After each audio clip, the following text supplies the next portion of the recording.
Sorry.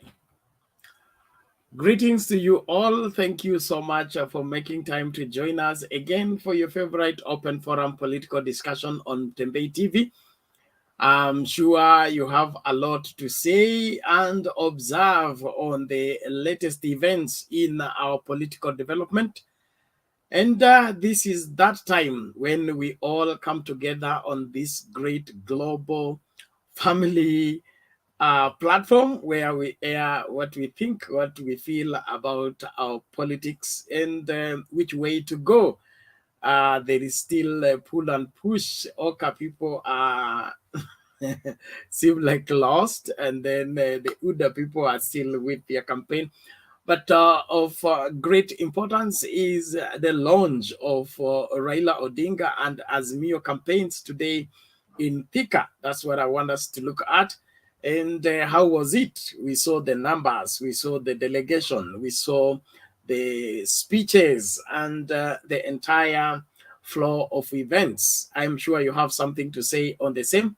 And this is what we do by ensuring that you get an opportunity to do the same. So the link to join the discussion is right there in your comments. Please use it to get into the studio, and we'll get down to business. Azimio now ready is no longer Azimio movement, is now Azimio Mashinani. Everybody to take the message back to their village that Kenya is one great indivisible nation that must pull together to bring us as one people, sharing the love and the aspiration and all that our founding fathers aspired to see come to pass to their children and their children's children. So wherever you are around the world, thank you again for your continued support on Tembei TV. Thank you, those of you that have joined as members.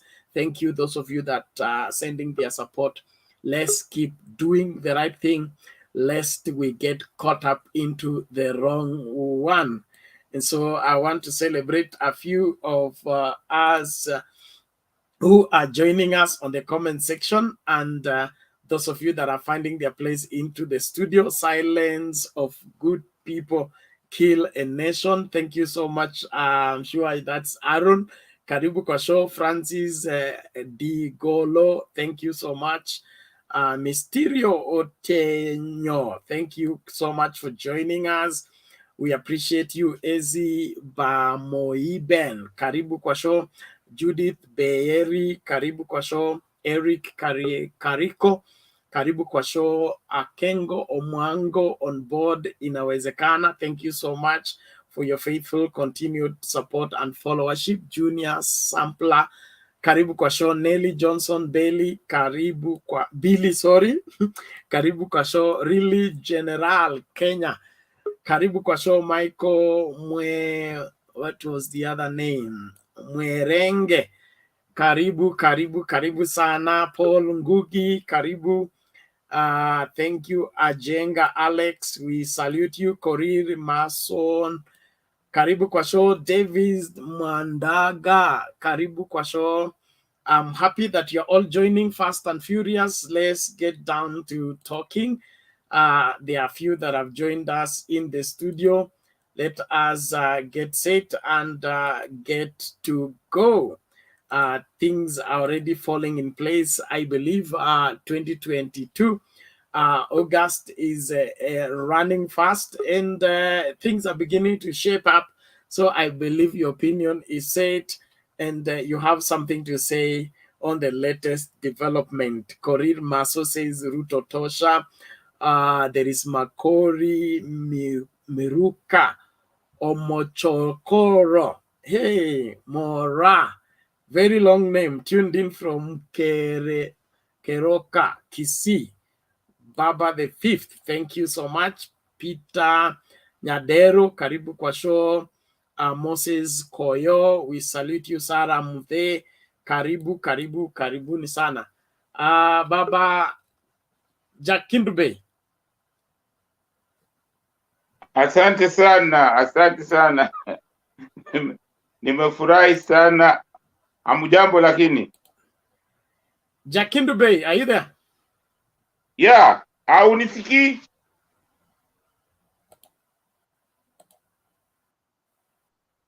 Haunisikii? Hello? Hello? Hey, Omar, are you able to get me? Mimi nakusikia. Omar Odero. Mnanipata?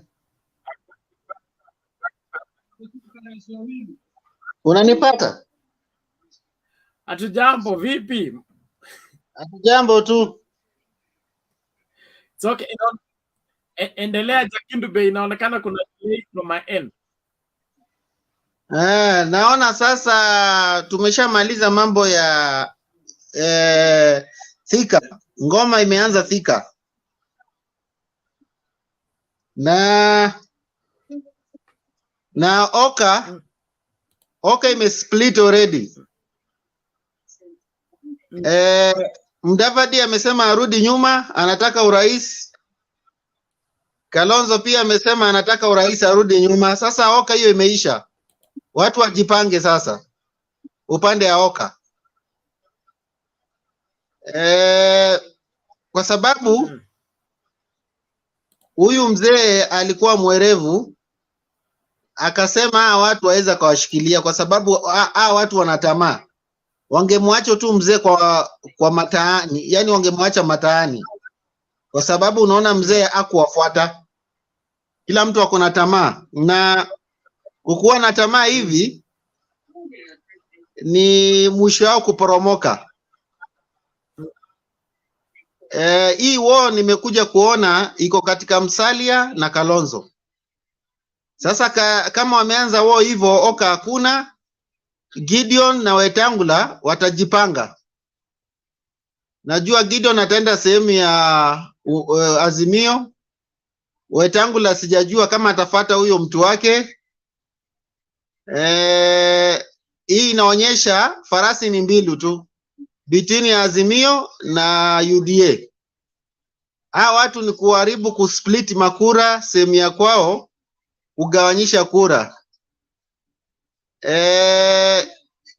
Lakini safari yetu haiko mbaya, tunaona iko vizuri na ngome imeanza Thika.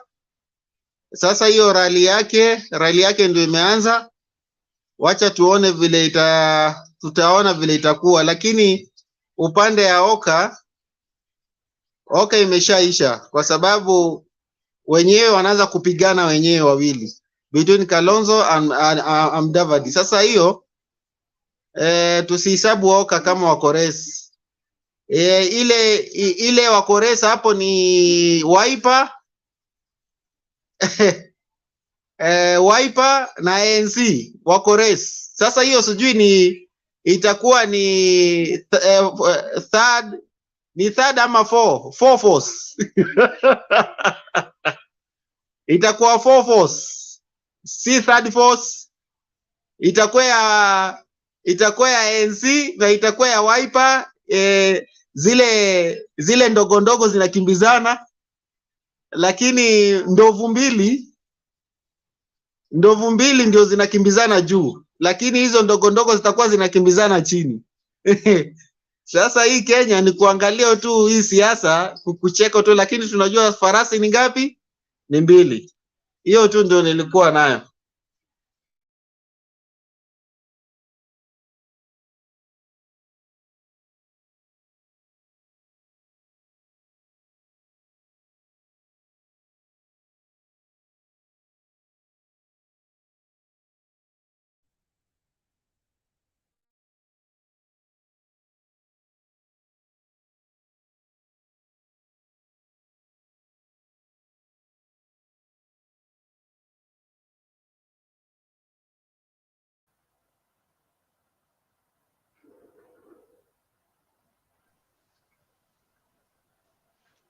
We Bernard bana, ongea.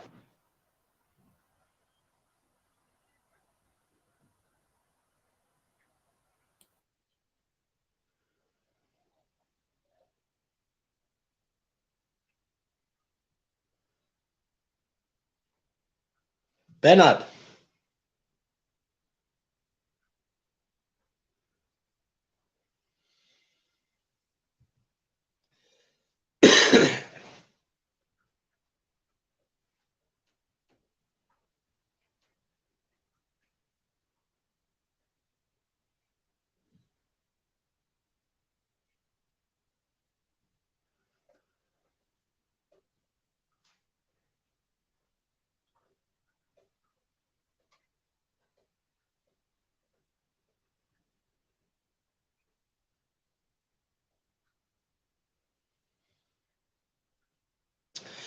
Bernard is not online. Jakindu Bey, unaweza endelea?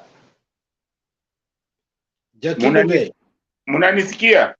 Go ahead, Jakindu Bey. Yeah. Bernard is... Asante sana Alex. Na bila shaka mmeshinda vizuri, mimi nimeshinda vizuri, nimefurahi kwamba sasa tumeanzisha Azimio la Umoja imeanza safari ya campaign officially. Nashukuru sana kwamba imewadia wakati kama huo. Jambo ambalo nilikuwa nataka kusema ni kwamba mimi nawasihi sana wana Kenya, sisi sote tuvute pamoja, na nataka kurudia maneno fulani ambayo nilikuwa nikisema kwamba hawa viongozi ambao wanaitwa Mudavadi, Kalonzo, Wetangula, hawa kusema kweli, hawa jamaa ni watu ambao hawaaminiki kabisa. Walikuwa wanasema sijui Bwana Raila amefanya sijui nini jana. Sasa uongo wao inaonekana sasa. Uongo wao, ulafi wao, ubinafsi wao inaonekana.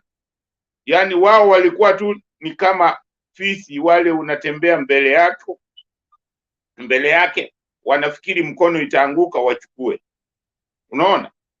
Mtu mwingine ambaye mimi sijui, mtu kama wewe sio kiongozi ama kama huna strategies unashindwa. Mtu kama Wetangula walikuwa na Raila. Hawa watu wengine walikuja wakamjoin kama yeye yuko na Raila.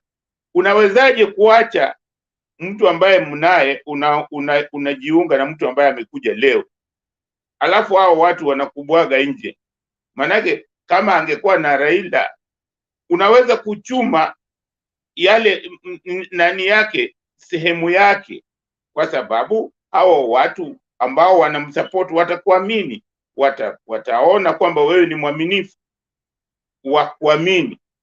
Sasa wewe hana chochote, alafu badala ya kukuza kutafuta wanachama, wewe unajiunga na watu ambao ni wabinafsi. Hawa watu ni wabinafsi, kwa hiyo wao hawako tena. Mimi nasema hatuna time ya kuzungumza. Nafikiri saa hizi tufanye campaign tu ambayo ya Azimio la Umoja, manake hiyo ndio itatufaa. Mimi sioni tena jambo lolote la mtu yoyote kusema ati tusijui tuzungumze na. Wakipenda waje, ama hawapendi waendelee. Walikuwa wakilipiga kelele sana kwamba walitapeliwa sijui nini. Wako wawili sijui watatu wameshindwa kuchagua. Kwani sasa wameshindwa kwa nini? Kwa sababu ya ubinafsi. Hawana uzalendo wowote. Wao wanajitakia tu, wanataka president na wataki kushughulika kutengeneza. Kila kitu ambacho iko hapa imetengenezwa na Raila na Uhuru peke yake, lakini tayari wameruka, wanataka president.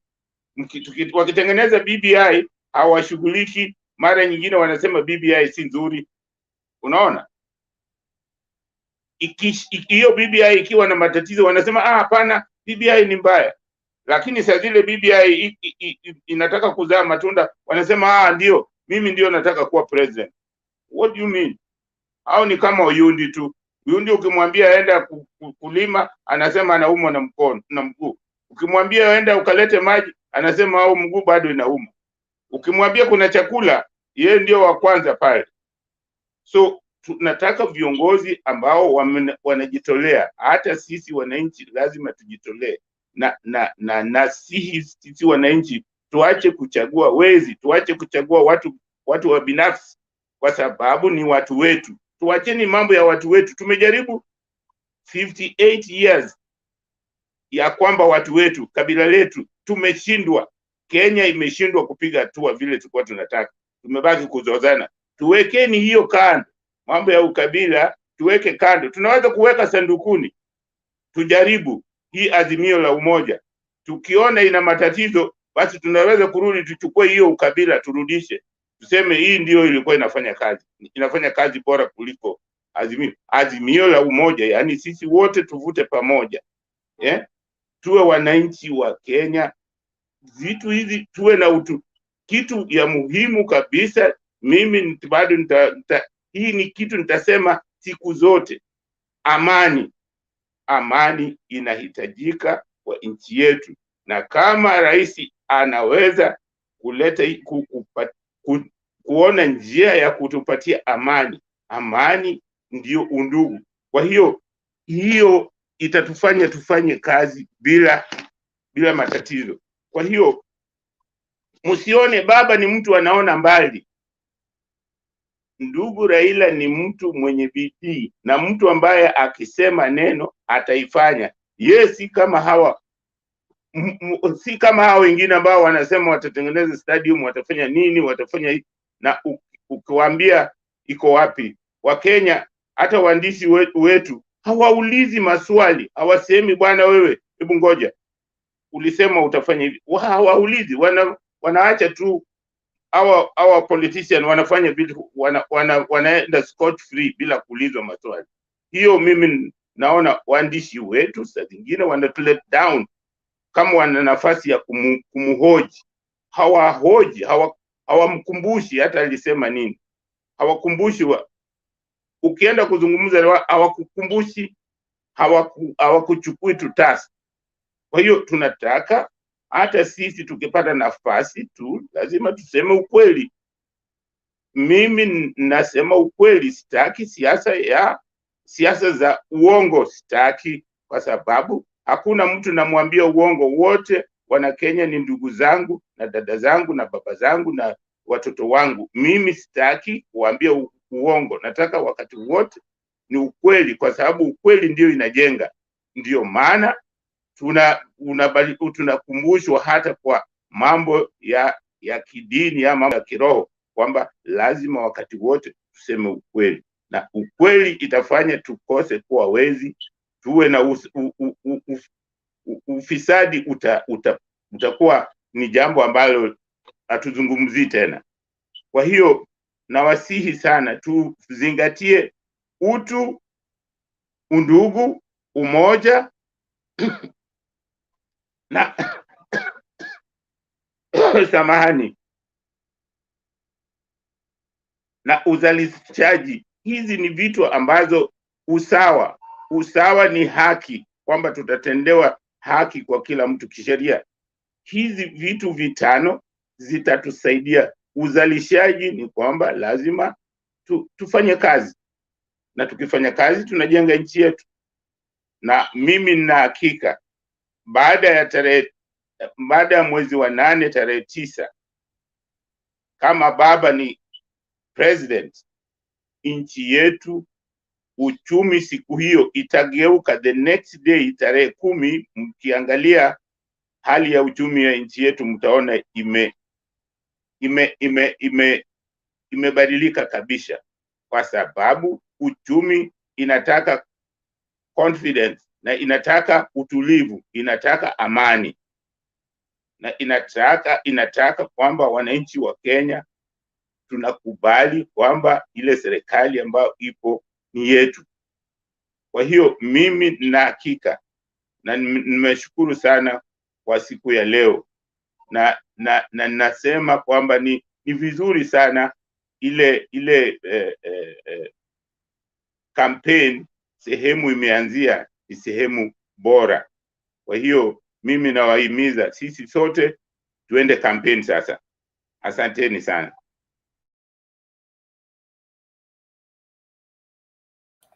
Okay, thank you Jackie Dube, tunakushukuru kwa maoni yako na mchango wako, tuendelee pamoja. Mwamburi, vipi? Salama sana, sijui mwanipata Mwamburi, kule. upo? Nipo kaka, mwanipata? Halo. Wewe nunua pressure lamp. Leta habari kemkem. Basi nashukuru sana Jackie Dube, ameongea vizuri, mzee mzalendo. Na kitu moja ambacho nashukuru sana ni kwamba kwa azimio la umoja, mtu yote anaongea kwa azimio la umoja, kitu yenye tunaongelea ni amani na upendo, tuwe thabiti. Yani hiyo kitu peke yake, yani inaonyesha tu uongozi waenda wapi jamani. Manake ukiangalia tofauti ya azimio na tofauti ya UDA ni kubwa sana. Manake mtu yeyote akisimama akiongea mambo ya UDA, wale watu ni kuincite. Yani hawataki amani Kenya hii. Lakini mtu yote wa azimio, in fact sisi tunataka amani. Haya, kitu cha pili, mzee wajua baba alikuwa jana. Si unajua alikuwa wapi jana? Na nafikiri kuna wale watu wa UDA walijibiwa. Mishimboko aliongea vizuri sana. Na alimwambia yule ati Junet Mohamed hawezi asijue akafanya nini. Nafikiri Mishimboko alimjibu na mliona kwa social media vile Mishimboko alimwambia vizuri na akamuelezea. Na in fact ulisikia inafaa wapimwe COVID kama labda wanaweza patikana positive ama vipi. Nafikiri muelewa COVID. Haya, nimeondoka. Leo azimio baba amekuwa Thika. Na kuambia kile ni kimbunga. Kile ni kimbunga, nakwambia. Leo mtu ambaye ameangalia kabisa na akaona atajua Kenya sasa kumepambauka vile mzee yuasema. Nakwambia hahitaji mtu yote. Sasa leo ndio nilikuwa nangoja mtu aseme basi baba amebeba watu kutoka Kisumu, kutoka wapi akawaleta mpaka Thika. Leo ndio nilikuwa nangoja waseme basi. Manake kule kulikuwa kumejaa. Kwani waliondolewa wapi ndio wakapelekwa kule? Baba nakwambia yule ni kiongozi wa Kenya nzima. Si kiongozi wa pande moja, ni kiongozi wa Kenya nzima. Jana amekuja, tumempokea vizuri. Kuna baadhi ya mambo mengi ametufanyia. Na alikuwa akikuja akiangalia. Si baba haji tu hivi. Yule baba ni yani sijui niseme nini, manake yule baba ni baba kweli. Hata kama tuamuita baba, yule baba anajua nini anafanya. Na yule mzee anapenda Kenya. Twende tu ile ukweli. Mimi wajua mimi si Mjaluo ama si nini wapi nikisema, lakini yule mzee yuapenda Kenya sana. Na angependa yule mwananchi wa huko chini angalau aishi maisha angalau tu yawe mazuri kidogo yani. Yani tutoke pale tuko na tupande juu kidogo. Hiyo ndio nini yake. Yani ajitaki makuu ati atake hii. Yule mzee si saizi ati ataanza kuja ati anapora pesa. Saizi si hao vijana wenye saizi mtu unasimama podium wapiga kifua ati sijui utafanya nini. Sasa sisi tunataka mtu ukisimama sema utatufanyia nini ukiwa president. Wacha kutuambia ati yule mzee wa vitendawili. Wewe ukisimama kila pali vitendawili. Kwani hiyo ndio manifesto yako? Sio ni incitement. Wewe ukikuwa tu basi ni mzee tu waongea. Kitu cha pili, hoka. Sasa nilikuwa nataka niulize hawa watu wa hoka, Musalia Mudavadi, Kalonzo Musyoka, Wetangula. Huwa mnasema sijui baba ni sijui ni nini. Sasa nyinyi ni nini imewafanya amuelewani? Na baba hayuko na nyinyi. Hebu tuambie. Mnasema sijui baba ni nini, baba ni kigeugeu. Sasa baba hayuko na nyinyi pale. Bado mwashindwa kuchagua flag bearer. Sasa na nina uhakika baba angekuwa hiyo hoka mungeelewana. Baba ni mzalendo. Baba anajua vile ana nini watu. Lakini saa hizi vile hayuko, hamwezi elewana na hiyo ishaisha. Nakumbuka wakati Atuli alisema baba hoka haina kichwa wala mkia. Na ni kweli. Hakuna mtu wa hekima pale. Mnasema sijui baba ni msaliti. Sasa basi ako wapi wasaliti huyo baba? Nyinyi wenyewe amuelewani, baba hayuko. Haya basi, kimbunga hicho basi muelewane. Baba angekuwa pale, mungekaa, mungeelewana vizuri basi. Haya, kitu kingine Atuli aliongea vizuri. Last time ulikuwa pamoja na huyu mzee baba, ile nyama mlienda kuwinda hamkupata, na nyinyi mnaelewa hamkupata, sawa. Sasa hivi nyama ndio hii, ati ndio mwamuruka. Nyinyi ni watu mwenye tunaweza amini kweli? Hatuwezi waamini. Musalia okay, na mimi si kwa ubaya, na labda Musalia Mudavadi, unajua hii Mtembei TV is all over. Tafadhali na namuomba Musalia Mudavadi angekuwa ako Azimio na ako nini moja vile Atwoli anamuelezea, na kuambia Musalia Mudavadi political future yake ingekuwa bright, lakini Musalia anajimaliza kisiasa kabisa. Na I'm the one, ama voter, na mali niko siwezi enda sana, na ama nikaongea niko wapi nini, but Musalia Mudavadi, kumbuka huyu mzee ako umri wa juu kukuliko. Mzee ataongoza Kenya, pende usipende, manake sisi ndio tutampigia kura, atapata upresident. Mzee atamaliza tamu yake, ataondoka, atakapumzika. Wewe mwenyewe Musalia utataka huyu mzee akufanye nini? Endorse. Do you think these voters, if this support, when do you want us as voters to support if this time you don't want to support baba? Wakati nyama ndio hii, tuko karibu, tunataka kuila. We basi warusha tu mateke. Baba akisema hapa tu ndio hii, we warusha teke tu pa. Sasa wangoja nini? We ngoja, hata saizi wa leo, na mnisikiza vizuri, hata saizi hali Hassan Joho akaitisha mkutano, hata kama ni hapa Nairobi, umati utajaa kuliko hata Musalia Mudavadi. Mark my word. Kwa sababu gani? Sisemi ati Joho ni nini. Joho ako na msimamo, ndugu yangu, hata kama ni mbaya, kufa na huo msimamo. By this time saa hii Musalia angekuwa amekufa kama ni na Uganda Defense Force ama na Azimio. By this time ndio mtu atajua huyu jamani mwanaume. Hata kama atakuwa ameenda Uganda Defense Force as early as possible, mtu utajua huyu jamaa ako na msimamo. Lakini saizi hatuwezi tukamwamini.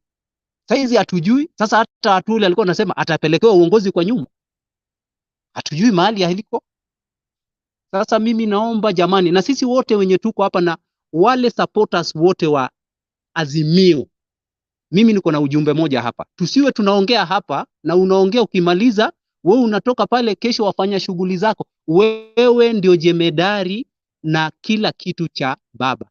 Hakikisha mahali unatembea kesho ama mahali popote, tafutia baba kura 1, 2, 3, 4, ukiwa na uwezo hata hadi 20, na unautafuta kwa unyenyekevu.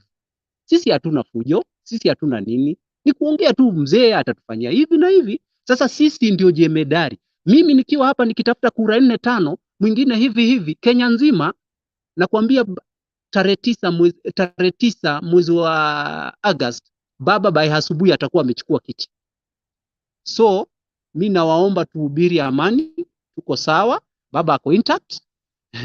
Unajua kuna kitu moja najua, Ruto, nina uhakika najua baba has followers. That is the fact. Tusidanganyane, hata yeye anajua. He can't beat baba. Baba ako na kura nyingi, hata yeye mwenyewe mahali yako. Let me tell you, anajua baba has followers, has votes. That is the exact thing. But yeye shida yake ni moja, anajua hangekuwa deputy. Kuna mambo mengi, wacha niwaambie wananchi. Kuna mambo mengi, wacha siasa ijaanza. Kuna mambo yatafichuliwa. Unajua usisimame mahali unapiga kifua unasema ati I'm the deputy president elected. Last election, kitu yenye ile happen, ni Mungu anajua. But nashukuru sana, Baba is going to take this country ahead. Na siwezi sema ati Uhuru ni mbaya. Let me tell you, in fact, His Excellency Uhuru Muigai Kenyatta anataka awache hii nchi ikiwa pamoja. Ikiwa pamoja. That's why yeye hataki mambo mingi. Asanteni sana na tuwe jemedari wa Okay, tunashukuru kwa maoni yako na mchango wako. Tunasonga mbele, lakini naomba kila mmoja let's observe our 2 minutes, 2 to 3 minutes, ili watu wasikae kwa line sana. Tunapaswa kumaliza ili wengine nao waingie watoe mchango wao. I thank all of you that are on the comment section. Nilisema kama huna point unang'atuka tu mwenyewe polepole. Hakuna haja ya kutusi mtu. You raise your point, not your insults. Insulting people is not civilization, is not democracy, it is not Christian, it is not African, it is not human. I don't know what you are made of that you enjoy insulting strangers. If you don't support Azimio, it is your democratic right. If we don't support UDA, it is our democratic right. You can't force us to do that. So please, tuache lugha ya Wajaluo, tuache lugha ya ujinga. Grow up. Let's debate on facts, not insult. Thank you all of you that are joining. Naomba tumsikilize huyu anaitwa nani? Jina refu kweli. Omochokoro Mora. Omochokoro. The grand son of Mora. Hey, so you have come here to teach me Kisii. Sawa sawa. Toa mchango wako tafadhali, tusonge mbele. The grandson of Mora. Unmute your mic and speak up.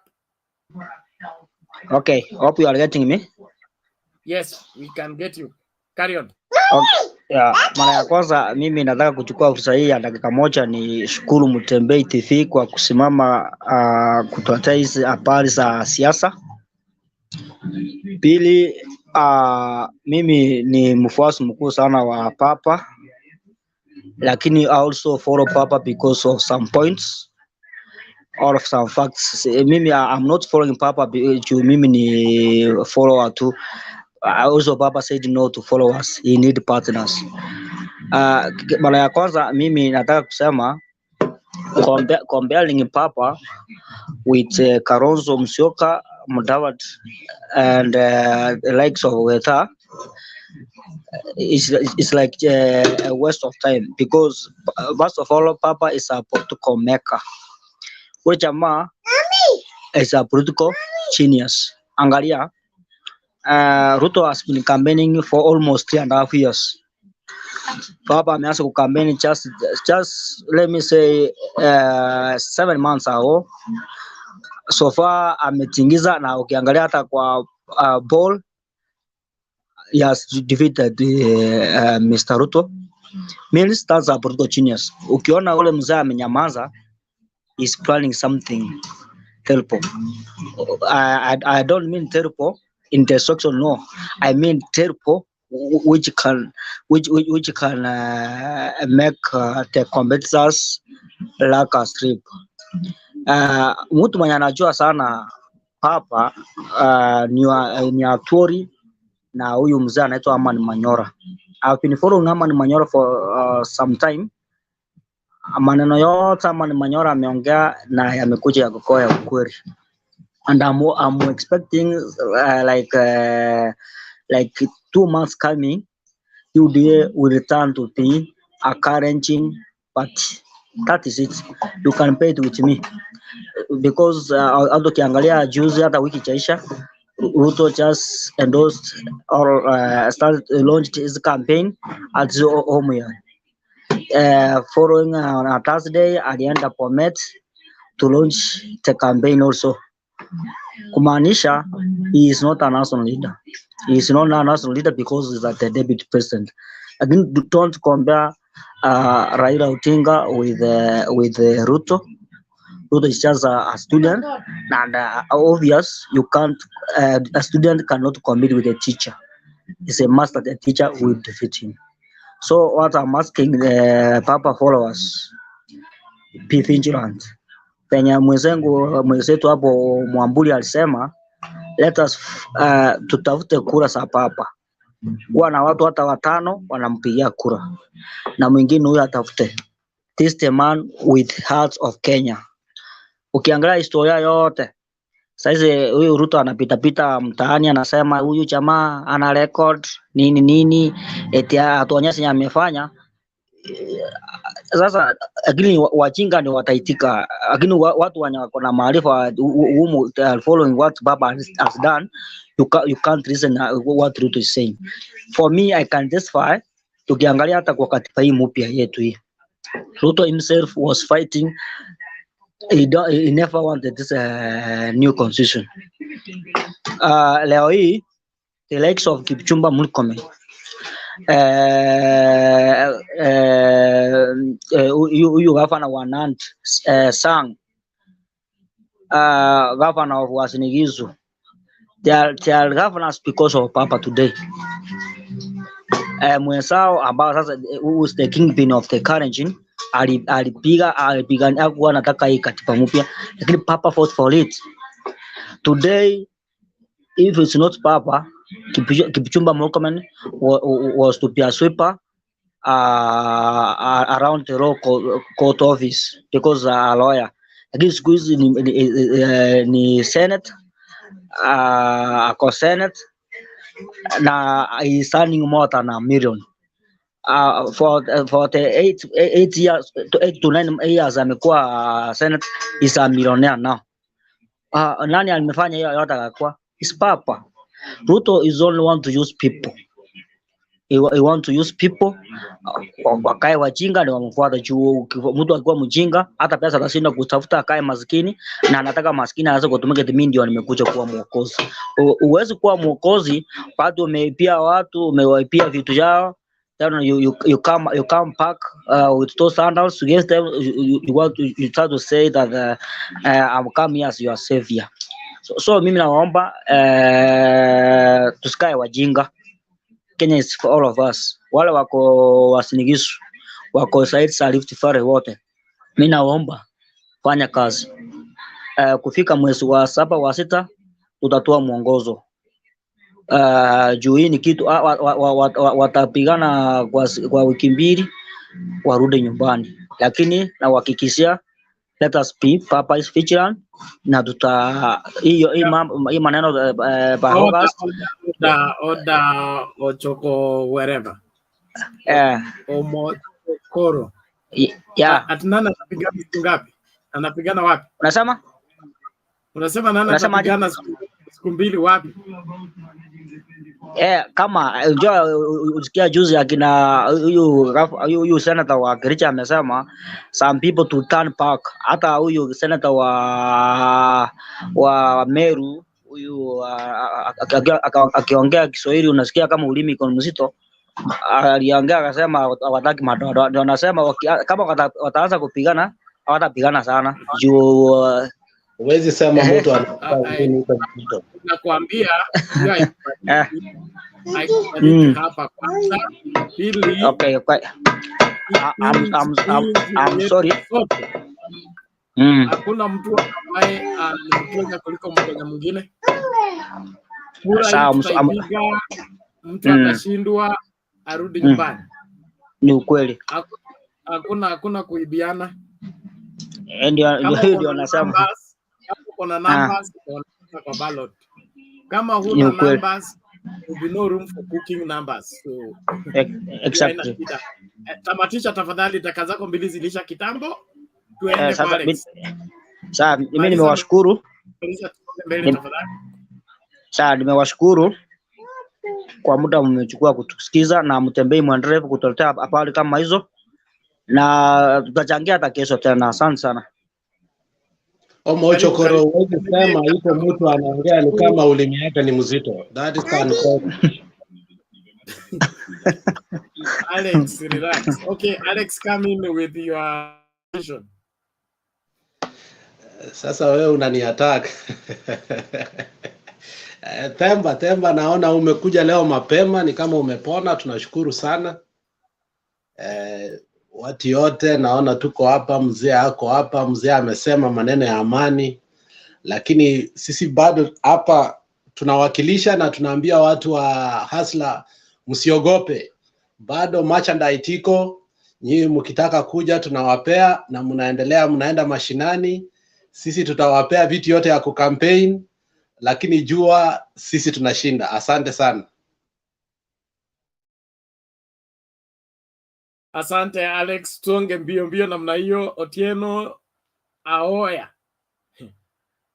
leo mnaniteza kweli.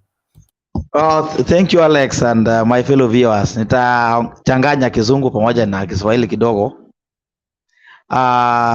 Nikianza na mambo ya Oka, nitasema kwamba Oka kwa hakika haipo tena. Wale ambao wako hapo ni Kalonzo na Wetangula.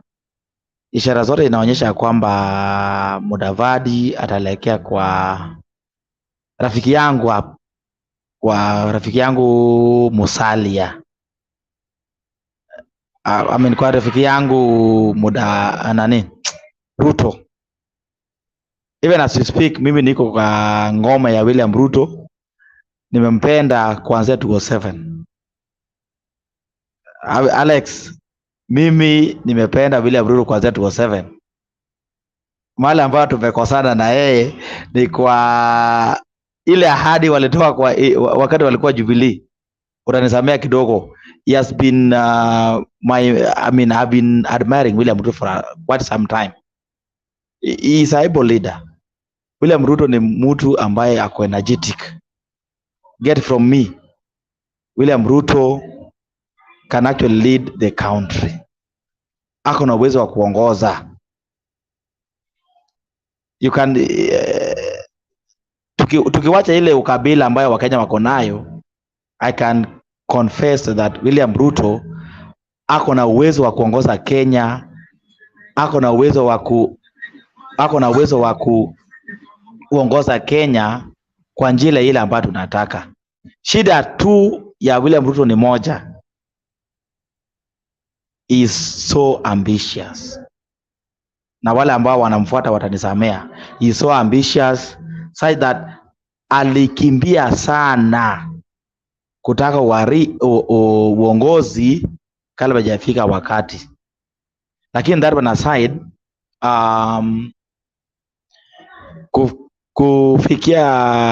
kufika kwa azimio la umoja, nitasema kwamba baba amejaribu. He has tried.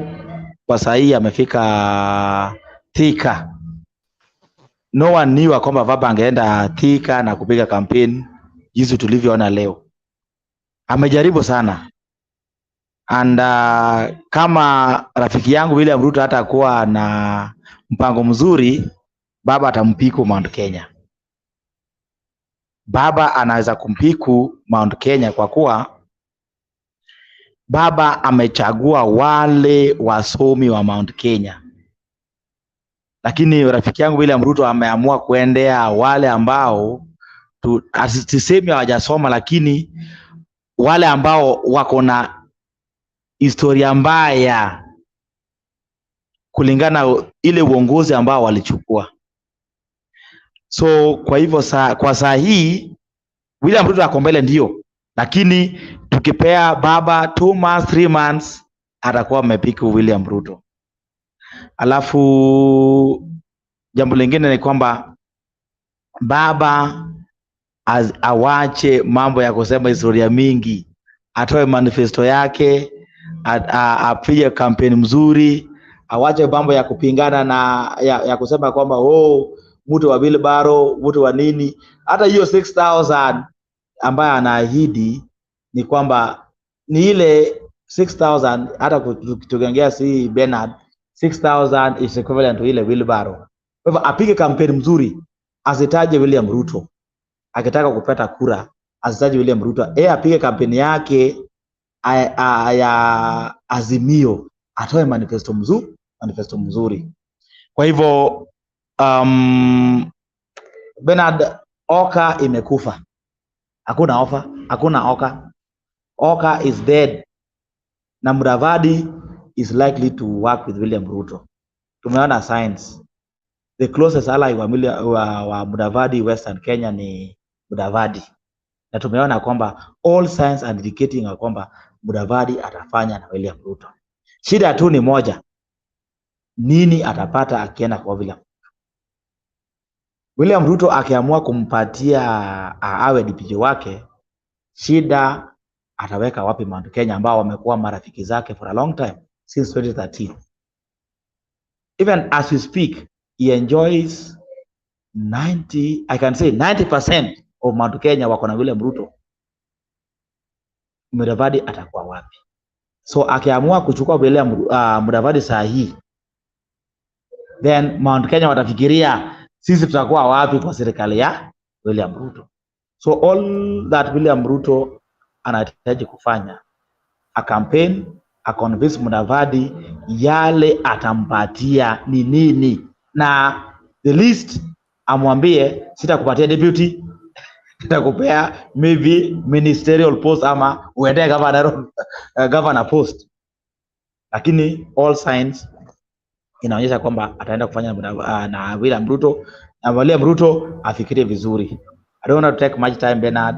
I'll allow the rest of the viewers to contribute.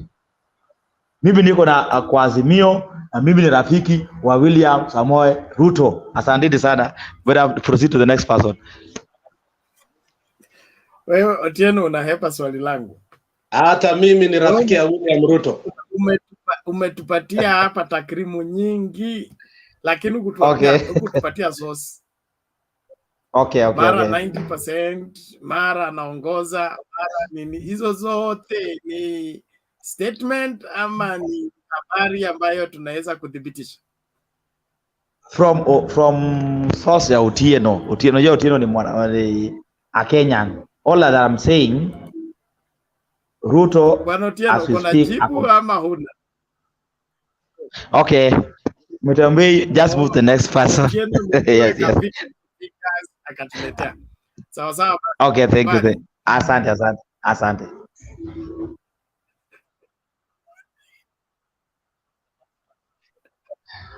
Sawa, thank you Bwana Otieno, tunashukuru kwa maoni yako. Tuendelee mbele. Hii Kenya sote. Asante sana. Naomba tukaribishe huyu nani, Karo, ndugu yetu. Kumeendaje? Unaitwa Karo?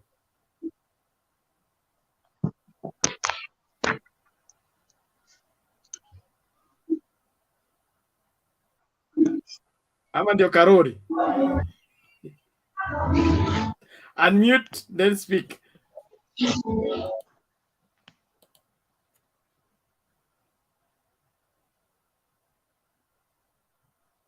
Gwande.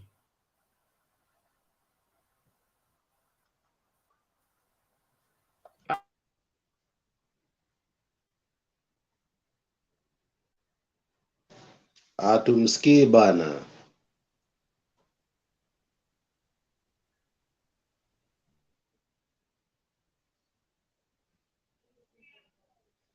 Temba, take over. Bernard ameenda. Temba. Yes, sir. Bernard is not there. Okay, mute. There's someone who hasn't muted. Otieno, mute. Thank you. It was Gwande. Gwande, can you unmute and talk?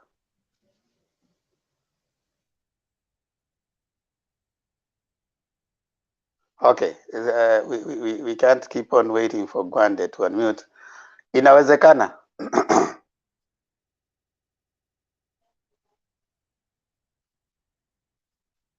Unmute and talk. Thank you, Themba. You are talking to me. Sorry, I was kind of held up.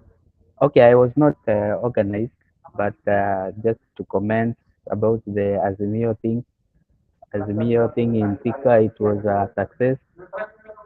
People were saying baba hawezi kwea mlima.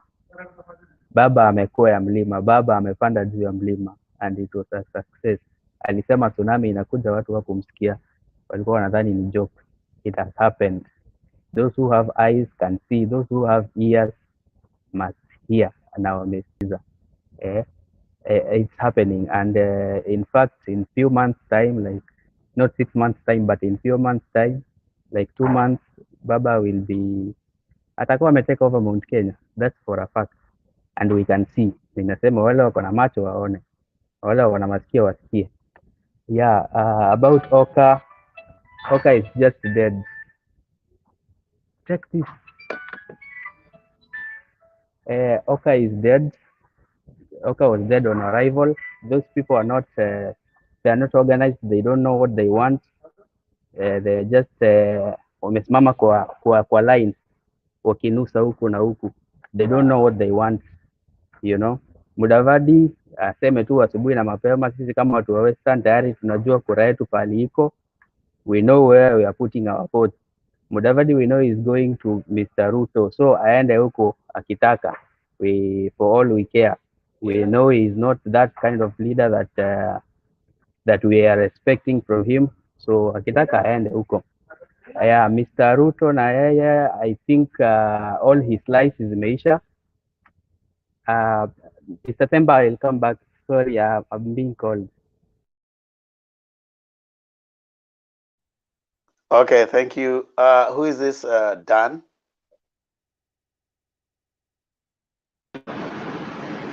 Ya Bwana Temba, habari ya jioni. Nzuri, karibu. Mimi nashukuru sana. Kwanza acha nishukuru watu wote wenye wako hapa kwamba mmechukua muda wao kuja kuchangia. Toa mkono hapo chini. Toa mkono hapo. Ya kwa maoni yangu, wacha niseme hivi kwanza. Baba vile mwenzetu amesema inawezekana anaendelea kukwea mlima. Baada atafika kileleni, lakini anaendelea kukwea mlima na atafika. Na hiyo ni sure bet. So kwa ile maneno ilifanyika leo, hata mkiangalia umati wa watu ambao wamefika pale, mtu hawezi mama kusema kwamba watu wote wamefika pale kwamba wamekuja kushuhudia mama wamekuja kuona Raila ambapo wamemwona siku ya kwanza. Si watu wote, lakini the ground itself can show baba ndio atakuwa the 50th president. And na wale wote wanafika pale kwa kuongea maneno mingi ambayo hayafai waache. Na mwenzangu hapa Otieno amesema hivi ya kwamba baba aache kuongea about William Samoei Ruto. Otieno ndugu yangu, nataka nikukumbusha hivi. Wakati mko kwa race, huyu mwingine akikutaja lazima umtaje. There is no day you have never heard Mr. William Ruto akisimama akianza kusema about asiposema about Raila. Hata kama hata mtaja direct, atagusa yale maneno sisi wenyewe tunasikia, tunaona kwamba anamguza Raila Odinga. Maana anasema yeye ndiye alifanya Raila akakuwa prime minister. Yeye ndiye alifanya Uhuru akakuwa president. Then wacha basi atifanye kuwa president mwenyewe, atumchukii. He's a very good friend, he's a very good politician. But let us be, this is 100%. William Ruto ni mtu anajua kupiga campaign. Lakini makosa yake tu ni ile kutumia hasara, yani anatumia hasira na kuongea vibaya. That's the only thing. Ona kitu ilifanyika pale naitwaje? Hiyo place nimepotelea tena kidogo. Unajua wacha mtu akisimama kupiga kura yake anapeana manifesto.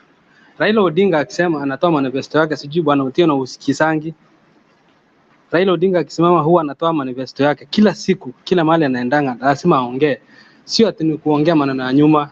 Unajua ukiongea maneno, he want to remind you people so that you know where the country has come from.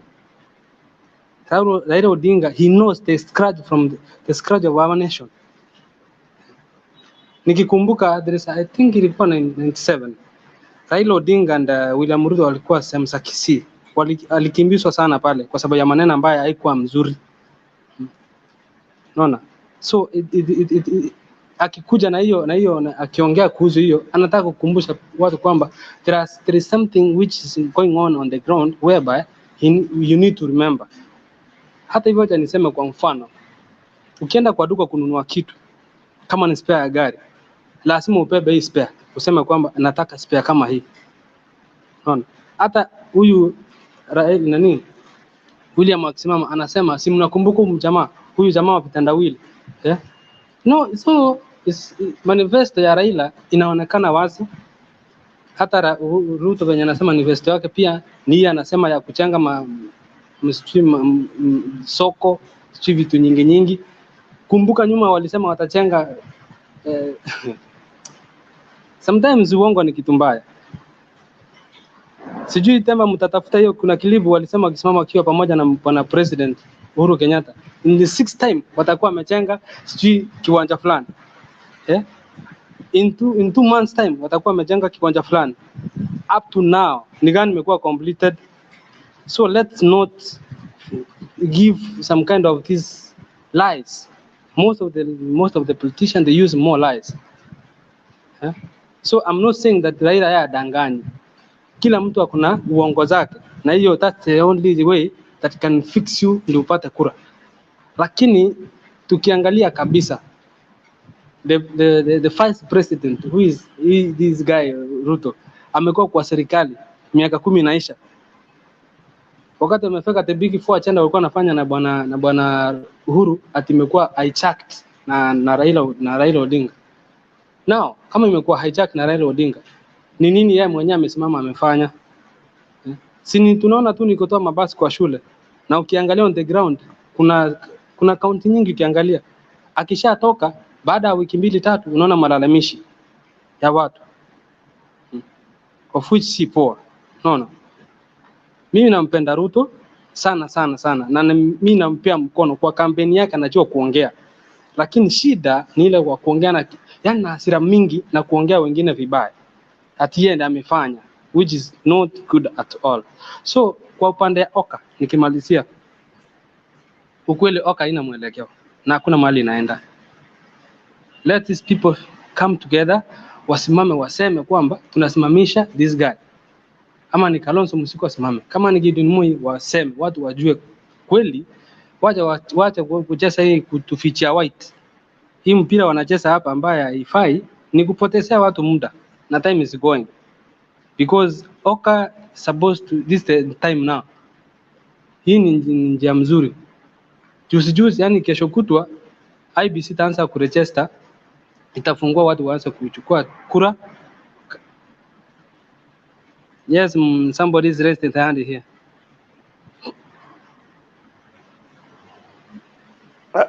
Wacha amalize kwanza Jakidube. Maliza kwanza Dan ndio Okay. tulize.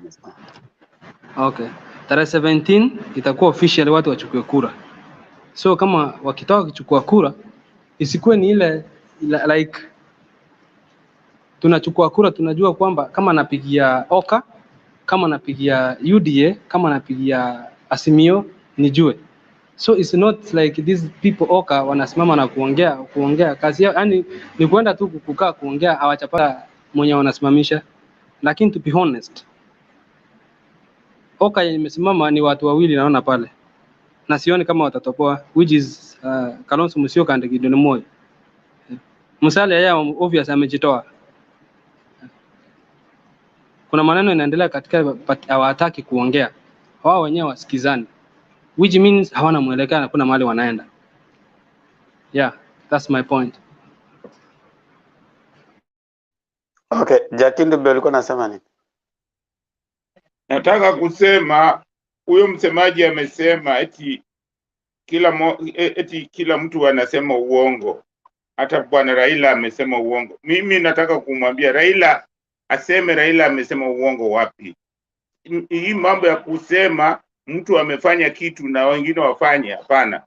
Kama Ruto anasema uongo, sema anasema uongo. Si ati wetu wengine wanasema uongo. Hiyo tu ndio mimi nataka Mimi Haya, nataka tutoke kwa mambo ya uongo, tusikubali mtu yeyote kusema uongo, kwa sababu yeye anacheza na maisha yetu. Unaona, hiyo haki hata kidogo. yes, Tusikubali mambo ya uongo hata kidogo, hiyo tu. all right. Wacha ni respond to your comment. Umesema kwamba mambo ya uongo, mwanasiasa yote lazima atumie uongo. Mwanasiasa yote lazima atumie uongo, lakini ukiangalia uongo ile inadhihirika wazi ya Bwana Ruto imekidhiri. Tukiangalia clips za nyuma, ameongea hata wakati wakipiga campaign, wakiwa pale na Nakuru wakipiga campaign kabisa, hata wakiwa Bomas, kuna maneno aliongea ambaye iko kwa media.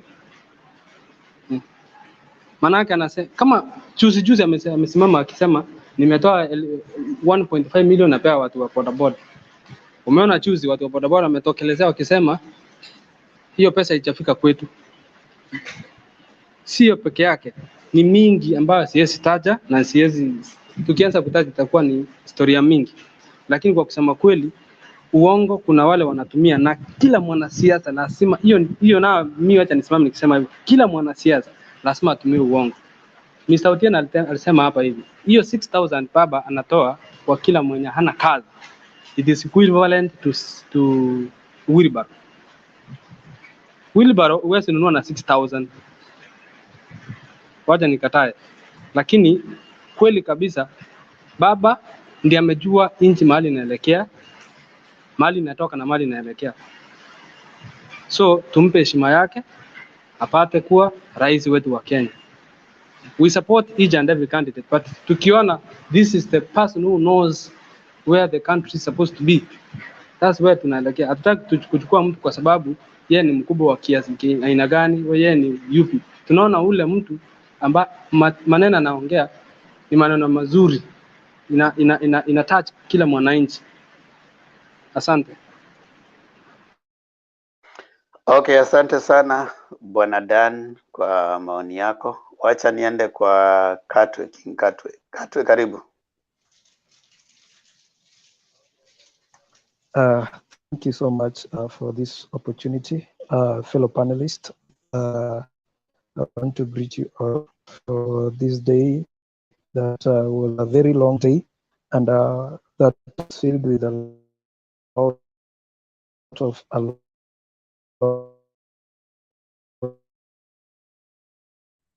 Katwe, what's wrong with your connection, man? a lot of on Twitter, you have issues with your connection. We are losing you. Can you be able to hear me now? Yes, we can hear you. Work on your connection so that we hear you well. Okay, Abu ongea. Okay, kama mnanipata sasa? Yeah, go ahead. So, like I was saying, I've been following it on Twitter, and it was so lit up. People were talking a lot. In fact, I will be forced to switch off the camera because of the network too, but it's okay as long as you can hear me. Today has been mounted with a lot of politics, and as I was following it on Twitter, I was surprised that today one of the person whom that we never expected to admit that Baba is a politician that was made a long time ago was Ahmed Nasir, senior counsel. Today I saw in his tweet that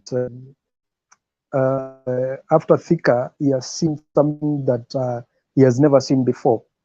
So, but I want to dissect, and through the comments that have been made on the comment section today, a lot of people have been writing very, very vicious comments about what happened today.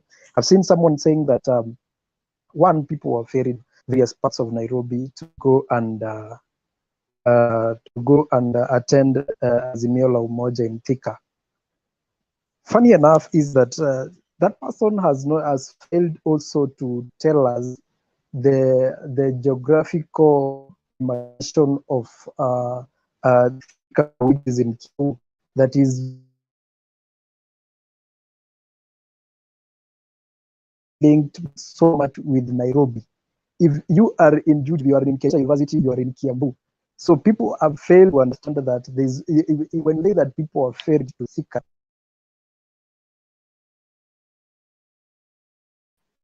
and most of them that Kiambu. And in other words, they are telling us that those people are losers. I want to tell them this, that if at all people are ferried from Kibera to Thika, and they were accepted in Thika, then Azimio la Umoja is working so well. Because there was a time when you couldn't find these people associating with that particular tribe. And if they were accepted today and did there, and they were ferried all the way from Kibera, and people should understand this, there are people who are not even followers, no crowds, no voters. There are people who are disciples. That if Baba decides to put a rally in Guantanamo Bay, and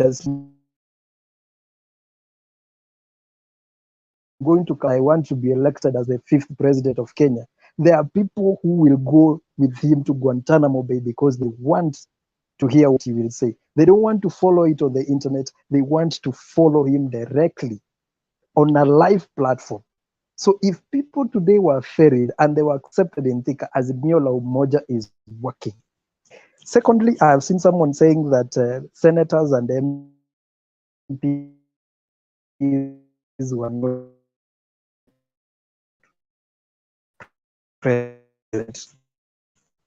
Which is them, they don't attend as long as it's associated with Baba. A good example is Nakuru. When the city was being inaugurated, was the senator present? They were not present. The MPs, the only MP that attended that function was the MP for Nakuru West, Mr. Arama, who attended that function. That city was not benefiting the people of Nyanza. That city was not benefiting the people of Coast. It was benefiting the people of Nakuru. So if at all they didn't attend, it's because they do not want to associate themselves with anything that is related to where Baba is. And we've seen that bad manners going round. So it's not news that we are hearing that they never wanted to attend, because they are still living in that cocoon that Baba is still not human the way they were being told. The issue of Oka and what happened today in Makweli, Oka is dead, and the person who is responsible for the death of Oka is because of the big mouth of Malala. Malala has Mudavadi to be undecided completely, and he has put him in a tomb where he cannot be able to get himself out. If you saw the caricature today at, was it Daily Nation or Standard, you could see that Malala is trying to block Musalia Mudavadi's mouth and himself trying to negotiate on behalf of ANC, which means that Musalia right now cannot be able to say that he's independent. He cannot be able to operate as an independent person. So I don't know what is going to be done to him, but let us leave it for the later days. Ruto and the coalitions that he wants to force cannot be explained right now. And one thing I have learned about the 10 points about what Baba is giving to the Kenyans, the most, Uhuru is not fighting this or something. If you look at the way the current country is the situation that the country is right now, how much we've borrowed, we are almost 9 trillion and above. Our neighbors are not stable, which means our country cannot be that much relying on our neighbors.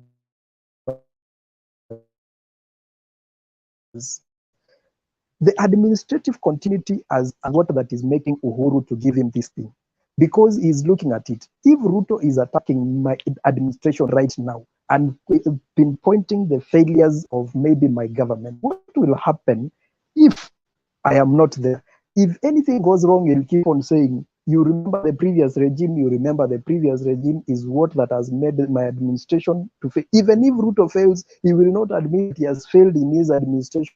He will keep on blaming Uhuru. Because when I'm looking at what Uhuru has done, structure, the whole infrastructure, something that was done by the US in the 1930s. Most of the infrastructures that the US is enjoying right now were done in the 1930s, and they borrowed. US borrowed so much to ensure that the infrastructure they have right now is befitting them.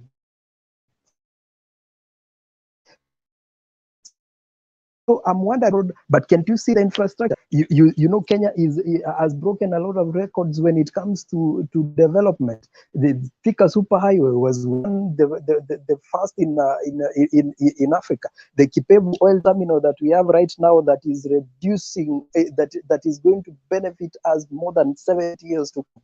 The Lamu port, the biggest port in Africa. We've got the expressway, the longest in Africa. We've got the Naivasha dry port, the first in Africa. We've got the Mau Mau road, the longest, in fact, the longest road that the Mau Mau fighters use. We've got the arms factory that is going to benefit us, that we are not going to buy any arms from outside. We've got Uhuru's administration has given more than 11,000 kilometers. 3 administrations in this country together with the colonizers never gave us that. So when I'm looking at what Uhuru wants to pass on to Baba as an administration continuity, I can faithfully say right now that I'm proud of my country and what it is doing right now. So I saw even Dennis Itumbi trying to castigate that Raila is a what do we call? Raila is a puppet of the Mount Kenyans. Raila right now, the presidency needs Raila more than Raila needs the presidency. It is time that we should learn that the country now needs Raila more than Raila needs it. So for those people who are thinking that Raila needs it more, Raila has finished his journey. Whatever that is being given to him right now is a present of what he has done in the past, is what the country owes him as a person, is what the country owes him as a liberator. So I don't think we should be discussed much that Raila is not going to be a puppet of anyone. If at all he was a puppet, you could have seen what the Mount Kenya people could have done to him. But since he is very genuine and honest to his cause, I don't think he's a puppet president. He's going to be a puppet president. Thank you so much for your time. We will come back later. Thank you so much, Katwe, and Bernard is back. But before I bring someone else and I allow Bernard to continue, Brian Dole, are you there? We want people who are going to show us their faces on the chat. If you are not showing us your face, we want you out so that we bring people who are ready to be. Okay, sawa. Alex, are you there? If you are not, oh, lienda kuvaa tie. Now, if you are not, if you are going to show us a black screen, we take you out. There are people who are ready to come on and give their contribution. Yeah, so we throw you out. You need to tell us if you want to be on black screen, tell us why, so that we understand. But if you're just going to give us a curtain, kuna watu wako kwa mstari hapo chini wanangoja. We just throw you out. Karibu. Okay, let me bring Nashti as I hand over to Bernard to continue for the rest of this. Yes, hello guys. Nadhani mmekuwa na mchana mwema. Actually imekuwa a while kidogo sijakuja kwa studio. Na hello Bernard. Ninasikika? Yes, Karen, we can hear you. We can hear you. Go ahead. Okay, thank you. Now, kuna jamaa amenisababisha nikuje niingie studio. Ameongea point ingine yenye it's like mtu amenikata na panga. Huyu jamaa mwenye amekuja kutuambia venye Ruto ni kiongozi mzuri amesababisha nilikuwa naingia kulala, kesho ni church. Seriously, imebidi niingie studio. And I just want to take him mutanialao kidogo, I want to go out of the topic today. Nataka niambie huyu jamaa ni kwa nini Ruto hana hata chembe chembe. Ni mbegu gani ni kidogo yenye inajulikana? Naweza sema ni mbegu ya wimbi. Yaani Ruto hana hata hiyo ya kukua kiongozi. And let me take him nimweleze ni kwa nini Ruto hana chembe chembe ya uongozi. Back 2007 election ilifanywa. We all know what happened. Ikaishia venye iliishia. Now Baba ended up being a prime minister. Na chenye Baba alifanya, aliappoint Ruto kukua alimweka kwa doketi ya agriculture. Na tunajua chenye kili happen hiyo time. Michezo yenye Ruto alifanya, akatuagizia mahindi zenye ziko na sumu. The only thing I think Ruto alifanya ni kupunguza bei ya mbolea. Wakati Ruto alipunguza mbegu ya mbolea, unajua mbolea imekuja baadaye kuleta madhara Kenya. Not forgetting Rift Valley pale Ruto anatoka ndio kapu la Kenya. Rift Valley ndio tunategemea kwa ajili ya mahindi. Kenya inategemea sembe. Watu wa Rift Valley walime waende wauze kwa cereal board ndio tupate mahindi ndio tupate unga kwa maduka. Lakini what the guy did, alikuja na mbolea akapunguza bei, na mbolea ilikuwa mbovu, imeenda imeua ardhi ya Wakenya. Sasa hivi watu wa Rift Valley wanalima mahindi hayafanyi the way it used to be. Kila kitu kimeharibika. The only thing yenye jamaa anakuja nayo ni kuambia watu wa Rift Valley waanze kulima avocado. As if Kenya tunaenda kutumia avocado kupika sembe. Surely. Is that a leader? Huyo ndio kiongozi mwenye huyu jamaa anakuja kuniambia eti Ruto ni kiongozi mzuri sana, I can make a very good president. Surely. And I start to think it is because anaishi huko Rift Valley, now he's trying to play safe. Ndio maybe hiyo scenario ya madoadoa is okay, but anyway, I'm sorry to say that. Lakini due kwa hizi vitu zenye huyo jamaa amefanya kwake nyumbani, and I can second that. Wakati Azimio imeenda Eldoret, what happened there? Kuna mzee alisimama akasema cereal inawaua, cereal haiwafaidi. Kama wakulima, mahindi hayafanyi vizuri, hiyo kidogo yenye wanabambanya wanapata wakipeleka kwa cereal, wanaekwa kwa line karibu sijui wiki ngapi, baadaye wanakuja wanaambiwa mahindi imeharibika, wanatoa hapo wanapelekwa kwa uwanja kwenda kuanika wauze kwa gorogoro. Unapata mabrokers wanakuja wananunua the same mahindi wanapeleka kwa cereal. He is killing everything. Yani huyu jamaa yeye aliingia hapo ni kuua kila kitu.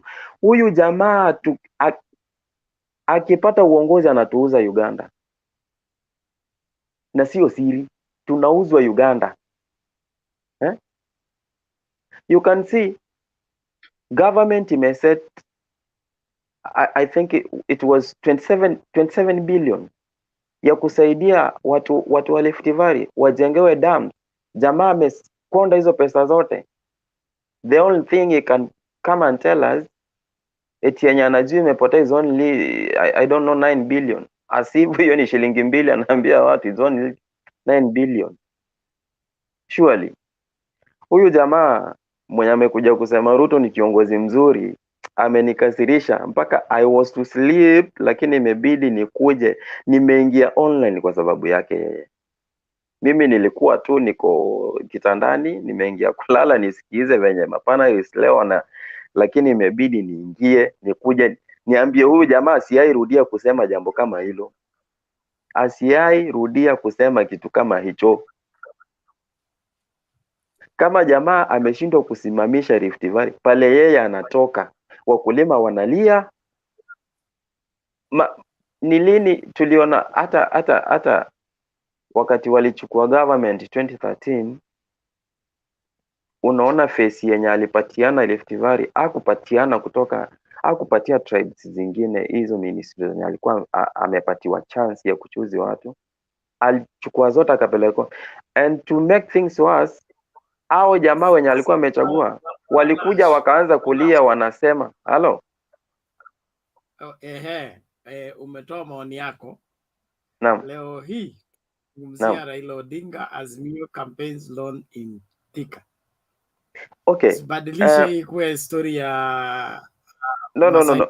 William Ruto. Asante, lakini nilikuwa narekebisha ule jamaa mwenye amekuja kudanganya watu.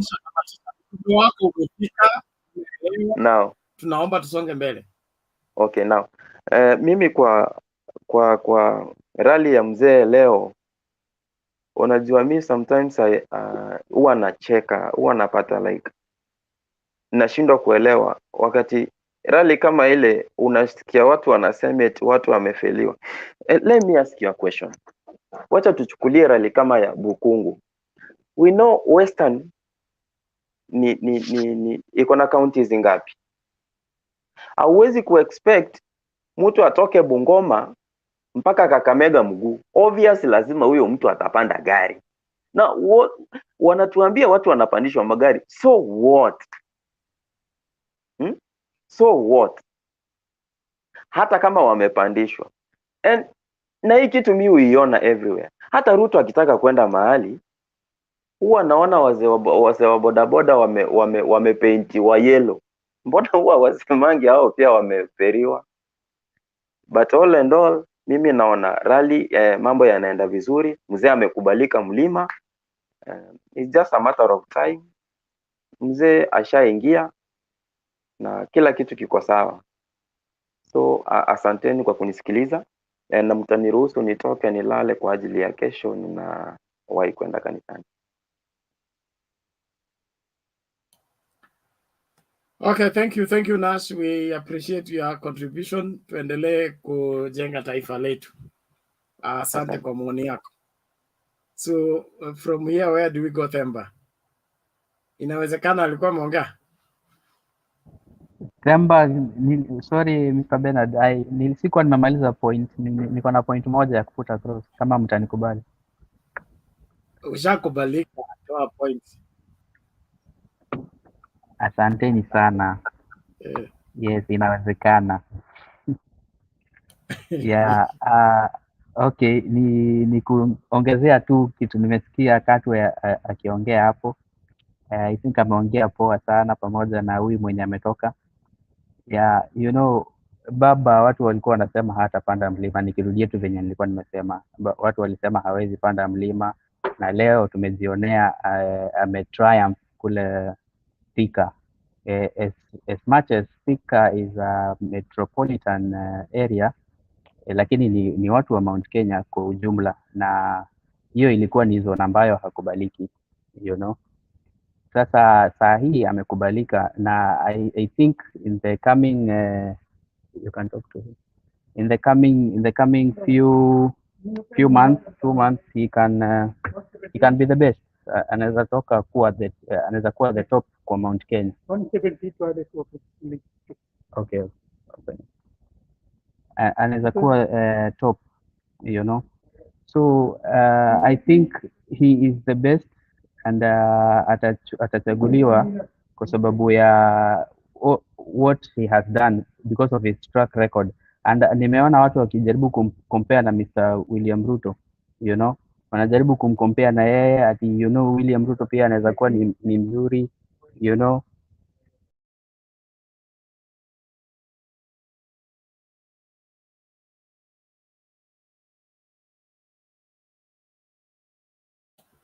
Oh, inawezekana aliruka nje. Sawa sawa, asante. Kizito. Tutaenda kwa Richard Omari. Richard Omari alikuja mapema kidogo. Kizito amekuja baadaye. Oh, Richard Omari had issues.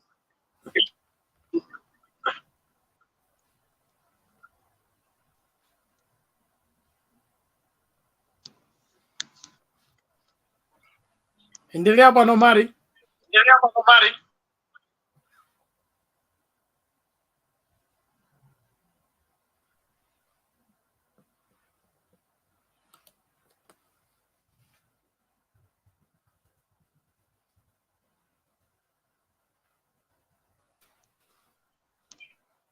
I think Omar has technical problem. He cannot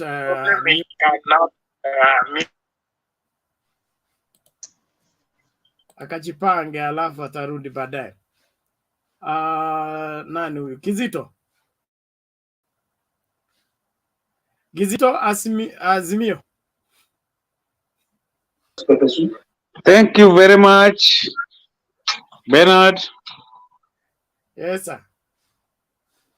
Yeah, today I'm a very happy man because Baba climbed the hill. I hope you can all hear me. Baba climbed the hill, and I really appreciate the speeches of today. They were very mature, even though as a human being, we cannot all, everybody has got the way he understands things. But to me, according to me, the speeches today were very much articulate.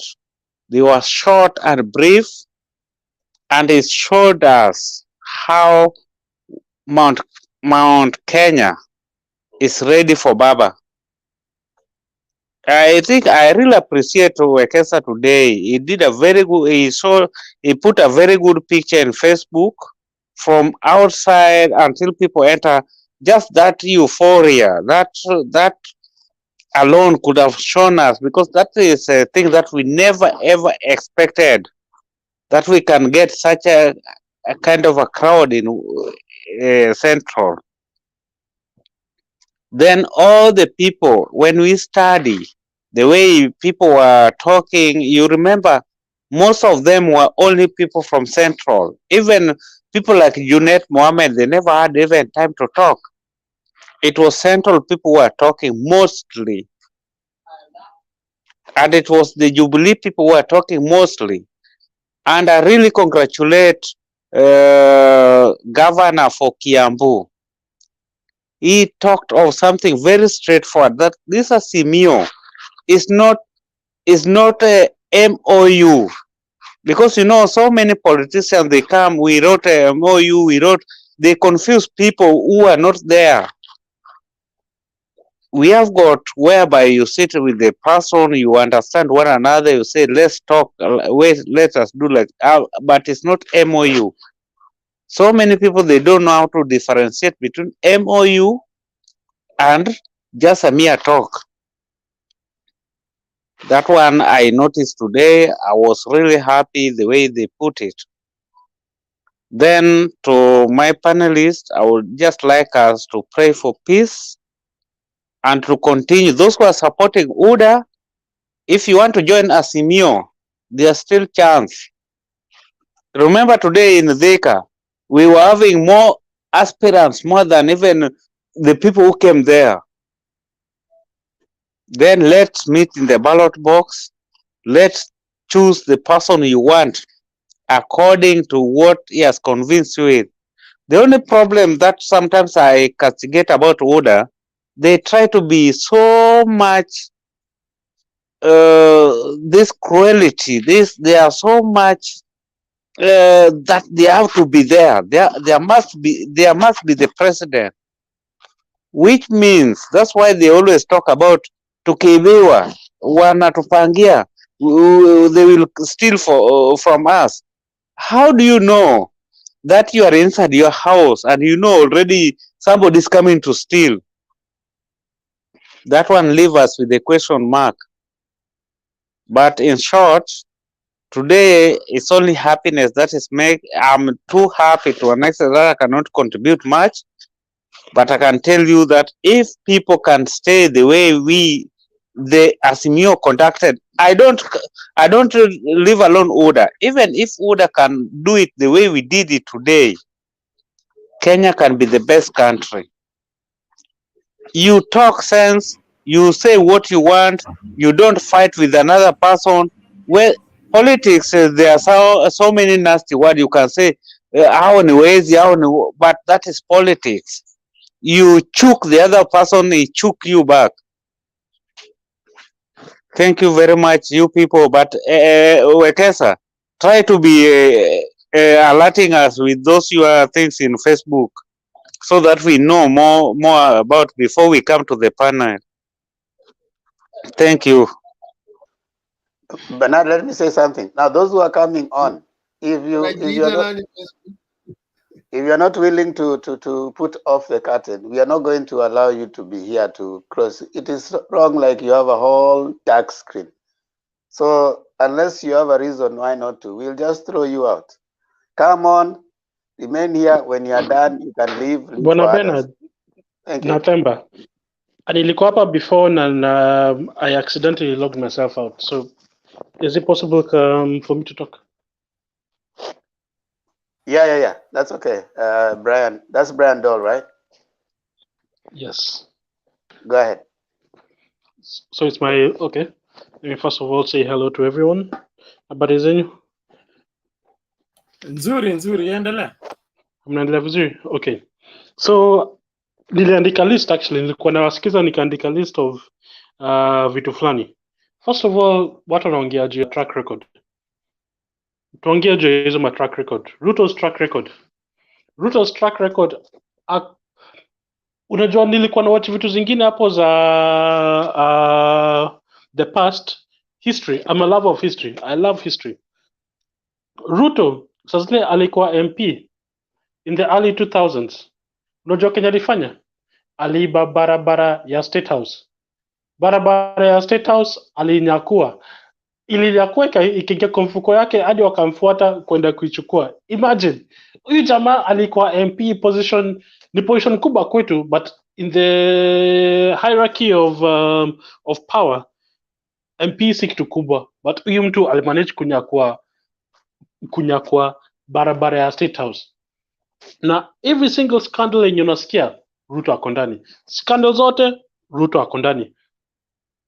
Kuna maybe zingine watu wanaweza kusema ni uongo, but let's be honest. If you're in, kama wewe ni mwanafunzi, wewe ni mwalimu na mwanafunzi yako kila siku mwanafunzi yako kwa list ya watu wabaya, not everyone can be wrong. Let's just be honest about that. And Raila's track record from the beginning of time, Raila has been fighting for this country. Raila aliingia jela akafinywa makende, sijui kama naweza kusema kitu kama hiyo, but alifinywa akafinywa juu ya sisi the poor people, the common man. And when he got into power, what did he fight for? He fought for devolution, because the system of government whereby if you're not friends with the power at hand, if you're not friends with Moi, hakuna development itakuja kwenyu. So watu wanasemanga, I'm not being tribal, but acha niseme tu kweli. Sasa zingine akikuwa anasemanga Wajaluo wajaendelea juu Wajaluo wapendangi maendeleo ama vitu kama hizo, but ukweli ni hatujaendelea juu hakuna pesa inatoka juu inateremka chini. Western haijaendelea juu hakuna pesa inatoka juu inakuja chini. Hizo times za Moi za central government, if you're not friends with the government, you don't support him or her, you don't get any development. So Raila alijaribu kukata hiyo, ndio hata kama wewe, if you don't like the government, even in the opposition, you still get your funds. And that is a perfect, it's wonderful. And more funds should be given. I do not support the BBI because of kuongeza my constituencies, but I understand the logic of BBI. Maybe in the future, I will be able to and Musalia Mudavadi has amejiweka kwa msalaba, kwa cross, kusha. Wetangula ana fight for survival. Wetangula ana voice. Hata ukiwatch ma interviews za Wetangula anakaa mtu hadi kumeza mate ni ngumu. Huyo mtu ako kwa shida. Oblivion is his future, ni oblivion. Wetangula na Musalia, how, and watch Chris Kumekucha's video about Musalia's journey. You'll understand how Musalia thinks. Musalia was given everything. Raila walked through the coal, walked through the fire, was burnt, was beaten, was everything. That's why people love him. Musalia is wondering, why don't people follow me the same way they follow Raila? Because Raila did not buy or receive his position. I love the guy, to be quite honest. If there's any Kenyan who's above all other Kenyans, it's Raila Amolo Odinga.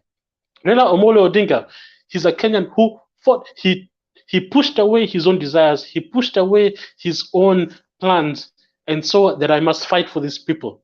And he suffered for it. And that's why the people love him. The people love him not because ati akona beautiful words kusema nini. Hata ukisikiza speeches zake, let's be honest, most of his speeches ziko pretty similar. Hata mimi nikiwa speeches zake najiulizanga, mbona aunanga mawriters wengine kuandika vitu zingine tofauti ya kusema. But people don't love him because of vitu tamu. Wanampenda juu substance, a man of character, a man of substance, and that is what we need in our country. We do not need any of this. All politicians are liars. Tusidanganyane, politicians wote ni liars, but we need a man of substance. Raila ni a man of substance. So Musalia Mudavadi in 2002, he was with Raila. But then what did Moi say? Hey, kuja ukalee kiti ya vice president. Ukikalee kiti ya vice president, utaweza kuingia kwa kiti ya rais vidini.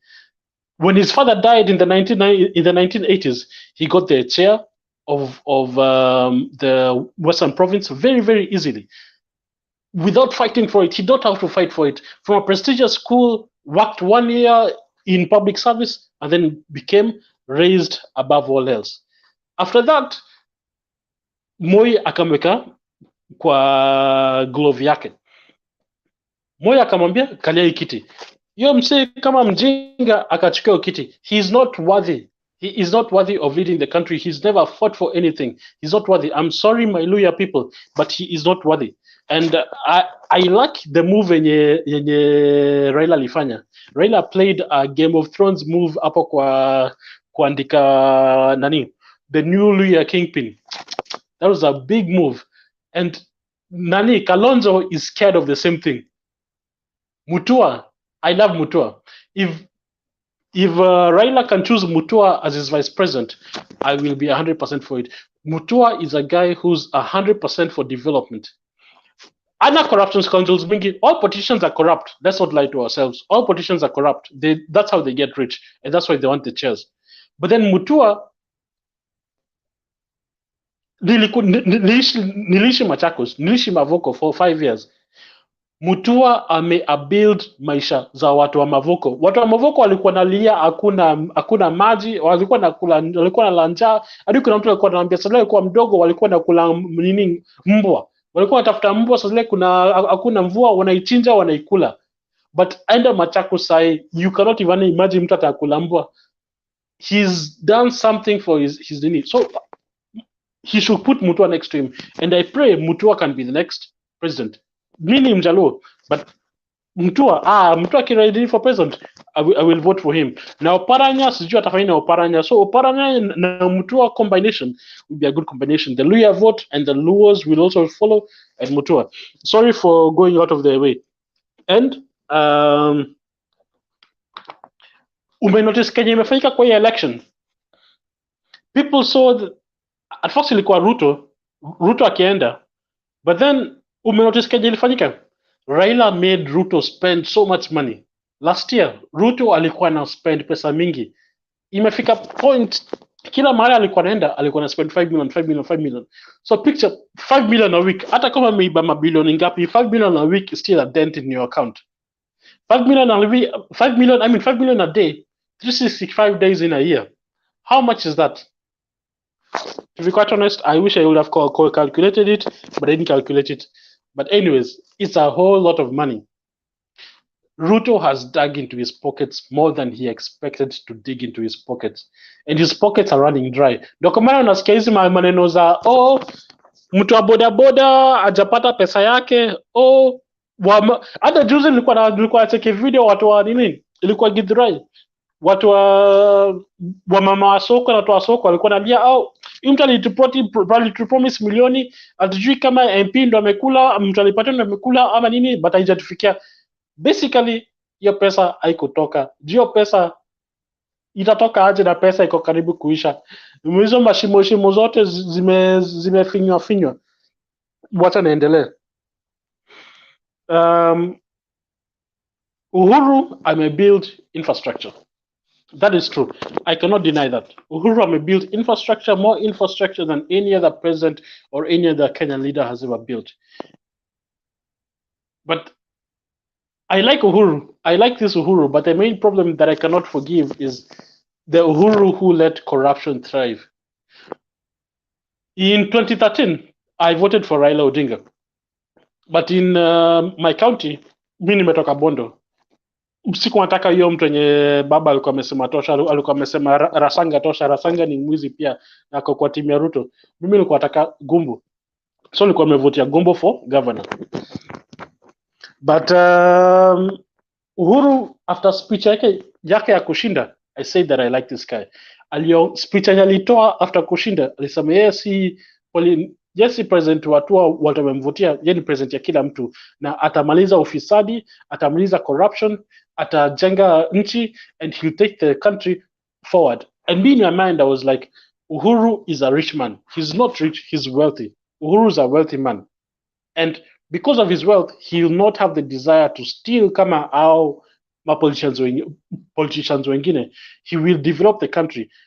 Uhuru ametembea, ameenda Europe, ameenda wapi, ameenda Dubai, ameenda Singapore, ameenda wapi.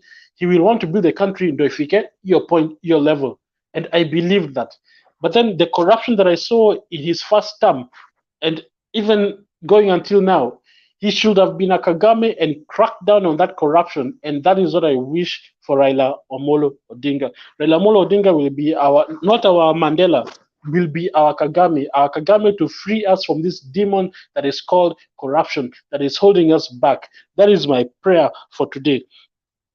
Amen. Anyway, I would like to go on, but if you give me time, I will go on. But if you don't, it's Can I continue? No, you come in later on, not you have spent enough time on that. You can spare the remaining points. You will come in later another round. Okay, thank you very much. Asanteni sana. Mnafanya kazi mzuri sana. Nacheki video zenyu, but please do more street interviews. Okay. Do more street interviews. The street interviews are good. Asante sana. Okay, thank you. All right, Themba, where are we going? Mkenya? Yeah, patia Mkenya. Now, if you wanna come in, Bernard, just before Mkenya says, if you wanna come in, kindly show your picture. We don't want you coming here with a black screen. So if you are coming in, show your picture. Kama uko tayari kushow your picture, just stay on the comment section. You follow the conversation from there. Okay. Okay, sawa utakuja Richard, utakuja after Mkenya. Mkenya, endelea. Okay, thanks very much. It's nice to join today's discussion. However, Mr. Bernard, I will encourage you, any statement which is not verified, we should be discouraged on the platform. Calling any politician a thief, that politician can sue this channel. I saw Malindi Forum, the members being accused. So if you may say you disagree with a certain politician, but don't go to certain extent on very sensitive matters which you don't have proof of. We don't want all the members here to be held accountable or Bernard to be put on some questions. So to today's contribution, I can see it's Ruto the Wizi, allegedly. Yes. So on today's topic, we can see that we have Raila's campaign in Thika, the numbers, the delegation, the speech. I will stick to that. So first I will touch on Mkenya, yes. what is illegal calling someone mwizi? Kama jaiba, nikuja nikuibe mwizi. What is illegal? Sorry? What is against the law? There is what is called defamation. And there's no defamation. Mtu akiiba roho ni defamation. Ni defamation, aliiba shamba ya mteshi. No, I'm not talking about guys, take it easy, yes, take it easy. Let's have the conversation going, not digging back. Asante. Yes. Peleka Temba quarantine. Yeah, I've not mentioned the name of politician. So I was just giving a blanket comment. Mwizi ni mwizi, so isiwe issue kuja kututisha ati sijui tutapelekwa sijui law. No, but it's right if you cannot accuse someone if you don't have evidence. And actually, I'm not touching on DP. There's someone who touched on a certain governor. So anyway, let me stick to today's topic. So first, I will contribute to the Azimio's candidate. So I will touch on the speech. There is something which he talks of. His speech mostly was touching on the development that he has done and how Mount Kenya have benefited from his contribution, maybe unknowingly. And this one he touched about roads. And he reminded the audience there that the Thika road is the one who came up with that plan, and even went ahead how he was demonized for bringing down structures along Thika road. So he reminded and saying Raila alikuwa mbaya, but at the end they're the one enjoying the road right now. And he went ahead and reminded them that is the best road in East and Central Africa. Then why he brought this issue of the roads, he also mentioned about Mau Mau, that these were his plans that Uhuru is actualizing. So here he was taking carpet under the DP, because the DP has been going around saying, hii barabara sisi ndo tulitengeneza, hii barabara sisi ndo tulitengeneza. He was just reminding people, I am the one who came up with these plans, which Uhuru is implementing. So that was a nice score there. Then he made a hint of Uhuru to fall out. What could have led? Because he was in the home turf of Uhuru, maybe I suspect that they talked with Uhuru and he knows what the fallout is. So because he was in Uhuru's home turf, he hinted on that.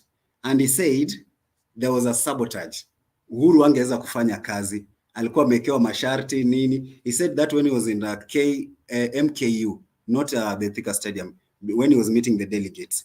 So here was just to talk about the sabotage. Then there is something which he touched on, single mothers. And if you go to the area of Central, from my observation, I don't have the exact statistics, most people, majority of single mothers come from that area. And he mentioned that. And he also gave them sweetener that you too will be benefiting. Why did he choose that one in that place? Because mostly, if you have observed the single mothers, in one, they may be having their own reason for that. Then he also mentioned, capitalized on the Madoadoa thing. And I remember when he was in MKU Pavilion, he reminded people of Junet Mohammed coming from, is it Mandera? I can't remember. He said where Junet Mohammed comes from. Mandera, and is an MP in Nyanza, Luo Nyanza. Then he also searched for Shakil Shabir. He said Shakil Shabir is a Pakistan who is in Kisumu East. And he said, how si Madoadoa? Those are people from his backyard, and he's very comfortable with them. Then there is the issue of numbers I'm seeing here. The organizers played a nice trick, and I like how Murebi is doing his thing. When they were coming from Mount Kenya University Pavilion after their lunch break, they were to come directly to Thika Stadium, but they chose to branch to Makongeni. Why? Maybe if they went to Makongeni direct, the opponents will have said these are the numbers varied. So he went to Makongeni, which was not planned, and they had very huge numbers in Makongeni before proceeding to the stadium. So those people saying that people were ferried, were those people in the interior of Makongeni too ferried? So they are left with the egg in the face. Then I also like the incorporation of musician. You know, music is the universal language of mankind. You enjoy music even if you are not part, you don't understand. And they used very nice artists there who are followed with the majority. I think I saw Machete, that is Gatutura. Samido, I'm not sure, but I saw someone the same. And the crowd was really responding. So when this crowd respond to this musician, they see this person is interesting. So they will live with that memory. That nini ya baba ilikuwa mzuri. Even if those people just came just to see baba and were not interested, but they will go back with that memory. Then the youths who are living in Thika Stadium, there was some artists there, I think Triomio and someone. And there was just a punchline, Rao na Rao. That pia sisi tunataka Rao na huyo Rao. So Rao, I think, is kubebwa na gari, to feel that Rao with Rao. So it was a very nice slogan, which maybe media never captured it. But I could tell you that youths were going Rao na Rao. Then the delegation, I can see that the delegation, the choice of delegation, youths. Why did he bring so many Mount Kenya youths? Now, this could be the reason. One, voter apathy among the youths. So he's using youths to target other youths because there have been a voter apathy. Then number two is radicalization. Maybe these are the youths who don't know the history, where Kenya have come from. Because maybe Raila has been saying how Kenya started, the Jomo Kenyatta, wakaambiwa hatutaki historia. So maybe because these youths can never understand where Kenya has come from. So he's using these youths who could easily be radicalized.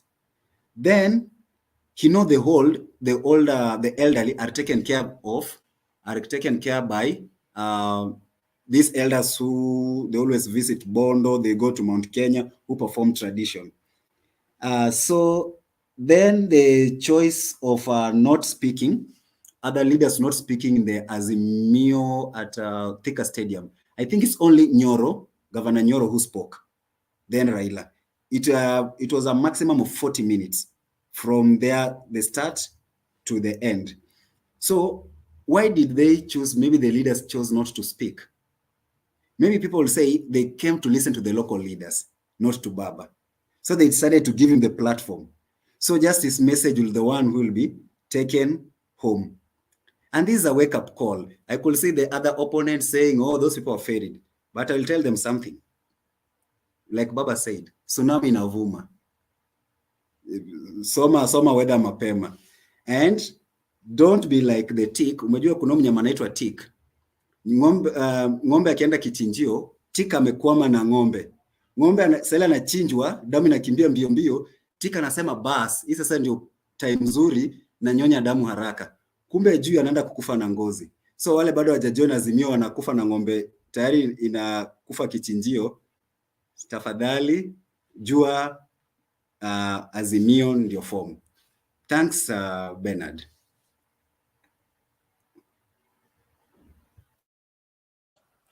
Okay, asante Mkenya, tunashukuru kwa maoni yako. Tusonge mbele. Richard, karibu. Good evening, guys. What I can say is that this is a very good discussion after the Azimio la Umoja rally, which has been was very successful.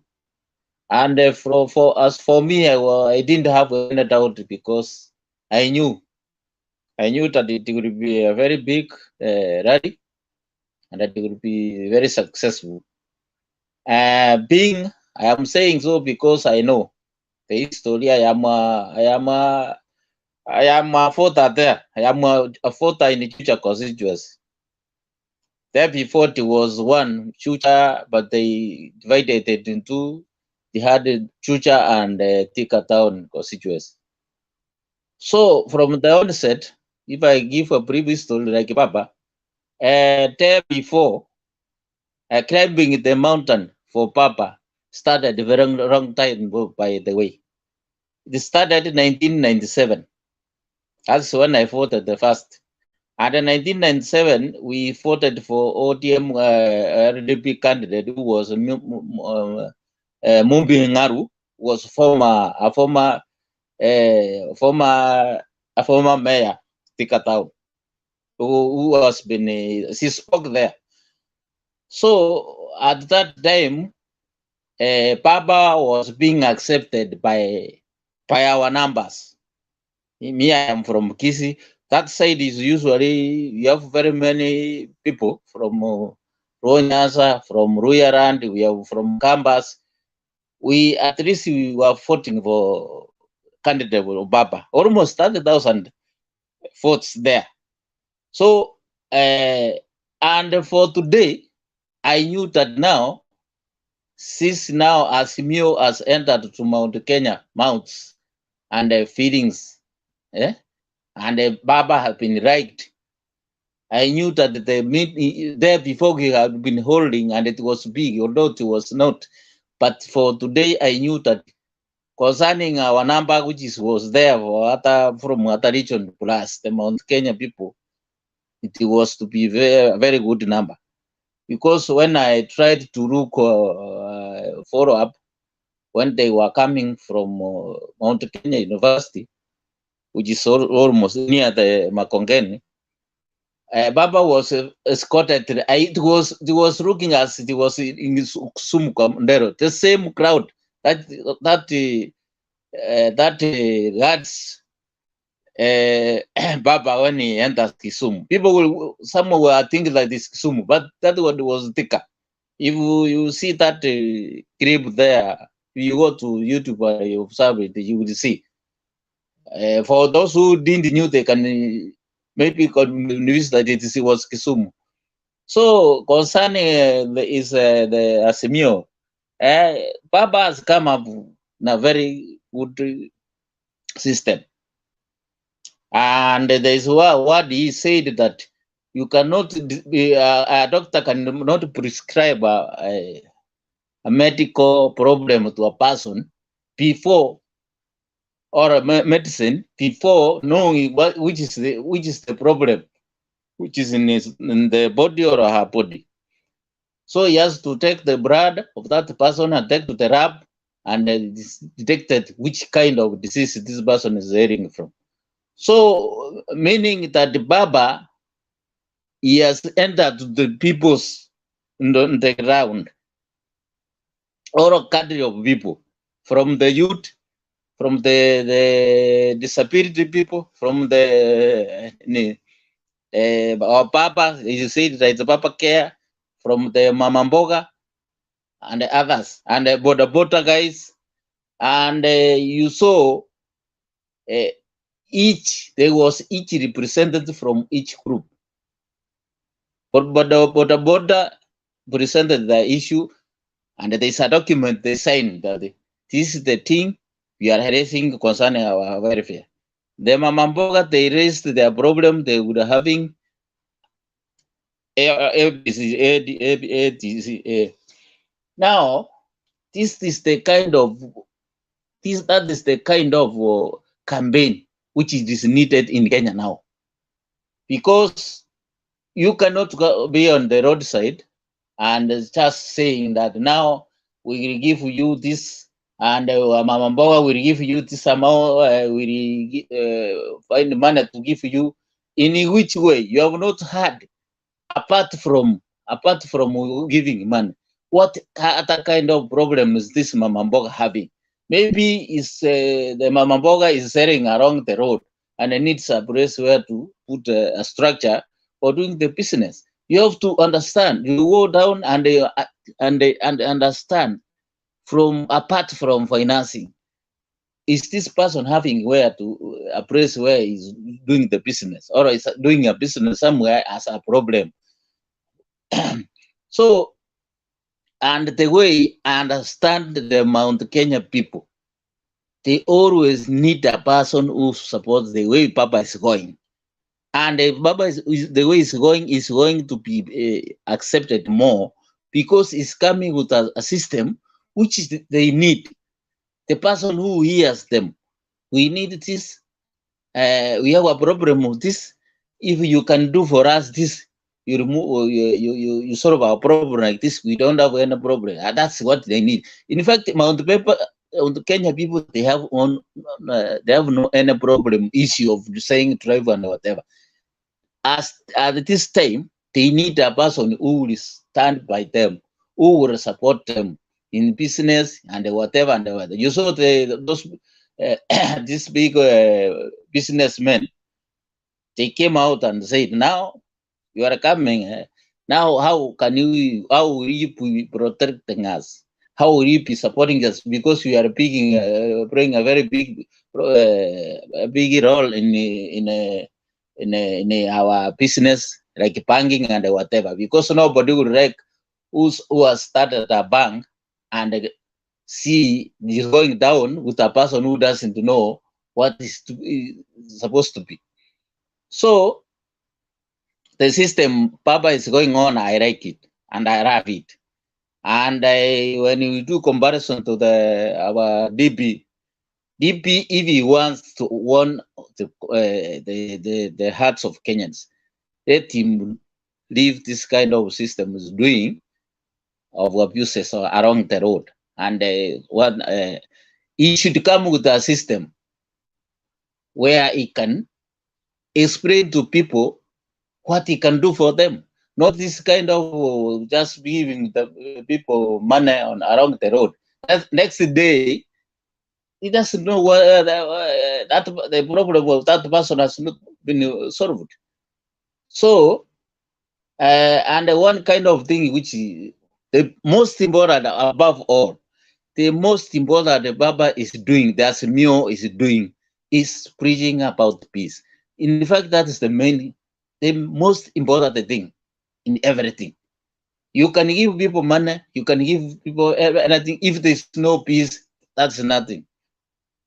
That's not complete. So our people, what I was saying, I want this crusade to go on. And you saw the likes of Kemunya said that now anybody, especially those people of Mount Kenya, anybody is going around in his village or his home, he should take the crusade to people and say that we are in Azimio and we are going to vote for Papa. So I think the crusade should go on and let us push for Papa, the best as our best candidate. And we are not overshadowing the others. They can do whatever they can do, so they can make effort to do. But now when I come to Oka, I cannot speak anything because now it's like it's over.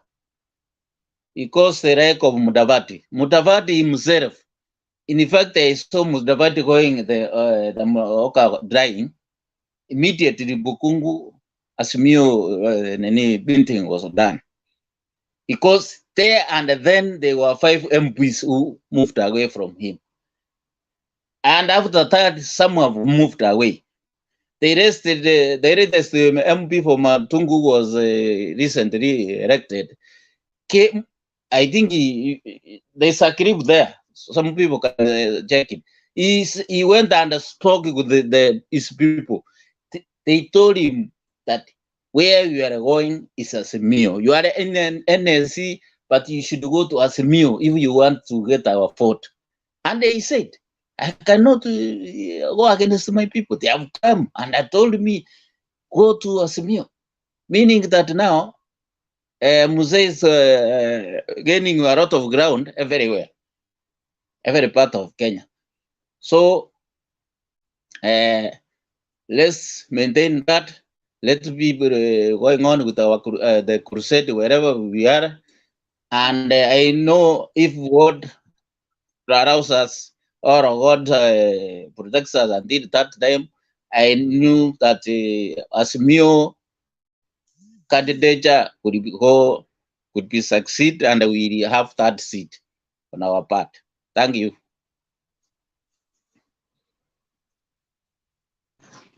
Bernard,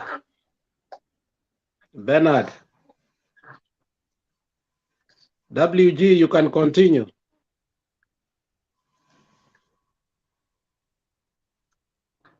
WG, you can talk. But Alex, today you are the one who is moderating. Ama you disposed Themba and Bernard looks like they have their own things they are doing, so I took over.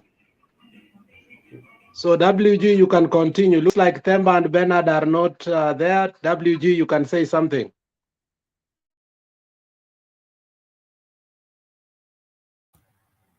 Unmute WG.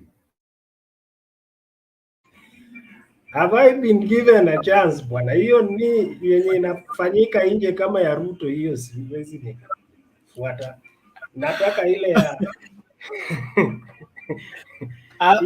Alex, thank you, but we'll be coming for you. We are all here, 3 of us, and you're saying we are not there. I think no. Before WG comes in, let's hear Dalmas first, and then we go to WG. Dalmas, Upo. Dalmas has just arrived. No, Yes, Dalmas Nico. was here. Yes, Make your submission quickly. Make your submission. Then we go to WG. yes, so I'm Dalmas from Sia County. So I can say that I'm Azimio in full combat, and it's not just because I come from Sia County, but it's because of what the Azimio candidate is selling to Kenyans. He's selling hope, he's selling peace, and he's also selling to the Kenyan nation unity. Unlike the other candidates who are selling to us fear. So what I can say is that in that hope, unity, and peace, Kenyans will be able to work hard and get the great economy that they would like to have in the future. So what I want to urge everyone who is in this platform to encourage their neighbors and also their constituents to take up as many votes as possible. And even those who have not taken IDs, to take IDs so that we can all line up to the last one to vote for the Azimio candidate. And then what I can also say about today's topic on Azimio meeting in Thika is that it was one of a kind. And I also saw the board chairman of the Azimio presidential candidate Ndiritu Murithi speak about the event. And you can say that the event was okay. Most governors came, and some MPs from central Kenya. It's a show that Azimio is being welcomed in a very positive way in Kiambu County and the rest of the nation. I don't have that. Thank you. Okay, thank you, Dalmas. We appreciate your observation and contribution. WG, you can now come in. Thank you, Themba. Oh, sorry, Bernard. Asante sana. How are you, Themba? I'm good sir. You see today tuko wote sasa leo hapa. Leo fanya fujo uone. We kick you out all of us together. Alex amezoea kutubuli hapa. So today hakuna kuongea. hata mimi niko. We will throw them out kabisa. I didn't get the full opportunity to observe the rally fully. What's happening? Yes. Is someone, please, Carol, mute. Thank you.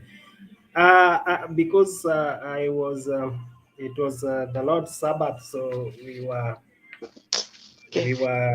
in church, so I didn't get to observe like firsthand. However, I got the opportunity to do a recap or to follow on what had transpired. And I saw that Thika was actually late. So, like it confirmed today what we opined yesterday regarding the organization. Bernard, if you can remember, we were saying that the Taita rally wasn't so much well organized. So today you saw what it is now, the difference. That was the organization was good. It was to the presidential standard. It was to the presidential standard, everything, and even Baba was so the Baba was so composed, as in you know, you could see that he is not worried at all. He is composed. He is confident, and even as he was giving his submission, he was talking to the mountain. He was appealing to them and talking to them, you know, clearly. And the other thing was that he was also on point, trying to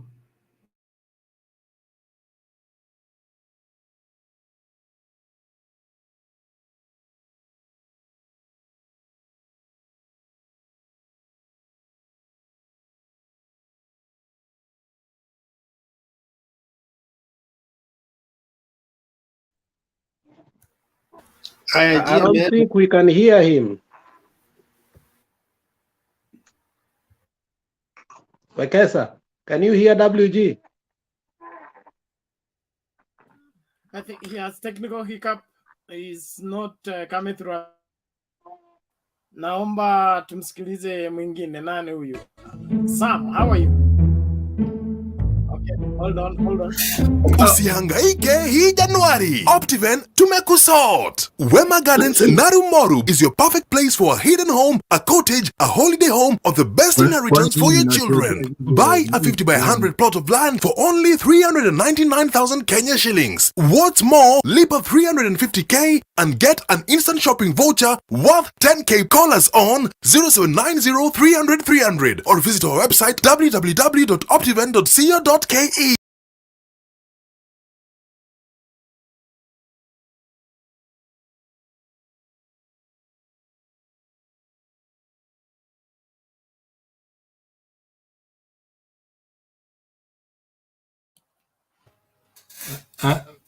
Bernard. Okay, thank you. Sam, you can come in now. Yeah, no, Bernard, kwani mnatuwekea inaitwa nini hiyo? Hilo ni tangazo. We don't need that one now. Anyway, hold on, meantime, Sam. Yes, sir. Hold on. Hiyo ni masuala ya station, sio yetu. Okay. Asante. So, is it me? The submission Iko nini Wekaza, mbona unacheka? Wekaza. You don't need a commercial break. It has nothing to do with you. I don't need a commercial break. I've got nothing to sell. Gentlemen, good evening, good afternoon, good morning, whatever you are. Well, I've been here just for the last 10 minutes. I heard what the previous people were talking about. Anyway, I would just pass this one first so that I can hear in detail. I don't want to make some comment which is going to be irrelevant to the people anyway. So give somebody else at the moment. Thank you. Wekeza, mbona unaangalia hivyo? Unacheka nini? Wacha mimi nichukue chance yako. Asante Sam. Thank you. Carol, how are you? Carol Jebet.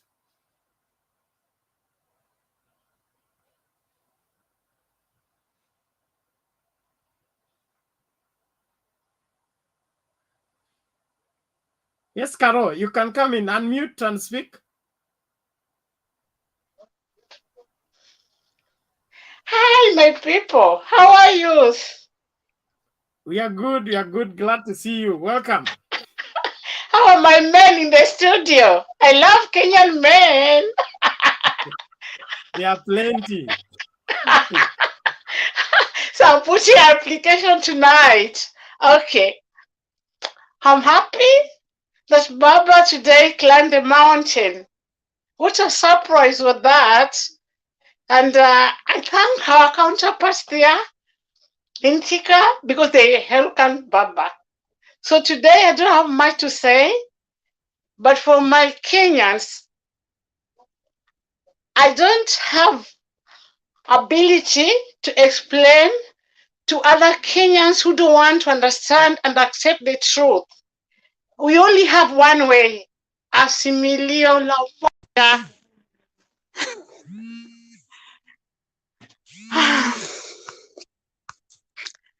Daktari, I'm live show TV, so I'll call you tomorrow. In the live TV, I'll call you tomorrow. Tomorrow, please. I'm back. Hello. Yes, carry on, carry on. Endelea. Tomorrow. Hello. Hello. Caro, clear Jesus the phone Christ. first, then you will come in. Hello. Later. Should I unmute? We can hear you. We can hear you. We can hear you, just talk. Okay. So the thing is, I want to tell my counterparts and Kenyans at large, please, let us be realistic with ourselves. There's no way out. We can be cheated. There's other routes that can bring Kenyans to Canaan. There's only one route to Canaan, through Azimio. I have much to say, but I don't want to offend other observers because maybe they love the other person, I love Baba. So the thing is, Rome wasn't built in a day. And for Baba to take us to where we have arrived, it has taken 40 years. This is the 5th time Baba is contesting for presidency. I don't think if it was for his personal gain, he would have struggled all this time. He has struggled for the benefit of Kenyans. Let us not give him doubt.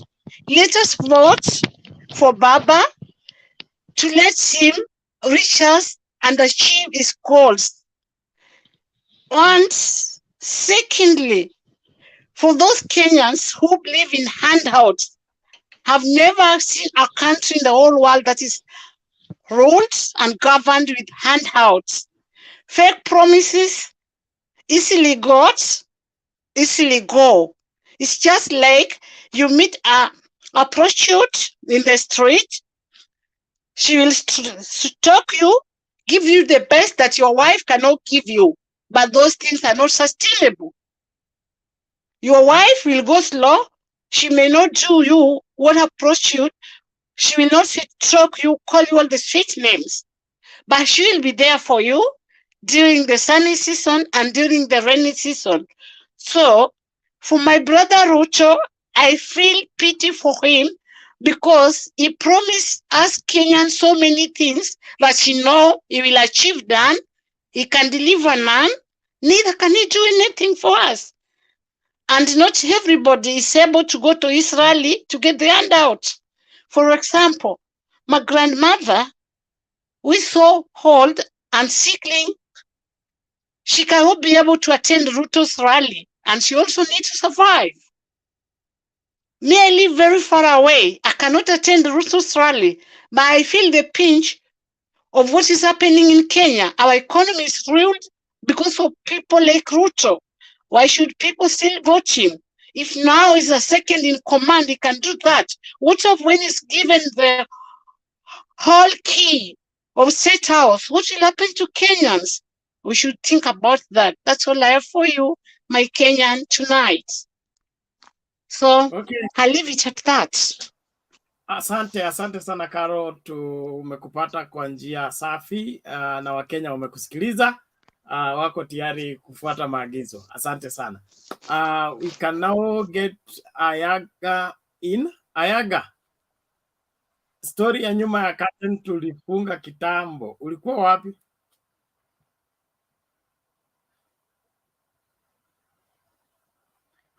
Ayaga, are you there?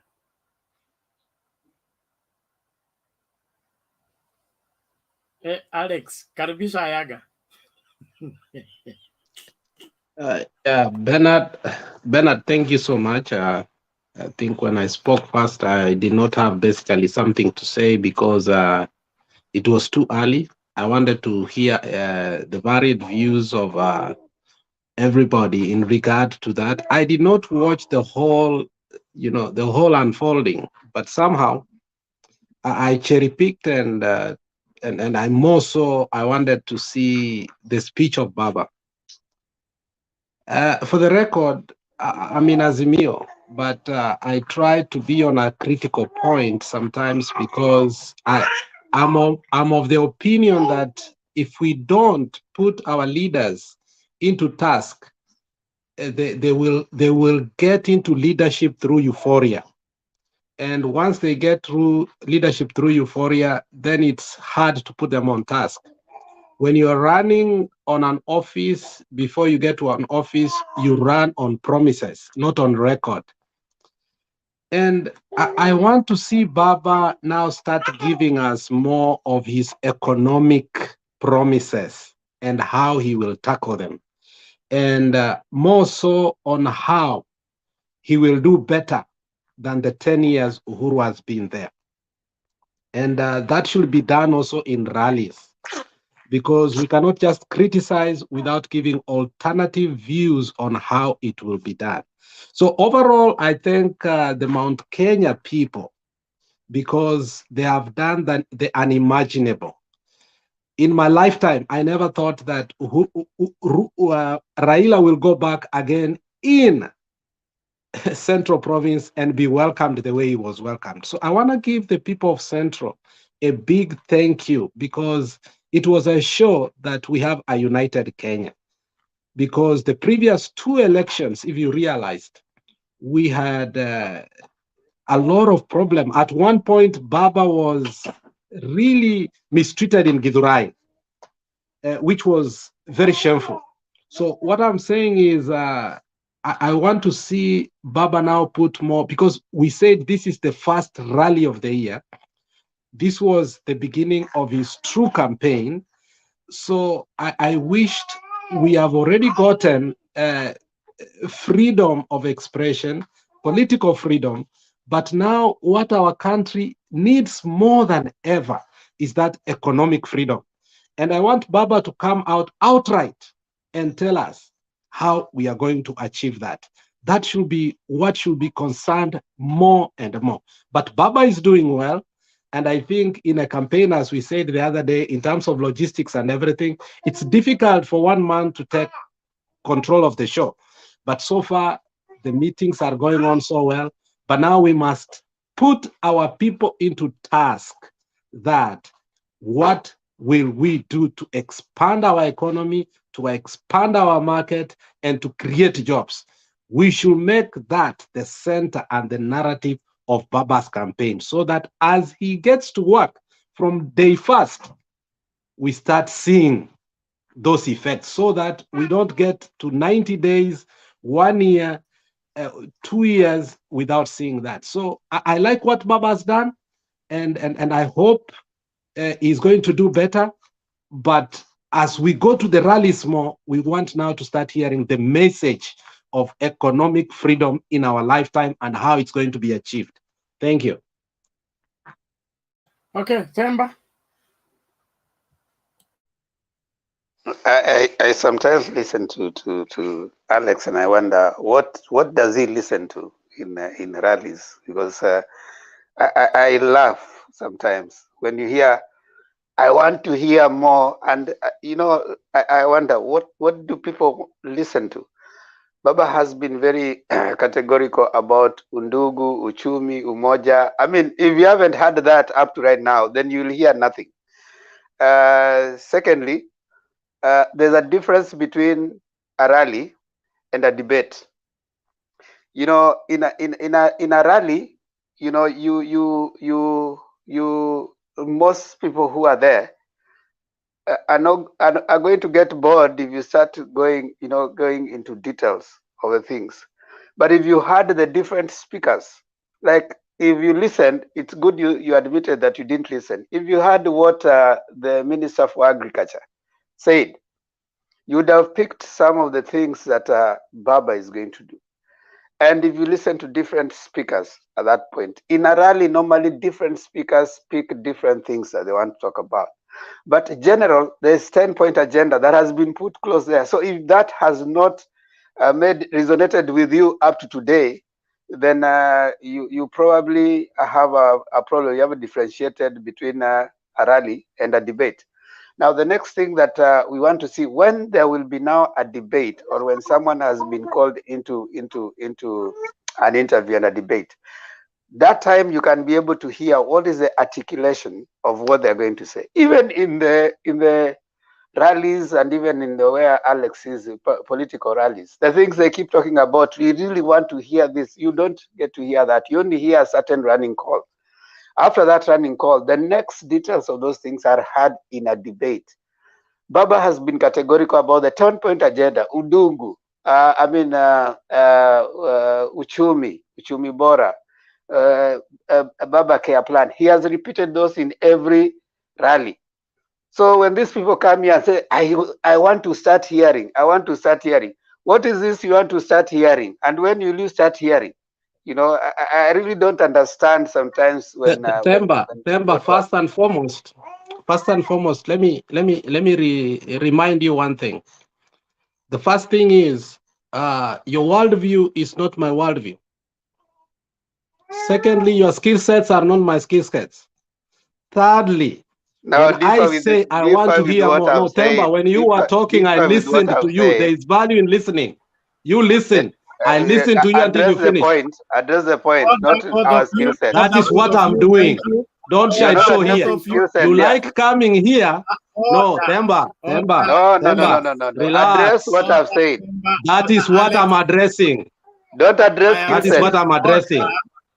Order, both of you. Themba, that is what I'm addressing. Alex, ngoja kwanza.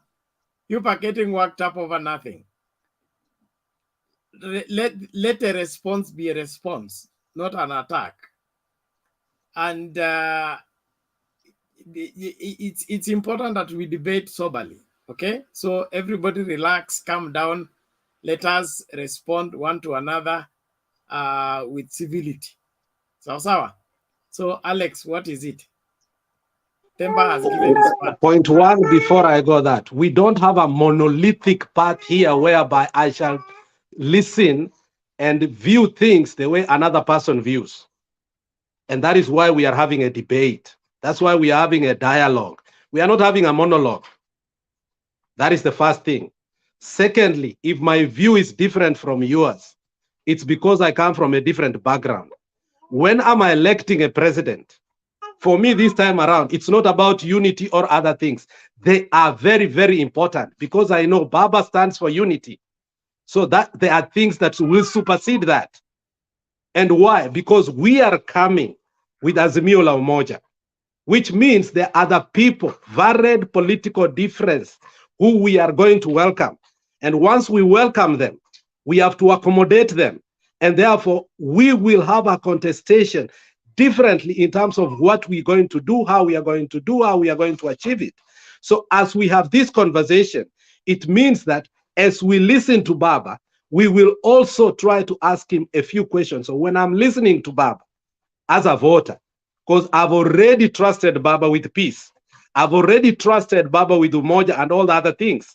Now I'm asking myself, this problem we are having of markets, because we keep on talking about wakati alikuwa ministry Ruto was in the Ministry of Agriculture.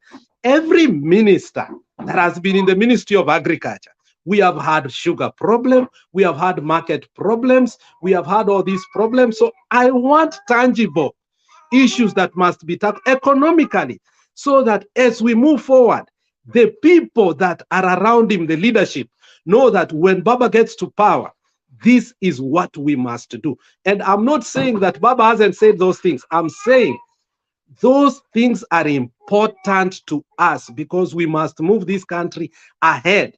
So, Themba, your worldview is okay.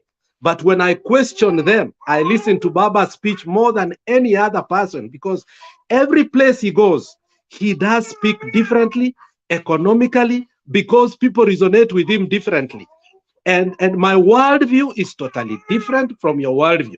When I'm questioning, it doesn't mean I'm not listening. But what you hear is different from what I hear, because what I need is different from what you need. So don't come here to attack us that what have we been hearing. My friend, there is value in listening, and there is civilization is listening, and there is no civilization in lies. Alex, wacha kujidefend. Amekuuliza tu useme vitu ya economy. Wachana na story. No, Wekesa, when anasema hapa we are not listening. Let me respond. When he's Alex, saying we are not listening. You have talked. Let me talk. Order, both of you. Let me talk. No, Wekesa asked me something. Ngoja kwanza tafadhali. Alex, relax. Do you know what time it is? We are not 3 hours down the show. So if you begin to go like this, by the 8th hour, I don't know what you will be doing. So relax. Okay? It's a conversation. It's not an attack. All right? So it's simple. We all understand at different levels. But if we listen to the same person saying the same thing, we should not come from the same meeting and say he did not say what he said. At least that's what I can deduce from that. If there is any elaborate plan of making Kenya pick up and get back on her feet and be self-sustaining, Baba has articulated that in terms of his 10 points, in terms of his the revamping of after the infrastructure, his industrialization will bring about a job creation. When there is job creation, every Kenyan will be productive, and there will be money in the pocket, and the country will be moving forward.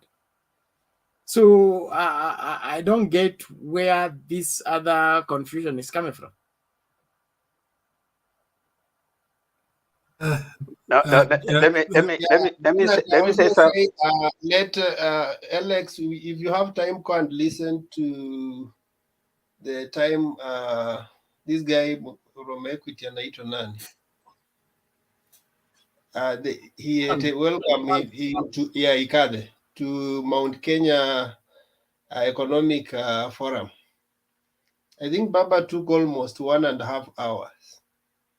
That time he talked about economy. He never talked anything else. There are so many clips Baba have been talking. In fact, one day he focuses on health, another day he focuses on economy. If you just be serious, you will get them. He has been very categorical and has been engaging in a structured conversation, not just this chorus that we are hearing in the rallies.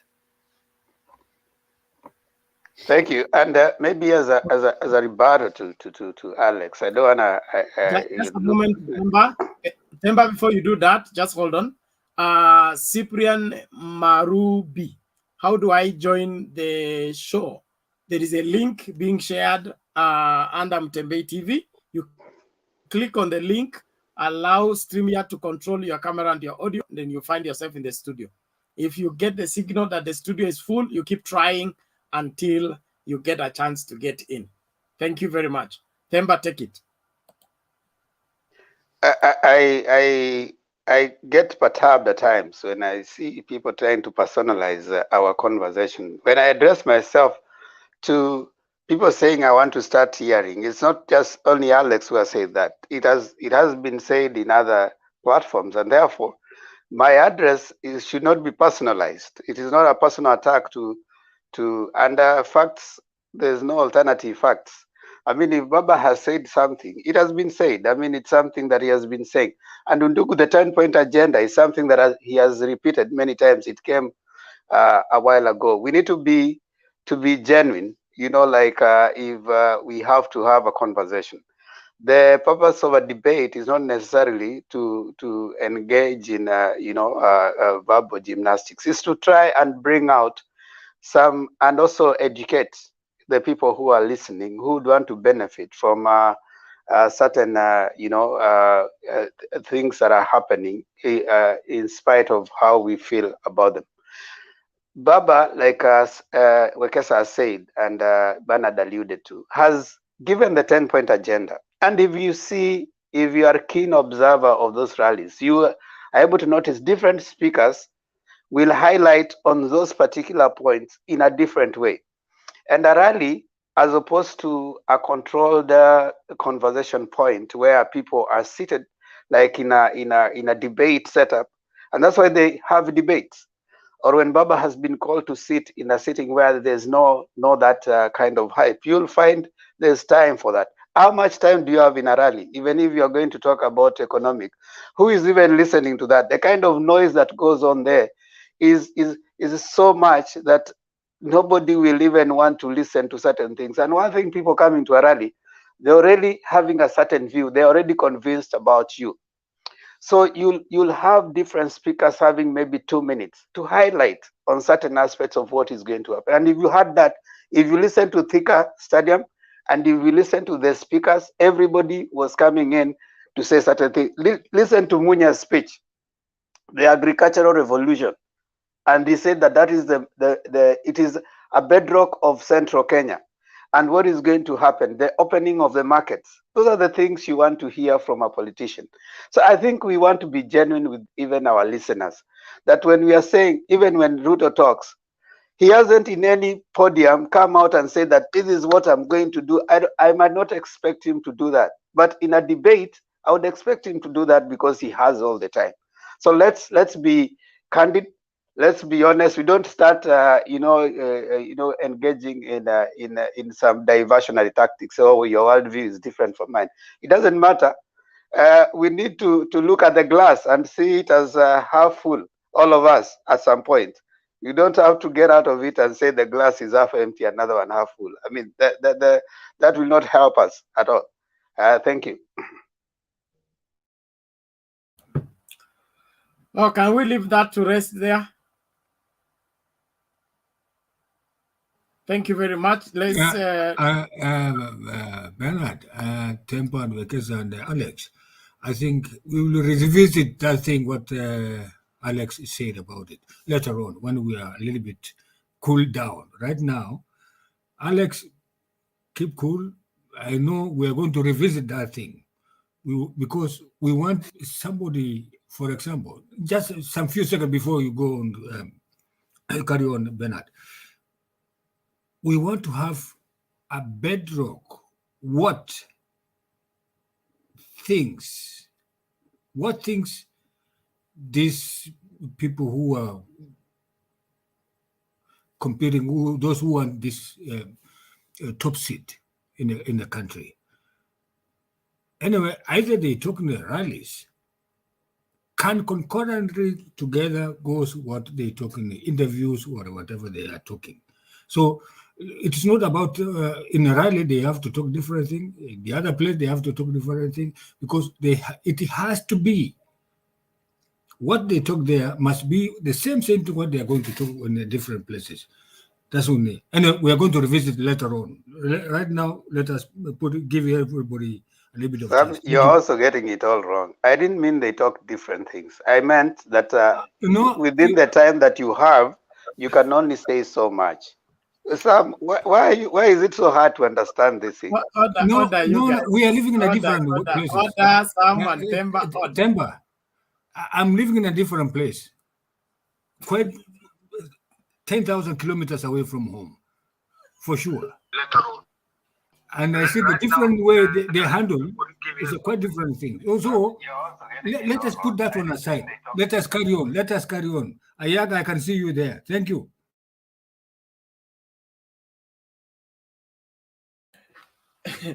Leo inaonekana Thika imekuwa thick. But I'm happy that everybody is happy and we're willing to make their contribution. John David, your device is not well connected. That's why you can't get into the studio rightly. So we request you get out, restart. If you're using phone, restart the phone first. Then from there, allow StreamYard to control your camera fully and your audio fully. Then you'll be added to the studio. Saa hii hata tukikuacha hapa miaka yote, itafanya kazi. So restart and then you will be able to get in and add your voice to what we are saying from this end of the world.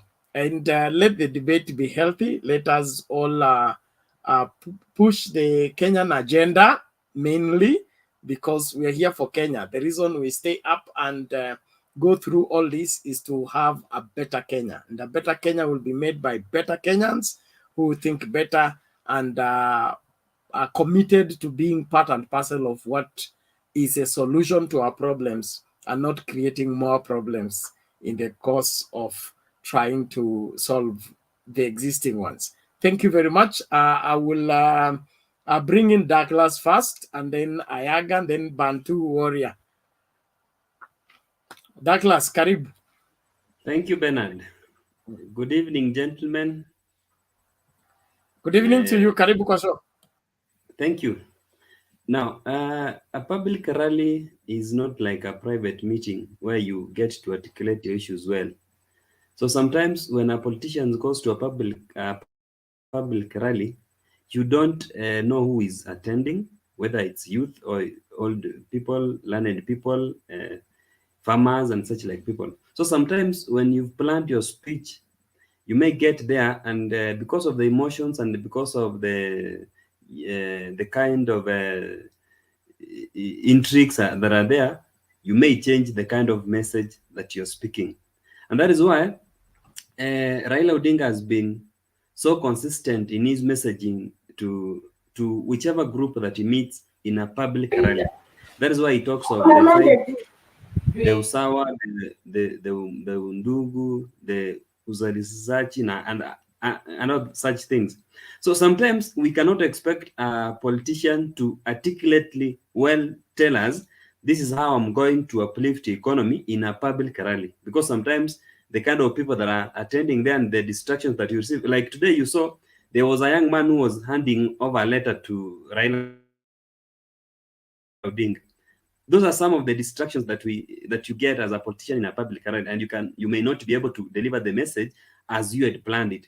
That is why the Azimio team has been having boardroom meetings, different meetings with a small group of people to be able to explain to them what he intends to do for the country. So these people become the crusaders, the gospel carriers of the message that is having the Azimio la Umoja message, and the way he's going to uplift the economy, the way he's going to revive the economy, the way he's going to create jobs, the way he's going to bring people together, so that these people, when they meet other people out there, they are able to explain and they are able to do that kind of messaging. And again, you need to, when you are in a rally, I'm now talking specifically of the Thika rally, that is Azimio. I got time and listened to some of the speeches. The kind of people that were chosen to speak, they were people who could resonate well to the crowd, to the audience. The governor for Kiambu was able to welcome those people home because those are that is somebody that people understand within that place. And if it was a ferried crowd, then you could not hear those cheers that they were giving the governor for Kiambu when he was welcoming Baba or Raila Odinga. And again, the choice of words. You see, right from the start of the speech of Raila Odinga to the end, you could hear him climbing the step one by one. From one point, you go to the next. People are able to resonate well that this person was able to talk about Babacare, was able to talk about single mothers, was able to talk about women, was able to talk about bringing people together. And again, in politics, there is something you must not forget. You must rebuttal your enemy. That's a must. Because if somebody stood in Eldoret and said, yule jamaa wa kitendawili, when you get a chance in Thika, you must now make your crowd applaud you by saying, yule jamaa mwingine. You resonate well and you score a goal. It becomes goal. But if you leave it, you play a gentleman, my friend, you cannot make it in a public rally and in a heated political atmosphere like what you're experiencing today. So those people who are saying that Raila should stop talking about Ruto, that one is not going to stop. In fact, I could advise Raila to be more energetic of speaking about the enemy. Because how do you score political scores? How do you score political goals if you become a honest, a gentleman? And that is why the likes of Kalonzo and Mudavadi are not able to make it in this crowd, because they are gentlemen. You cannot score a political goal by becoming humble. No, you will be beaten left, right, and center. So Baba is well, he's doing well. What he only needs to do is to increase the speed of answering the enemies, the political nemesis, the likes of Ruto, the likes of those Kimani Ichung'wah and the likes. So somebody is saying Baba was on fire today. In fact, I've never seen the kind of energy that I saw in Raila today. He was electrified, energized, and that is what we need to see as he climbs the mountain. Then again, the numbers, the attendance was way much above the expectation, because people were expecting that people will not be able to attend, but people came in large numbers. And the only thing I didn't understand, there were the red kofias, the blue ones, and so maybe that was Kanu and the likes, and that is how now we bring people together. If it was a UDA rally, I'm sorry to bring in UDA, you could only see yellow. Segregation, exclusion, you want to build yourself to one line. But this one is bringing all colors, and everybody is there. Tomorrow, if I start my party and I call it maybe DM party, it will be accepted, and I'll have my color. That is the kind of inclusion we need, and that is the main thing that Raila Odinga came up with. And that's why I said the other day, Raila Odinga is unpredictable. When the BBI failed, we thought he's dead, he's done. But he came up with Azimio. Tomorrow, you don't know what is going to come up. The biggest surprise we are going to receive is the choice of the running mate. And it will surprise many, and it will tilt the political landscape when the other people are talking about, Muganga, or such like things. They are outdated. But scoring political goals for Raila Odinga, I'll advise him to up his speed on that. Thank you, Mr. Bernard. Let me stop there to hear what other gentlemen are saying. Thank you. Thank you, Douglas. Thank you, Douglas. That is clear enough. I think we move on. Ayaga, karibu, vipi?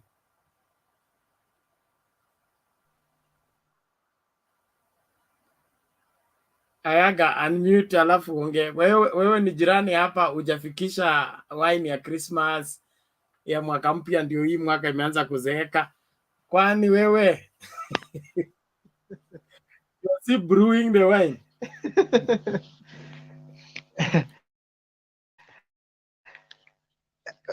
Sawa, niko poa. Maisha inanipeleka vizuri, nang'ang'ana na hii maisha. Patia huu warrior kwanza kidogo tu, kuna kitu nafanya nimalize, after Bantu warrior nitaongea tafadhali. Sawa, thank you Ayaga. Bantu warriors, vipi Bantu? Nzuri sana bwana Bernard, asante sana kwa kunipatia nafasi. Habari zenu ndugu zangu wote mlioko hapo kwenye panel, Simba, Kesa, Alex, Tony PK na wengine pia wote, asanteni sana. Kwa leo nimefurahi sana Azimio campaign launch in Thika. Sina mengi ya kusema, sote tumeona na wenzangu nyote hapo kwenye panel mumeongea, siwezi kurudia tena. Kitu tu mimi nataka kusema ni kuwa baba tayari mguu mmoja umeingia State House, bado ainue wa pili, aingie ndani, hakuna wasiwasi wote.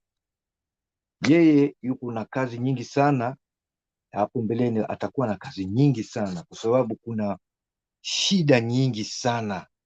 Kwa hivyo ningeomba tumuombeeni Mungu ampatie nguvu, kwa sababu atakuwa amekuwa exhausted na hakika pia, lakini baba yuko na nguvu. Kwa hivi sasa baba is the best time in the moment of his life.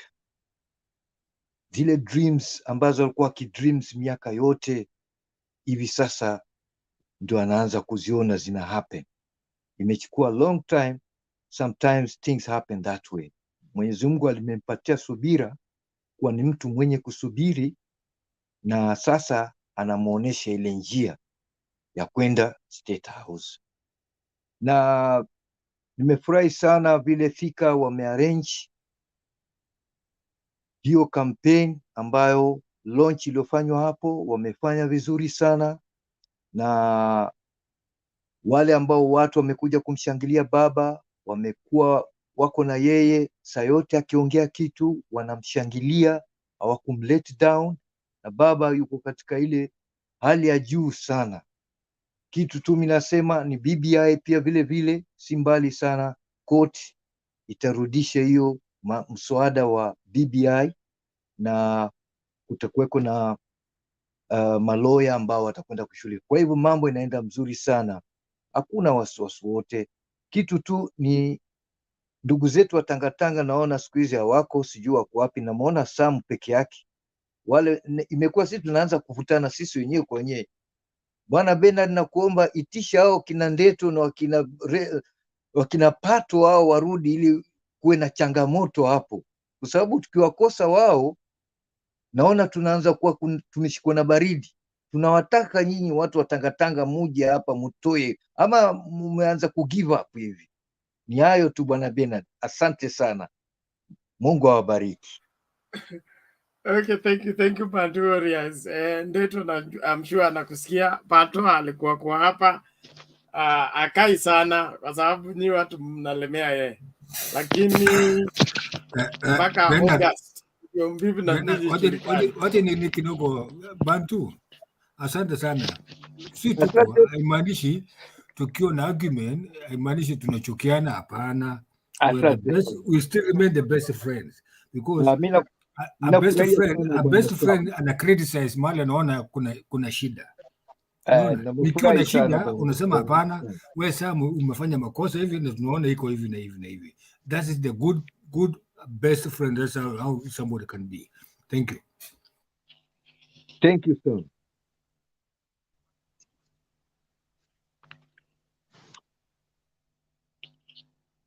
What is it?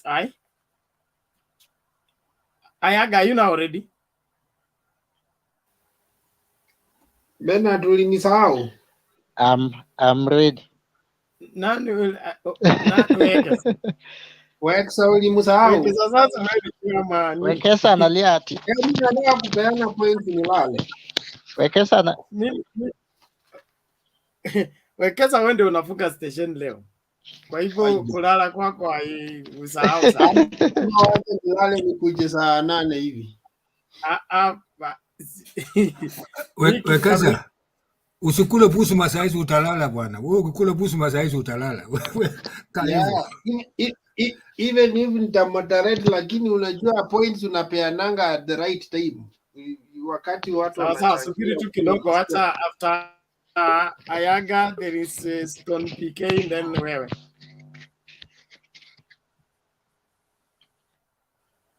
Okay. Thank you much, Bernard. And hi Temba, hi Wekesa, Sami, Jakindu, Mkenya Daima, na Stone PK and the rest. How are you guys? We're fine, sir. Yeah. Thank you very much. Bernard, nilipotea kidogo kwa sababu saa zingine siasa pia lazima ujipatie sabbatical leave ya kuongea politics, na mimi pia nilijipea hiyo, na I think sasa nimerudi na tutakuwa tunaongea hii maneno, kwa sababu I have when I was here I used to tell these my good friends from UDA that I am born and raised and breed in an opposition turf. So I know the traits of somebody who is going to opposition. They never listen to me. I told them these things as early as I think it was last year, very early, even before BBI. I told them, if speed, Ujama is going, at this rate, this guy is going to opposition. They never listen to me. I gave them all the traits of opposition leader, all the characteristics. They thought it was a joke. Bernard, I want to talk about Oka.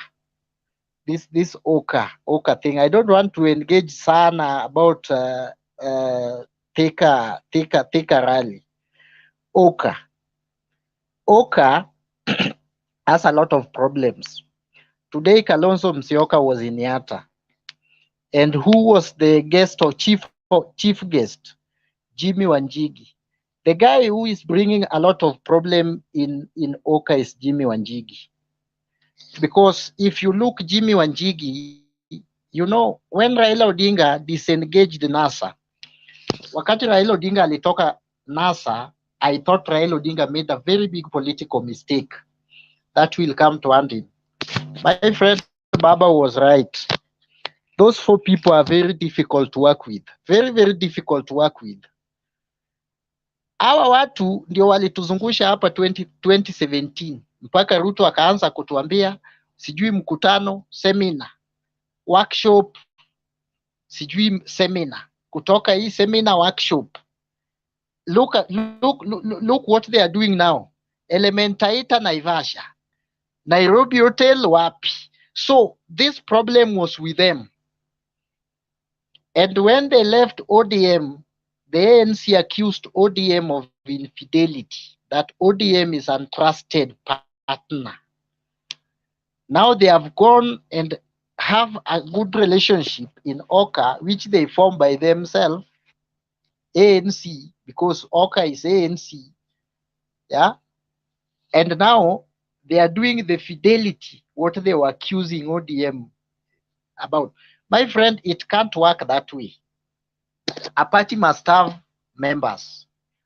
ANC, as we speak now, I don't think the guys who are supporting Musalia Mudavadi, if they are more than 5, if they are more than 5, it is a very big lack on his side, on him. But I think it is less than 4. Today, Kalonzo Musyoka was in Yatta, and he declared his presidential candidature. The guy who has been making these people rogue on Raila Odinga is one man called Wanjigi. Because you know Wanjigi started, he wanted to sponsor Musalia Mudavadi, and that time Musalia Mudavadi was boasting and talking too much. And Musalia Mudavadi was the center of Raila Odinga attack. He was attacking Raila Odinga fiercely. I think Jimmy Wanjigi gave up. He noticed that Musalia Mudavadi will not manage his dream. And he starts bringing up himself, and he shot himself in the foot somewhere, and he also akazama. Alafu, now he's using Kalonzo Musyoka to ensure that the numbers of ODM, of Raila Odinga, not even ODM, the numbers in Azimio will not garner up 50% +1. What Jimmy Wanjigi is doing, I don't know what make them Jimmy Wanjigi, the cause of the problem between Jimmy Wanjigi and Raila Odinga.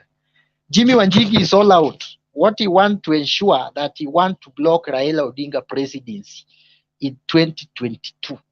And that's Jimmy Wanjigi is highly behind the Okoa Kenya. Because in Okoa Kenya, they are seeing Musalia is bringing different colors, either UDA, Mara Okoa, UDA Okoa. So he is now fully behind Kalonzo Musyoka. So Raila Odinga actually should look for a way of dealing with this guy in a way that, because this guy is a force. Jimmy Wanjigi is not a guy with a good intention. And Jimmy Wanjigi is not a human being you can take lightly. He once upon a time told us the Jubilee government was formed in his house. And that was later confirmed. And Jimmy Wanjigi also boasts that he ensured that Kalonzo Musyoka worked with Raila Odinga. So in Azimio, the guy, they should be very careful as we speak now. Not even William Ruto. William Ruto gave up long time ago. William Ruto gave up long time ago. Is Jimmy Wanjigi. If Raila Odinga manage a way of controlling and managing Jimmy Wanjigi with his resources, Jimmy Wanjigi is an extravagant man. He can use his money to destroy your future. And he can use his money to destroy you. So he is a guy who we must look very keenly. On William Ruto and his Madoadoa and his politics, William Ruto gave up long time ago. And I don't know why people actually is talking about him. Today I was listening to some rumors from, let me call them rumors for now, from missing a circle in Rift Valley. Ruto has told some of his lieutenants that he has seen 2022 is not his. So he wants just to build a party, and he wants to very strong guys to manage parliament and control Senate. That's why you see in how Ruto is positioning the people, even here in Nairobi. You will get shocked that some constituencies like Westlands is going for lawyers like Harvey and the rest. You will see them. You want very strong minds in parliament. While I'm seeing also that also will give us a little bit trouble. You know, if you have illegal minds, a very strong minds in parliament, and we voted people like Jalango, we voted people like Jaguar, we voted people, this Wasani, it will give us a lot of problem. I wish this guy called Sifuna. Sifuna should be either in parliament or in the Senate. Because if Orengo will not be in the Senate, and the majority there are going for governorship. That's the truth. Even in the parliament, Mbadi is going for governorship. Missing such minds in parliament, you may win Ruto, and he may deal with you in parliament, because parliament is not only numbers. Parliament also needs brain and intellectual capacity to articulate issues. Some strong issues like this bill of political bill. You know, there are people who are pushing for it, like Otiende Amolo. People who are there, they understand the law, but the majority are just there to vote aye or nays. Yeah. So we need very strong people in parliament, in the Azimio, if we want to help Raila Odinga's presidency. But if Ruto played that trick and took strong minds to the parliament, and then we move by wave to just vote people who cannot articulate issues in parliament, it will give Raila Odinga a lot of troubles in that parliament in 2022. And that one, as Azimio people, we need to take care. Kwa sababu Ruto has given up. He said 2022 is not his. Maybe he's planning. Because, you know, Raila Odinga is going to introduce BBI. But if you take some Akina Jalas, Akina Babu Owino is good, but sometimes he's not serious. Some people, yeah. I'm not degrading anybody. They are good people. But there are such minds like Jaguar. You know, if we can vote them, yes. But when BBI is reintroduced into parliament, only 10 strong minds can beat you intellectually, even if you have numbers. There are things they will do to trick you. Always the speaker will rule on their favor. That's why you can utashtuka tu bunge imekuwa dissolve mpaka the next time, the way yule deputy speaker alitufanyia ile siku. Yeah. So we need strong people. As we sell Baba, you know, wave. There is what we call the political wave. One is dangerous. Hiyo wave inakujanga na takataka pia mingi. Like what caused Jubilee? Jubilee aliingia na wave mpaka akaingia na kina Sonko, Waititu, watu wengi. That's why in parliament Jubilee had even the Uri, my MP here, back here in Nairobi, has never spoken in parliament. Maybe just go there. He always goes there to vote aye or nay. We need people in parliament who will help Baba. Once Mbadi is not there, Chris Wamalwa is not there. People like Kipipiri MP maybe may vie for another seat. You see, in Senate Orengo is not. We want to be there. If you leave Akina Murkomen with these young guys we are talking about, Murkomen atawapanga kama ngoma ya haleluya. Na hiyo lazima we need to take seriously on the aspirants wenye watasaidia Baba, mostly in parliament and in Senate. You can give Baba the presidency, but you don't help him. Baba will be a puppet and a dark lame president who cannot even help anything. Thank you very much. Think nimemaliza. Okay, thank you, Ayaga. I get your point. Maswali ama Naona mikono iko juu. Hata mimi niko nataka aweka kidogo. Okay, sasa. Okay, na Temba ndo wa kwanza kuuliza swali ama niwekesa? Tulijua tu Temba atauliza. Alex, unanigonga na mawe na ukigongwa kidogo umehepa tio. Kaa hapa kwa nini? Acha niulize alafu Professor Demba ataongezea. Vile nimesahau. Anyway, Ayaga, so in your assertion, are you assuming that UDA is bringing to us intellectuals? From where I see that, I've not seen the intellectuals in UDA camp, but there are so many intellectuals in Baba's camp, including those you think they are not vocal. If you start, I was in a function somewhere and Senator Moses Kachwang was actually presenting the MPs that were on the side of Baba. In fact, almost everybody had a doctorate. He said the least person was having this. So what I'm saying, there are so many intellectuals in the side of Baba. Maybe we only knew one or two fogos. But let me say this. If we are presenting a bill in Parliament, it is discussed within and outside the Parliament premises. So even if Orengo is in Siaya, they will always have his input. So if it's coming from the Baba side, it will always have the input of the intellectual minds.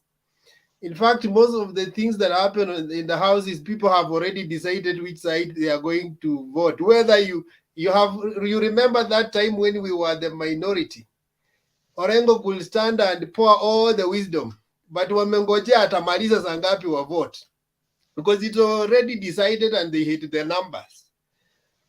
So for me, numbers are more important. That the intellectual prowess is always borrowed. You use it's called collegial wisdom, where you borrow from this part and another part, you sit together and then you compute everything that you want it be passed.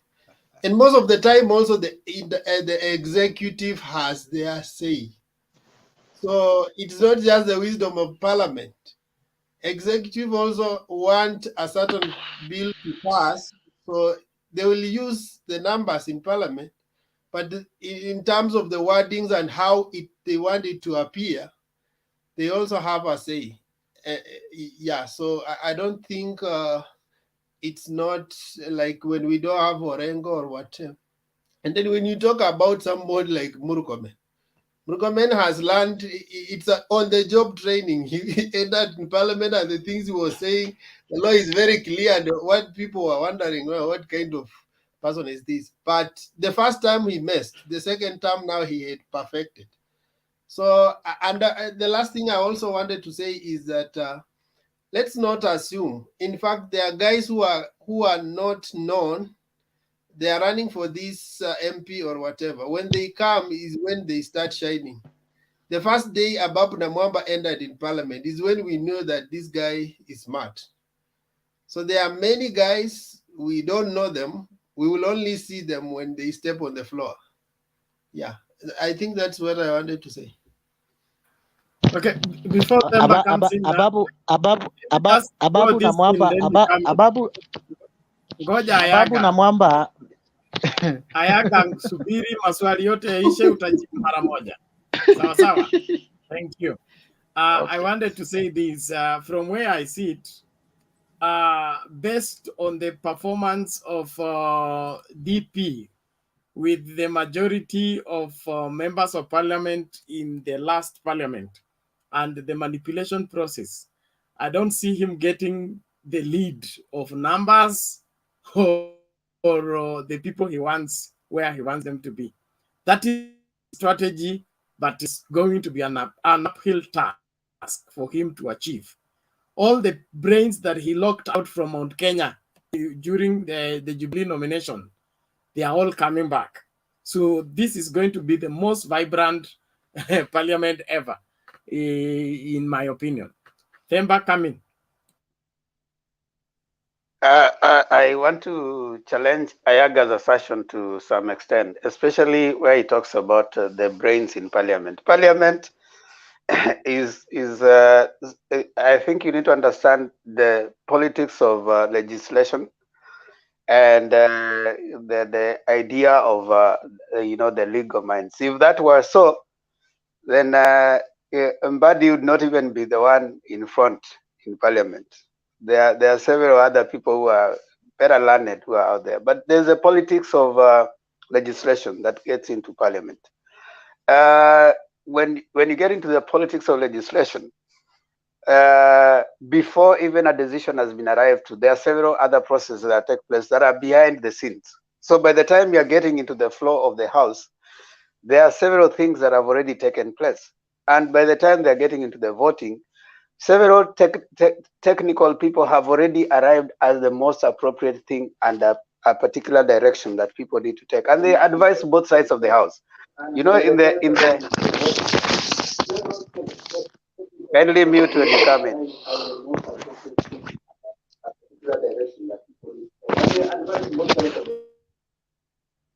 Thank you. When you consider right now in parliament, the Kenyan parliament, you have minority and majority. Now both of them have a cross section of technical assistants that come in. Now, when you first of all, I'm surprised that you think that Harvey is such a great mind. I don't think so personally. I'm of a different view. I don't think he even serves so high. In the floor of parliament, it is not a court of law where you're going to argue a case. When some of the people who table some of the bills, some of them are not even people that you want to think about. So I think it's a bit, and lastly, you don't want to say that automatically because Ruto has chosen certain people, those guys are going to go to parliament. It takes more than that. It takes more than choosing certain people. So I doubt that parliament is about numbers. And that's why politicians take it so seriously that Baba needs to have numbers that are going to help in passing certain laws. And that's why he's trying to get partners across board. People who are able to pass bills in parliament. If you don't have the numbers, even if you have the professors, but you don't have the numbers, you cannot have your thing passed. Let me take you to the parliament that is just about to end. Because of numbers, one Rashid Echesa, in spite of having his papers being questionable, even at the interview panel, he was even struggling with the interviews. But because of the numbers, still Parliament passed him and endorsed his him being a CS. And you see what happened later, how he struggled along the line. Because of numbers, some of the things that came, even there's one, I think Dr. Aledi, a doctor, who could not respond to questions. But she was still, nominated as a CS. in the other parliament. So sometimes it's about the numbers. Are you able to have the numbers to run the government? It's not about you have the brains. You have the brains, but you got no numbers. It's not going to help either in the Senate or in parliament. That's what I wanted to say. Before Anyaga responds, Bernard, can I say also one thing? Go ahead, so that it can have one response. Yeah, I think what Anyaga is saying is, and I hope it was Millie Adhiambo. Somebody has put Millie Adhiambo. I hope she's the right woman that we talk. The MP. I hope she's watching. What I'm saying is, Alex, if call Nyaga him is saying, Mayaka. Alex, call him Mayaka, not Anyaka. Unajua kunyaka ni tofauti. Pole. I didn't know that Swahili, so I'm sorry. I hope he puts his first name. That will be easier for us.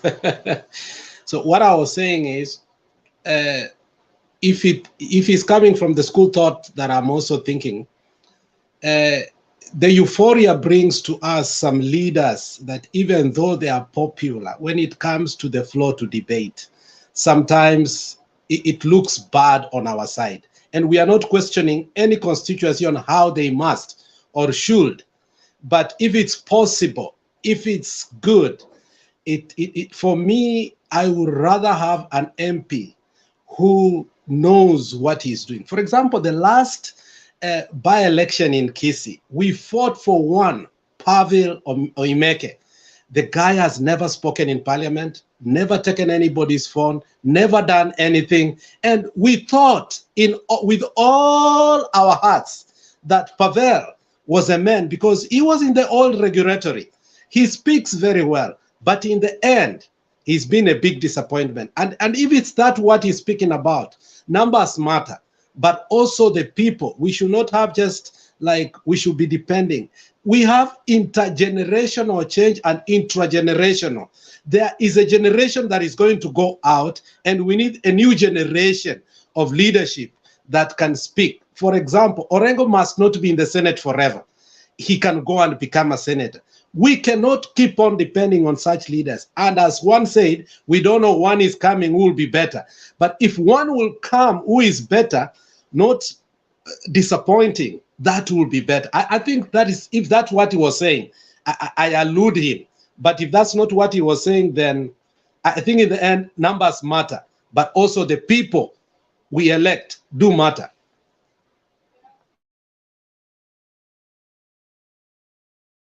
Bernard, let me also, before Ayaga can respond, I can say just one thing. Ayaga, some few days ago, we heard Ruto is going to take whatever they call it. He's going to rest for a few days. It was just propaganda. Whatever you are talking right now about the inner side of Ruto is not about this one. Just forget it, because I know where that information came from. Herman Manyora is selling his own channel. He's selling this information. He's doing his own job. Ayaga, put that one aside. Don't put that. You cannot put that such a thing in such a forum where people analyze it, test it in their own ways. Don't embarrass yourself, Ayaga. You are a senior here. You know yourself. You are a senior here in this forum. That's what put it aside. So thank you. Don't put it here, because that was a different thing. Don't take things from other different issues. Unless you hear from the host person himself, then you can say yes, we have heard this one. But from fake ways or people who are just on the street who are talking, put it aside. I can, for example, this way, Ayaga. I cannot say I saw Ayaga somewhere climbing the tree. I can say that way. I saw Ayaga climbing the tree, but someone who knows Ayaga say, "No, how? I've been with Ayaga." Then I would be stupid myself trying to sell false information to people that Ayagas have been climbing the tree. So that on Ayaga, try to verify yourself before coming to such a forum, because everybody's watching us. Thank you, Ayaga. Oh, thank you very much. I think if Aman Manyora has spoken about it, now it is on a limelight, because I've not watched Aman Manyora lately. So so if he has spoken about it, so it is something that it is there. But because I'm from Bondo, and sometimes in 2013, when things were now tough, Baba came there and told us, you see the clouds? Yes, look at the look at the clouds. And Baba told us, look at the clouds. And we say, now clouds are white, because that time I was in high school and he was passing somewhere near Barcowino heading to Bondo town. So we jumped out of the fence. I was in school. So we jumped outside there and he told us, this is not ours. But we cannot tell these people outside there that this is not ours. These politicians, they always know when they are when they are ripe for power and when they are losing. So even if you try to defend, so even in that 2013 when we were pushing and pushing hard, some of us, we were still in school, were still back in high school, but we already know that this thing tumepoteza. Kama mwenyewe ametuambia, lakini ametuambia usiambie watu. Sisi kama Kingsmen tushaambiwa hapa chini, this thing is not ours. Wacha tujipangie ile inakuja mbele. So inakuanga hivyo. So me, I'm talking because I'm saying this because some days back in 2013, we were told the same thing. But you know, when you come to Nairobi, you tell people, even Baba has forgiven up on this presidential election. People like Bernard could not believe you. They could even kill you or beat you. So we are telling you, Ruto has forgiven up. He has given up. Ruto has given up on this 2022. He cannot. He doesn't have the guts. He doesn't have the balls. He doesn't have the strategy to be. Even if the way the guy is talking, ati tulipigia kura baba yao, tukawapigia kura, na saa hii sijui tupigie watoto yao magoti. Hizo ni hasira. Inakwambia somebody who has been who has a mental problem, even by himself, he cannot move forward. That statement alone tells you Ruto has forgiven up, has left everything in the hand of God. Number two, as Alex has put it, Themba and my friend, we used to watch Parliament when we were in primary school. We used to watch Parliament with our parents because it was only KBC, I think Citizen and Nation TV. So when your dad comes in, maybe around saa 10 hivi, sana question time ya Prime Minister Raila Odinga, everybody could just go and sit down and watch Parliament. Nowadays, our Parliament, you better watch the Parliament in South Africa. Even I know, like, do you know I know members of Parliament of South Africa more than Kenya? Sana the Economic Freedom Party, ya Julius Malema. I know them like, if you ask me the majority leader in that party, if you ask me the chairman of Sijui which budget in that party, because when they are few, they are like 15 to 20. But every time they are in Parliament, the kind of how they are dealing with the ANC, the majority party and other parties, you may think they are the majority. We need intellectuals in our parliament. Parliament should not be a puppet. Look at the three arms of government. In executive, you cannot take a dwarf who is not educated and plant that guy as a permanent secretary. Maybe minis CS, because CS, we don't have such requirement. We can have a chasers, the likes of a chaser. Yeah. In judiciary, another arm of parliament, you cannot take a class 8 or a class form 4 to be a judge or a magistrate. Tuache kudharau our parliament. This is where some people learn the rules of debate and good models of even talking in publics. If we have the minds of Linturi in parliament, my friend, we need to change our parliament. We will soon go to watch parliament in Uganda and South Africa and even African parliament, Pan-African parliament, instead of watching our own parliament. We don't want to lose that taste. We want the parliament of Orojode, that parliament of Akina Martha Karua, that parliament of Ngilu, the parliament of Koigi Wamwere, huyu governor wa Meru sahi akiwa parliament, akina Saitoti.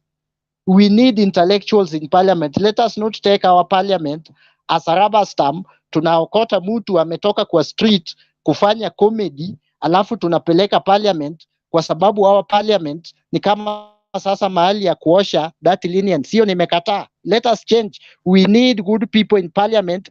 We'll be having a good debates.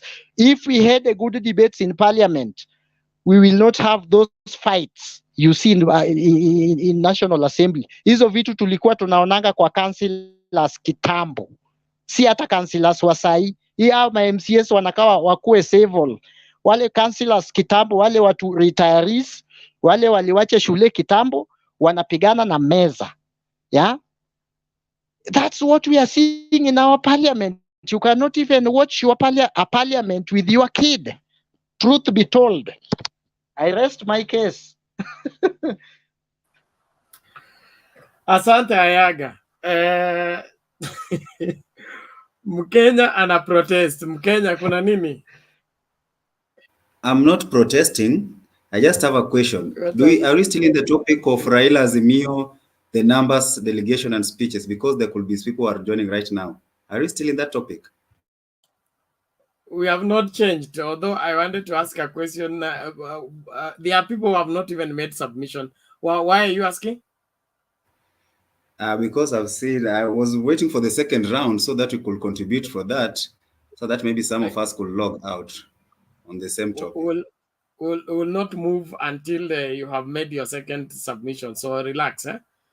Thank you, though. I would want to say that I support Ayaga's sentiment on the issue of the parliament is a serious house. We need to get people who can help us make laws that are thought through, not laws that are convenient and end up messing us up as a people. And beside that, we need also leaders who have conviction about their being in parliament. The people go to parliament to make deals, cut deals, and make the money as much as they can. They are one of the people that make this country not perform the way it ought to perform. We need a parliament that can hold the executive to account, can hold the judiciary to account, not a parliament of yes people or a parliament of people who cannot challenge anything. See how, for example, now this is a bad example, but you see like see like the way the interior CS, Matiang'i, appears before the committee. And instead of the committee holding him account, is the one who holds the committee hostage and gives them what he came to tell them, and he's gone. It's because the whatever he says seems to be higher than the people who have been asked to interrogate him. We need to have a better way of doing our politics. Na hii maneno ya kusema ati because somebody has numbers, that is all. We need also to have a higher standard of who qualifies to be this. And of course, track record and recommendation. That is now from the church perspective. This is watu wa church. Mpaka ukuja na recommendation kutoka kwa the priest of the previous parish. Hapana. All the same. Now, Themba, nilikuwa nataka Wekesa afanye submission, alafu niwaache. Nataka submission ya Wekesa niwaache. Acha niseme kitu hapo kabla uja. Kabla hujaleta Wekesa. You know, Yes. we need to be conscious of the fact that our country is a constitutional democracy. You may want leaders to come to parliament, but those leaders have to be chosen by the people. And the people on the ground have to exercise their freedom of expression and freedom of choice. You may want someone so badly in parliament, but it's not up to the person to go to parliament. It's up to the people on the ground to make those choices. And people will not choose for you someone who has not presented themselves. Right? That's where Plato says that our country are ruled by bad people because good people have refused to present themselves. If you think you're good and if you think you can do a good job, then the best thing to do as a constitutional democracy is present yourself and mobilize people to choose you. Because they say our leaders are a reflection of the society. They are a microcosm of us. If you see someone going to parliament, it's because people, I don't think it's good what Ayaga is suggesting that, you know, because you have been a comedian, then you cannot be a leader or whatever it is that you have done, or you can only go to parliament, you have been a teacher or that. I don't think that should be the process of what we are talking about. We should appreciate leaders from whichever side of our society that produces them. You could have been a teacher, a doctor, a lawyer, whichever side you're coming from.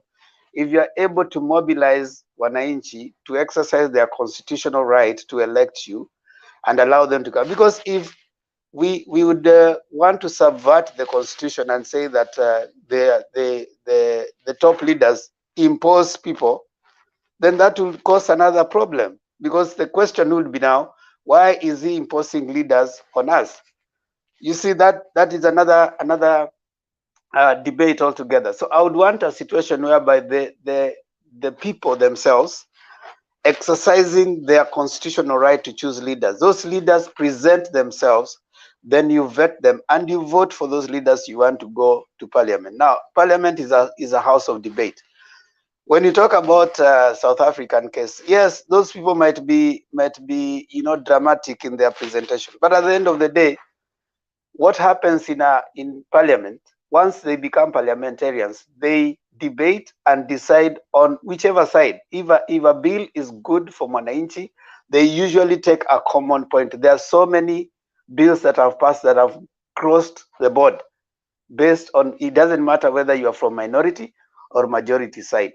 One thing that we need to really push for is when they go there, they present bill. How many bills did your parliamentarian present that respond to your needs? We don't ask that question. We ask how many people make noise in parliament, but we don't ask how many bills they have pushed for that benefit us. There are so many things that go on out here that can really, can be multifaceted. They can benefit anyone. And if you have a bill that is going to benefit wananchi across board, it doesn't matter whether you're in the majority or minority side. So I think we need to have some civic education so that our members, as we go out there, you might have a parliamentarian who has made a lot of noise, but they have not even presented even one bill in parliament. The only time you had them was when they were busy probably making noise against coming to shout UDA, in what were yellow. But they have never spoken. They have never said anything, that is going to benefit you. So these are the kind of people that we need to face out. So it is about the people themselves, not the leaders we see in parliament. Those ones are a reflection of who we are. So we can say, you can condemn them, but they are a reflection of us. We are the ones who chose them. And we have that right still to do that again come 9th. I agree with you, Themba, 100%. Only that you recommended civic education, and this civic education needs to be to the entire society. That's what we are doing here. And enlightening people to begin to scrutinize the people they are empowering, because when you elect an MP, you are empowering him to exercise on your behalf for 5 years. So if you send there somebody who will not represent you, represent themselves and do whatever deals they went to do there, it will still backfire on you. And so people need to treat parliament as critical as we are careful on which doctor we go to for medication. No, you will not just see doctor so and so, then you enter the place, you say you want to open your stomach, and then you volunteer for that. You would want to be sure this man knows what he's doing. And so we need to be careful on the same. And then the issue of whatever background you're coming from, whether it be religious, comedy, or it doesn't matter. But now when you assume the responsibility of being a parliamentarian, step in those shoes and function as a parliamentarian. Don't shift your comedy world into the parliament. That is the mess we are in, that people are now bringing their world into the parliament without understanding that, assuming the responsibility as a member of parliament, you have a responsibility on your shoulder to represent the people, to legislate, and this serious business. It's not another field for you to go and do comedy there or go and do gymnastics there. And so get into parliament because you have a calling for public leadership, and you really seek the good of the public. Don't go to parliament because it will offer you an opportunity to meet important people who will connect you to important deals, and you make important deals within 5 years, you are a billionaire, then you come back. If that is the reason you're going to parliament, you are the wrong number. We don't need you. Alex, what I say? Two things quickly. Quickly, we bring Wekesa. The first thing is, when you get elected, the dilemma is, and I've seen it most of the time, and then from our side, maybe not from your side, you find somebody has been elected as a member of parliament, but when they are composing the committees, the guy doesn't fit anywhere.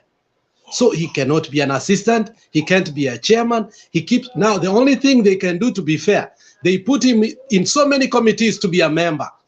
You know, you have to participate as that. Now, that trickles down now to our county level. There is a time I went to do public participation then.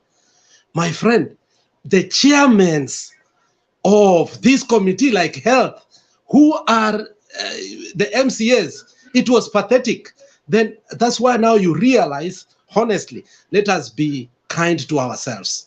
When we elect some people and we go to public participation, and you find people who do not even understand these things, and you're going to public participation, what do? They put corruption ahead so that they can bribe people, they can go in public, majority of public participation in Kenya, people go to hotels, they drink soda, they are given ABCD, they go back, they sign that is public participation. There was no actual public participation because of what? There are no debates. So when we say that we need people who can debate, it means that they sensitize people on the basics of bills. And even when they speak, we are capable of understanding what is the aftermath of these things. Thank you. Okay, thank you, Alex. Wekesa, you can come in and make your submission, and we move forward. Themba, you can share, add the people who are coming in, and let life continue. Okay. When will I get an opportunity? Let me begin. As soon as the opportunity presents itself. Let me begin by commenting on Parliament, then I go to Thika. I think there are many things that brings about leadership, whether in Parliament, executive, or there are many parameters. For example, when we look at Budalangi, we have Raphael and Abab. If we measured them from the performance of Parliament, then Abab should be the one in Parliament and not Raphael. But when we measure them back from where they come from, the people say Abab was not a performer, but Raphael is. And you see, when people are electing their representative, they don't pay so much attention on what happens in Parliament. For them, they want to see who mtu atatuletea maji, so they look more on the constituency part. And the legislative role. In fact, most Kenyans don't concentrate. Most of them even don't know what happens in parliament. They don't even follow up. So for them, they are electing a leader who will help them in when issues of to do with bursaries, issues to do with challenges in the constituency. So that is where they see leadership. We used to have this guy called Bifoli Wakoli. Bifoli could do drama in parliament, and people wondered, where Waluya mulitupatia mtu gani huyu? But go on the ground. Bifoli was very popular. He knows how to, he has the people skills. He knows how to interact with the local wananchis. And so naturally, he fits there. So there needs to be a balance. Some people even have been asking us, we Luyas, we have intellectuals like Kinamohisa Kitui. Yes, you see, he can make a good president. But the residents of Kimilili had a challenge with Mohiza Kitui with his attitude. So the way to interact with locals, it was a problem. So there are many parameters that bring people into leadership. And you have to balance all those things. Mama mwenye ako village hawezi jua kama wewe you are the best lawmaker or whatever. All he wants to see is this is a good this is a caring leader, is kind to people, he responds to our issues. Yeah, so that is why they wake up in the morning to go and vote for them. Okay, away from that, let me go to Thika. Thika, there are many things that popped out in that rally. First, I heard from the governor. He said that they chose Thika because of its historic importance. Yeah, so, and Baba, for him, he actually, he works everything on a script. He knows the historical implication of Thika in terms of leadership in this country. So they say that was the best place to launch Azimio. Also, the choice of, even if Tangatanga tells us that it was a transported crowd from the lake, we heard the songs, and the choice of songs were very, they had a message. Yeah, there was a song even I asked my friend to interpret for me, and he told me, I think there was a song of someone Muthoka. He told me that that song means that you will be blessed until you will be blessed until when you start, people will start asking, is he the one? You know, they are trying to imagine the Raila that was to the mountain and the Raila they are presenting to the mountain. So they decided to send that message to the people through the songs. So even the songs themselves were packaged to send a message that look here, we are bringing you somebody who is completely different from what you have been hearing, and he's not what you think he has been.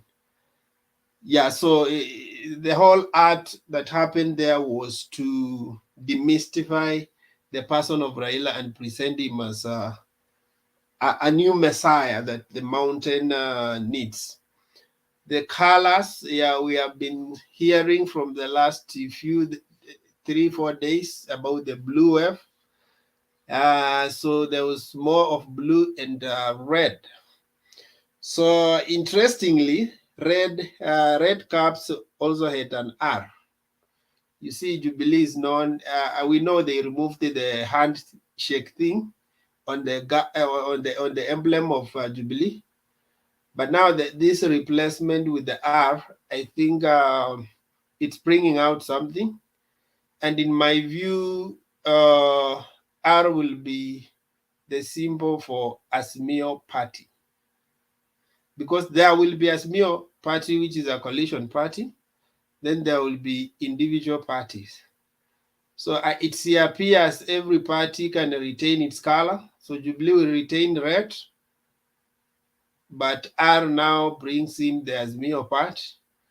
Then ODM will retain the orange, but R brings in the Yeah, the Azimio part. And then there are those who will run on Azimio party, not on these other parties. They will choose the blue is the common denominator for all. So blue is actually for Azimio. And then the other parties can still retain their colors, but have a common emblem R to show that they are in the same coalition party. Yeah, so I think from that meeting you can understand that Uhuru is very careful to have Jubilee outlive him. That is not going home with Jubilee the same way maybe Kibaki went with PNU and DP. He'll allow them to die a natural death. Or in the days of Moi, also Khan almost died. So I think Uhuru has been with the man who has served a party for a longer period of time, Raila, and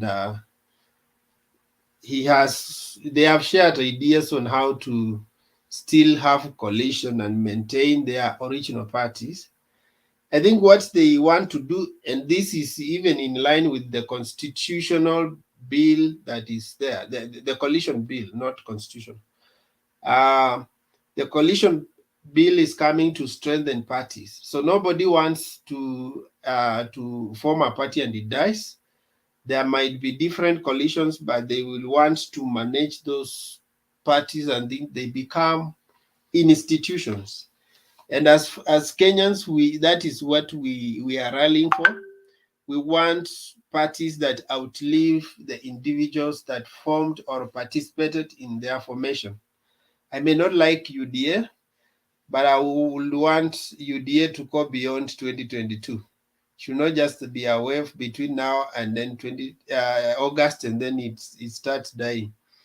Whether they win election or not, I will be happy if UDA goes for 5-10 years and beyond, because our aim is actually to build institutions that last.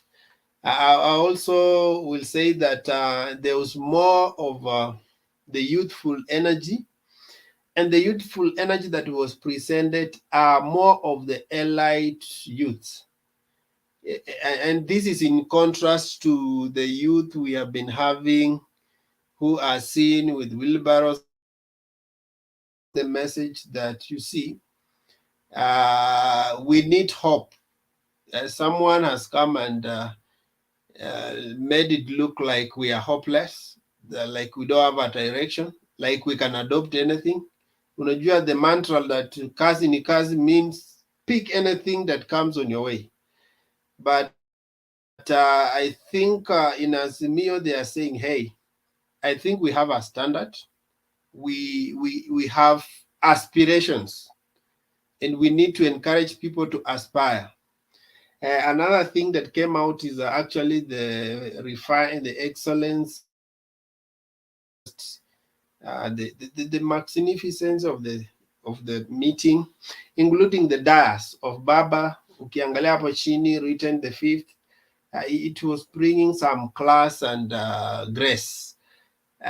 And I will say that Central really tried. And why did they have to go to that length? Today I was discussing with one of my friends, and I say that you see, Central, the way they are treating this thing is because they have been in power, and they know what power means. And the reason why we are having Kina Mudavadi and whatever come in and out, I think because our regions have never tasted power and they don't know exactly what it means. But if they understood the way Central understand the value of power, you may say that maybe power has been in their side for a long period, it has not helped them. My friend, they know the value of having that seat. And that's why they are treating it with value. You can also see the rift. The rift also When they saw that William has steps towards power, they are treating it with that value. This should ignite other regions. They need to know that it's good to rally yourself behind a goal and then work towards that to achieve. So what happens is that this is my view and my take. Central is our guided voters. They listen to their leaders and they make a response. And I've been making a few calls by the people on the ground. And people say that huku Mulimani, the conversation the story is different. Saa hizi ukienda mtaani, the conversation about Ruto and Raila has completely taken a different dimension. And why? Because Raila has been meeting strategic people. In a village, if you want to go to a village today, Bernard, if you come from Humsalapa or Wisero, if you want to arrive and in the evening, everybody else knows that Bernard is around, you don't have to go house to house. Just meet that opinion leader in the village and have a cup of tea in your house and then let him go. In the evening, utaanza kuona watu wanakutembelea and you wonder why are people coming? It's because you met the person that matters. On the contrary, you can decide to go and sell yourself from house to house, which is more, and this is the strategy of UDA. And that's why they're having so many rallies, but the impact is minimal. They take time to build networks, and then when they bring people, that one event alone can be talked for the next 2 weeks. Like right now, the Bohungu meeting send a great message. After that, what we have been witnessing is just salvation and more conversion of souls. How many Fort Kenya have migrated to DAP? Quite a lot. And it's just an impact of one rally that was well planned and crafted, and people, when they saw, they say, this is where power is going.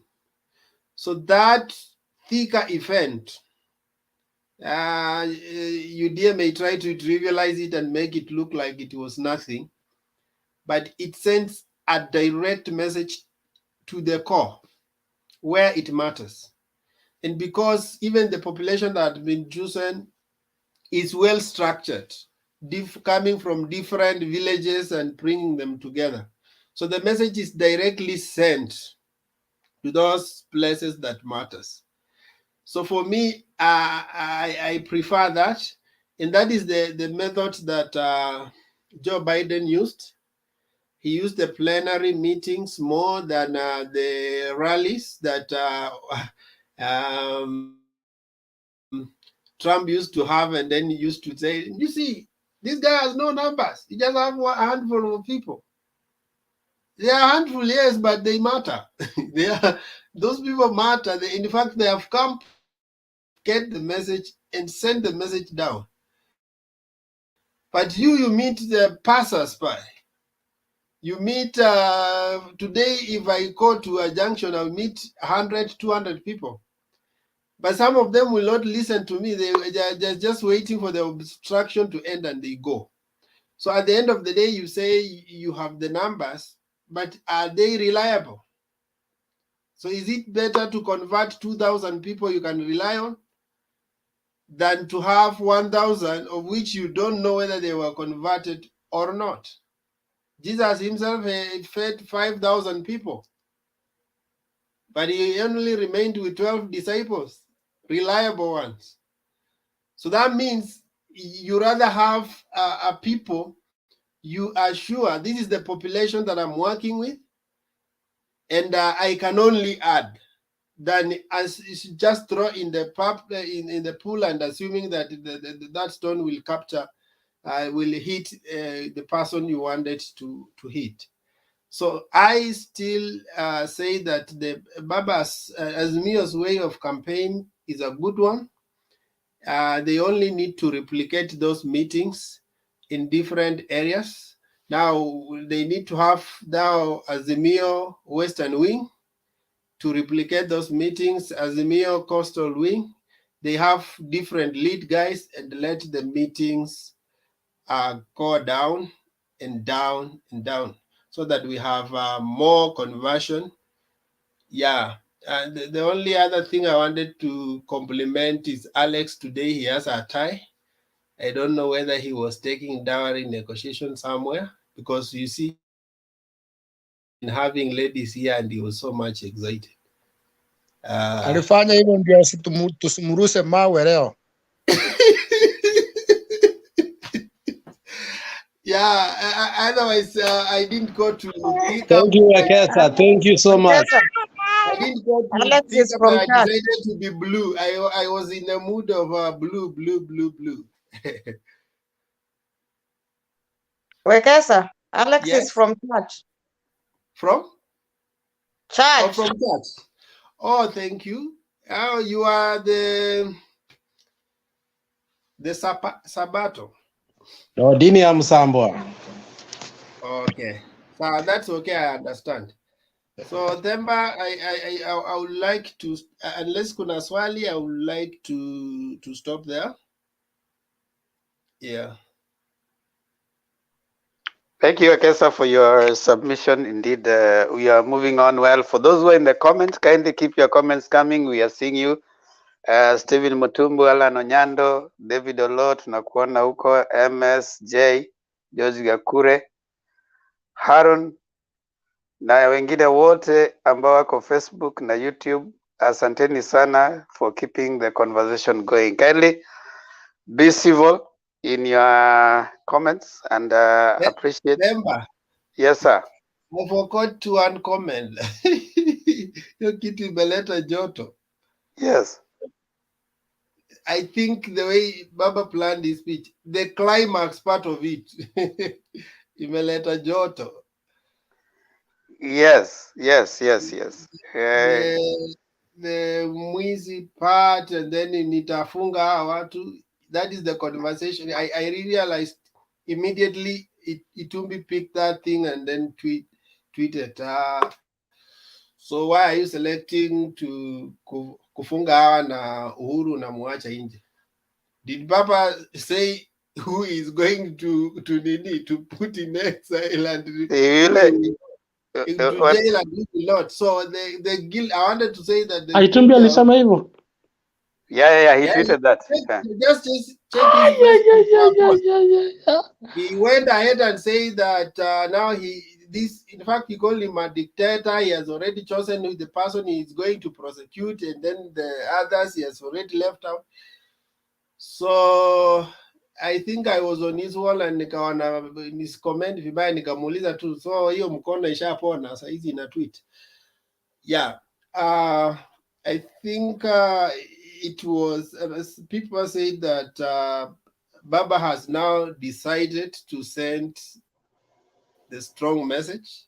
I think because he has already now been given a go-ahead by the mountain. So he's now showing the mountain that actually I am up to the task. And I'm going right to the jungula of your enemy. So we are likely to see a lot of fireworks in the coming days. You see, Professor. Yes. You are right about that. You see, when Baba said that tutafunga wezi, he didn't point anybody. So the guilty run while they're not being chased by anyone. So if he says that tutafunga wezi, it doesn't necessarily. No, let me comment on that before you continue. Hata kama sijaongea, I've been on Parkbench from saa 4. Wacha nikukomentie because I need my special, because I have to talk to Isoya before I continue. I was in Thika. Papa started this way. Thika, not Thika. Unakura msaada 2,000 milioni 2 lakini kwa mwezi moja unachanga 1 million, 100 million. These are the people who are belong to committee. Sasa si alimwambia direct ni yeye. So hakuambia mtu, alimention mtu.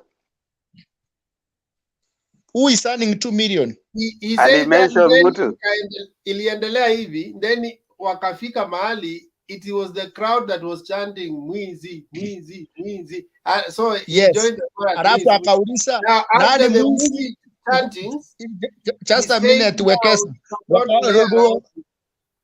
Wekesa.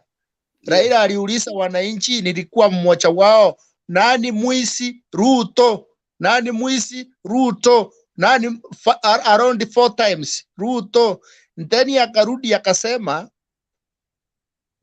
sasa umekuwa miaka 8 kwa kazi, wewe toka, umeshindwa ja kufanya, papa kuonyesha vile kazi inafanywa. Uliambia watoto laptop, ukuwaletea, masiku imeenda, umewaletea wheelbarrow. In fact, alimuongea for that one about mentioning him. Vile nani, I think Wekesa who has said he has been given that mandate na amekuwa sure what is going to happen. Now he has started now firing and talking the truth what will happen. It is true. Chiefs that belongs to wanafaa kuwa committee. So for me, admission. I have no doubt about that.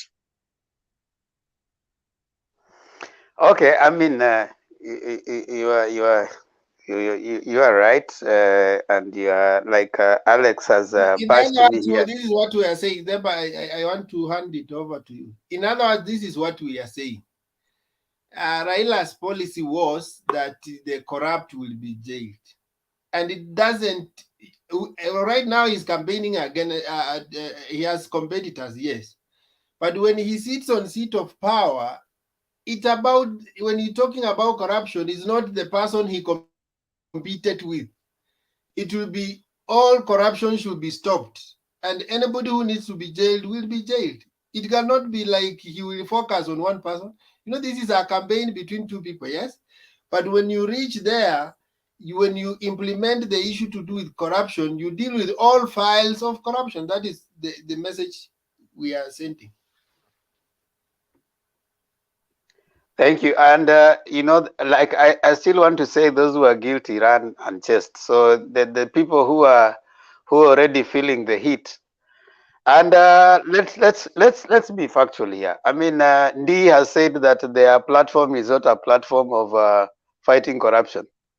And he said that according to him, all Kenyans are corrupt, so they don't have to fight corruption. If you fight corruption, you'll fight all Kenyans. So that was the technical guy behind Ruto's campaign. And, you know, to be fair to them, the deputy president has not mentioned anywhere that he's going to fight corruption. So he's not made that his campaign promise. Baba has said that they are going to seal corruption loopholes, you know. And you see, if he's saying he's going to jail them, of course the due process of the law will be followed. You know, you're not just going to be banding people into jail. The due process of law will follow, but he'll seal the places where corruption takes place, which I think is a good thing. And of course, mwizi ni mwizi. I mean, we don't have to keep you know, sugarcoating the thing. If you have been a thief, you are a thief. So there's nowhere that tunataka kubembeleza, you know, the word so that they look so nice on certain people, and people know. In a report released by was it there was this the research firm.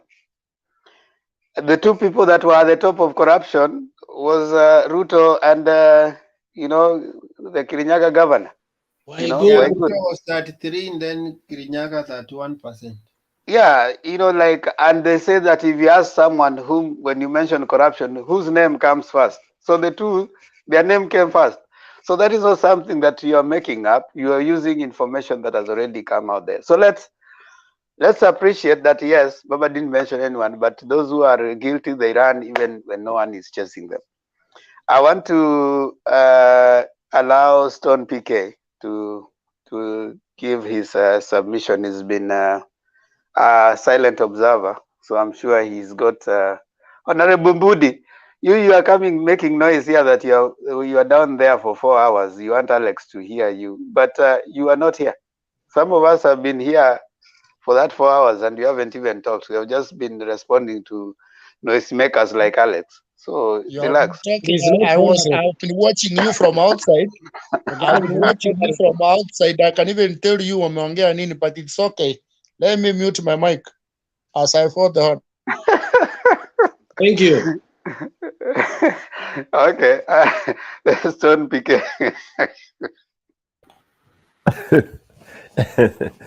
Thank you, Themba Wekesa. I can see Alex, I can see Honorable Bundi there. Amekuja anakuanga anatuchangamsha kabisa. Princess nakuona and Brian. I would like to begin by commenting on generally on this turnaround of Mount Kenya region. Yesterday we really handled this so much, and it's like whatever we were, we forecast or is what actually came in, because all the panelists were really, they were seeing how huge and humongous this event was going to be, and actually it has come to pass. Another point I would want to make about Mount Kenya is that as Kenyans, majority of Kenyans, we've been a bit ignorant as to how politics is shaped by Mlima. And also we've been a bit naive on the power of Mlima. Wekesa has touched on something about you never know the value of anything until, you see or you lose it, or when you're at the verge of losing it. Most tribes, of course, have never known how tasty supreme power, meaning, the top power of presidency in a country means. Most, other than the Rift Valley Legion and Central, these other tribes, we are there. We just follow like the wind, and that's why we get very, very easily moved, because we've been trailing, and we really don't know the value. That's why we don't attach a lot of importance. But fortunately, 60 years down the line, watu wameanza kuchanuka, and people like Atwoli has really tried to whip the Western, because Kenyans have always looked at Western and to some extent also the Lower Eastern, for alternative kind of power. When I say Kenyans, some of the well-exposed Kenyans who have always thought, why can't we have power alternating from, two predominant regions? But again, wishes were not horses, because if they were horses, all beggars would ride. So now time has come. 60 years down the line is when now watu wameamuka, and they are feeling like, yes, it has to now go somewhere else. But you see, again, the kingpin, the people who have really been, kind of will dealing it, are the ones now who still want to take control. Because one, Mlima feels threatened that for yet another time they are going to be out of power. They were out of power for 24 years, and they know the pain. Actually, they felt more pain than any other region. So right now, it is do or die. But unfortunately, through them, Kenyans have reached a certain point whereby they would see if they are being tricked, because Mlima doesn't mind having one of their own run again. But again, you see now the way it came out is like it was a bit hostile. Otherwise, they tested it. And they even tested when there was this rumor that Uhuru would extend his time and all that. Yeah, all these were just, signs being thrown there to see the ripple of water, to taste the the waters. And of course, they realized, yes, hostilities there, that they should never be seen to try to capture that. But again, I will say it on this TV, they are busy crafting how they will not be far away from it. And you can see it. They are the same people who are saying this gentleman, Baba, was all those other names. So they created, and then they are destroying it because they own it. And that's why I will not be surprised when Baba names his deputy from the central. That will not be a surprise. As much as people are saying, oh, to come as a big surprise, you will surprise people. I think for most of us, we know that is obvious. Otherwise, if it's not that way, then kutakuwa mambo. Mambo in terms of, dissatisfaction and all that. But for Baba to sweep, that is how it's going to be crafted. So 60 years down the line is when we are trying to understand the makers of leaders in this country, and no wonder now you are seeing any rally that is being arranged for Baba. It's a US standard political rally. I mean, if you look at the selection and the arrangement of who was to talk, look at the election of somebody. Baba went to a birthday party, na alikuwa mjui, just a boy, a young man from Kiambu there. Look at that choice, and the young man comes there, articulates so well, shows how, reveals who Baba is. Yeah. Look at that lady from Githurai, who came and pleaded with the people. She said, Mimi sijui Kizungu, and I don't know Kiswahili. I'll speak in Kikuyu. Look at that crafting. She spoke in the language that resonated, deep with the crowd, and that crowd comes from that region. So there was nobody who was transported sijui kutoka wapi and nini. Those were the Mugikuyus, yeah. And then of course the musicians, the selection of the songs. Those songs, when were they composed? I said again on this TV that now you shall start hearing songs, all songs aligning people towards to face the Mulima. Okay, look at the choice of the PWD, the border person, and then one very unique thing that Baba did, and most people might not have caught it, when he tried to portray how his office looks like.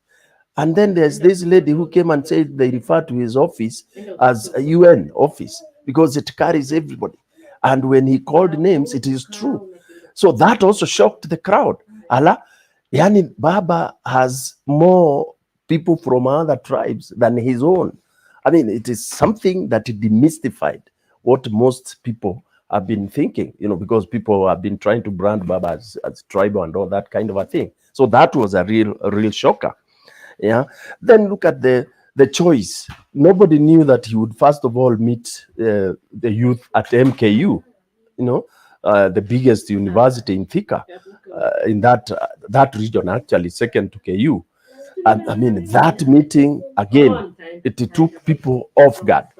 He was there listening, and even the presentation of the Azimio, it was not a memorandum, and I liked that choice of distinguishing a memorandum and an Azimio, and a presentation of our aspirations.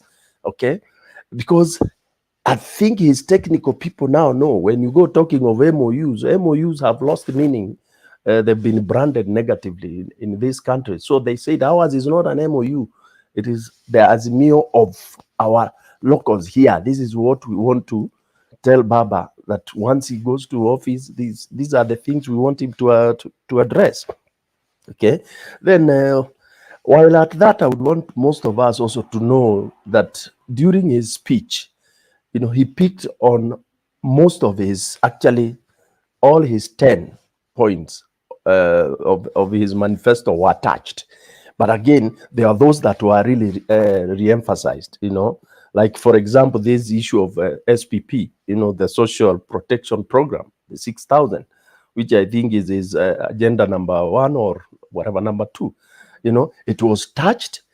And he also touched on it, you know. And then the Baba Care, which came out very, very well, because the Boda hailed that so much. They said this will really help because it's one of the biggest things that makes them get very immobilized. So they are happy if it's gonna take care of them.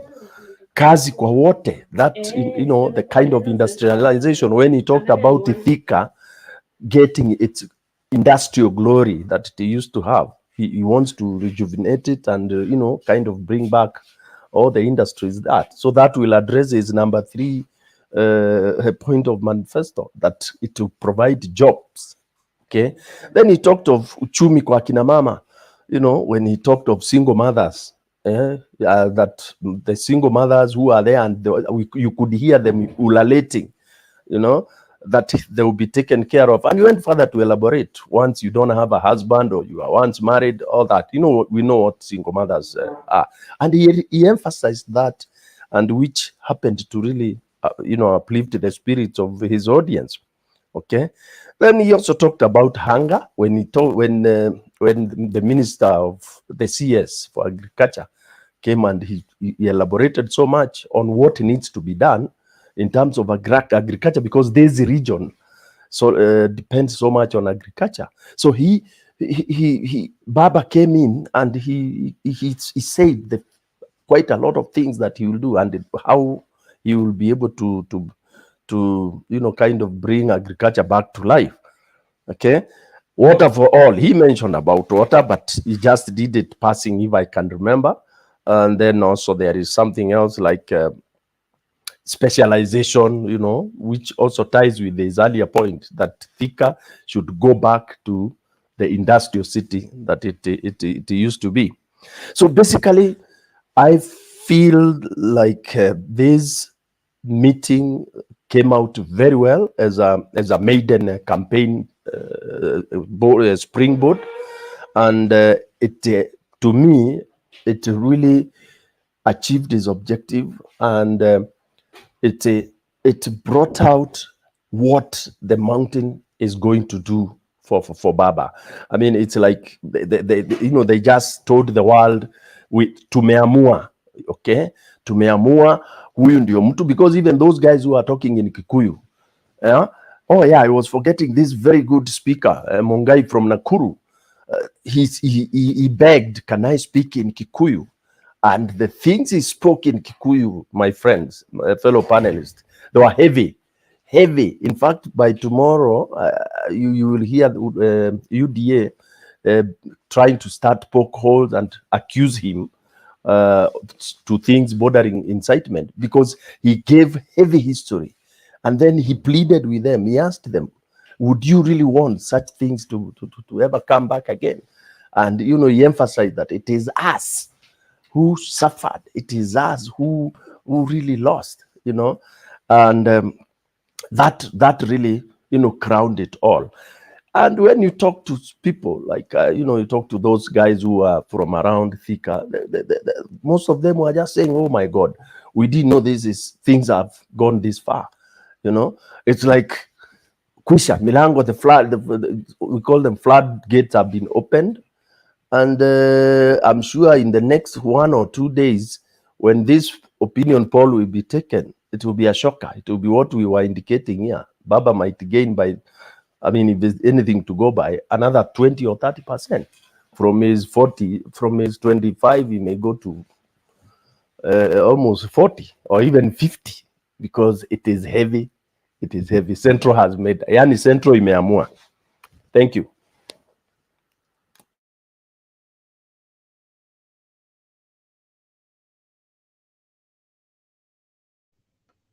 Temba, wacha kulala bwana, tuko hapa tunakuangalia vizuri. Temba hiyo nini na watch bwana? Nilikuwa nataka ujue tu kina Kasuti wameingia na wako hapa, Kasuti, leo naona huko peke yako. Kuna siku ulikuwa hauko peke yako. Haya, Bundi, karibu. Asante. Nimeshukuru kwa hii nafasi, hata kama nimechelewa, lakini nilikuwa hapo nje nimekaa sana. Nashukuru. Let me go straight to the point, and I start from what happened in Thika. I don't want to repeat. I want to talk something different. Nyamuchaongelea. Ukiangalia crowd, there is two things I copied today, and which I hope, and I know everybody here na trache ifanyike. I think Mountain, they are waiting to see Uhuru Kenyatta accompanied with the former premier. Like when wakati amesimama tu akasema salamu za Uhuru, sijui kama wale tulikuwa raifu ile kelele tumesikia ni kama ile wameona kwa TV. They were all happy. Yani the noise was when Raila stood up, kelele ilikuwa zaidi ya wale wote walikuwa wameingia. Lakini tena wakati ametacha nimewaletea salamu ya ndugu yangu, ilikuwa juu zaidi. That one tells me the percentage of these guys called themselves wanapeana percentage ya political analysis during now from April. I see things difference when this guy will start campaign, because I know this family will do everything to make sure that their reign, the rural Raila is in. Tena nikiangalia sisi wale tuko hapa na wale wajuzi sisi ni wajuzi. Hizi familia mbili siko na siri fulani ambao wachoitoa nje. That is Kenyatta family and Odinga family. And let us not forget that the way according to my own understanding, money is power. Money is power. With money, you can easily get out of power. And these are the family. This is the families who are very liquid. Right now, I am assuring you, a guy like Raila is one guy mwenye shout. He does not show up, but is one guy who is doing extremely serious business. In fact, oil business. Those guys went to Nigeria, and na hapo ndio ako na marafiki wengi sana wala ambao ndio wamesika uchumi ya Nigeria. So the guy is doing well. Is a trillionaire by the way, lakini uwezi muona akirukaruka. And he has one principle that by giving Kenyans money, aionyeshi hiyo itakuweka power. Hiyo ni kuombea what? Nimeshtuka trillionaire. Yeah, it's a trillionaire by the way. It's not a billionaire, and that's a fact. If you want me to count for you, you inbox me. Don't interrupt the facts. Now, another thing, there's a guy. Kuna mpangilio. Ukiangalia mpangilio ya hizi vikundi viwili, vikundi ya UDA na vikundi ya ODM, vile let me say Azimio, because imekuwa na mchanganyiko ya vyama vingi, so Azimio versus UDA.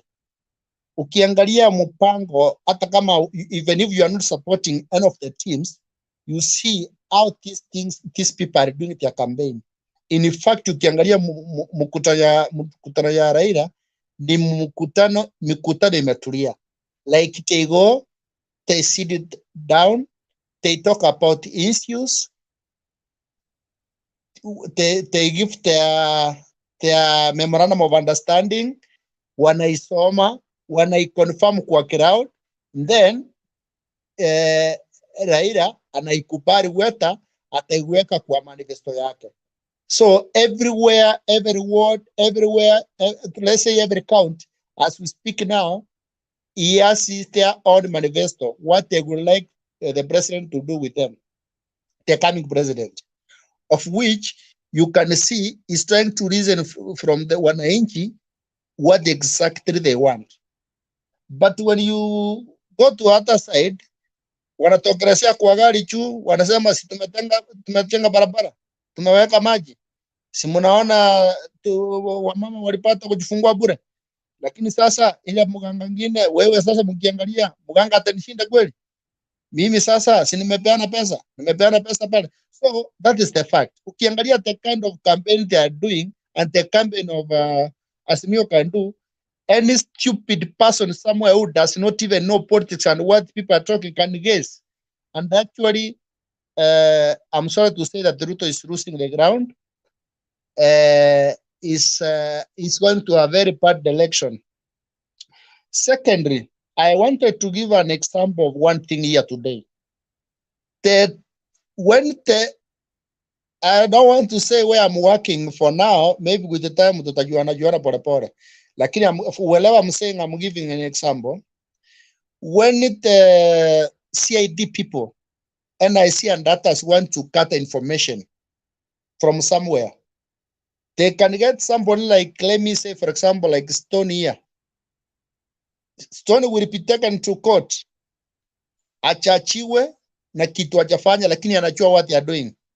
Apelekwa a certain police station where a certain criminal is being aired for Stony to get information from that person. Wakati ameingia kwa seri, watakaa naye kwa seri. Atamweka kwa rafiki yake. Ana make sure wamempelekwa koti moja. Akuwe rafiki yake, atasebewa hata pesa ya kurobu maaskari pale to make sure that is with these people. Kama ni Australia ama wapi, he can be sent to Australia.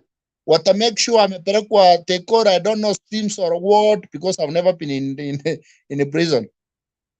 So, wa make sure that amepata information ile anataka kutoka kwa ile chamba. That's how Kenyan investigators are doing their work. Let me tell you today, that is exactly what Raila is doing. And you will be shocked. Wanchigi, I have come that because of somebody talking about Wanchigi and what. Wanchigi is 100% with Raila.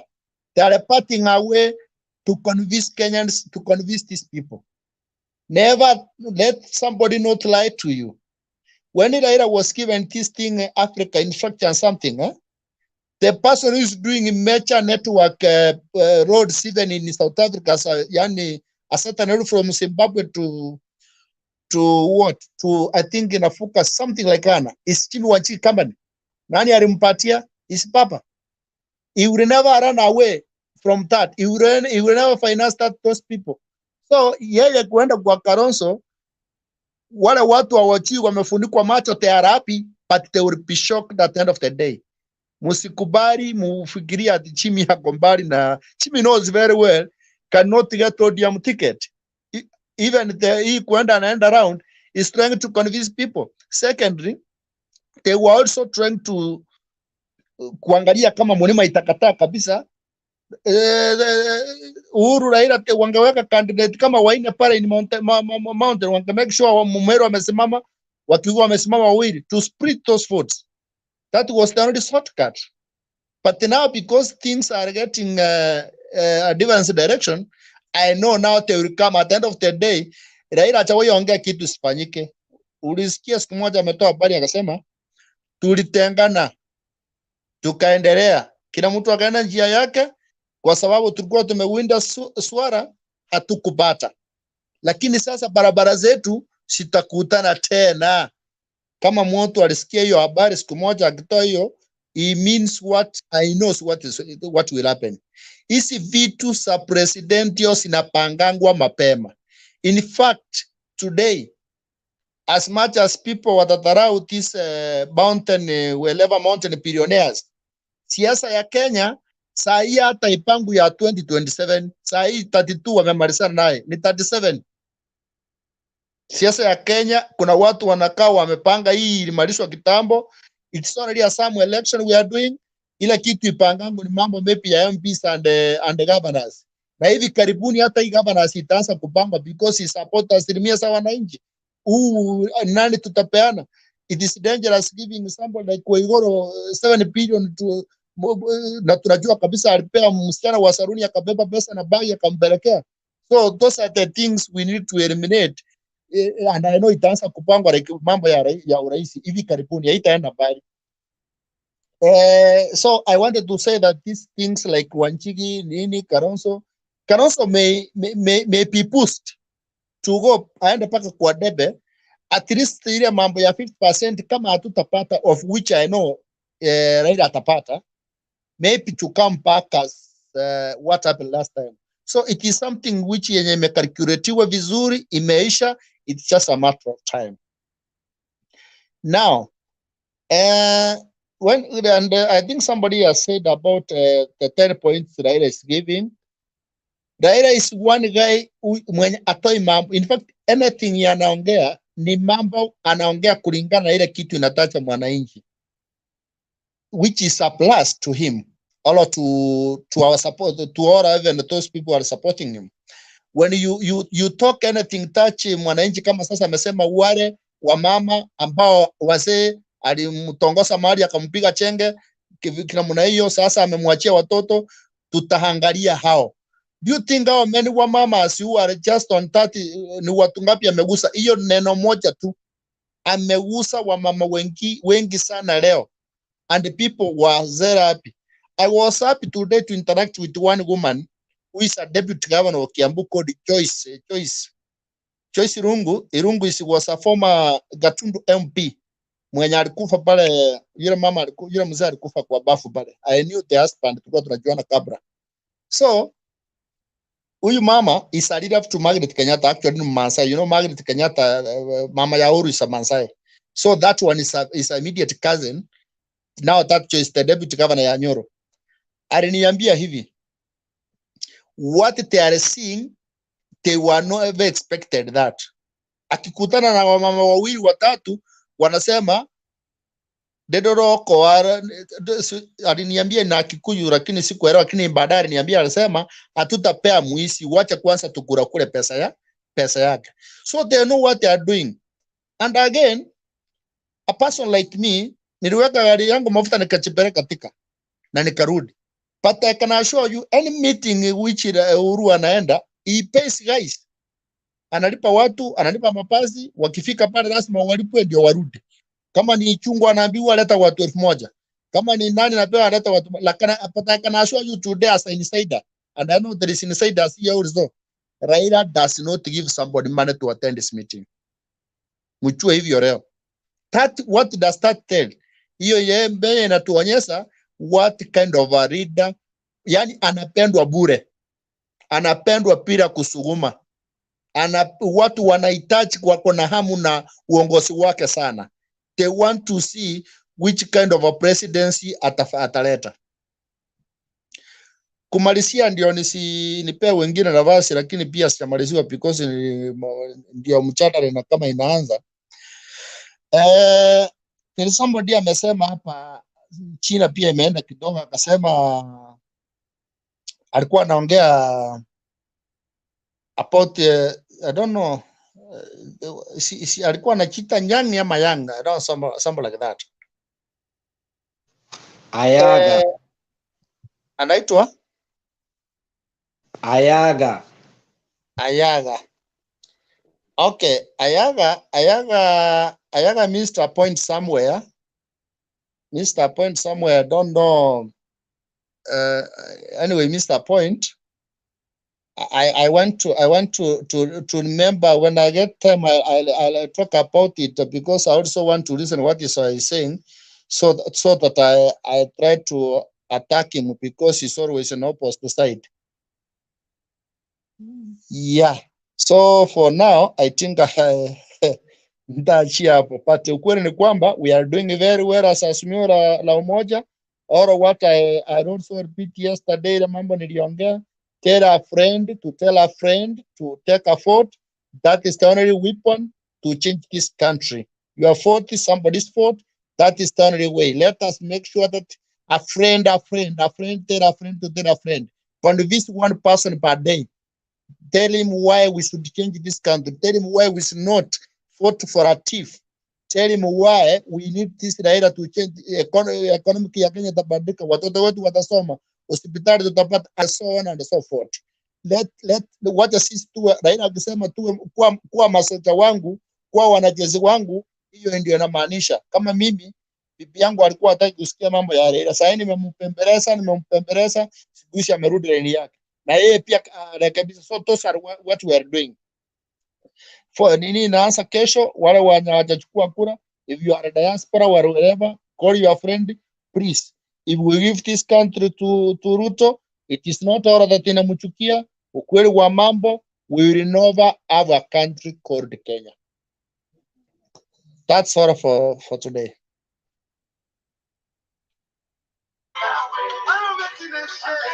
Fred Kasuti.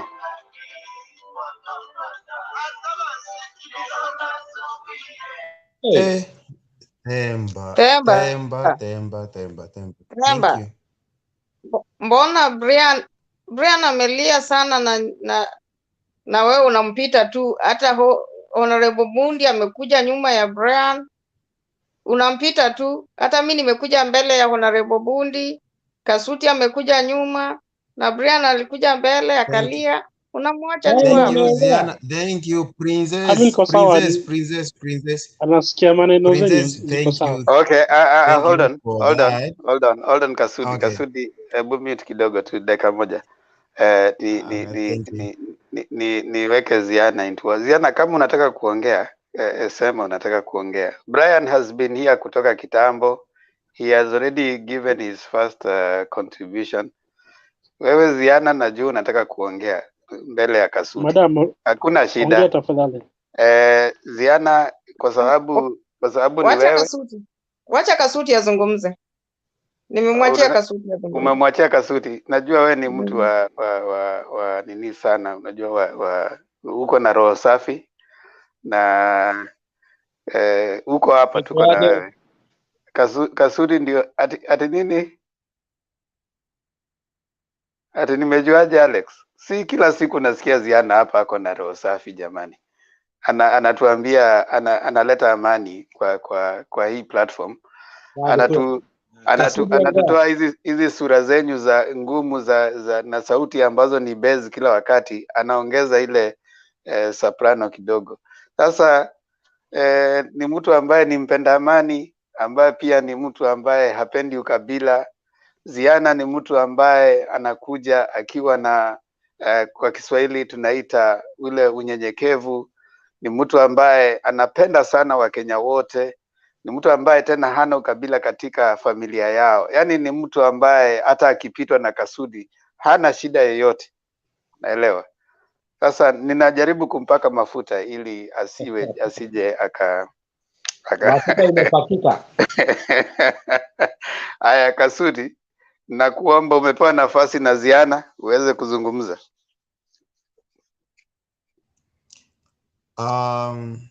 Ziana dadangu, najua tu uko na roho ya mtu anaitwa Esther.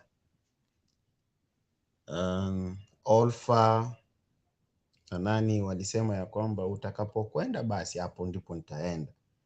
Utakapokuwa basi hapo ndipo nitakapokuwa. Utakachofanya basi hicho ndio nitakachofanya. Lakini mwana wa msee, asanti. Thank you. Temba, thank you. Hata kama umenichongoa kidogo, lakini niko na wewe, nitadili na wewe baadaye. Aya, Alex. Ijamike. Emesia.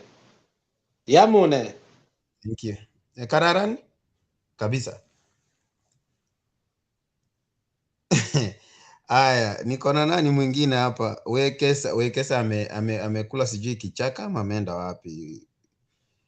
Nini najaribu kusema kwa hii Bundi ametupea msomo hapa. Nilikuwa nataka kujua Bundi, je, ni Mumeru ama ni Mkisii?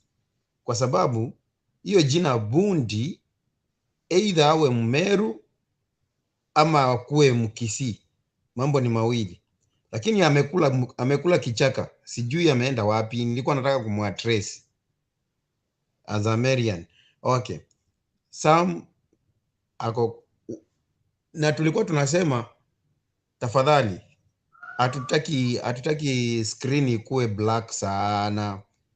If you see you are doing something that is a crucial please, ndio unaweza unaruhusiwa kuwa nyuma ya curtain, lakini itakuwa ni vizuri sana ukuje tuone tuna address nani, kwa sababu these are panel. Nafaa nijue ni watu gani ambao tunaongea na wao. So nikiona tu screen iko black, mi sijui Sam ni nani, naona Brian sijui ni nani, Ziana tu ndio najua, naona. Tulia.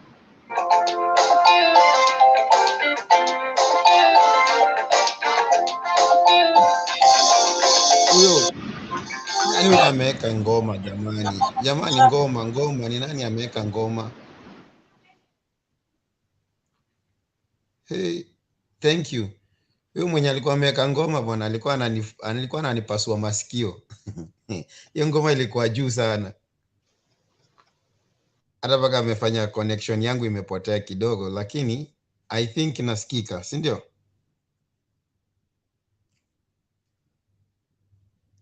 Okay, thank you. Themba, nakuheshimu sana.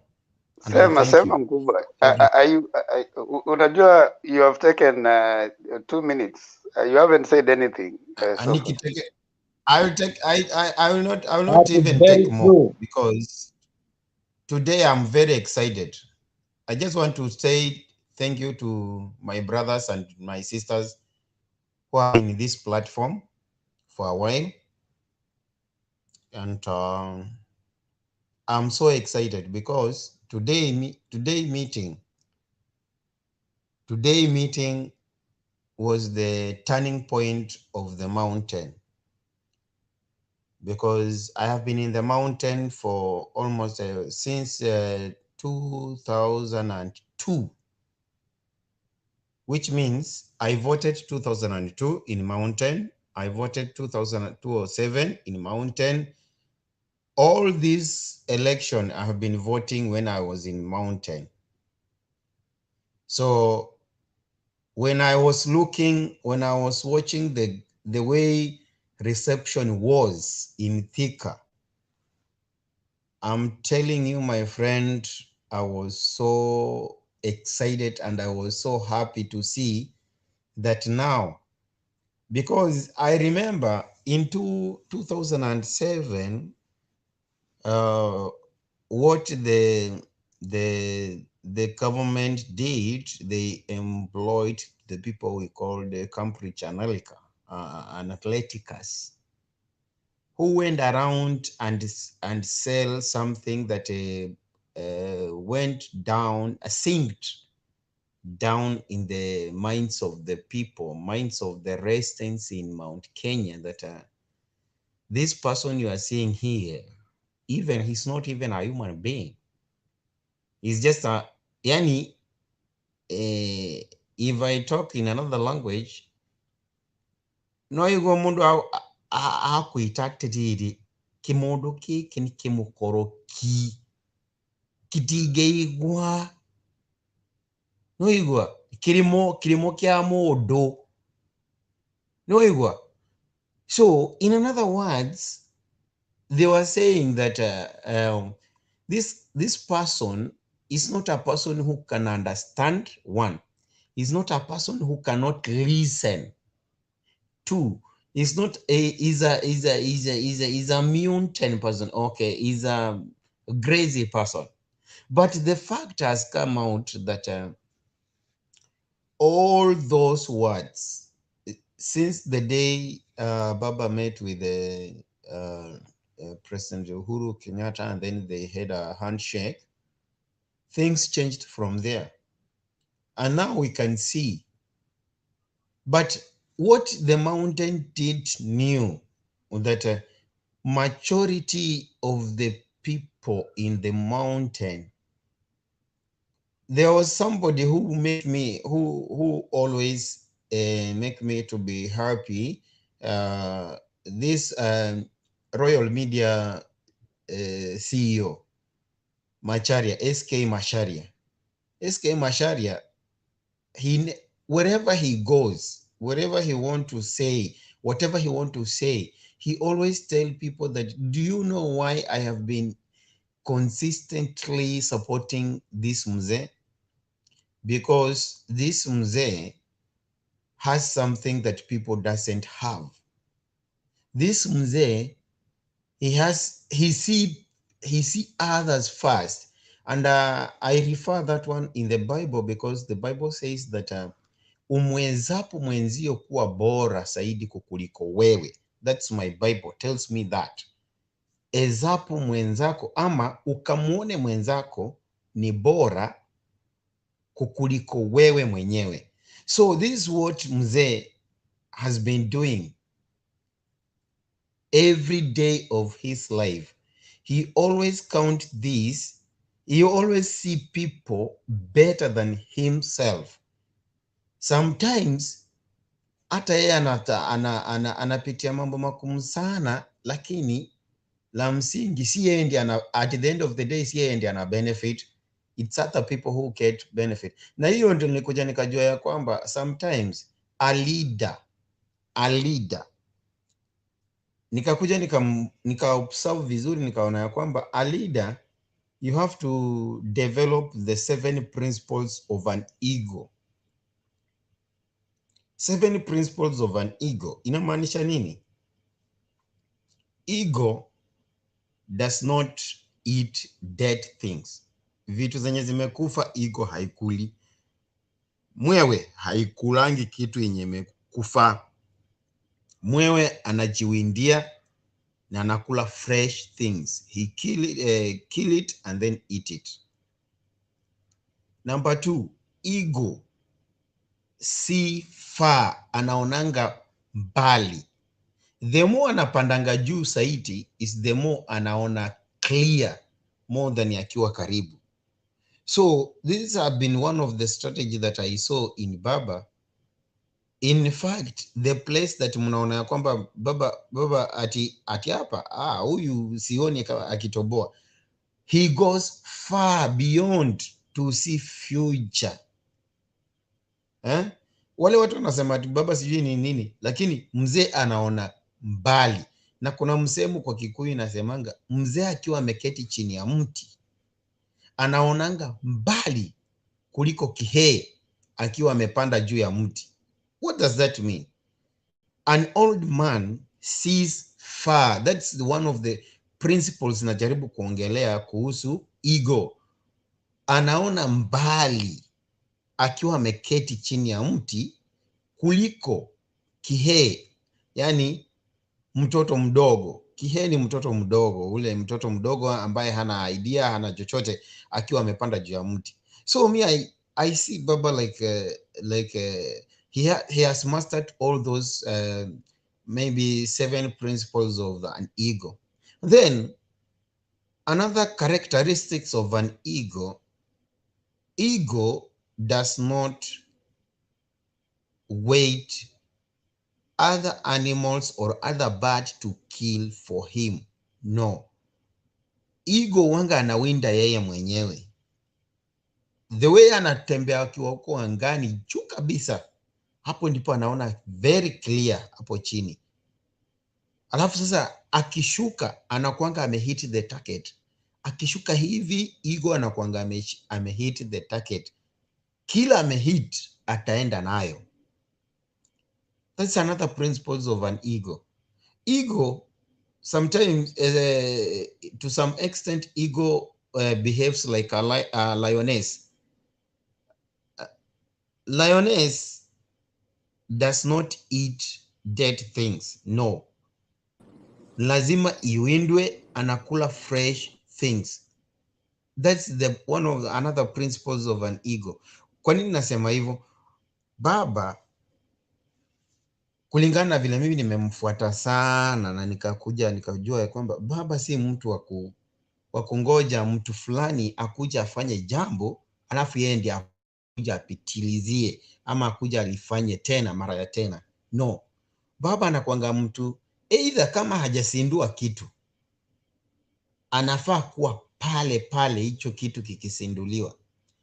Angalia vitu zote zenye zimefanyika. Sijui Baba Care, sijui baba sijui when you are away, sijui baba sijui what, everything hakulangi yani hakulangi mabaki. That is another principles of an ego. Ego does not eat dead things. Ego anajitafutia, anajiwindia yeye mwenyewe alafu anakula. That's another characteristics ambayo nimekuja kulearn from baba. Then today's meeting, it was a unifying meeting whereby me, I was even although I didn't follow it fully, but because I was working, and then I came in when already some speakers have already left. But what I saw before Baba came in, I saw something which is, yani haijawahi fanyika. All these years I have been in mountain in Mount Kenya. This one I believed na nikaprove ya kwamba Baba is the lily of the valley and rose of Sharon. Baba is the lily of the valley and rose of Sharon. If you want to know that, go to the Bible, you'll understand the lily of the valley and the rose of Sharon, what it means. Why am I saying so? Niliona baba ni mtu ambaye at least baba anapendwa. Tuseme tu ukweli. Hata kama ulikuwa unamchukia, unajua watu walikuwa wanachukia baba kwa sababu kulingana na vile walikuwa wameelezwa. Ile thana unakuta ya kwamba thana fulani, yani mtu amekuweka umekuwa slaves wake. Alafu unaambiwa huyu mundu kimodo kekili kidige igwa, kimodo kekili ni kimokoroki, kimodo kekili tikiega, kimodo kekili kidige, yani kidige tikira, kinya wake shidale kidige tikira. Sasa watu walikuwa wanaona tu baba ni mtu asikiangi, baba ni mtu analetaka shida, lakini from Mombi anaitwa Mombi Ngaru, the way he articulated and the way she spoke in that meeting, Mombi Ngaru alinikusa sana wakati alianza kusema, nyinyi mnaonanga tu huyu mzee kwa ofisi yake. In fact utaenda kuhesabu Wajaluo ni wangapi. Hakuna Wajaluo kwa hiyo ofisi. Wajaluo maybe ni 2 3, lakini in real sense utakuta Waluya ndio wamenominate, ukute wa Kisii, ukute wa Kikuyu, ukute wao watu wote au ndio wana surround baba. Na hivyo ndivyo anajua ya kwamba when you are surrounded with different diversity of opinions, is the more you become richer in information, because different diversity of ethnics inamaanisha these people they come with ideas, these people they come with the knowledge, these people they don't come just there wanakuja tu atikukuja, no, they come there with ideas, they come there with the knowledge and understanding, making sure that watu wakikuja kuna kitu wana contribute in your camp. So Mombi Ngaru aliportray baba as if vile walikuwa wanafikiria si hivyo, na akaenda to an extent akahesabu all people from Mount Kenya, all people wenye walikuwa wamenominatiwa na baba wote wenye wamefanya, amewashika mkono. Anasema huyu alishikwa mkono akiwa bure. Unasikianga bure, hata ueleweki, hata ujulikani, nothing. But leo hii hao ndio wanakojolea sahani. Imagine wewe umetolewa kule, umefikishwa mahali umefikishwa, alafu unaanza kusema I'm bitter with somebody. Yani nakasirika sana. Kuna watu wengine nikisikia majina yao nakasirika sana, alafu nikiwasikia the way they articulate their issues nakasirika sana. Na niwache niwaambie ukweli, kule wamekimbia hawatanominatiwa na hawatapata kura. Inamaanisha they are entering into political oblivion, period. mambo yao imeisha katika kisiasa, imeisha, because we have identified new tax, tume-identify watu wapya wale the same wako na issues kama zao. At the end of the day tunajua ya kwamba baba ako tu sawa. Stone PK amka. So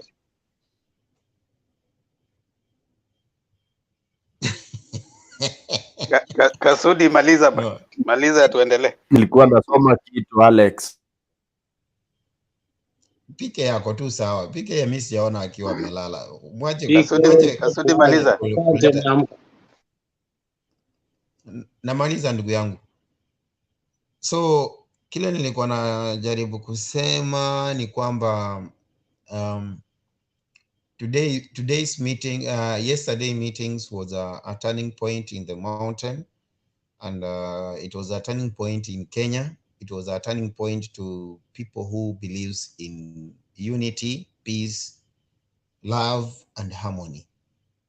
Because I believe strongly in my heart that at the end of the day, without peace, nothing can go on. Without harmony, without unity. And I wonder when I hear some people say that it's not the time to talk about peace. It's not the time to talk about what. Me, I pity them. Why am I pity them? Because without peace, the country cannot move. The country cannot even do anything.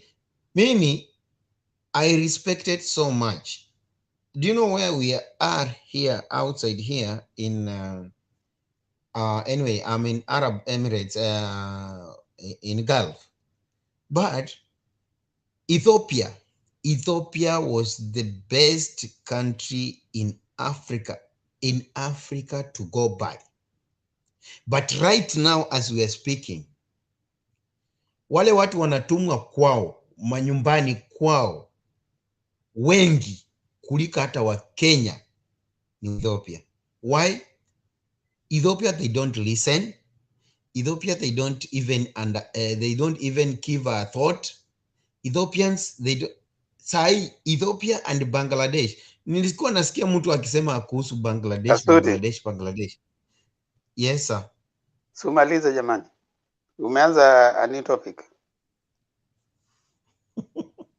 Thank you. Wacha nimalizie tu hapo. Okay, thank you. Asante. Kasudi, unakuja unaenda round. Kasudi.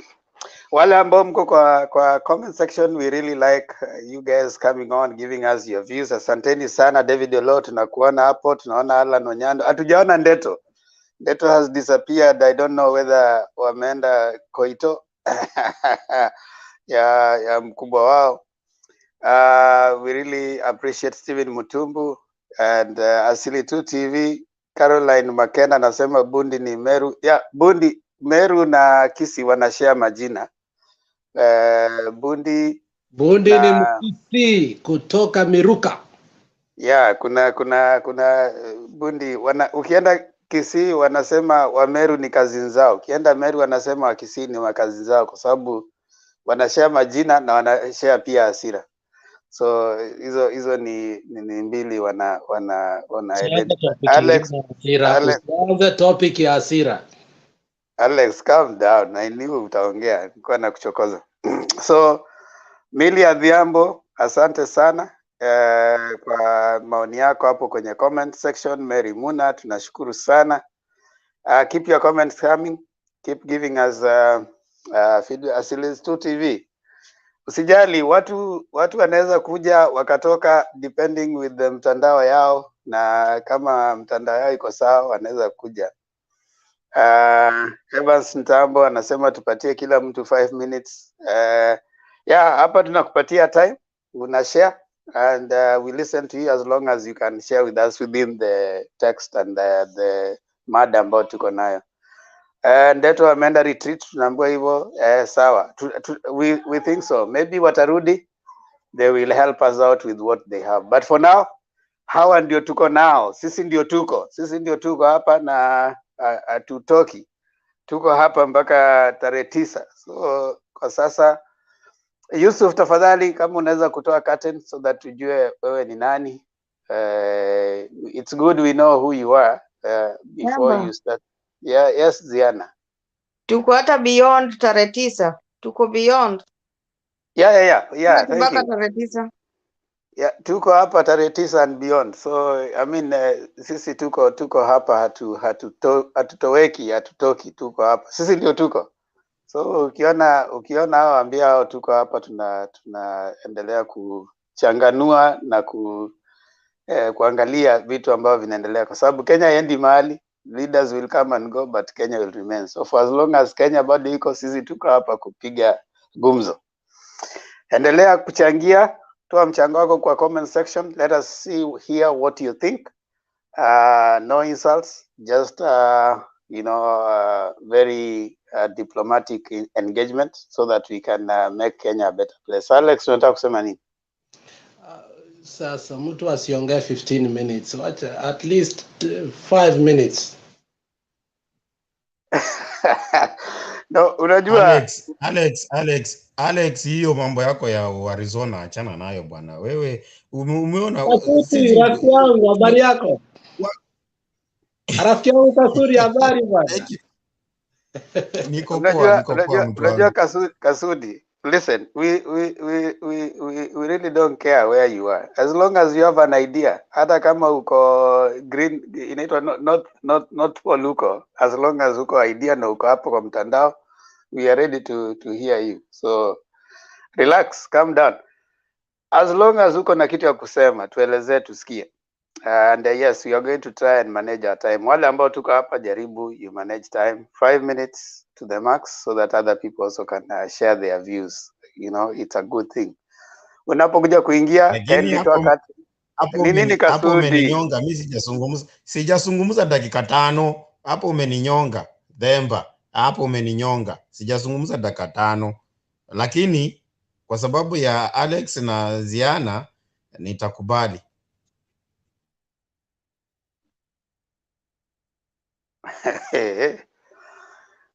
Okay. Asa nataka kupatia Ziana nafasi aongee. Ziana, karibu.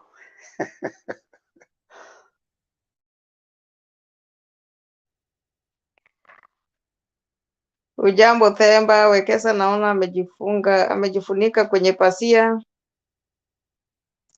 Alex, Sam, PK.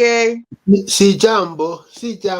Let me just help Kasuti. The first comment ya Kasuti ilikuja 142. Right now it's 155. So even before somebody commented, it started speaking. So you have spoken more than 12 minutes.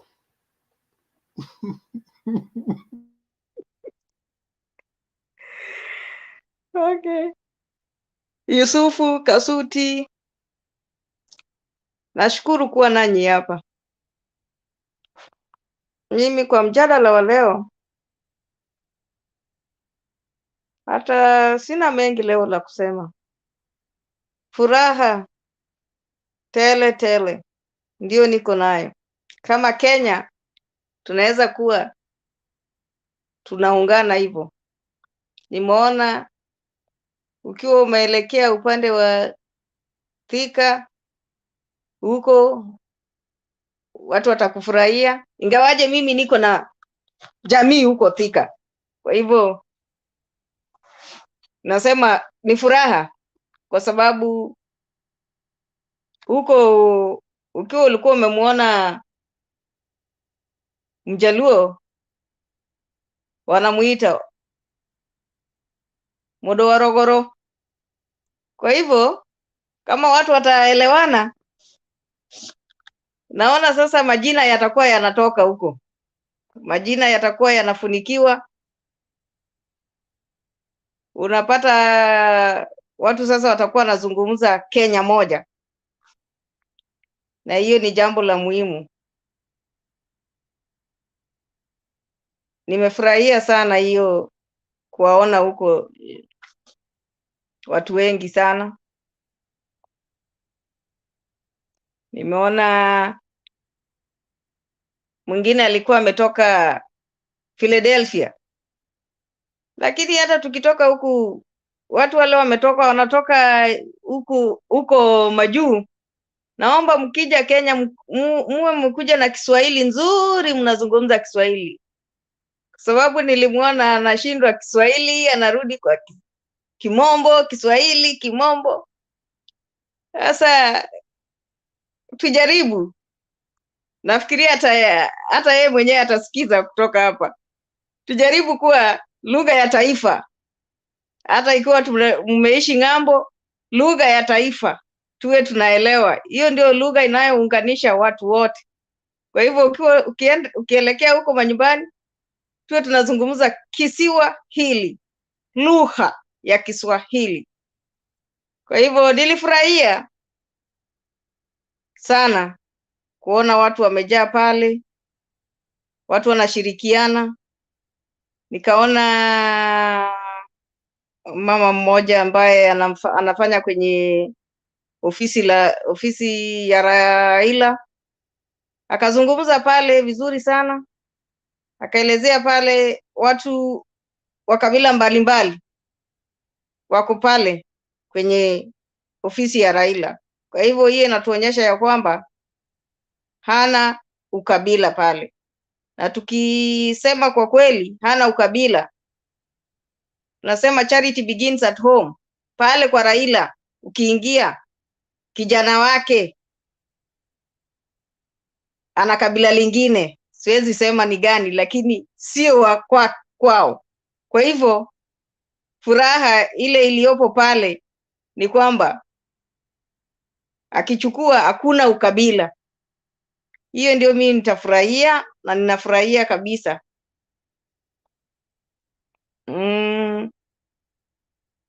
Kwa upande wa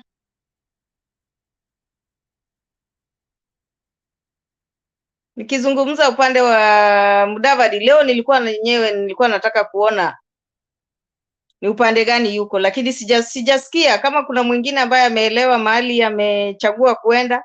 Kalonzo nimesikia anaenda peke yake, yeye niliona mahali akisema yeye anaenda mpaka kwa debe. Lakini kama kuna mtu ambaye amesikia mahali Mudavadi anaenda, ningependa kujua.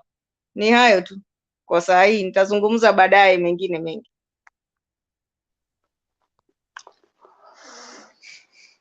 Shukran Ziana kwa mawazo yako ambayo umeweza kuyachangia kwenye fursa ambayo ulikuwa nayo.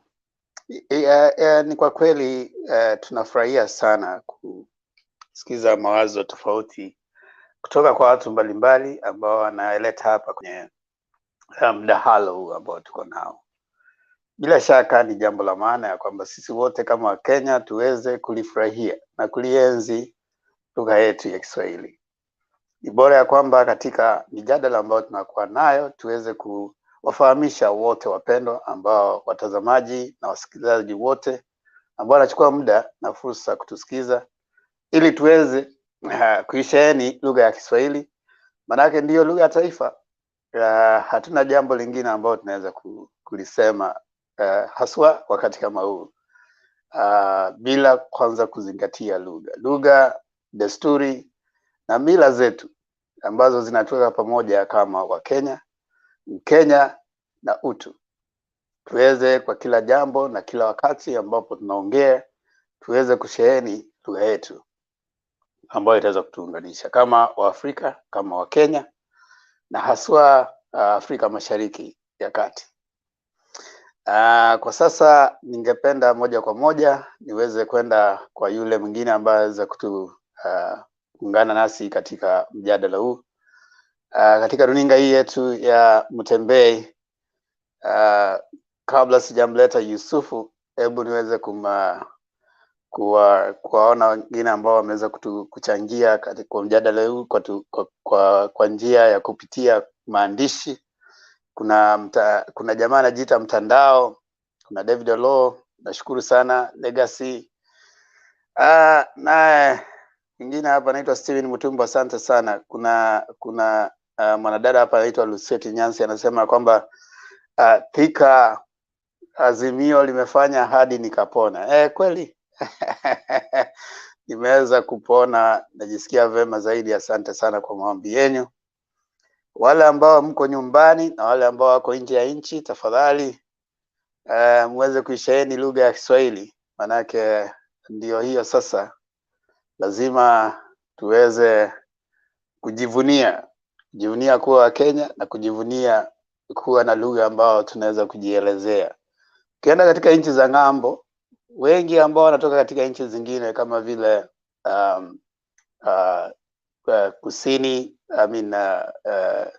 upande wa Asia, wanazungumza lugha zao na hawana shida na mtu ambaye anazungumza Kiingereza kwa kuifanya ile jambo ambalo tunaita kwamba wameweza kushrub. Hawana shida kabisa, wanajivunia Kiingereza chao wakizungumza. Kama ukipata Mchina akizungumza Kiingereza na Kichina, hana aibu yoyote. Na wakati wote unapoona Japan, yule jamaa mkubwa wao akiweza kwenda katika, waziri mkuu wa Japan akienda mikutano yote na nchi za ng'ambo, anazungumza Kijapani, na wenyewe wawe na shida ya kuweza kubadilisha kwa lugha ambayo wataelewa. Sasa sisi wenyewe hatujivunii lugha zetu, tunajipata ya kwamba mtu akizungumza mnamkejeli kwa kufikiria kwamba amezungumza lugha ambayo si sawa. Lakini hata sehemu za Marekani unapata ya kwamba watu aina tofauti wanazungumza Kiingereza tofauti kulingana na vile ambavyo wale ambao wako upande wa kusini, kaskazini, wote wana Kiingereza ambao ni tofauti. Ni wale ambao wamekuja kutembea kwa karudi kule nyumbani ndio wanajaribu kwani kama lugha ya Kiingereza ya Kiamerika kiko na labda lahaja fulani ambao lazima kila mtu azungumzie, ambao si hivyo kwa wale ambao wanaishi Marekani wanaelewa. Hivyo basi tunawaomba tujivunie Ukenya, manake katika azimio hilo ndio jambo ambalo baba amelisema kwa mara. Asanteni sana kwa kuwalea hapa. Wale ambao wanauma uzi katika lugha hii ya Kiswahili, msitie shaka, tutajaribu kuchanganya ili tuweze kuwaweka katika mjadala na muweze kuelewa. Hamna neno. Tunajua kwamba Alex atajaribu kuwaleta wale ambao haelewi Kiswahili, manake hata Kiswahili anauma uzi, ashiki chochote. Hebu niweze kumleta Yusufu. Yusufu vipi? Shukran Temba. Alex, Temba, waje nikupigie makofi. Sasa at least unaweza wako. Waje nikupe kongole, manake mwanamume hapewi hongera, mwanamume upewa kongole. So waje nikupe kongole, manake umesema vya kutosha na umesisitiza Swahili ni lugha muhimu. Asante baba. Tuma M-Pesa, wacha maneno mengi. Temba ako na M-Pesa, tuma. Ako nayo. Sasa hajanipa namba bwana. Mimi nitamtumia vipi bwana? Mwambie achangamke bwana. Yeye hapo hivyo kila siku anajifanya tu anajifanya vile ako kwiji tu wa kila jambo. Lakini mimi kwangu hajanipatia namba, mimi nitamtumia vipi? Nitatuma hewani. Na vile anavyojua Wakenya vile ni matapeli. Tulia Kasudi, acha pupa. Yusuf vipi? Yusufu. Jambo, mambo. Karibu kaka. Toa maoni yako. Mara yangu ya kwanza kuingia katika hii panel. Nashukuru sana admins na kila mtu katika hii panel pia. Sijui kama mnanipata vizuri lakini nakupata kabisa. Yusufu, karibu tena. Asante sana. Sina mengi la kuongea leo kwa sababu ni mara yangu ya kwanza, sio? Nimeona mkutano wa Raila huko Thika. It was a successful event. Actually, I was shocked to see that Raila ameanza kupenya Central Province. Unlike kitambo, hakuwa anapewa nafasi sana na wafuasi wa Central sana. Ambayo inaonyesha pia where Kenya is going forward, like where we are going forward as a nation. Like the enemy can become friends, and we can all live as Kenyans, as one united people.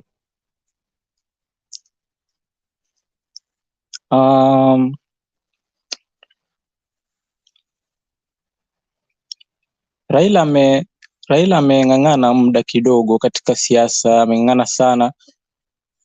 I think it's time for this guy to pay his political dues and let him just be a president for once and for all, you know. Kwa sababu ameng'ang'ana kuanzia 82, ameng'ang'ana kuanzia 1992, 1997 wakati wa halo, mnanipata? Wakati wa 1997 pia ameng'ang'ana, wakati wa 2002 ameng'ang'ana, 2007, 2013, 2017. The guy has never given up on this nation.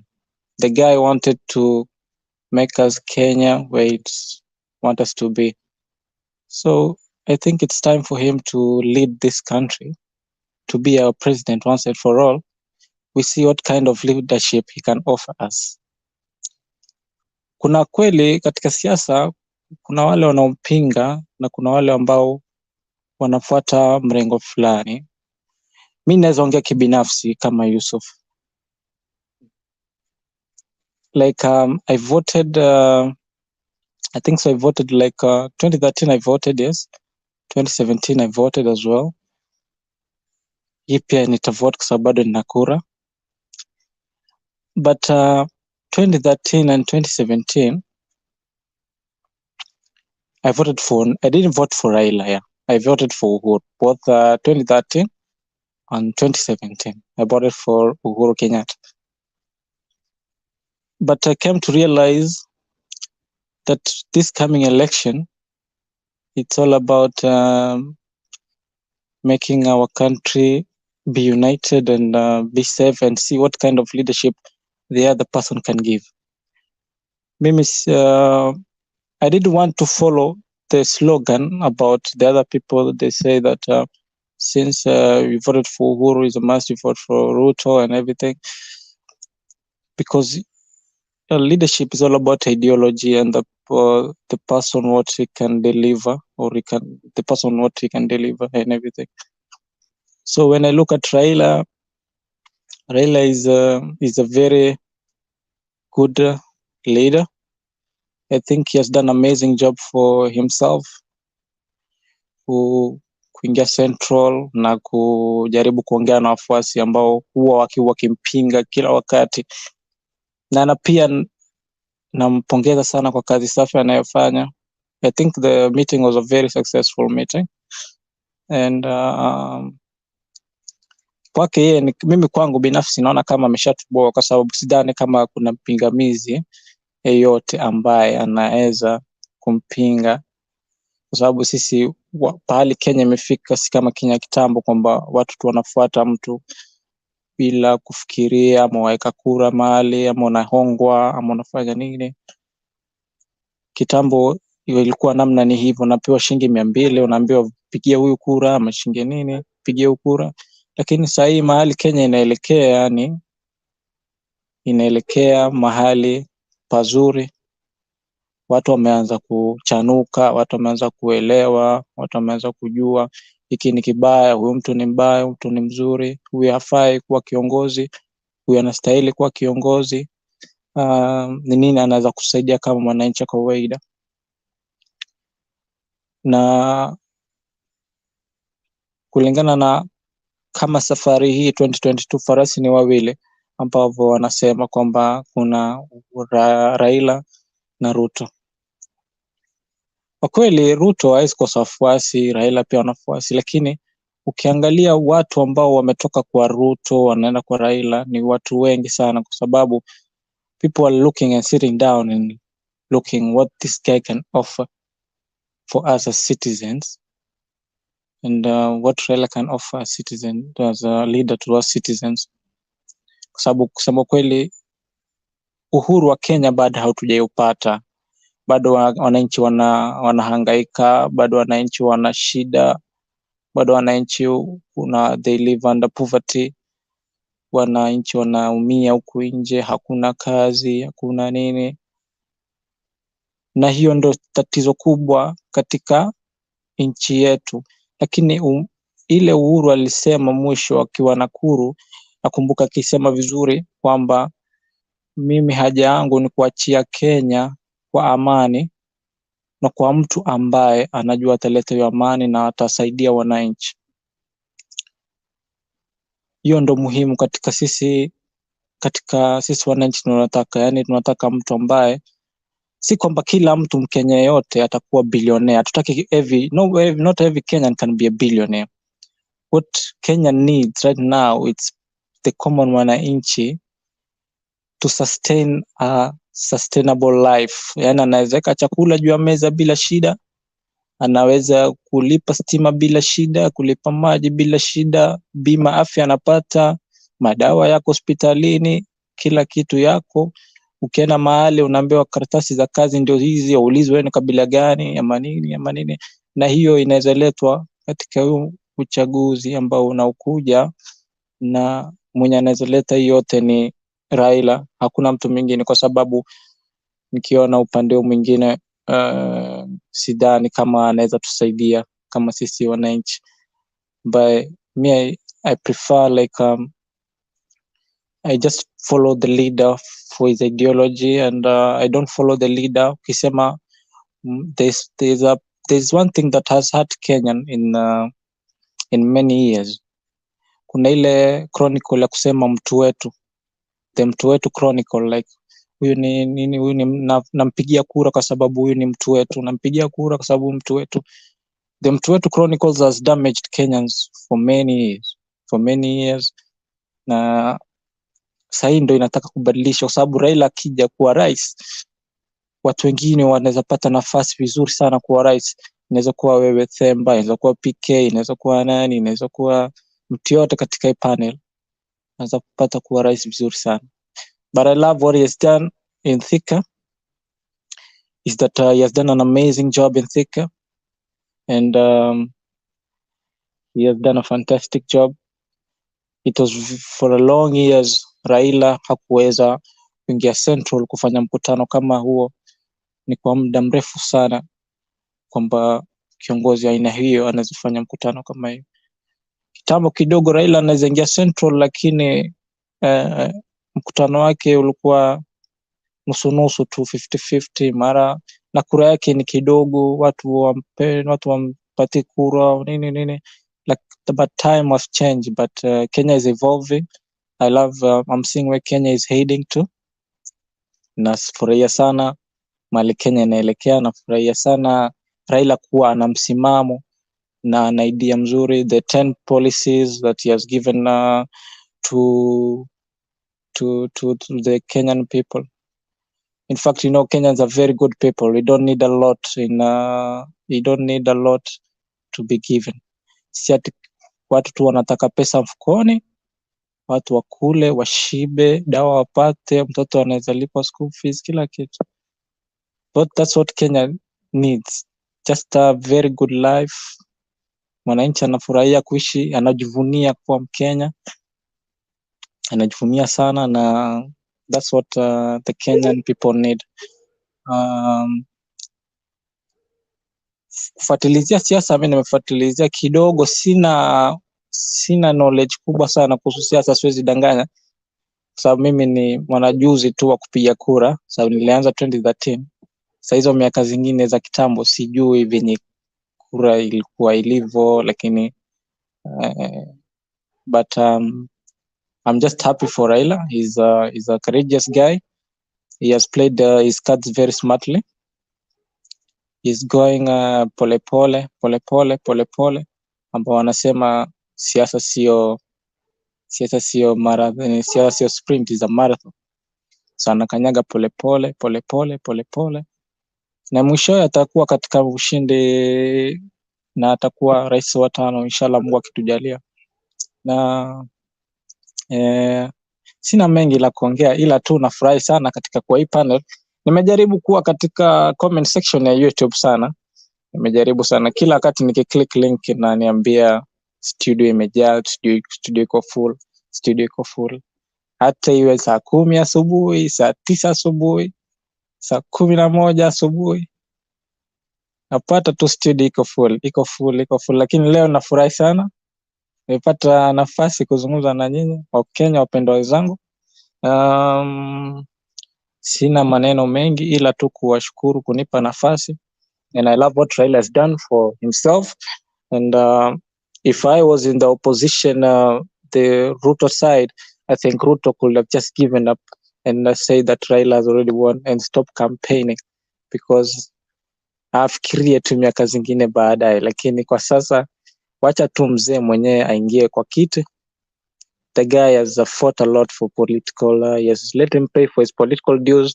He has fought for the new constitution. He has fought for the multi-party, because without Raila, I'm sure right now there could be no multi-party. Sasa bado tungekuwa tunaongozwa na KANU, rais angekuwa ni ule mmoja, tungekuwa bado katika udikteta, katiba ya kitambo. Lakini Raila ameng'ang'ana sana, na let the guy pay his political dues. Let the guy just be the president, and we see how he'll handle the country. He means well for the country, and he has fought a lot. The guy has fought a lot. He has been to prisons. He has gone out, ameshikwa, ameregeshwa. Lakini acha safari hii apate tu aapishwe. Si ile kuapishwa ile people's president. Sasa ataapishwa Kasarani. Atapewa the real sword. Aingia State House sasa. Sababu ile ingine hakuingia State House. Lakini hii ataingia State House. Sababu ile ilikuwa the people's president. But he'll always be a people's president, because he's loved by many citizens. And people support him for his ideology. He has fought for the country a lot of times. And it's a very courageous politician. No politician has risked more than his life than Raila Odinga, because wanasiasa wengine wanaogopa. Ukiona ile siku hata akienda kunini sema ile Kasarani, ile wakati alienda kujiapisha pale the people's president, ni mwenye alienda, wale wenzake wote walikimbia, Kalonzo, Mudavadi, nani. Lakini the guy has been so courageous that he is willing to risk his life for the people of the Republic of Kenya. And it's not for a bad thing, but for a good thing. And he wanted Kenya to be a prosperous country and a well-known country. And the guy has done a smart job. There's nothing to complain about. I liked what he said about corruption. I like what he said about healthcare. I like what he said about hizi mambo na healthcare, corruption, na hizi mambo na kusema sijui wananchi wifi, wanasiasa wengine kutamka maneno ambayo haistahili, kama mambo ya madoadoa sijui nini. Everybody is a Kenyan. He deserves to be a Kenyan, and he deserves to go anywhere the person wants to go, and mahali mtu anastahili kwenda anaruhusiwa kwenda. What I loved what he spoke today in Thika. Nafurahia sana, amezungumza vizuri, ako na timu kubwa nyuma yake, wananchi wamefurahia, sione makosa yote. Ila tu Mungu amjalie afya nzuri, amjalie nguvu zaidi, kwa sababu bado ako na safari. Hiki tu ni safari, sasa akikanyaga tu polepole tu mwenyewe atafika mwisho. Lakini all we need is the only thing that we need to do right now, citizens, is to pray for him and support him and make sure everybody has his vote. Unajua hatuwezi sema Raila uwe rais kama hatuwezi mpigia kura. Tunaweza zungumza hapo kweli, Raila atakuwa rais, Raila atakuwa rais, Raila atakuwa rais, lakini wewe kama uende kupiga kura itakuwa meaningless. Just make sure that the guy is being voted for, apigiwe kura ndo aweze kupata ushindi. Na hiyo ndo jambo moja sana Raila amezungumzia, kwamba jamani, chukueni kura usichukue kura ikakuwa ni kama kitambulisho tu mfukoni ama maua. Ikifika siku ya kura, nenda upige kura. Sababu gani? Ukiwa na kura na usipopiga kura, it's meaningless, because the guy needs your votes and he needs the votes to win. And I have nothing else to say, but I'm just happy to be on this platform to share my views, and and that's it. Asante sana Yusufu kwa maoni yako. Ila kwa kweli tunataka maoni kwa watu kama wewe ambao ni wachangamfu, wachanga, ambao wanaingia katika sehemu ya kwanza kupiga kura, na mko na maoni ambao ni ya muhimu, yanaweza kujenga kama yako Yusufu. Asante sana. Kila wakati unapojaribu kuingia pale, usitie shaka, usife moyo, manake watu wengi sana wanajaribu kuingia kwenye mjadala, na wakati fulani unaweza ingia ukapata studio imejaa. Usitie shaka, kuna nafasi tu itaibuka na utaweza kuingia pale. Kwa hivyo jaribu tu kila mahali, usichoke. Anasema kwamba tafutaji ya choki. Hivi leo umeweza kuingia na tumesikia maoni yako. Shukrani sana. Nataka sasa nimlete jamaa anajiita mtu wa watu, man of the people. Kasudi, kama una usingizi jamaa, nenda kalale, manake naona umeanza kusinzia pale. We, Themba tuheshimiane. Mbona unanichokoza kila wakati jamani bwana? Kaka vipi? Nimeona ukisinzia. Naona umesinzia sasa. Najaribu kuona kama usingizi na kulemea. Mimi niko kwenda saa hizi, niko kwenda kazi. Wewe uko Kenya, wewe uko Arizona huko. Sijui ni asubuhi ama ni saa ngapi. Hapa mimi saa 8 hivi. Hii saa 8 hivi. Mimi naenda kazi saa 9 na dakika. Kasuti, kila mtu ni Arizona, 40. Kila mtu ni Arizona. Ni kama ujui Ulaya, uliza uambiwe kila mtu ni Arizona. Yes, sehemu anayojua Marekani ni Arizona peke yake. Msamehe. Haya Kasuri. Mimi najua Arizona. Haya, nyamaza basi, manake nilikuwa nasema tu kama unasinzia utoke wapishe wengine waje ili waweze kutoa maoni yao, lakini kama uko sawa, haya basi tuendelee. Namuomba mtu wa watu, man of the people, karibu toe maoni yako. Na kidogo kabla mtu wa watu hajaongea, nimekosea nini jamani? Pale sasa Mike amekuja saizi na mara hiyo tu ashaniita sijui na ujinga ama nijijue sijui. Mbona mnakuwa watu ambao wako na roho ambao ni chafu namna hii? Mbona msio wa Kenya ambao wapenda amani? Hivi umekuja mtandaoni kuja tu kuweza kutupa matusi? Kuwa ni watu ambao mko na heshima kidogo. Ukiingia pale kwenye comment section, toa maoni yako, tayasoma yote. Hatuna ubaguzi na mtu yeyote. Usitupe matusi, manake haisaidii hata kwa wewe mwenyewe. Kwa yule ambaye pia unampigia debe, haimsaidii kuweza kutupa matusi. Huwa ni mtu ambaye anajiheshimu. Manake pia sioni kama ni hali ya kujiheshimu kuzungumza matusi. Haifanyi maoni yako yakawa mema zaidi. Jaribu unapoingia kwenye mtandao, tumia mtandao kwa hali ambao ni responsible. Uwe ni mtu ambaye unajaribu kujenga, sio kubomoa. Mimi pia ni kura, niangalie unaona mimi ni kura. Kama kuna mtu ambaye ungependa apate kura yangu, nizungumzie vema, uende ukapata kura yangu. Asanteni sana kwa wale ambao wanakuja kule kwenye comment section, lakini jamani, tuheshimiane, tuwe ni watu ambao wanataka amani, undugu, umoja. Sisi wote ni wa Kenya, Ukenya. Karibu man of the people, utoe maoni yako. Yes, Temba and all of the panelists, na wasalimia mchambo. Hatujambo kaka, hatujambo nakupata. Yeah, jana niliingia huku lakini nilikuja kufamia mtu, lakini sorry kama nilikosea mtu yoyote, naomba msamaha. Benya kaka aliongea vibaya, nikarudi tukaongea na yeye tukaelewana. So niko sawa. Kwa jambo la leo, hiyo lilikuwa Thika. Baadaye sasa tunafaa kufocus sasa kutafuta next president mwenye ataingia sasa hizi ni Raila. Tumemalizana na hiyo. Raila asiingie kwa mamlaka, atengeneze maneno, alafu mtu mwenye ataingia apomoe yote. So kutoka hapo mimi niko na uhakika Raila ataongoza. Hiyo Thika imetuonyesha, Mount Kenya wametuonyesha hiyo njia, ndio tutafuata hiyo. Na hao wengine nimesikia, nitaingilia kidogo upande wa UDA. Kuna jamaa anafuatanga YouTube anaitwa Manyora. Kuna kitu aliongea asubuhi, nikasema huyu jamaa ni kama akona some sense.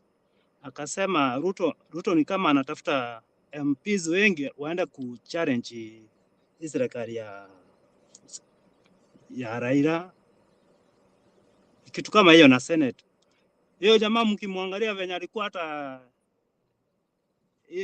hizi lali zake zenye anapiga, apige eti ni president anatafuta. Hapana, hiyo jamaa kuna kitu kingine tofauti kabisa. Anaenda akiwekea watu makofia, na tunaona tu hakuna mahali anaenda, ako hapo tu kidogo tu, utamuona amekimbia huko sokoni na hiyo chama yake, akiambia na Mudavadi. Nataka kusema kwa Mudavadi hivi, Mudavadi kama anataka kufa kisiasa, wacha afuate Ruto. Ruto anaenda huko amufyonze, aishie hapo ndani.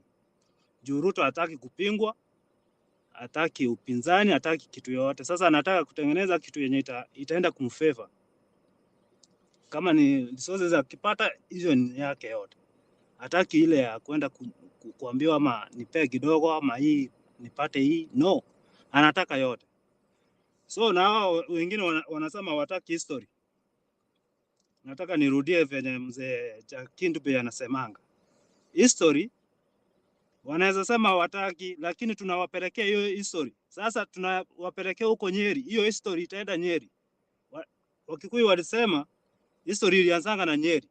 So hiyo rally yenye itaenda Nyeri, na tutahakikisha wamepelekea hiyo history kwa nguvu. Ni kama dawa na watameza.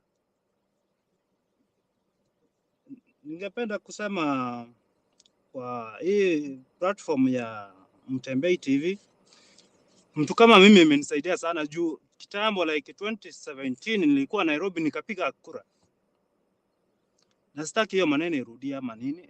Juu vitu zimeharibika, 2007 imeharibika, vitu zilitendeka hapo Nairobi mbaya, tukaonekana sisi ndio wabaya. Sasa tulikuwa tunakimbia Nairobi, tulikuwa tunafanya biashara zetu huko, lakini ukiambiwa sasa vita imeanza, unaachana na vitu zako, sinaenda wao, unakimbia kwenye, ukirudi hakuna, unaanza zero.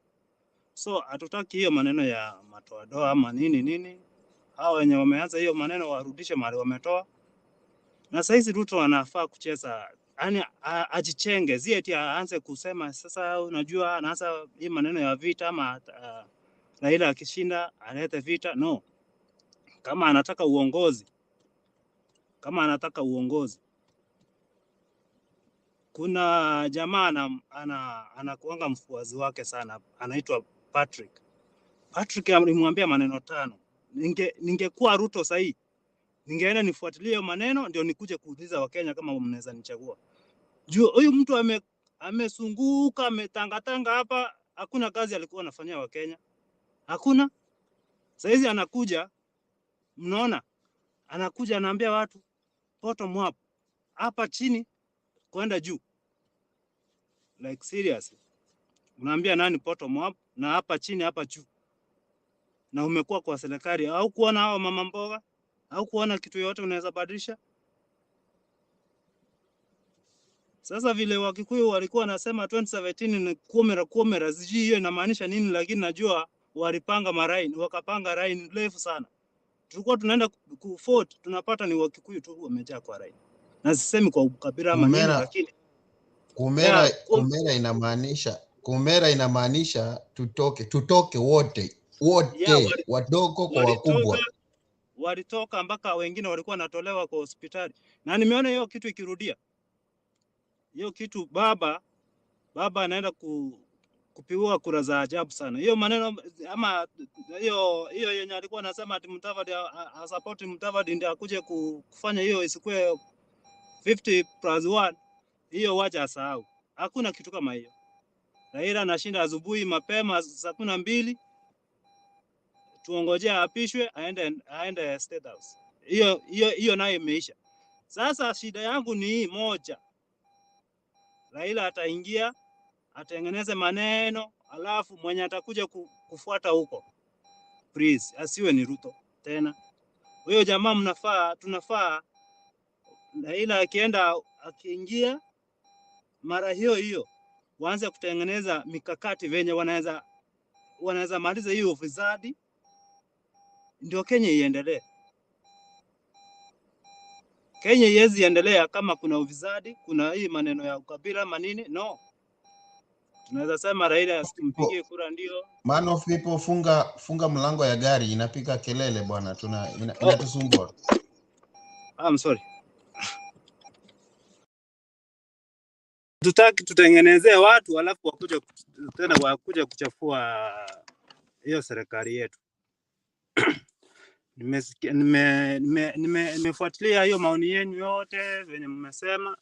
Nawashukuru sana. Huwa naelimishwa kutoka hii channel sana. Na mzee Nyagaka na muomba sana, anataka kuuliza kiti ya ugawa na Kisii, sijui kwao ni wapi, lakini tutamuangalia akirudi hii side nyingine. Nashukuru sana.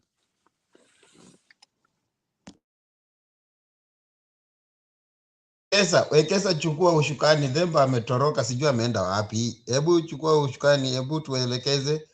Nimeona Lusweti ameingia.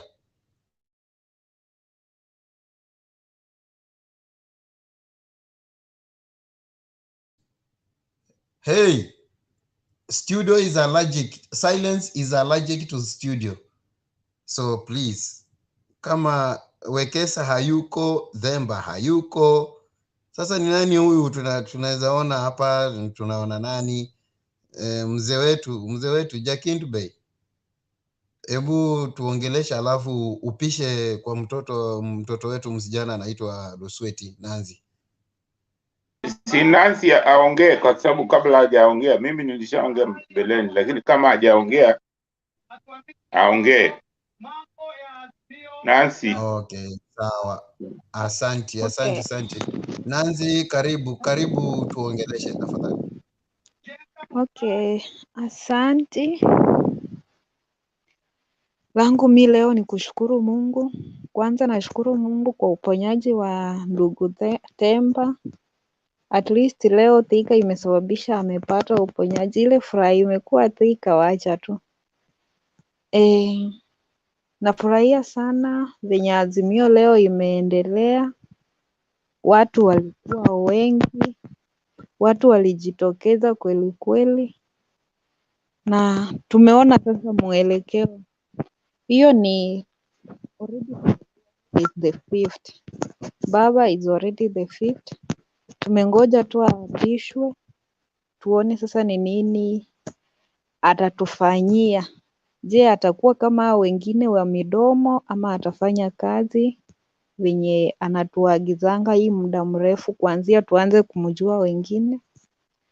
Tunatarajia tu mazuri yenye atatenda. Mungu ampee nguvu, ampee hekima, ampee uzima. Tuone sasa serikali yake itatufikisha wapi.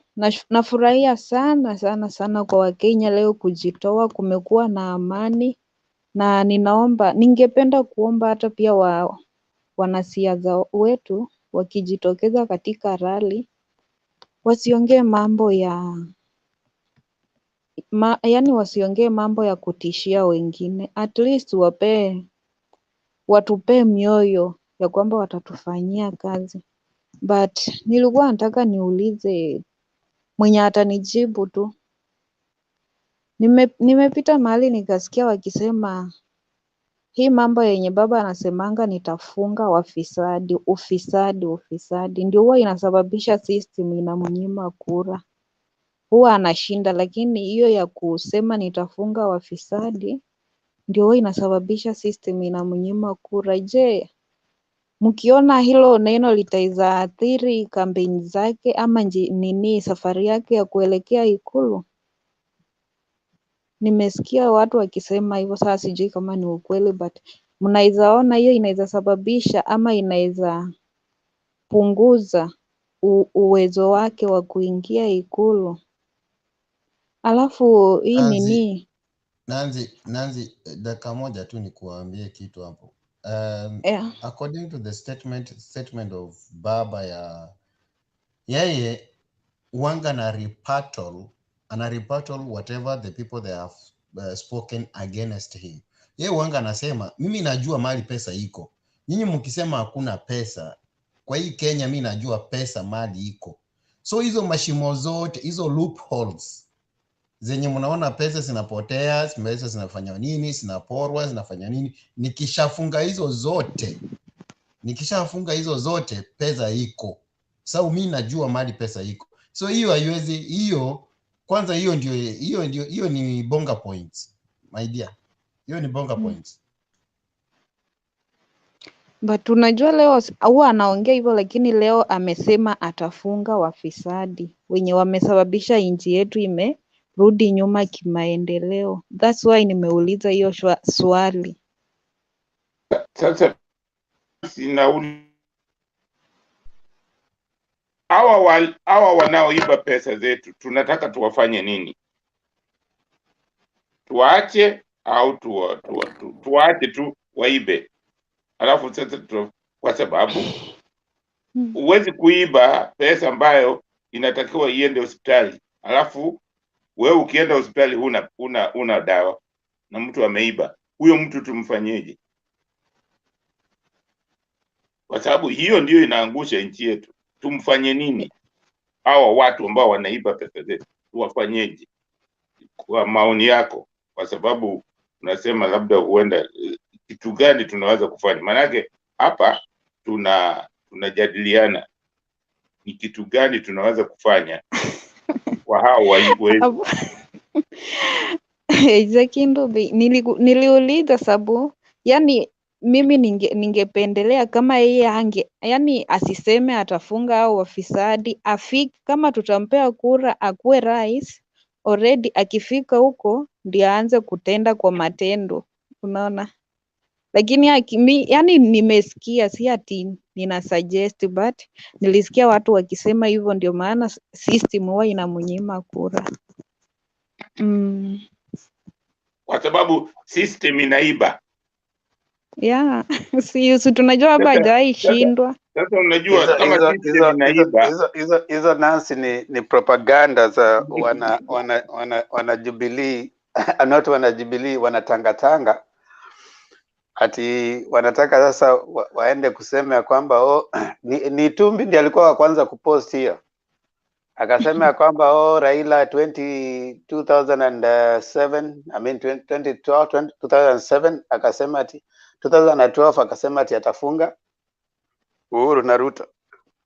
2017 akasema hivyo. Sasa hizi amesema atafunga Ruto. So hiyo ni propaganda, watu wa Jubilee ndio wanasema kwamba Uhuru mwenyewe amepigana na ufisadi mpaka alifika mahali akasema sasa nifanye nini? Ile kitu ilifanya hata wakakosana na Ruto ni kwa sababu ya ufisadi. Na hata wenyewe katika nini zao wenyewe wameshaongea hiyo kitu, akasema kwamba siku yangu ya kwanza sikufanya kazi kwa sababu ya ufisadi. I mean the first term yake ya pili anasema amefanya kazi vizuri sana kwa sababu ameweza kublock pesa ambazo zilikuwa zinaenda kuibiwa.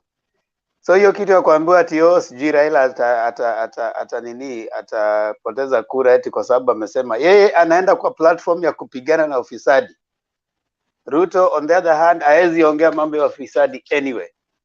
Shida yetu kama Kenya ni ufisadi, pesa ambazo zinafujwa.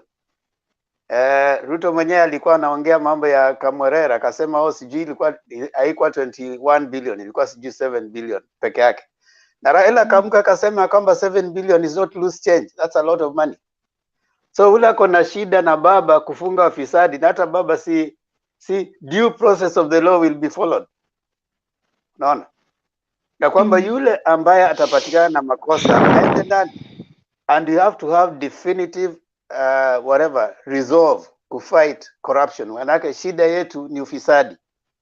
So usitishike hata wale katika hizo kampeni zao wanasema oh, sijui watamnyima kwa sababu amesema atafunga wafisadi. Uhuru mwenyewe amesema kwamba yeye hapendi ufisadi. Naona. Na walipokuwa wanaleta baba hapo walisema kwamba katika ile hali ya kupigana na ufisadi ilikuwa imepatia shida kubwa sana kupigana na ufisadi. So wafisadi wezi wawe on the lookout. Kama wewe ni mwizi, kama wewe ni mfisadi, ujue baba anakuja. Anza kuachana na stories za ufisadi. Wale watamnyima kura kwa sababu ni wafisadi wenyewe. Sawa? Okay. Thanks, Temba. Asa mi leo wacha niwaulize, wacha niongee hivi. Leo tumekuwa leo, siku ya leo imekuwa siku ya shughuli mingi. Upande mwingine huko tumekuwa kwa wedding. Je, mumeona huko mama mboga? Mumeona huko boda boda? Hakuna. Ni watu maarufu tu ndio wamepatikana huko. Alafu ukienda, yani mtu anakuja kulinganisha mtu kama baba na anakuja kulinganisha kuoana kwa watoto na watoto wa naibu wa rais. Sasa baba yeye watoto wake wameoa Kenya mzima, na naibu wa rais watoto wanaoa ndani kwa ndani. Sasa unawezaje linganisha watu wawili? Unaweza linganishaje giza na mchana? Sasa mimi nataka kusema tu Wakenya mujielewe na ujue unaelekeza wapi kura yako, unaekeza wapi. Usiwekeze kwa SportPesa ukiangalia, wekeza mahali kwenye unajua utakuja kuzaa matunda. Kuko na mahali kwingine ni SportPesa, hapo hivyo si uongo. Utawekeza kura yako na ukuje kulia. Lakini mimi nikiekeza kwa baba na baba aanguke, hata tukilia nitakuwa nakuambia mimi nilikuambia twende hii njia, wewe ukakataa. Sasa wacha tuumie sisi wote, sababu hata wewe ukipeana huko kura alafu tuanze kuteseka, tutateseka nchi yote. Si ati wewe ndio, sisi ndio tutateseka wenye tuko kwa Azimio. Na wenye tuko kwa Azimio kama tutashinda, alafu baba akuja afanye kazi venye anasema, sisi Kenya yote itakuja kuwa, yani Kenya sisi wote tutakuwa tuko na umuhimu, ama tutakuja kufurahia yale matunda yenye yanatokelezea. Sasa ni sisi wananchi tujue ni wapi tunaelekea na tunaekeza wapi. Maisha ni kuegeza. Sasa kama ni kuekeza, tujue tunaekeza mahali kwenye tutazaa matunda ama mahali kwenye tunaenda kupoteza kabisa. Tusiuze nchi yetu. Tusimame tuambie watu ukweli, tusiuze nchi yetu tukiangalia. Piga kura ukijua unapigia mtu mwenye atakusaidia. Alafu ningependa hata venye tunaongeanga juu ya baba na yani tunaongea juu ya rais mtarajiwa, napenda hata mjaribu kupigia tebe au akina gavana, gavana kwanza, sababu hata hao pia wanasimamia counties. Ndio tujue kaunti gani inafaa kupigiwa nani. Tano tena. Na Wangamati tano tena. We Nanzi, wacha hizo zako. Najua mali unaelekea. Wangamati tano tena. Huyo already huyo ni watano tena. Unaona huyo hatuna shida na yeye. Hata leo amebarikiwa sana na pasta. We ushaiona mchungaji badala mtu mwanasiasa aende kwa kanisa kupeana pesa, mchungaji ndiye anapeana pesa na washirika, sababu wanataka baraka, wanataka blessing kutoka kwako, wanahitaji watoto wao wakuje wakuwe ma MCA, MP, yani wapate ile kipali yenye wewe uko nayo.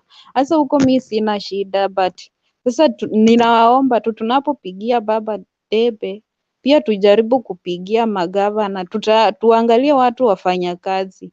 Sababu unajua baba anaweza kuwa anafanya kazi huko juu, amepata urais anafanya kazi juu, lakini gavana anakuja kumuangusha. Unaona? Anakuja kumuangusha sababu hafanyi kazi.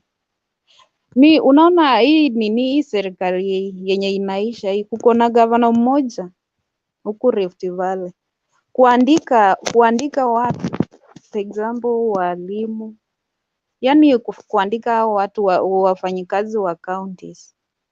Mtu kama umesomea TTC unaambiwa utoe 70,000 alafu ndio ufanye nini, upewe kazi.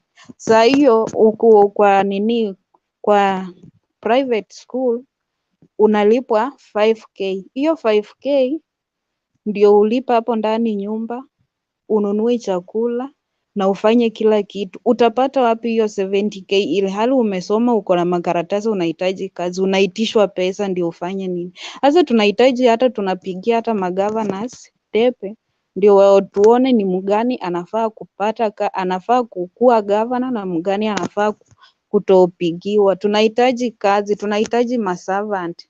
Mi ninasema nimekataa madila. Nataka tu servant wenye wanakuja kutuserve kama wananchi. Boseki basi. Haya, tuongee kuhusu Boseki Wasiningisho. Sawa? Kama unataka servants. Wewe Fred Kasuri nyamaza. Tuendelee basi Dempa. Niko tu basi. Asante Nancy kwa maoni yako. And maswali ambayo umeuliza ni maswali ambayo ni muhimu sana. Kwa kweli kuna mambo mengi ambayo tunapaswa kuyazungumzia ambayo yanalingana na jinsi na uongozi unafanywa katika county na sehemu zingine kama madiwani, watu kama hao wote tuweze kuwachambua wote, tujue ni akina nani wanakuja kama viongozi wetu. Lakini kama tulivyosema hapo mwanzo ni kwamba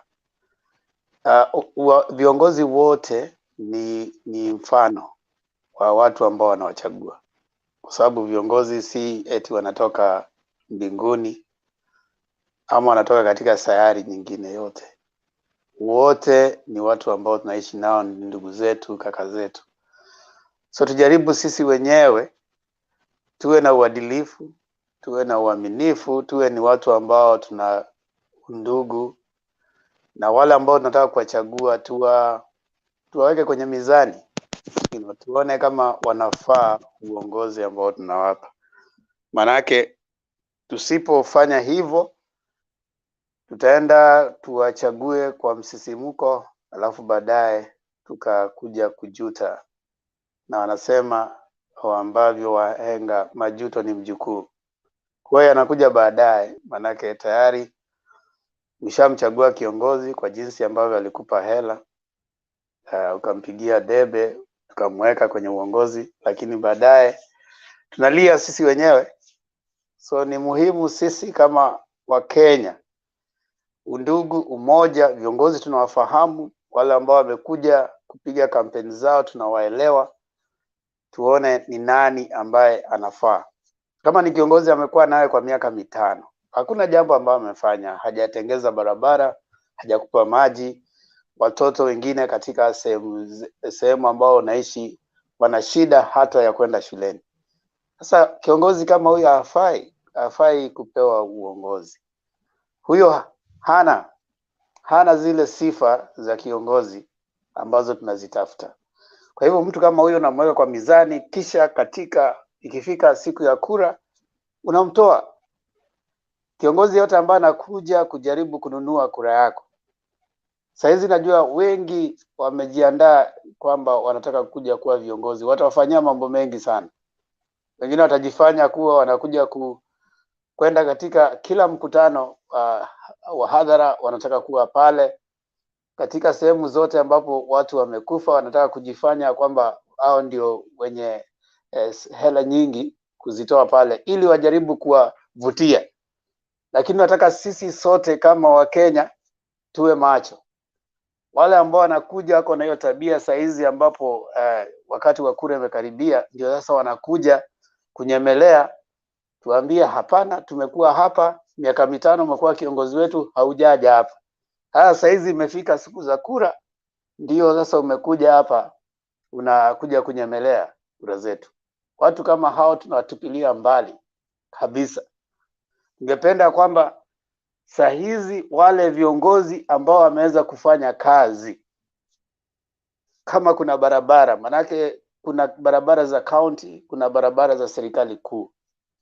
Barabara za county ni yule kiongozi ambaye yuko pale kama diwani ama governor. Hao ndio wanapaswa kuwa, ama mbunge wanapaswa kuwa wanafanya ile tunaita lobbying, kuhakikisha kwamba hizo barabara zimetengezwa, kuhakikisha kwamba shule, kila mtu anaweza kwenda shule, kuhakikisha maji imefika katika kila nyumba. Sasa kama wajafanya hiyo kwa miaka 5, ni nini ambacho anaweza kuonyesha kwamba hiki nimetenda na mkinipa nafasi nyingine nitatenda haya? Usikubali mtu yeyote kununua kura yako, maana akishanunua hautamuona tena hadi baada ya miaka 5. Ni wakati imefika sasa sisi wenyewe kama Wakenya tuchukue jukumu sisi wenyewe kumweka yule ambaye tunataka awe kwenye uongozi. Nafasi ni hii na ni sasa. Kuanzia tarehe 17 ni wakati wa kila mmoja kwenda kuchukua kura. Nenda angalia, kama una kura, chukulie kura. Vijana wote ambao ni mara ya kwanza kwenda kupiga kura, jamani, nenda. Manake wale wasomi wa kitambo wanasema kwamba tunaongozwa na watu ambao hatutaki, manake sisi wenyewe hatutoki kwenda kuwapigia kura. Hatutaki kupiga kura.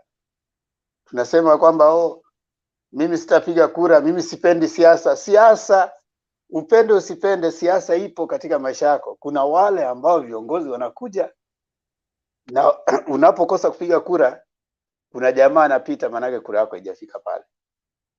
Kwa hivyo tafadhali, tunapozidi kuongea hapa, tunapozidi kuwahamasisha Wakenya, jambo ambalo tungependa kulizungumzia kwa muda na kwa kina ni kwamba jaribu uweze kupata kura yako.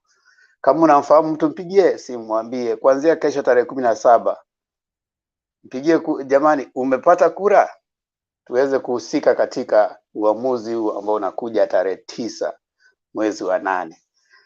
Kwa sasa ningependa kumleta jamaa mmoja anaitwa Pen Nyagaka.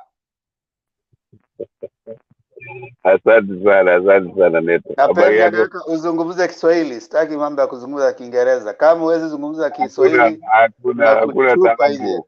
Hakuna taabu. Mimi nilikuwa mwalimu wa Kiswahili bwana. Mimi najua Kiswahili sana. Nili grow up hapo Tanzania, karibu na Tanzania, Migori. Kwa hivyo Kiswahili yangu sio mbaya sana. Lakini yale mliona leo ni mzuri sana. Hivyo ndivyo elections zinatakiwa. Na nyinyi mkiangalia huko kama Thika, mnaona kitu kingine na sisi tunaona kitu kingine. Lakini hapo yote ni poa. Kwa sababu ile tunataka ni yule atakuwa president 2022 this year. Lakini akisema mheshimiwa Raila akisema ati atapigana na ufisadi, huo ni uongo. Kwa sababu sijui ni jana huko Taita Taveta Junet alikuwa anasema juu ya mashamba ambayo yaliibiwa. Raila alimnyamazisha na kusema kitu. About 4 years ago ilikuwa Nakuru MP walikuwa wanapiga simu wanamwambia na Mwamba alipata hii, nani alipata hii. Raila hakusema kitu. Kwa hivyo waje election. Ngoja baba, utaongeaje na ili hali hauna uwezo? The instrument of power and authority. Kasuri jamani, mwache aongee. Ngoja tuelewane na Ben. Heshimu wazee. Wacha mzee aongee. Mwache aseme, akishamaliza utakuwa na nafasi yako jamani. Kasudi, uliongea hapa, kuna mtu alikuchokora. Ben, endelea jamani. Ndio ninasema tu ngoja tupoleze poli, ni kura tu, sio kitu kingine. Hakuna mtu amekuibia ng'ombe yako ama bibi yako ama mtoto yako, ni kura tu. Kwa hivyo hii ilikuwa mzuri sana. I was very glad for you because that's what we need. Hatutaki kuona mtu akipiwa mawe akicha huko Kisii. Hatutaki kuona anything. Waje yeye aseme ile atafanya na aseme ile atafanya. Nyinyi mkiona mna feel very good. Na sisi tukiona vile mnaangalianga Ruto akizungumza mnasema mambo mbaya sana kutoka juu yake, ni mwizi, ni nini. Lakini that's part of politics. Na hii show yenu wewe Temba na Bernard mnafanya mzuri sana. Waje tu tuseme yale ambayo tunasema. Vile mnasema kila wakati, nyinyi wengi ni Azimio. Hakuna taabu. All my friends wako Azimio. Hata this afternoon naenda kuwaona mahali ingine. Hakuna taabu. Ni friends. Sio kifo. Sio kusikia ubaya. That's not politics. Hiyo mtu kwa mtoto yangu ama nini ndio nasikia mbaya. Lakini politics hii tumeangalia, kuna mwingine hapo kwa social media anasema TV sijui siasa sijui nini. Mimi nilikuwa KPU. Haweza wengine wenu maybe 90% ya mjui KPU ni nini? KPU ni party ya mzee Odinga Odinga. And his motto was to get rid of the provincial administration, because he was saying that was the only institution wabeberu walileta hapa na taito. So some of us were very strong with that. Well, like Mzee Odinga Odinga is, one time they accused him of taking money from Kamil Shibatin. And he was the head of the account. Alafu Mzee akauliza, ile pesa aliniletea na hiyo, mupatie pati. Hakuna wanasiasa siku hizi wanafanya hiyo. Wanaweka mfuko yao. Hivyo mimi nasema, waje tufanye siasa ya pole, ya kusikizana, ya kusema kama vijana wangu wa Kizii wengi hapo. Hawataki maneno mimi nasema, lakini wananiheshimu kama mzee. Na hiyo hakuna taabu. Nikifanyia mbaya ndio mbaya. Nikiwaita majina mbaya ndio mbaya. Vile nilisema jana, kutukana sio kitu mzuri. Na ati mimi naenda kuwash dishes Zogoi. My friend, I don't have time for that. But I'm in order. Asante sana Temba. Thank you. Ben. Yes. Yes, Alex. Alex, what is it? Nashukuru sana mzee, ameongea vizuri. Na mzee Penny Nyagaka, wewe ni mzee na tunakuheshimu. Na wakati mzee anakuwa miaka inaenda, iko signs za geriatrics. One of the 3 signs ni kuwa haoni vizuri, hasikii vizuri, hatembei vizuri. Tafadhali mzee, angalia vizuri, sikia vizuri, tembea vizuri. Azimio ndio itatukomboa. Kama ulikuwa KPU ya ukweli, hiyo ni furaha tele. Na hiyo ndio tunataka kutimisha kabla siku zako hazijaisha na zangu hazijaisha. We have never moved from there. Asante sana mzee. Hata mimi nataka kuchangia kidogo Bwana Themba Yes, Jakindu Bey. Nimefurahi sana zaidi kukuona leo. Nimefurahi na turudishia Mungu. Asante sana kwa kupatia uzima.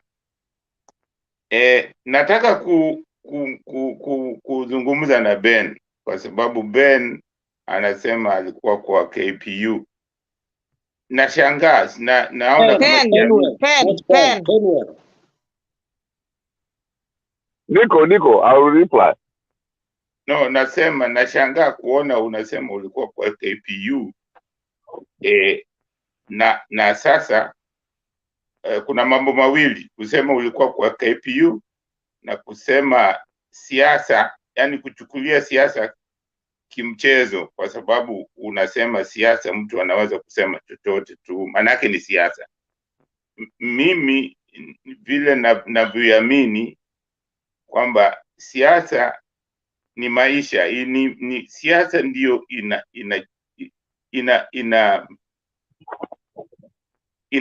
inafanya vitu vote kwa maisha yetu, inatunga sheria, kila kitu ni siasa. Kwa hiyo siasa ni muhimu tuichukue, iwe ni ya maana kwa maisha yetu, lazima tusichezee.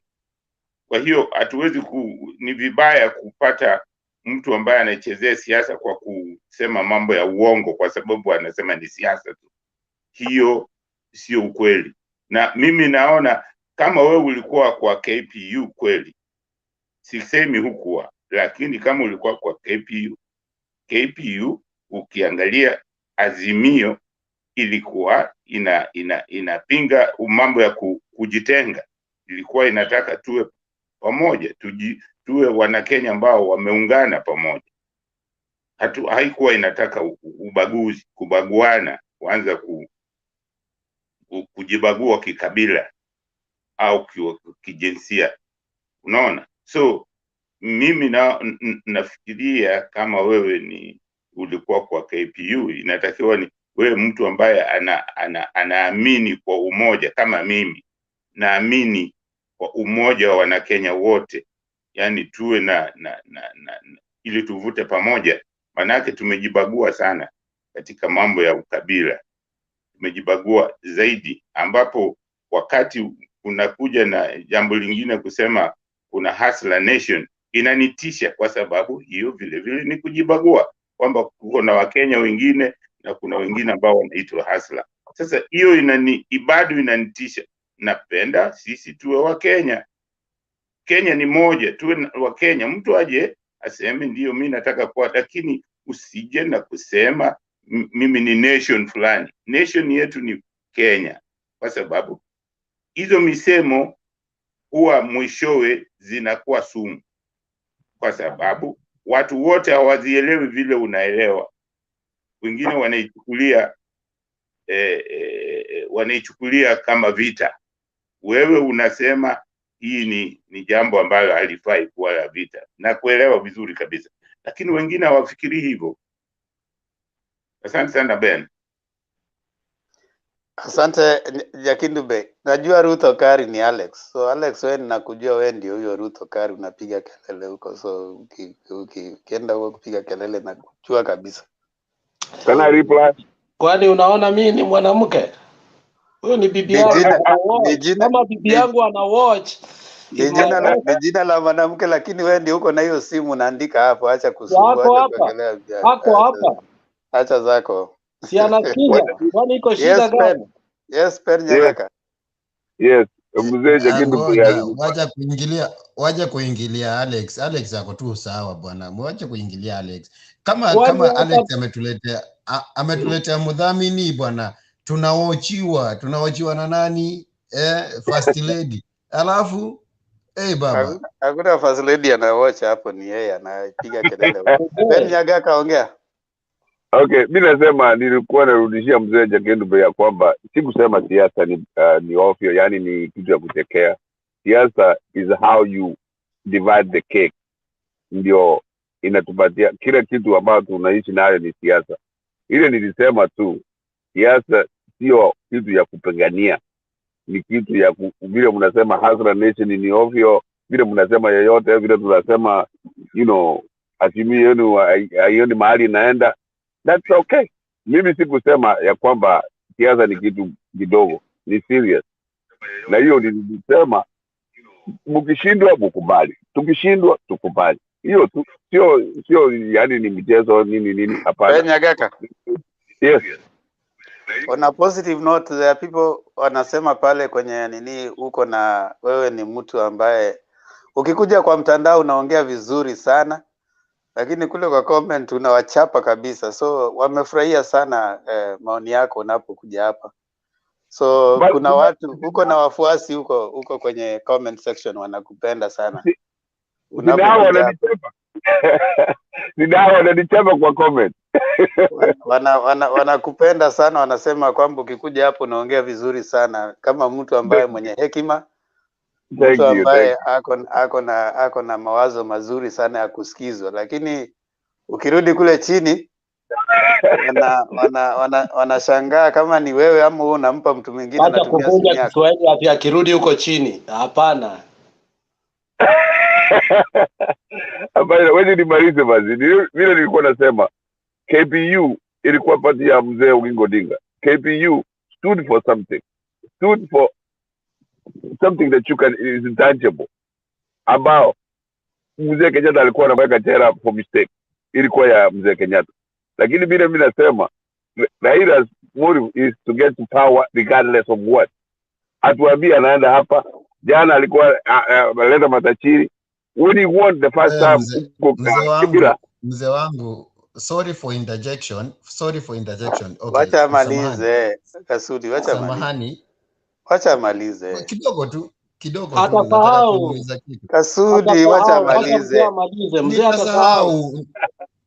nitasahau na mzee pia Si atasahau. wewe, mzee ndiye atasahau, wacha amalize. Acha mzee aongee. Okay. Sawa.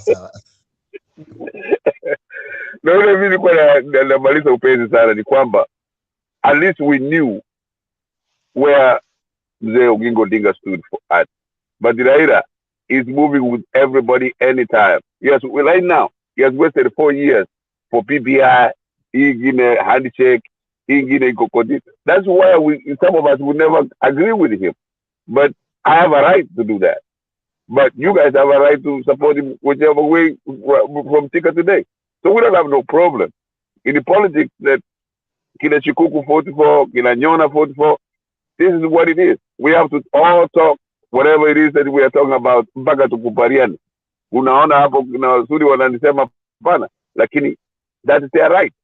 Hiyo tu. Asante sana Bwana Temba kwa kunipatia wakati. Haya, Kasudi ni nini? Sema Kasudi. Ngoja wacha niulize mzee wangu. Mzee wangu, nakuheshimu, umeongea mambo ya busara sana. Lakini si ujiulize tu swali moja. What Raila stands for and what your party leader stands for? If your party leader stands for madoadoa and Raila stands for unity, the purpose of unity of the nation, who is the best? In real sense, who is the best? Wewe sahi unatuambia hapa ati Mzee Jaramogi Oginga Odinga, he stands for a purpose. Hiyo ni ukweli kabisa. Lakini sisi hatukuwa huko, hatujui, hakuna kitu tunaweza ongea. Ndio maana tumekuheshimu, nimekusikiza, lakini kusema ukweli right now in this 21st century, in real sense, mwenye macho haambiwi tazama na mwenye masikio anafaa kusikia. Kusema ukweli in real sense, wewe kama mzee wetu kule kijijini, utakapokuwa unaambia watoto wajukuu wako, unawaambia huyu ni Raila na huyu ni deputy president. Okay, what the deputy president stands for and what Raila stands for? The unity and the purpose of the nation. Na huyu he stands for the power.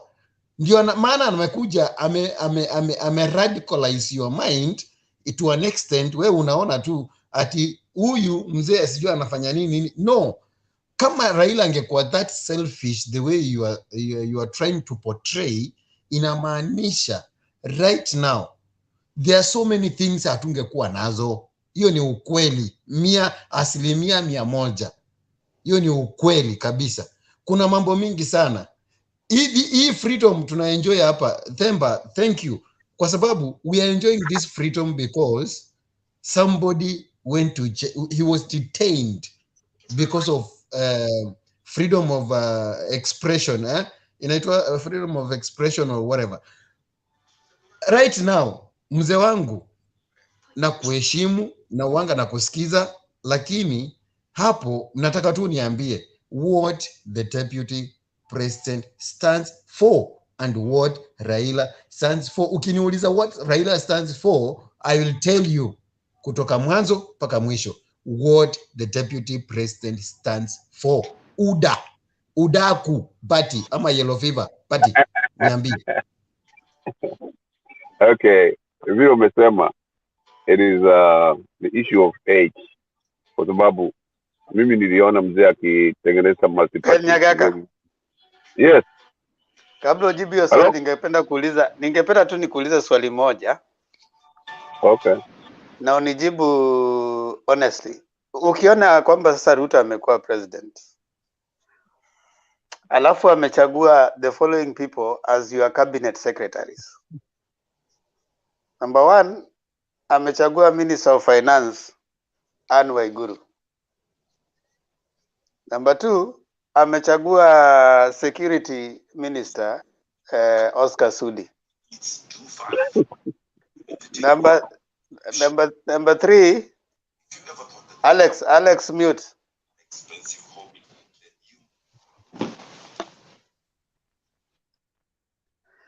Amechagua Minister for Foreign Affairs Gachagua. akachagua Minister for Planning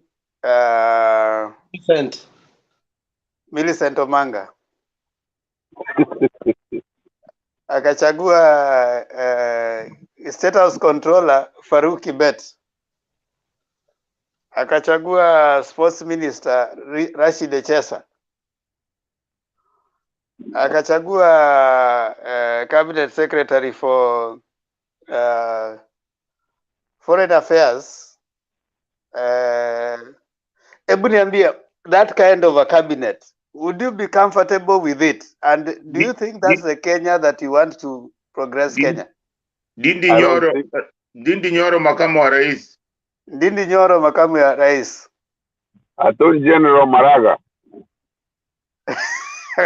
Now, if that kind of a cabinet, because those are the people walking around him and wanazungumuza sana, do you think you'd be comfortable with that kind of government? Just be honest.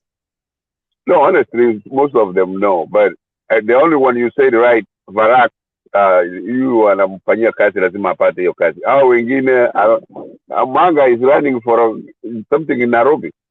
You know, all these guys are running for their own offices.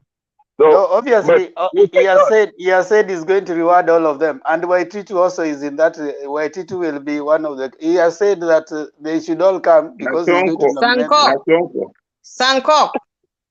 Yeah. So, do you think is that a government that you'll be comfortable with, Pen Nyagaka? I think we do have. Sisi watu wa Arab Emirates tuko na vita na Sangoko. Wacha turudi huko Kenya. Tunakuja kupika Sangoko. Wewe nyamaza kwanza. Tuko na vita na Sangoko. Wewe nyamaza. Pen Nyagaka. Yeah, wacha nimalize niseme ya kwamba wengi mmekuwa sio those positions. They have more detailed people. Au kusema Nyachae, Charles, kuna watu wengi ambao watafanya kazi. Lakini vile wanasema the majority are not the right people for those jobs.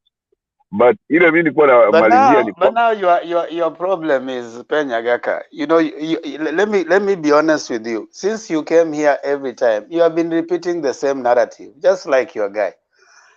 The same narrative of BBI, the same narrative of you have refused to move, just like Ruto. You have refused to move out of BBI.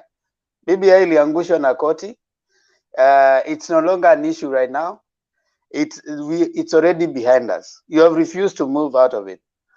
Wewe mwenyewe mnasema Kenya lazima iunganishwe. Now when Raila is trying to go around kuunganisha watu in terms of the country, the whole of it, mko na shida na hiyo. Wewe uko na shida na hiyo. Haya. A president is a symbol of unity in our country. When Raila is trying to make sure that all the countries and all the communities come together, uko na shida na hiyo.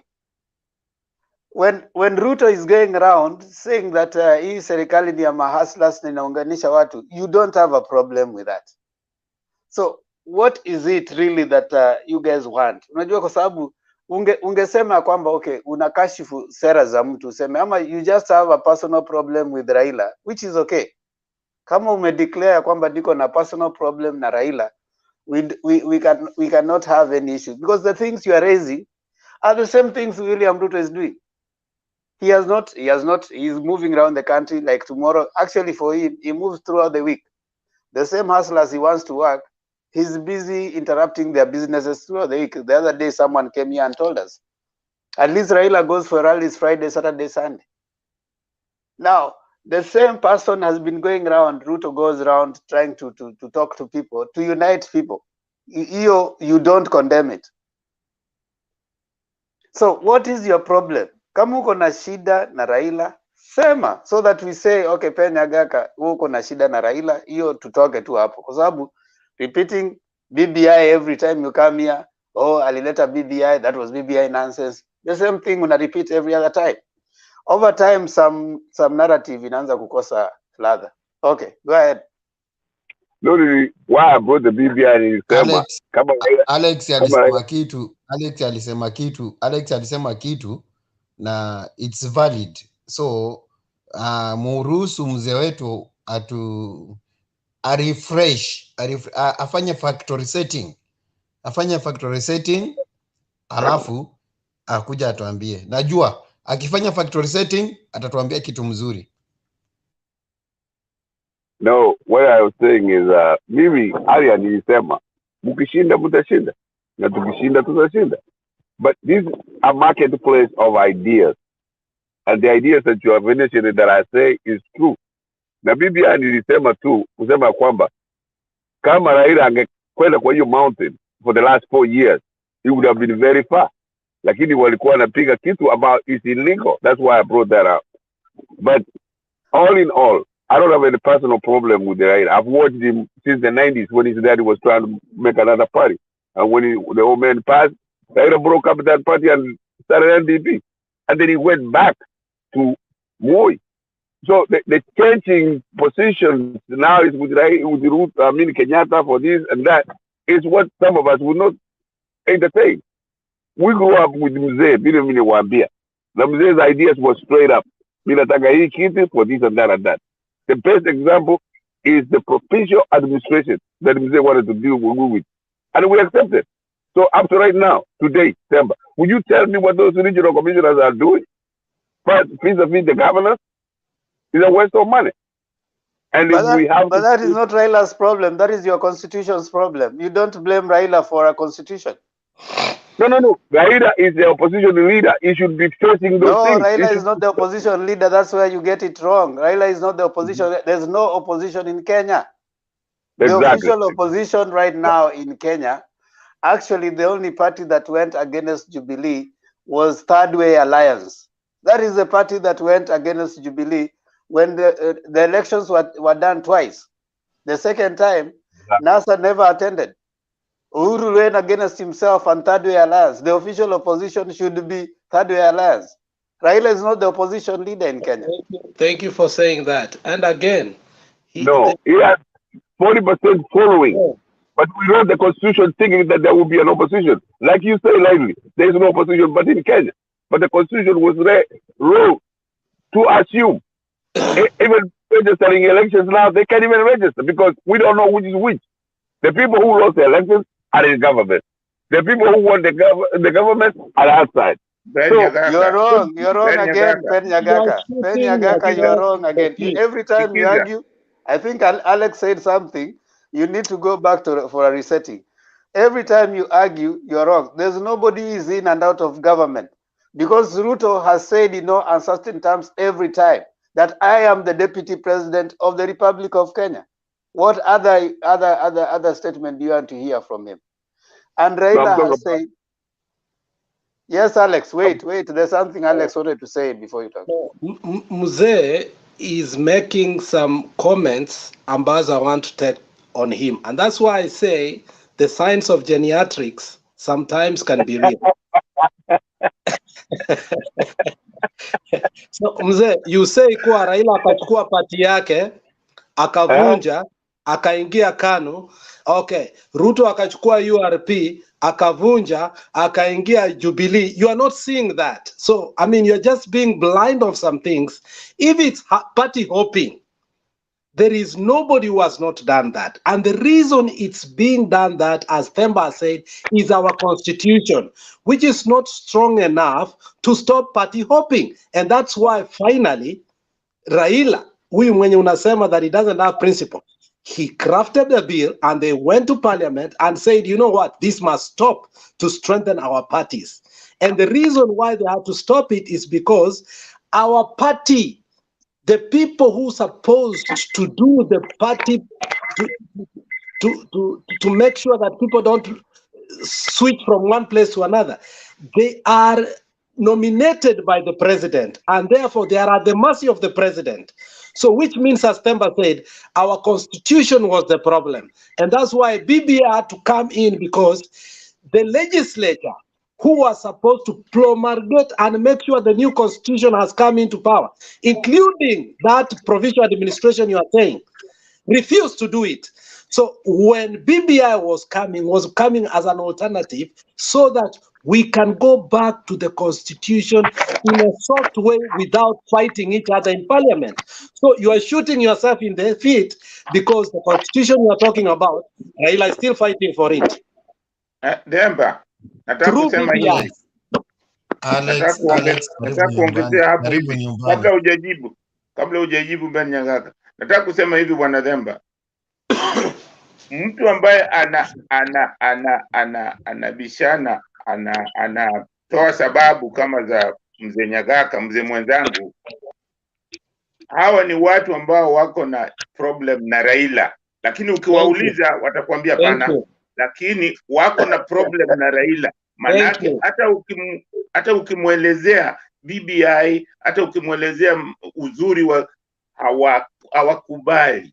hawakubali kwa sababu wana problem na Raila. Raila ndio hawamtaki. Lakini kusema kwamba sheria hizi ambazo zina kama hakuna opposition, hiyo BBI ilikuwa inataka kuweka opposition na ofisi na kila kitu, hiyo hawataki Raila. Huyu ni mtu ambaye hataki Raila, na hiyo ni haki yake kutotaka Raila. So hakuna, nimekutana na watu kama hao wengi, hataki Raila, lakini atakwambia vitu vingine kama huyu mzee mwenzangu vile anasema ana sababu yake, hampendi Raila as a personal, na kwa hiyo huwezi kumlazimisha mtu kumpenda mtu. So mimi hivyo tu, maana yake nishakutana nao wengi, hata ukikaa naye mjaribu kusema bwana tuwe pamoja nini, lakini ataleta mambo ya BBI, ataleta mambo ya Raila, yuko kwa serikali, yani haoni chochote tunaweza kutengeneza kama Wakenya. So mimi naweza kusema mzee mwenzangu, kama umpendi Raila ni sawa, ni haki yako. Asante Jakindube, umesema kitu mzuri sana. That's why we need that kind of wisdom. Huko mumeenda.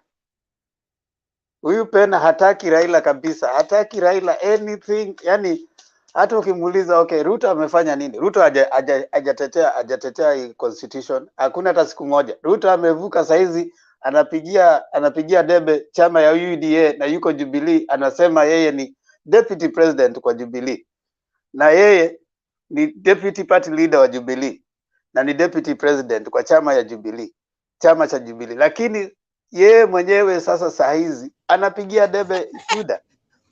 Haya, wametoroka watu wauda huyu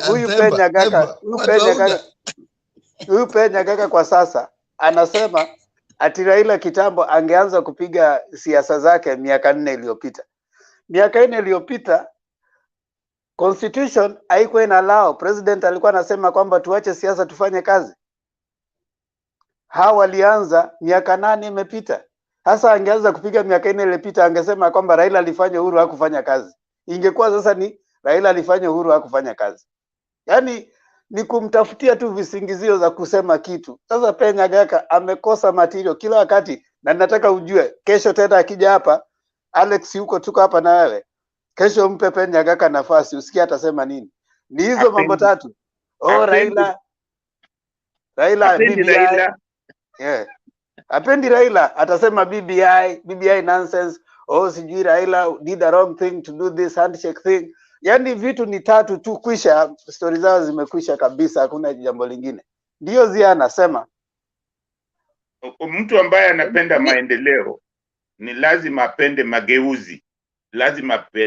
Lazima ujue ukitaka maendeleo lazima kuwe na mageuzi, lazima kuwe na improvement kila wakati. Yani kitu fulani lazima iwe nzuri. Hata kama ilikuwa nzuri, unataka iwe nzuri zaidi. Hivyo ndivyo ilivyo hata katika nchi hiyo yule yuko anaishi, najua haishi Kenya. Hiyo nchi ambayo yeye anaishi, zile vitu zote anakataa. President ni symbol of unity kwa nchi zote ambapo kuna president. Jakindu anaishi Amerikani. Sasa Amerikani, watu wa Amerika tunajua wanasema president lazima aonyeshe national unity ya watu wote, muungano. President wao ambaye yuko wa Amerika, kwa nini sisi president wetu akitaka tuungane ni makosa? Au akitafuta Themba anaishi Amerikani, Princess anaishi Marekani, Alex anaishi Marekani, Mzee Jakindube anaishi Marekani. But when you listen their advice, Okay, okay, thank you. You will correct me for that. Okay, I'm just trying to give an example. Hao watu wote unaona, wewe utakuwaje? Wewe tu, wewe sasa, wewe ndio shida, wewe ndio shida, Jakindube anaishi Uropa. si ndio? Okay, Uropa. Sasa sisi tukiwa huko Afrika ama tukiwa huko Uarabuni, tunajua huko ni Marekani. Hizo countries zingine zote tunajuanga ni Marekani. Jakindo anakaa European. European. Okay, hao ni watu wa Queen. Ni sawa. Mkiwa watu wa Queen. European, not European. Haya, mpeni nafasi Ziana, kuna jambo alikuwa anataka kusema. Alafu nimeona David ameingia. Karibu David. Demba. Kasudi, mpe nafasi Ziana. Demba, kabla mtu hajasema kitu, nataka ni kushukuru sana kusema kwamba hii ni nchi yetu, na nimeona vizuri sana leo kwamba kila mtu anatumia lugha ya taifa. Mimi tangu tuanze kuzungumza hapa, mlikuwa mkiona natumia Kiswahili. Nilikuwa naogopa kuwa Munishukuru mzee, nishukuru. Mimi ndio niliprovoke Themba kuongea Kiswahili. Asante sana. Mimi niliprovoke Themba.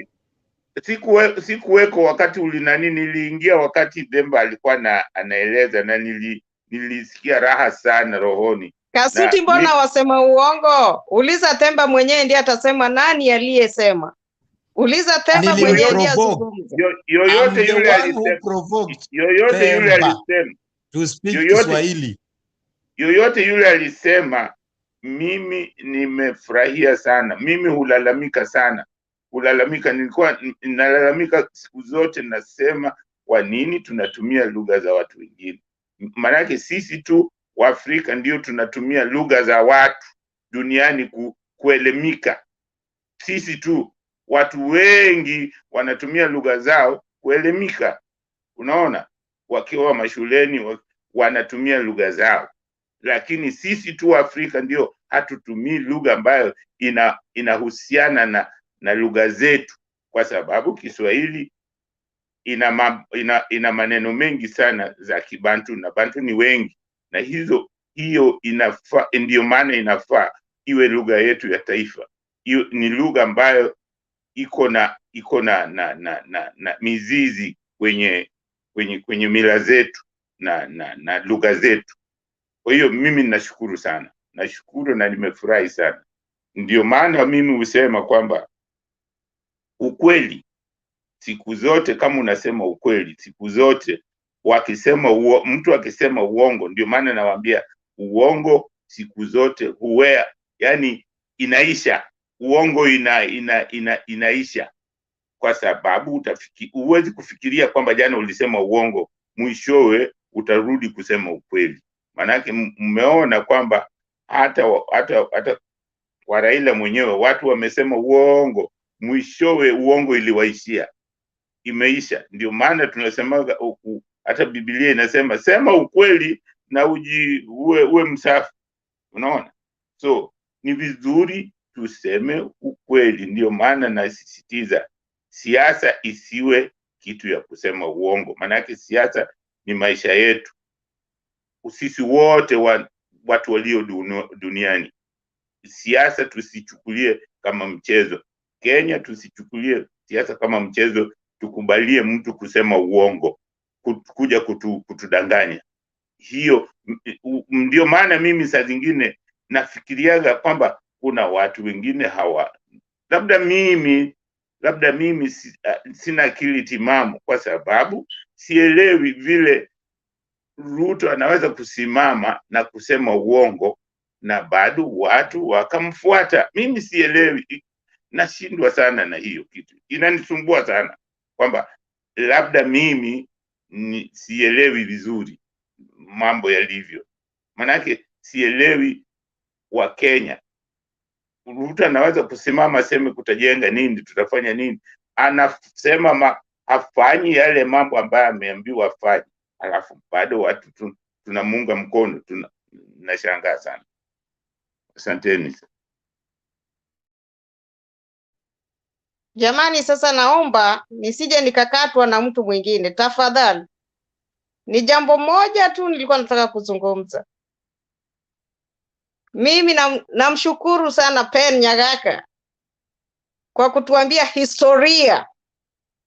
Huwa hawapendi kurudi kwenye historia, lakini kwa leo hii namshukuru kwa hiyo, kwa sababu amerudi kwenye historia na akatuelezea historia. Ya pili, nikizungumza hapo tu, alikuwa anasema Raila alienda kujiapisha. Hakujiapisha,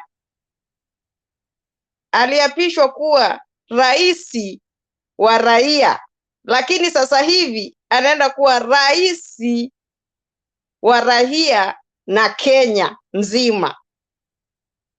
Tuzingatie hiyo maanani, kuwa rais wa Kenya na raia.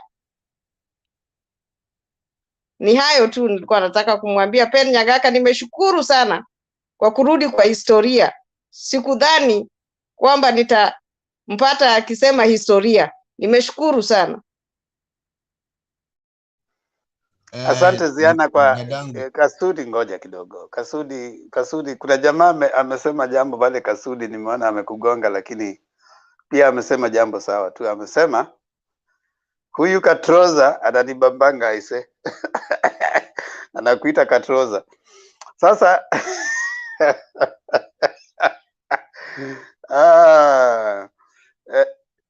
Kuna jambo ambalo ningependa sana muweze kuangalia kwa watu wote ambao wanakuja hapa. Just for ili tuweze kuweka mambo bayana, ni Ziana aliweza kusisitiza ya kwamba tuwe na kiburi kidogo na lugha yetu, tuizungumze lugha yetu ili tuweze kufurahia. Na ni Ziana. Kasudi ni kimbelembele tu na kierere mingi ambayo nilikuprovoke ndio ukaongea Kiswahili. Wewe huko unaongea Kiswahili, mimi nikiingia kwa hii nilipoingia mimi wakati niliongea niliwaprovoke nyinyi nyote. Hakuna mtu alikuwa anaongea Kiswahili, nyinyi wote ni vizungu tu, Vingereza tu mlikuwa mnaongea. Lakini at the end of the day, thank you Siana, I know ulisema hivyo, thank you kumwambia Bernard tutumie lugha ya Kiswahili. Hiyo ndio lugha ya nchi, hiyo ndio lugha yetu. Asante. Sasa unajua Kasudi, haya basi ni wewe basi ulisema. Umefurahi? Manake inakuwa fujo sasa. Nani amekuwa akitumia lugha ya Kiswahili kwa hii? Jakindu Bey ametumia lugha ya Kiswahili kutoka tulipoanza mjadala hapa. Mzee wetu Jakindu Bey. Yeah, Jakindu Bey ameweza kutuweka katika hali ya kutumia Kiswahili na tunafurahia na ni vema, manake ni jambo la muhimu sana tuweze kujijuza Kiswahili. Ni sisi tu ambao tunatoka Afrika, haswa wa Kenya, hata si wa Afrika, wa Kenya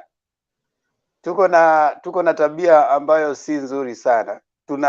Tunataka watu waweze kuongea Kiingereza hata kuzidi wale ambao wenyewe wanatoka Uingereza. So tunakuwa na tabia ambao si nzuri. Hivi Kasudi, mbona asiongee Kiarabu? Mbona asiongee Kiarabu ili akija Afrika tuone ya kwamba anajua Kiarabu zaidi? Ama yule ambaye anaenda India, mbona asirudi nyumbani akiongea ile kizungu ya Kihindi? Lakini wakija wanataka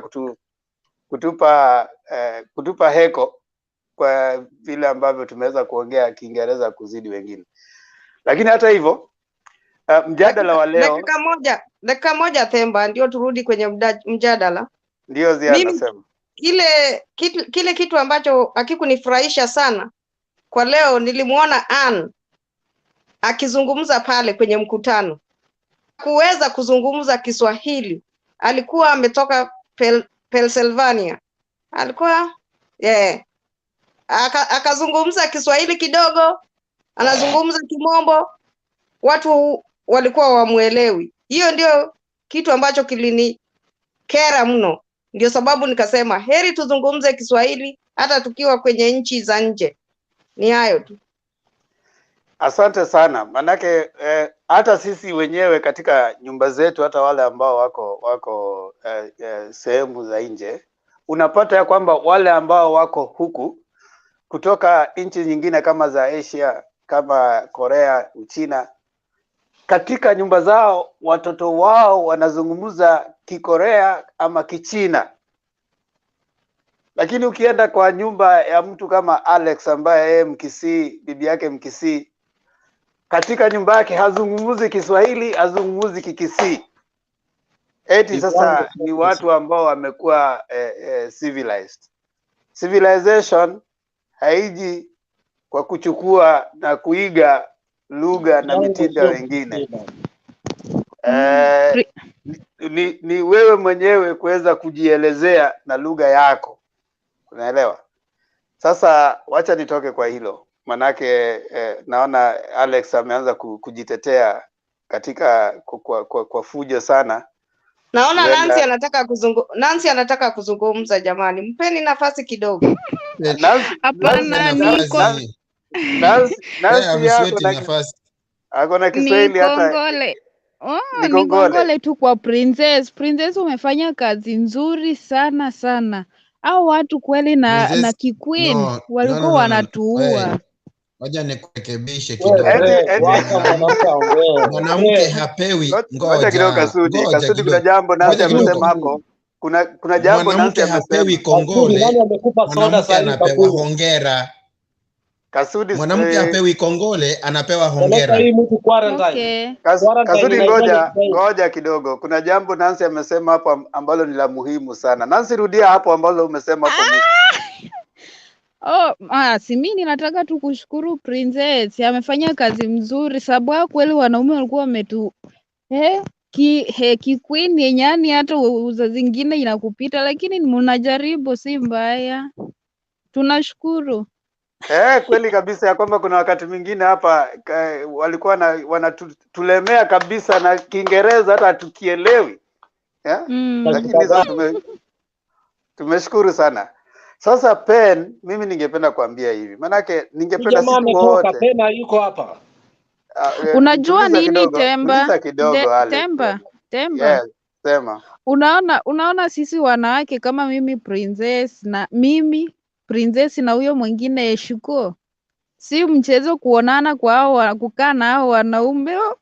Si mchezo. Sometimes unaanza kuongea maneno inapotea, una imagine hizo macho zote zimekuangalia. That's why hata mimi sura yangu sijui kama nikiweka sura na izaongea, lakini nashukuru bado tu ninaendelea, nitakomaa tu na nitaonekana huko tu bado. Usiogope mtu yeyote hapa katika mjadala huu Nancy. Wewe kuja ongea mawazo yako, hata kama unaongea usiogope. Alex kizungu mingi na katwa, kusijali. Sisi hapa tunakutirira hulio haya tuendelee. Hulio. Kuna wewe Kasudi, sasa wewe Alex, nilikuwa nasema mtazame Pen akija hapa, kuna mambo matatu tu atayazungumzia. Manake hana point kabisa. Na ningependa Pen anapokuja hapa na wengine kama yeye, tafadhali jaribu, tungependa sisi pia tuweze kuwa nanyi katika mjadala ambao unatuelimisha. Unaona? Utuelezee mambo ambayo ni tofauti kidogo.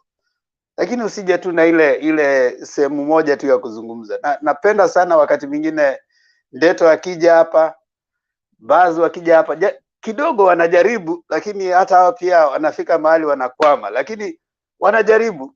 Hasa ukija hapa tuletee mjadala ama mawazo ambao kidogo yanatupa changamoto kuweza kuchanganua. Lakini si kuja tu eti sijui nataka tu kuja. Kama una shida na Raila ambao ni ya kipekee, hiyo ni sawa, tunaheshimu. Huenda labda nyie mnajuana, wanasema Waswahili hujuana kwa vilemba. Kuna mahala labda mlienda mkapatana mkakosana. Sisi hatupo hapo. Sisi tuna wafahamu kama viongozi. So unapokuja kutupa mawazo yako na kuchangia kwenye mjadala, jaribu uweze kupanua mawazo yetu kwa mambo labda huenda hatujaweza kuyaona. Asante sana. Sasa nataka nimlete kaka Daudi. Naona kaka Daudi amefika, ako pale katika anacheza nambari 11. Daudi, wacha nimpe mpira ili aweze Yeah, thank you so much. Karibu mzee. Brother Temba. Asante mzee. Nimetoka maombi kidogo nikasikiza, ndio nisiingia hapa nikiwa irrelevant. You know, you must gauge the mood of the house, the title of the day and stuff like that. So I have a few points to say. I've gone through, as I was listening, I've watched Baba's rally in Thika, because as I've already said, I wasn't there. I was busy with some church matters. The attendance was very good. That's what I can see from the pictures. That was a very good. Happy Sabbath, David. Happy Sabbath, ma'am. Yeah, so I saw a very good attendance. That tells you that the ground is heating up. The ground is maybe shifting towards the Raila side, because for a long time, as you are aware, we have been having Yuda dominating the show for a while. Secondly, what I saw from their matters political, I strategically saw that there were different parties. I don't know. I saw different capes, maybe signifying different parties coming together. I stand to be corrected. That one tells you maybe people have gone to their parties and now they are coming to Azimio as groups that can negotiate around the table. I'm subject to correction, of course. 3, I saw Peter Kenneth strategically sitting somewhere. I read a lot. I'm guessing he might be warming himself up for the second in command. This, to me, it might be it might be a very good match based on the performance of Peter Kenneth, though my friend Miguna flattened his tires one time, but his record still stands. Peter Kenneth with Baba, from a positive point, they will make a good match and they will deliver. Because Baba, of course, we play the political beat, and Peter has to lower down and play the managerial beat of public affairs. But again, the naysayers will again look at it as a strategy to confirm that Raila will be tamed by the mafia, you know.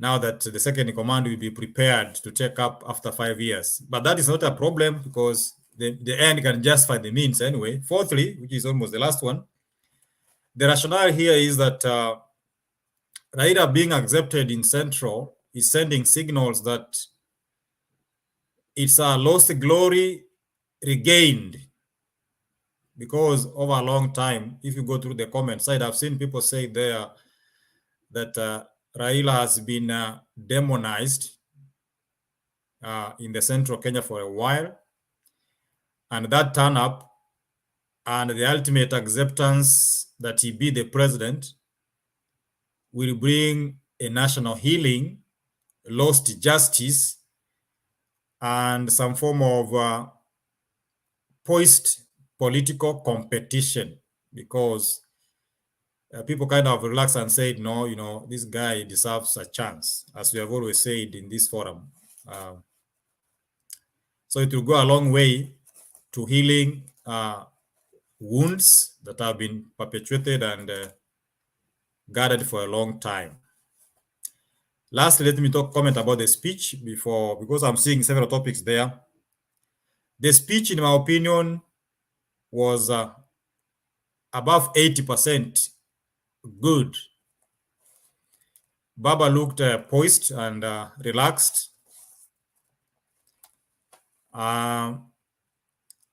some characters did not have their time, which we said here one time. You know, there are some people who talk and kind of, although it was not their day, but sometimes they are given a lot of audience, which brings several questions in Baba camp. They were left behind the curtains, and I wish they will continue being behind the curtains so that they can do what we sometimes call damage control. However, lastly, Baba could have blamed Ruto for not performing for 4 years. That one, it may not augur well, because Ruto has not been a president anyway.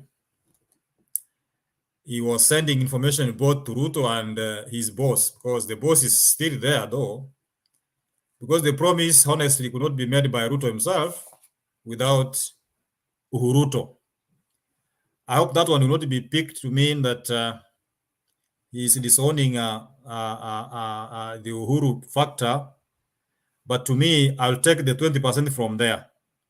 Let him concentrate, as he has done much of the 80%, on what Kenyans want. Let's forget about talking of our competitor so much, because he may not add anything anyway. He has his own podium. He can do his justice, as Themba says. Let's Ruto talk about himself. Let's Ruto, sell his wares. We cannot sell somebody's wares in our shop. So to me, it is 80%. That was really good. And then we expect him to move next. We'll watch and see. So there's a great positive impact from that rally, as I can say. I think I've captured all the topics. If I've left any delegates, I don't know whether people came there. I can't answer that. I think that's the much I have, Themba and the other fellow panelists. Thank you. David, kuna jambo ambalo lilisemekana na Malala ya kwamba Oka wasipompatia Musalia hiyo ticket Oka itavunjika. Ayub Savula naye akasema kwamba wavunje Oka, wagawane, wengine waende kwa Azimio, wengine waende kwa Uganda Defense Forces. Maoni yako? Of course, as we said last time here, Oka and Musalia, you don't expect Musalia to come to Raila. That has to be very factual. Reason, Musalia has been there, and there is that regional kind of balancing. It is immoral to expect much from Musalia in terms of big positions in the party now that we come from the western part. That is the flag bearer. Oka itself, I've always had issues with it. I hope I'll answer your question so quick. Why do we have two principals from the same region? They can't even agree. People in this forum have confirmed that they are not in unison. They cannot go as a block. They have always had their own issues. So the breakage is to me, is a blessing in disguise that will be in that everybody will pick, so it will be a battleground. But when people are as a block and they accept like the Baba's block, that is very hard. You either take it all or you take none. But Luyaland, Themba, believe me, people get votes from there, from both sides. But whoever will take big is now the question. So Oka is an issue, as we said last time. I said it and somebody was bitter about me, but Oka's at now, na hizo principles zao nyingi, sioni kama wanaweza. David, allow me to tell you something about Luyaland. Ngoja kidogo Kasudi. Through the chair, Kasudi. Kasudi ngoja. Kuna mtu alikuwa ameinua mkono. Alex alikuwa ameinua mkono. I think I concur with what David is saying, and the statements that Savuli and Malala are both seems to be giving out are conflicting actually to even the man who's supposed to be in charge. I don't know why Mudavadi is putting himself in such a precarious position whereby he's allowing such kind of statement. That's the most political confusion I've ever had. Any political formation, I think Musalia was even more organized some years back than this time around. I'm not sure if it's the money he doesn't have. I don't know if it's the intellectual capacity that is missing. But one thing for sure you can see is that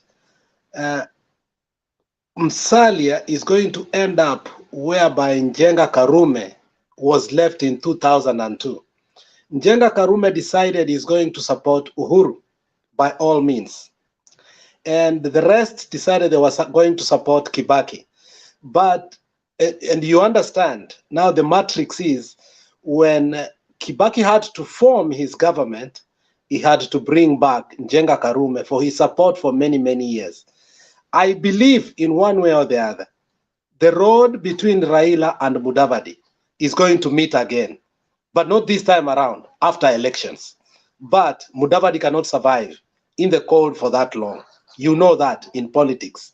He is going to find his way in the cabinet after the elections. Alex, I stand to be corrected, but let me tell you something about the politics, Luhya politics.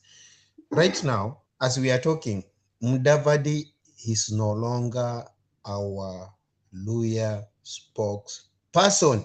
Who is the spokesperson in Luhya land?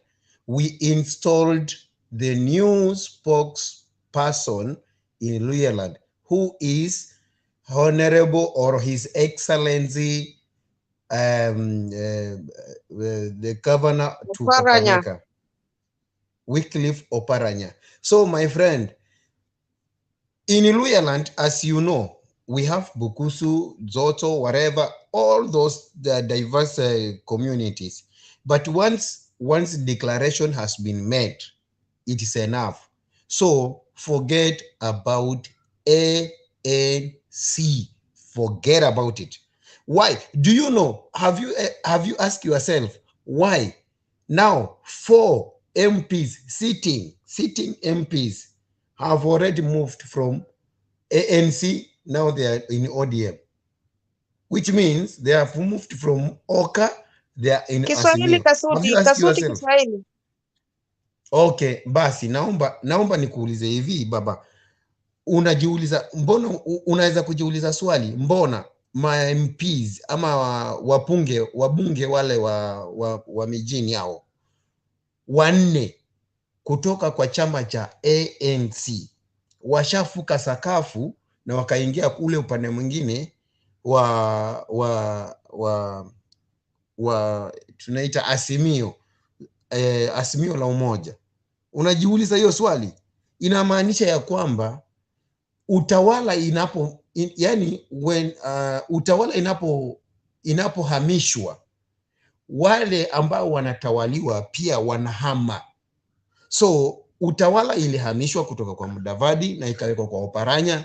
So that's why unakuta ya kwamba wale watu wenye wako kwa utawala wako kwa chini ya Mudavadi wote, amepaki na Malala peke yake. Malala ndiye anapiga kelele, na Malala ako kwa Ruto. Wachana na Malala ako kwa Ruto, anafanya kile kitu anafanya. I've had your point. I've had your point, but the reason I was saying so, we was talking particularly on Mudavadi as a person, not on ANC. On ANC, I agree. Wait a minute. On ANC, I agree. But when you look at the history of Raila as an individual, when he was given Nusumkati, he surprised us because he put people in the cabinet who even we thought that he may not put. More so somebody like Dalmas Otieno. So Raila has also the tendency of not discrediting his own people who he has worked with. And his statements that we will meet in the future and work together. So the point was of Mudavadi. But for ANC, we agree. ANC is a dead shell. He cannot salvage it. But on Mudavadi as an individual, hata Ziara amesema hapa, Princess kuwa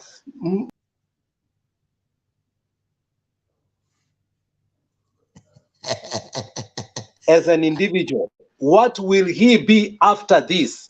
That is, and David, can you comment on that? Alex, I like you. I like you so much because you know, wewe licha ya kwamba uko Marekani, lakini bwana wewe unaelewa vile mambo yanaendelea huku chini kwa ground. Watu wa huku kwa ground wanasema ngati ground si poa, ground imepadilika ama ground imeshift. So karibu sana nyumbani. Alafu hiyo unayosema ni ukweli, lakini wachana na Mudavadi, wacha yeye afanye mambo zake, abaki na huyo malala wake, tuone watafika wapi. That is the point. That's the only thing I can say. Achana na Mudavadi, because ukiangalia vizuri kabisa Raila Amolo Odinga ameenda to an extent, ametoa Mudavadi in political Bolivia. How many times? 2 times. Mudavadi alikuwa mezima, Raila ameenda akamchukua, akamtengeneza, akakuwa mali yako. Akaenda tena akazima. Wakati aliitwa madimoni inamaanisha alipoitwa Saitani alienda akazima tena. Raila huyu mmoja akaenda akamchukua, baadaye akamleda, akamfanya na akaonekana kama kinara, yani ule mwanga, akamfanya kuwa mwanga wa NASA. Unaelewa? Akamfanya kuwa mwanga. Sasa leo hii huyu Mudavadi wetu huyu amejiona ya kwamba yeye anataka kung'ara ama anataka kung'ara na ule mwanga wa Raila. Hawezi kabisa. Sasa yeye wacha akae tu vile alivyo. Si tusha install a new leader, a new spokesperson who is Paranya, with the conjunction of CS Eugene Wamalwa, na tuko vizuri hapo, tunaenda. Achana na hao watu.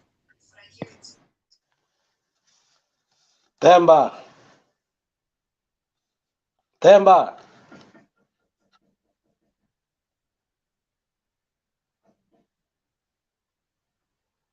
Jakindu beiendelea. Temba na watch.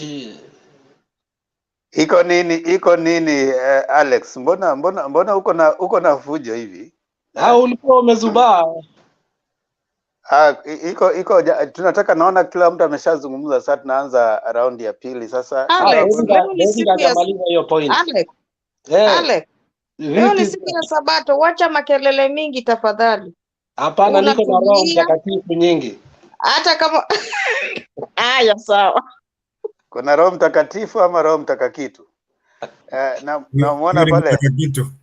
Sasa hiyo umetukana dada yangu. Sam upo? Sam amelala walai. Sam. Daudi ongea, wachana maneno ya Samueli. Wacha tuende round tena basi. Wacha tuanze na Ziana, tuje kwa Fred Kasudi, tuje kwa Alex, Daudi. Msema. Uko tayari kuongea? Watu wengine waongee kwanza. Yaani wewe unatusikiza Sam, wewe umetumwa? Mimi nikiongea wewe unaongea. Umetumwa? Na nani? Mbona unanyamaza masaa mawili ukipewa nafasi ambia Sam. Demba ambia Sam aongee, na kama aongei acha Sam ni mtu tunamheshimu sana. Ni mtu tunamheshimu sana, acha Sam bana, usichokore Sam. Sam tutarudi baadaye basi kwako. Okay. Ziana, una jambo? Mimi leo hii nimesema sina jambo, bali namuomba tu ma-DVD ndugu yangu kwa shukrani, kwa unyenyekevu, kwa upendo. Kama siasa imemshinda wakati huu, aweke silaha zake zote chini, akuje kupigana siku nyingine. Ni hayo tu. Shukrani wote ambao wako kwenye comment section, tunawashukuru sana. Kuna mmoja ambaye anaitwa sijui Caroline McKenna, simfahamu. Sijui kama amewahi kuja hapa kwenye mtandao, lakini Caroline, kama una wazo, una jambo unapenda kusema, njoo tukusikize. Napenda sana kusikiza wote ambao wana hata maoni tofauti na yale ambao tunayatoa. Mjadala hapa wa mtu yeyote. Mtandao, asante. Temba. Naam. Wacha niseme hivi, kando na uongozi katika nchi yetu, ni mzuri sana mtu kama wewe kama mzazi ulee watoto wako na ufanye mambo yenye ukiacha uzao wako nyuma, at least watu watasoma kupitia kwa hao watoto. For example, mtu kama Moi, mambo yenye alifanya ndio sababu unaona Gideon Moi hata ni kama ajulikani kama mtoto wa president mwenye alikuwa alimiliki nchi kwa miaka 24. Amepotea hivyo kabisa. Na Gideon Moi asipotoka Oka, sioni kama ataonekana tena, ni kama anapotea kabisa. Mi kwa Oka mtu mwenye naona anaweza kuwa ako strong kiasi ni Kalonzo. Kalonzo ako strong kiasi, shida yake tu ni ajiamini. Lakini Kalonzo ako at least. Mudavadi, wacha tuachane na yeye, huyo mambo yake yameisha. Mkisema Raila aende retirement, lakini huyo naona anaenda sasa, anaenda tu kiroho safi, anajipeleka polepole tu. Lakini sasa hao maleaders wetu na hata wazazi wafanye, wakilea watoto wao ama ukiishi katika hii dunia, ufanye mambo yenye atakuja kuacha ile kazi yenye watu watakuja kujifunza kupitia kwako ama kupitia kwa watoto wako. At least kuwe na, yani mtu anaona mtoto wa mtu hivi na alafu anasema huyu mtu kupitia kwa wazazi wake tumepata hii, tumefurahia. Hata saa hii baba akitoweka tuko na raha kwa sababu tutakuwa tunajivunia baba alikuwa anafanya mambo mazuri, alikuwa anafanya hivi, alikuwa anafanya vile. Alafu leo nimefurahia sana kwa sababu ya David. Kuko na wakati nilikuwa namfuatilia hapa hivi, nilikuwa naona alikuwa hiyo mrengo mwingine. Kwani David ulifanya aje? Mungu ni mkuu. Aki kweli mlimuwin. Huyu ndiye alikuwa analeta shida hapa. Barikiweni sana kwa wenye waliwin huyu David. Okay, asante sana Nancy. Mimi naambiwa kwamba sijui nafaa kumkumbuka Caroline Nancy. Simkumbuki Caroline Makena. Aliyemuwin alikuwa anaitwa Nelson. Akiabarikiwe na uzao wake wote. Kutoka Busia. Aliongea mpaka akasema tumuombee baba. Kila wakati. Anaitwa Nelson. Haya, kuna watu ambao wako kwenye comment wangependa kuingia. Kama ushaona kwamba wewe tayari unataka kulala, kama Yusufu sijui kama wataka kulala sasa, kuna wengine hapa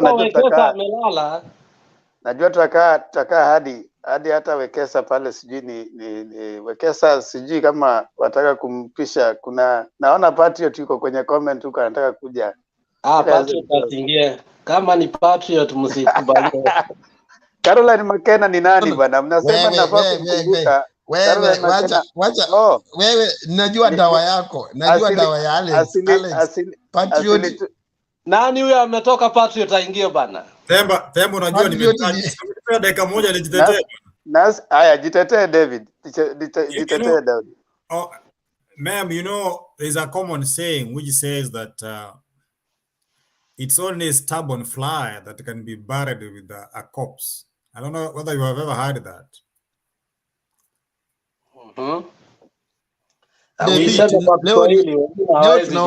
Leo tunaongea Kiswahili baba. Leo tunaongea Kiswahili. Kiswahili nacho sikielewi vizuri lakini nimeelewa David, nimeelewa. Sio ati sijasoma mno. Sijasoma, ni vile napenda lugha. Naweza jaribu kusema ni inzi mtukutu ndiye anazazikwa na maiti. Sijui kama nime translate vizuri. Inzi mtukutu umesema poa. Kind of anybody so rigid with an idea and is not ready to change mind, he will die with his either poor or a good idea. But in most cases it's a poor idea. So And sometimes you need to understand some of us.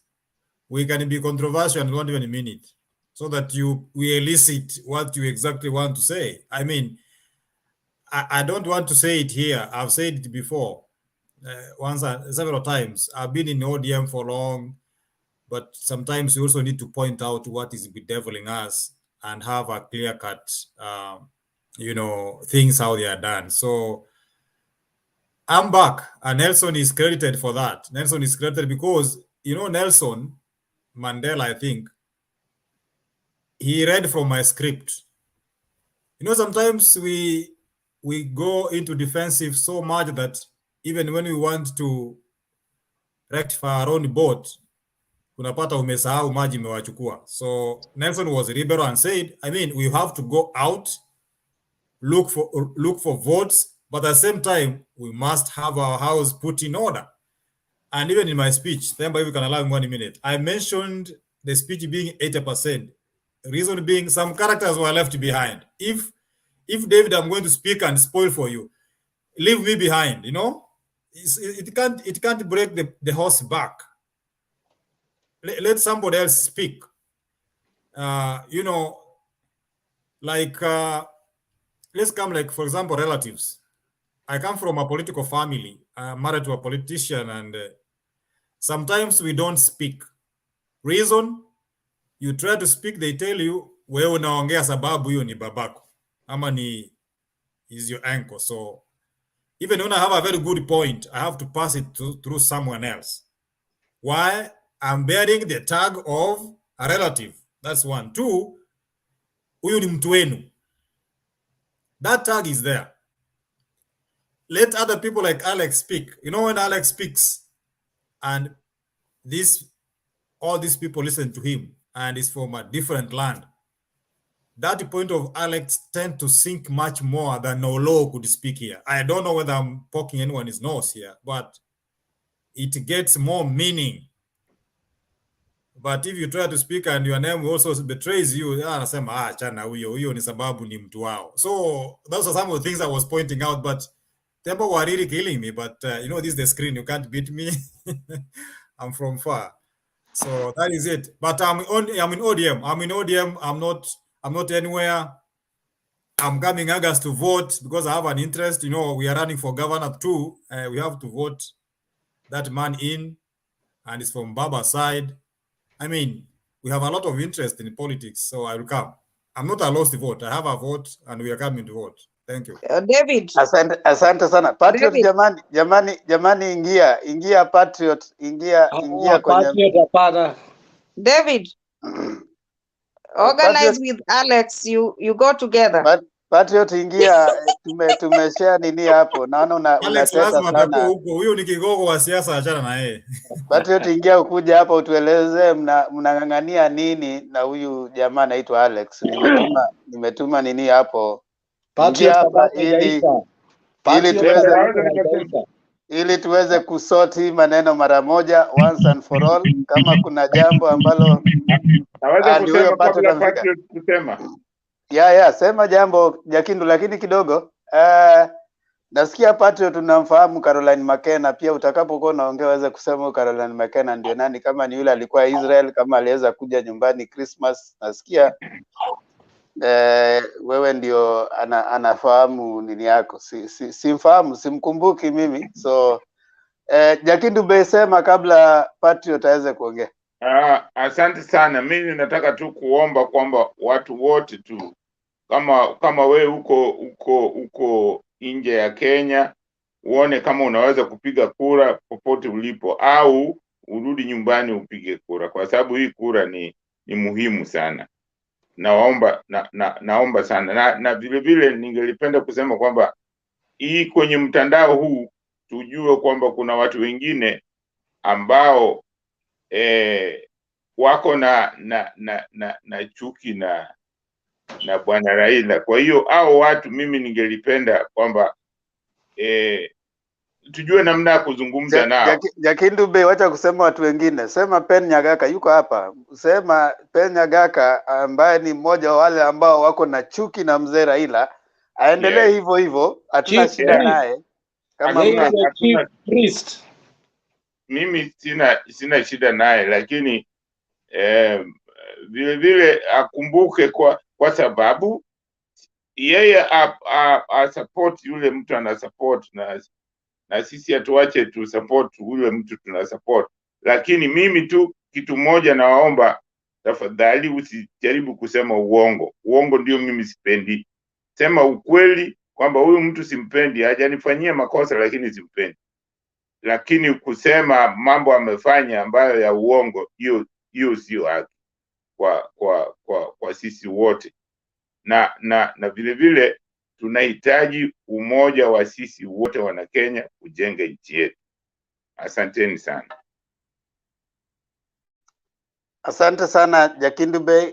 Kwa nafanya round 2, namwona Patriot amekuja. Patriot, kuna shida gani wewe na Alex? Manake sijui nini imefanyika na Alex. Hebu zungumza, tutatue haya maneno. Kasudi zima nini yako kwanza, tuweze kupata hawa jamaa wawili. Kama ni mbuzi mtu wa kununua, wamalize mambo ya mbuzi, tumalize hii maneno. Tuanze na Patriot. Patriot, karibu. Themba. Shida kwangu mimi ni kwamba Patriot ni kizungu mingi, ndiye atakuwa anatuelezea. Sasa nitaelewaje mimi kosa lao kati yake na Alex kama hatazungumza kwa Kiswahili lugha?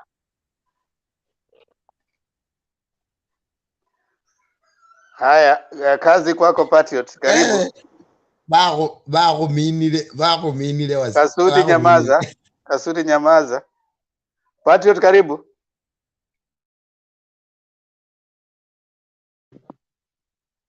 Thank you, Themba. You look good today, Themba. What's up? You look jovial. You're excited. I want to start by thanking God for the recovery. I think that is important. I always want to remain focused. Sideshow sometimes should always be ignored. The next thing I want to say is that my fellow panelists, it's always a pleasure to have you here. Starting with David. When you win friendship, from unlikely quarters, you will always keep that in mind that inawezekana, especially when you didn't expect it. So I want to really appreciate that encounter. And I'm happy that everybody knew who David was until things changed. And this is a good testimony it's a very classical testimony that confirms inawezekana. The impossibilities can happen. So I'll always emphasize that, David. It makes me comfortable when I see you, to find ways to come on board. And I will tell you from the bottom of my heart, that is the epitome of wisdom, because it's only fools who don't change their minds, but wise men do. And in this case, I want to believe and trust that surely you are a wise man. You are only trying to play gymnastics, politics here. Gymnastic was a stylistic feature you were applying. So, and it's accepted, David. So thank you so much for that. And allow me to address myself to the issue of Alex, because if I don't do that, you guys, you want to still reprimand me because of my submission. Alex Isoe is a friend and a brother, just like Raila Odinga will describe William Ruto. You asked Raila Odinga who William Ruto is, he will tell you he's a young brother, vibrant, and whenever they have issues, they always talk. But when it comes to political ideology, it is very clear that Alex and me, we subscribe totally to two different schools of thinking. And that I respect. But one thing I will say, when you appreciate the value and the thinking of your able opponent or worthy opponent, the best thing to do, you encourage them to be available. You don't pray that they are not available. So that's unfortunate. Alex should have been the first one to say, what's a Patriot Yakuja? He doesn't want me here. Well, he'll explain that, Themba. I don't know. But as far as I know, we seem to be subscribing, you know, so strongly to an idea that calls for divergence of opinion. I come from a different school of thinking, and I think that is the reason. There's nothing personal. That's what I would say. So do I continue contributing, or you want me to clarify further on Alex and me?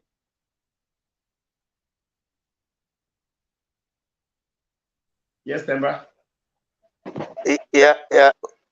Unajua umeongea maneno mengi leo, tunazungumza Kiswahili. Mimi hata sijasikia yale ambayo umeyasema, lakini naomba uendelee. Umesikia Ziana hapa akisema kwamba wewe unamchanganya. Ukituzungumzia kwa lugha ya taifa tutafurahi zaidi, lakini hamna neno. Naona tayari hata Alex mwenyewe ametoroka, manake inaonekana hata zile zote ambazo alikuwa anasema ilikuwa ni ya uongo, manake hajakaa hapo kuweza kuyasikia. So watu Alex ambao yupo. Alex yupo. Simoni ametoroka bwana. Yupo. Ale, kama ushaleta jambo ukasema kwamba ungependa jamaa aweze kufocus kwa jambo, tafadhali jaribu kukaa hapa. Themba na Patriot, mbona mnalemea Alex? Alex yako na ndio huyu ama huyu si Alex?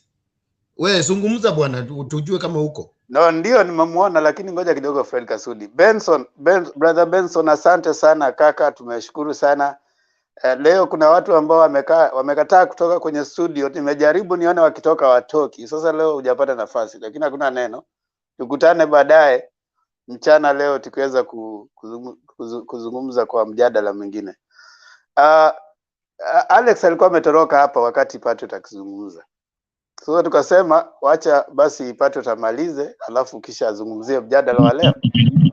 So kwa vile Patriot ameweza, Alex amerudi, tayari Patriot amejielezea kwa yale ambayo mimi sikumsikia, manake leo tunasikiza mambo ambayo hatusikii mambo ambayo anasema kwa King'eng'e, tunasikia tu yale ambayo anasema kwa Kiswahili.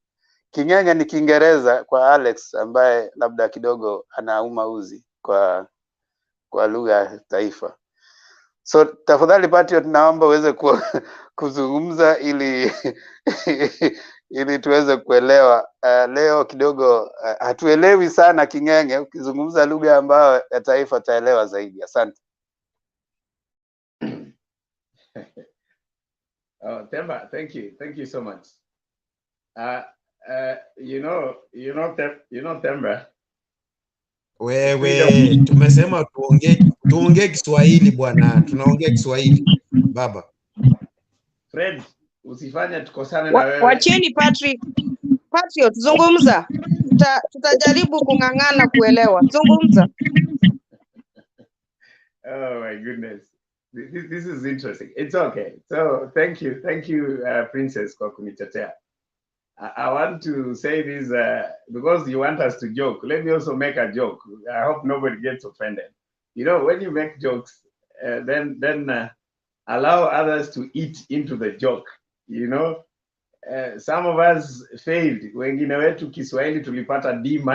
So if you want me to use the most difficult language for me, you actually want to make me to climb down from what I'm able to do. Nafikiri your money has been poured to finish me. It's like telling me you want me to speak Luo when I don't know it. You are being unfair.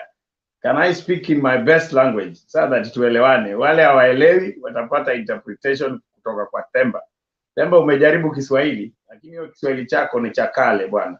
Wacha ni tuongee Kimombo hapa, if you allow me. So thank you.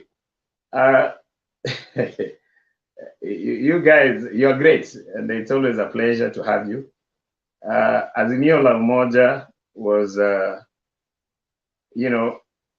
was something that I would say has been long overdue. This country has been losing down the terrain the fabric of peace, which has been very, very, very, critical in the way we run our affairs. You know that a peaceful environment breeds development. A peaceful environment breeds cohesion. And basically, if you lack peace in any community setup, then everything will be loosey. So for me, Azimio la Umoja, you know, the undertone of Azimio la Umoja is peace. It's a unity. Of course, unity is the adjective. Sorry for my language. So I want to say that it's important that we appreciate the fact that this country has come of age. You know, it is time that we concentrate on protecting what is very dear to us. Amani ni ya muhimu sana, kwa sababu kama tutaweza kuchunga amani kwa njia ambayo ni sawa sana kuliko vile ilivyo, you can see it is very interesting. Si unikubalie tu niongee Kiingereza bwana Temba, please. Mnaniweka kwa shida bwana. Allow me best language please. Kiswahili kimenikalia kigumu bana. Unakubalika kaka, we naendelea na kimombo. Thank you so much, Fred Kasuti. You always amaze me. You're a great brother, and when I see you from Middle East, I know I have a brother who is representing us there. And trust me, Fred, we have many brothers. We have many brothers around the Middle East. I need to give you the numbers so that you're able to know that you represent quite a serious group of Kenyans who are living that side of the world. So I really appreciate your input.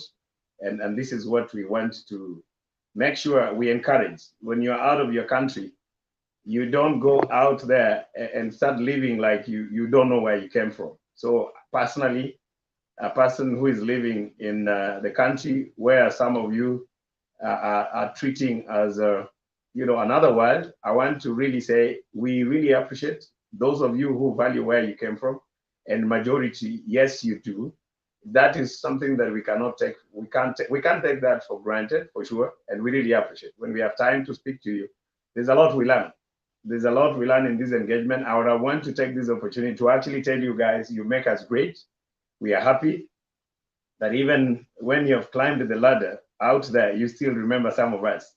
Yeah, thank you. But I also want to say, don't feel intimidated that we don't live there and we speak good English. English is paramount. It's learned in school. You can find it anywhere. Yeah, so msiwe na wasiwasi kwa nini akina Patrick wanaongea lugha hii na wako kule nyumbani. We learned this English from here. So be okay with it. And for those who don't understand, si mtasaidiana ili wengine waelewe. So Azimio la Umoja, it's the in thing. It is the sheriff in town. The new sheriff in town from today is Azimio la Umoja, and Baba did it. For sure, Baba did it so well. Thika was blue, was red. All the clamor around the value of color. It was interesting. Had I not had a show that ended, through morning, I would have actually gone to Thika. I didn't go. I had other, job commitments that I had to get to in the morning. So personally, if you ask me, I encourage the unity, Azimio la Umoja, to continue the way it's happening.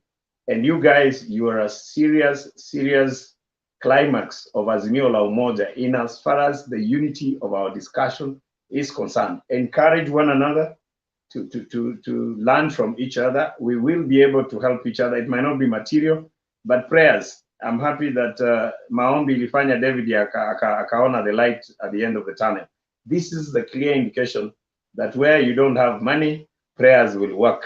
Where prayers will not work, other materials will work. This is what it means to have the faith kwamba inawezekana. I don't think there is anybody who doesn't understand the meaning of inawezekana sasa, including our brothers who are on the other side. And trust me, it doesn't matter how long it takes.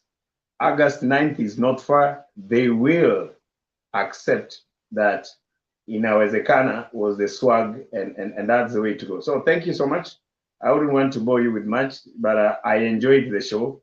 From outside, I was following, Of course, Temba, when you mentioned my name, Alex wanted to jump out of his seat. He said, "Oh, Patriot Askuje," and he didn't explain whether that was a joke, whether that was real. So it is up to him to explain. For me, he's my brother, but if he doesn't want me to be his brother, then it's up to him to choose. I really take that with a lot of light, expression. I want to believe we are here for a reason. So thank you so much, Temba. I don't want to bore you with much, but I'm sorry, that's my language. I don't have any other language to communicate. English is always my favorite. Back to you, Temba. Thank you.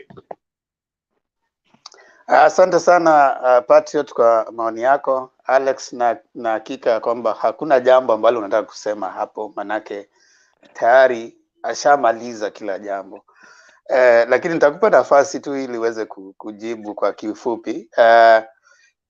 Kuna jamaa anajiita customer care anasema kwamba Bernard alimfukuza Mwango na Themba naye alimfukuza Ndeto. Hatujafukuza mtu yeyote hapa. Kama wanasema wamefukuzwa, hao watu ni wale ambao wako na tabia mbaya ya kueneza uvumi. Mtu yeyote asiweze kueneza uvumi ambao unaweza kuchochea amani ya mtandao wa Mutembei. Sisi hapa hatufukuzi mtu. Mtu akiona kwamba jikoni kumewaka, labda ameona kwamba kuna joto jingi limeingia pale, huenda akatoroka, lakini sisi hatufukuzi mtu yeyote. Mwango mwenyewe alitoroka, hatumuoni siku hizi. Ndeto ni kama walienda leo, kulikuwa na harusi, labda alienda kwenye harusi. Sasa tumtarajia hapa wiki ijayo, huenda akakuwa na maneno mengi sana watakuja nayo. So hatufukuzi mtu hapa, na ukifukuzwa na mtu yeyote jaribu uweze kutujulisha, manake hatuna hiyo tabia ya kufukuza mtu yeyote. Ni hulka yetu. Najua Alex haelewi hulka ni nini. Hulka ni tabia. Yeah. Ni hulka yetu ya kwamba katika mantiki yetu, mantiki ni akili. Hey. Hiyo sasa hata usiniambie niko nayo hiyo nitakataa. Ya, naelewa. Unajua kidogo kuna maneno ambayo labda huenda yakakuponyoka, lakini kabisa. Wacha iwe hivyo. Si tabia yetu kuweza kufukuza watu. Sisi tuna uzoefu wa upendo, umoja na usikivu. Tunamsikiza mtu yeyote. Kwa wale ambao labda kama Patriot ambao wanaelewa zaidi kuzungumza kwa lugha ya King'eng'e, tutawawia radhi. Tutawawia radhi, manake huenda kidogo hivi karibuni lugha ya Kiswahili wakaipiga msasa, manake itabidi kama wataelekea kwenye kutafuta kura. Wengi wa Kenya wanataka kusikiza yote ambao tunayasema, tuyaweke kwa lugha ambao wanazidi kuelewa. Tusiwaletee sana lugha ya King'eng'e, huenda tukawapoteza. Nilishangaa sana katika hata bunge zetu za county, mijadala ambao walikuwa wanafanya kwa lugha ya Kiingereza. Sijui kwa nini. Ilhali hapa chini Bongo ama Tanzania, wote mijadala katika bunge wanafanya kwa lugha ya Kiswahili. Na si eti si wasomi, wale ni wasomi kabisa. Ukimsikiza jamaa mmoja anaitwa Profesa Palamagamba Kabudi. Sikia Kiswahili chake bana, yule ni jamaa msomi hodari, wakili, anafunza, alikuwa hata amemfunza jamaa anaitwa James Orengo. Lakini Kiswahili chake bana, anazungumza Kiswahili ambao ni sanifu na kujielezea kwa lugha ambao wa Tanzania wanaweza kaelewa. Hivi ningependa kuwahimiza wote wa Kenya, lugha mbili ni lugha za taifa, kuna lugha ya Kiswahili na lugha ya Kiingereza. Tujaribu tujizoeshe, tuwe na uzoefu wa kuongea lugha ya Kiswahili. Haitakuwa kila wakati, lakini kadri tuwezavyo. Ningependa tuendelee kutoa mchango yetu, na nataka kumleta, tulikuwa tayari tumemsikiza Kasudi, ningependa kumleta kuna jambo ambalo no. Kasuti ya kuongea baba. Subira kidogo. Princess. Subra Mtaheri. Princess akaongea. Subiri kidogo. Princess alikupa wewe nafasi. Namwomba mimi ndio nilimpa princess. Mimi ndio nilimpea princess nafasi akaongea kwa niaba yangu. Wallahi. We na kuona leo Kasuti kuna kitu ambacho kiko kwenye kichwa chako kile kinakufanya unasahau mambo. kuna mambo anasahau Unasahau sana. mambo. Umeona anasahau mambo mengi sana hapa. Sijui. Namuona leo hii anasahau mambo mengi sana. Alex, kuna nini jamani? No, hii maneno ya Kiswahili achana. I have 3 things to say. Kitu cha kwanza, tafadhali zungumza kwa Kiswahili. Wewe princess, how are you my sister? How are you? Kidogo Alex. PC Nyakwarjamoko, what tunafanya mjadala unatokea hapa kila siku kuanzia saa 2 hadi wakati ambapo utaisha. Kwa hivyo ukiona tayari mjadala umeanza saa 2 saa za Afrika Mashariki ya Kati, jaribu uweze kuona kama utaona ile link ambayo tutashare pale. Hiyo tu ukishaingia basi wewe unakaribishwa kutoa maoni yako. Leo tumeona kwamba tuweze kujikumbusha lugha ya Kiswahili, lakini si lazima. Si lazima. Si lazima. No, si lazima. Hatutaki kukwaza mtu yeyote. Usikwazike kwa hali. Thank you very much. Lakini ni kwamba tunawahimiza. Najua kuna himizo. Kuna himizo, Alex, lakini pia si lazima. Hata Ken Mwalibora alikuwa anaishi hapa hapo mnapoishi, lakini msomi kabisa, lakini Kiswahili na yeye ndiye aliandika. Kidagaa kimemuozea. Jamani, sijui ni nini kidara, I don't know ni nini. Na kaandika pia siku njema. Sasa let me speak. Ziana ulisoma siku njema ya Ken Walibora? Hiyo nilisoma. Napenda Kiswahili sana. Haya basi Alex si lazima, lakini I don't do Swahili. I do English, I do Kisii, I do Dholuo. That's enough. Go ahead Alex. So kitu cha kwanza nataka nimshukuru Patriot, karibu sana. Jana ulikataa huko umevaa UDA, leo umevaa yellow. Nashukuru sana. Asante sana. Na happy Sabbath, happy belated Sabbath. Sijui kama ulisoma lesson. The lesson was very good. I hope you read it, na tutakuweka next week kwa group yetu. Unajua, my friend David is a very interesting personality. I've listened even kabla sijakuja hapa to speak. I used to listen to him. And David na Nyagaka seems to come from one school of thought. Na hapa sasa I am getting it closer. Before we get to August, utamsikia Nyagaka akiwaambia, hii wakati wote nimekuwa nikiwacheza akili. They know how to stimulate the minds of those within the Kisii culture ambao wanakataa na wanasema Raila hawezi kuwa rais. Unajua mahala tunatoka iko watu wanamkataa Raila bila any reason. You can't even reason with them. And I think David and Nyagaka are coming from the school of thought whereby it's easier for them to speak to these kind of people. So I think we should be very kind to somebody like Nyagaka, Penny Nyagaka. Penny seems to be coming from this school of thought. But they say people reveal who they are unintentionally. And you can see Penny revealing over and over. Alikuwa na mzee, alifanya yeye alikuwa PhD. Unakuja kujua kuwa huyu mzee kweli kabisa he likes Raila, but he's trying to be in a certain level so that he can bring the other people in. So Daudi, thank you so much for such kind of personality. I respect you and I admire how you play your politics. And that is how you should lure some people in. They believe that you are on the other side, they are able to speak with you, but in the end, you give them the facts that brings them nearer. And I think we need such kind of people, because there are those who just believe Raila cannot be the president. But now they cannot speak. Why? Because before they could say, Haja Tairi, before could say, yeye ni Mjaluo. But you know, in the civilized world, now they cannot say. They just say, Atumtaki. You know, so when you guys come from this side of school and stay in the middle, later on you are capable of bringing them in. So mzee Penny, sasa we najua utanivamia, lakini nakupenda. We ni mzee ninapenda sana. Kwanza kunywa Henneken.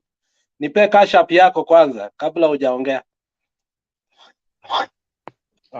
Okay, Themba, let me say something quickly before you sit down, Themba. The thing is this, Alex. I really get you. I understand you. You know, I will not have difficulties to know you. That is not really an issue. It's a no-brainer. I know who you are because we are kisses. I know David. But allow me to say something that you have deliberately avoided in your submission. I think it's good to put it clear. And David can actually agree with me and Penny.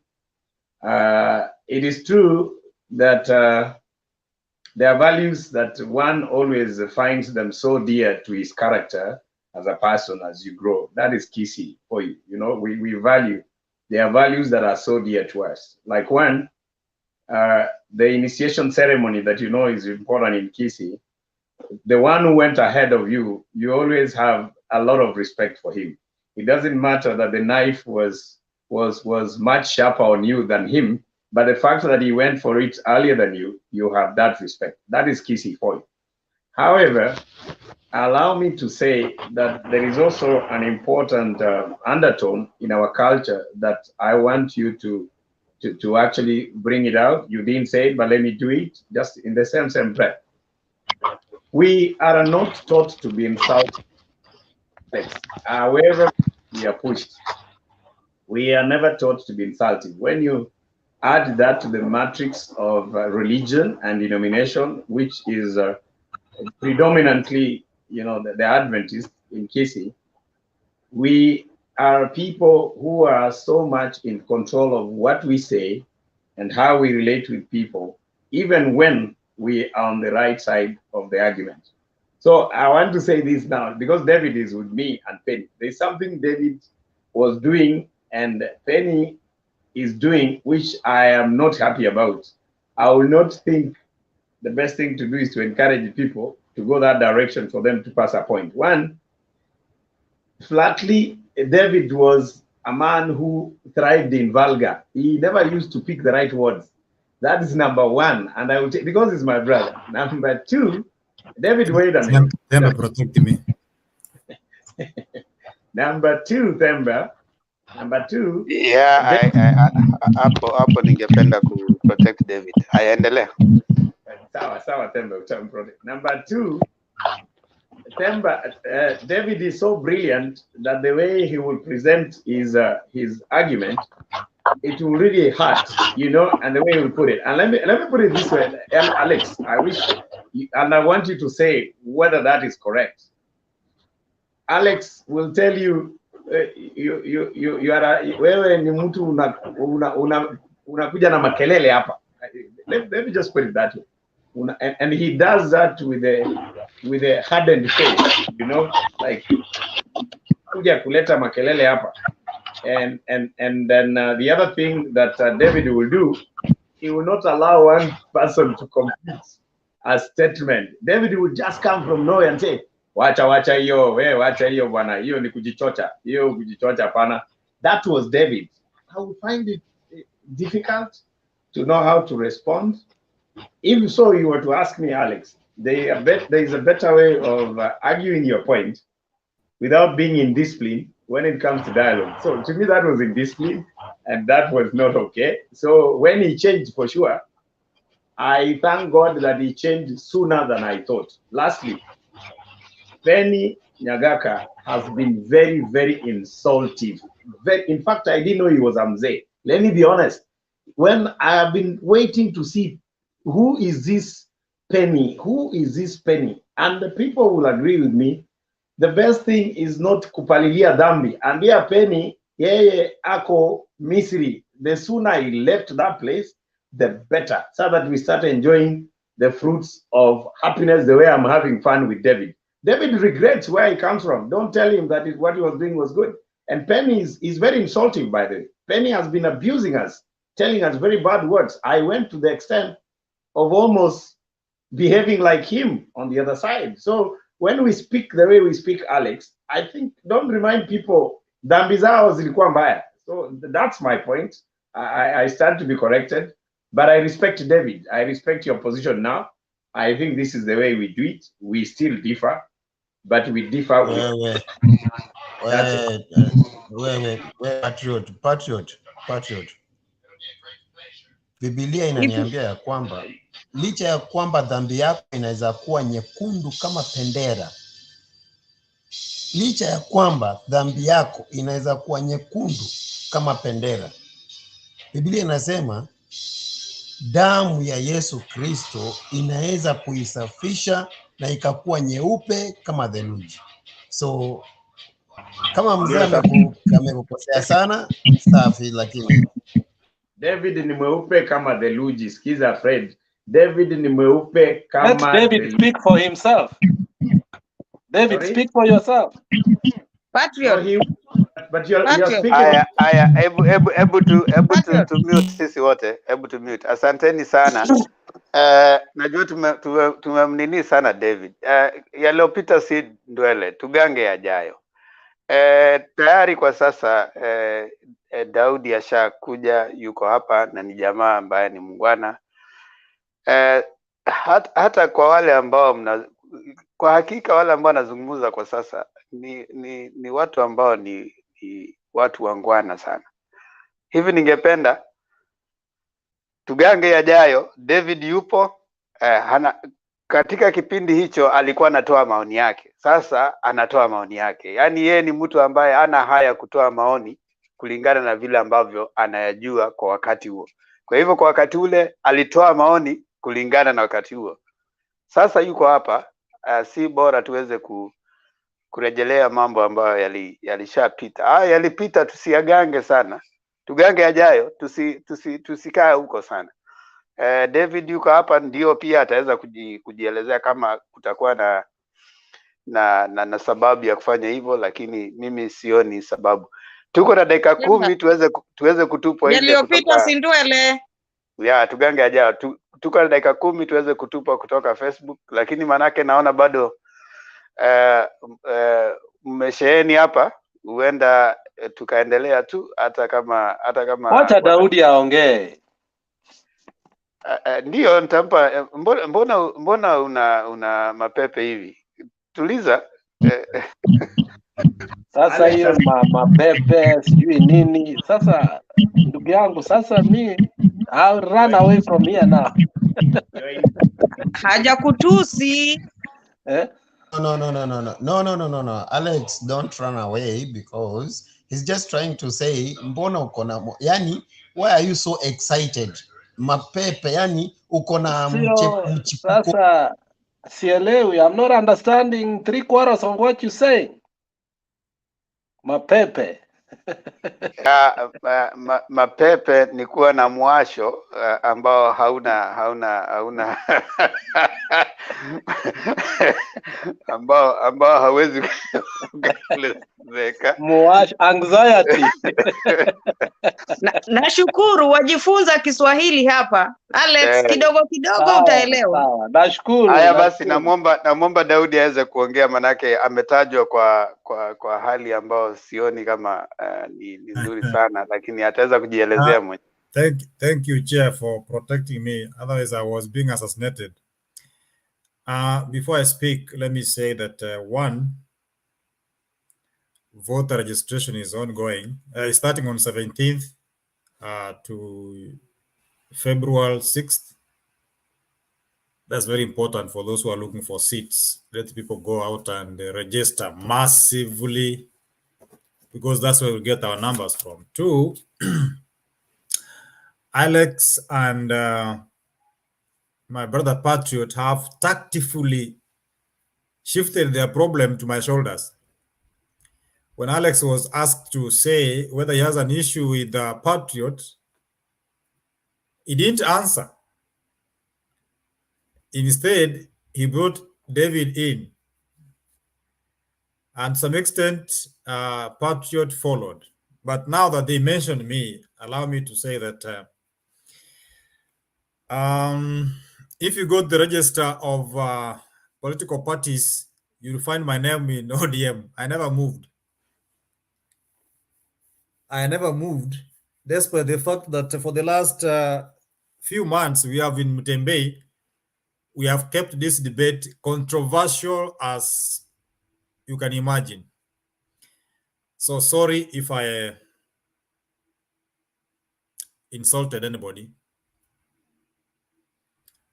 Sorry if I rubbed you the wrong way. But again, like any other human being, we have fears, you know. Unless you confirm some of the fears, we still remain pessimistic. So I have no grudge with anybody. I have no grudge with the panelists.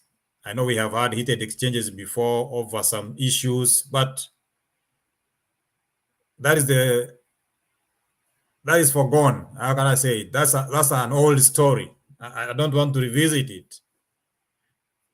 I am in ODM, and as I've mentioned, Alex knows, we have, as I said, I've come from a political family. We have an interest in the same party. So sometimes when we make noise, we want to see how the ground is. But again, I want to say that when we are arguing like this, don't take me personal. I have no issue with anybody. I have no issue with anybody. I'm just here in Mutembe to listen when I have time, give my point, and I want to give an conditional apology if at all I missed any of you, either by my speech or by my conduct. Lastly,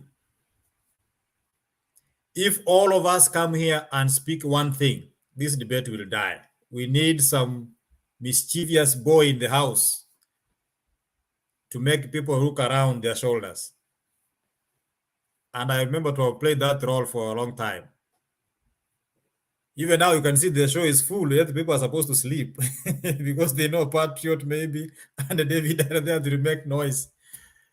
Not because they hate us, but it's nature. We have to argue. We have to have some point of argument. So, guys, I have no grudge with anybody. And I said when I accepted to come back, I gave 5 points why I support Baba. One is a person who has supported others. Classical example is Mwai Kibaki. Captain amevunjika, captain ni mgonjwa, lazima mpira uendelee. That is one. Two, he's been in this game for a long time. Maybe he has something. Let's give him that chance. Three, I said that Raila Odinga, this is his last chance. That one is not something you can miss to say. Ruto has a chance. Wacha tulize ball kidogo. Tutamwangalia hiyo miaka ingine. And lastly, I said this guy, honestly, in day broad right, he won 2007-008 election. That one you don't need Ipsos Innovate. You don't need magic, rocket science to understand that. But for whatever reason, he wasn't given. So if we give this guy this chance, it will heal a lot of souls. The bitterness in the people that feel they lost their justice will be restored and people will be peaceful, which Jakindi be saying here every now and again. There are people who are very bitter because wanasikia walinyang'anywa hii kitu bwana. And that is the big block of ODM supporters. So we need a peaceful country. So it's the best bet. It's the best bet. And of course, the issue of corruption, we have mentioned it. So I have my points. I have my points why I support Raila.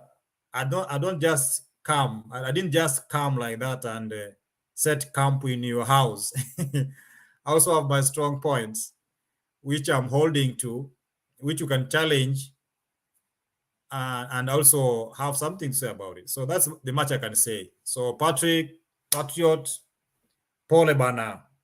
We ni mwanaume mwenzangu, hatuwezi kosana. Alex, poleni bana. Temba wewe achana na mambo yako.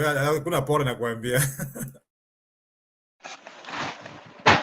No, Mzee, you made the debate very robust, and we thank you. And, you know, Akuna, in the end of the day, you know, we need people like you.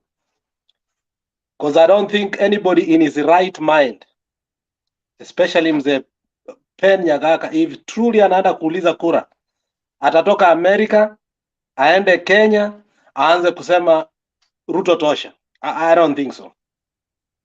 I don't think, I think that would be very detrimental to your even own dignity and integrity. But varied views of debate and unapata tunaongea to end mpaka tunakuja tunakuwa na conclusion kuwa I think this is our candidate. It's okay.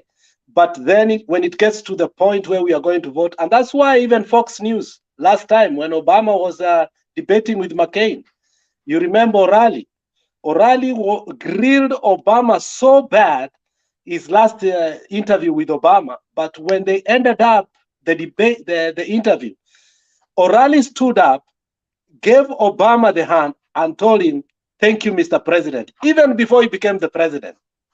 So you can be on the left, we can be on the right, but in the end, you can make the right decision. So, and that's why we tell Mzee Pen, make your points in terms of facts.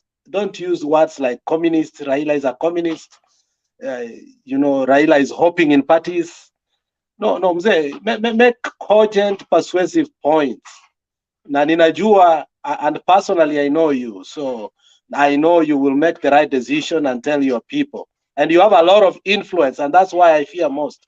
Penny, you have a lot of influence, and that's why you must, in this platform, you must desist from some rhetoric. Thank you. Daudi, nimeshukuru sana kukusikiza. Haya basi ni hayo. Asante sana Daudi kwa kuweza kujitetea.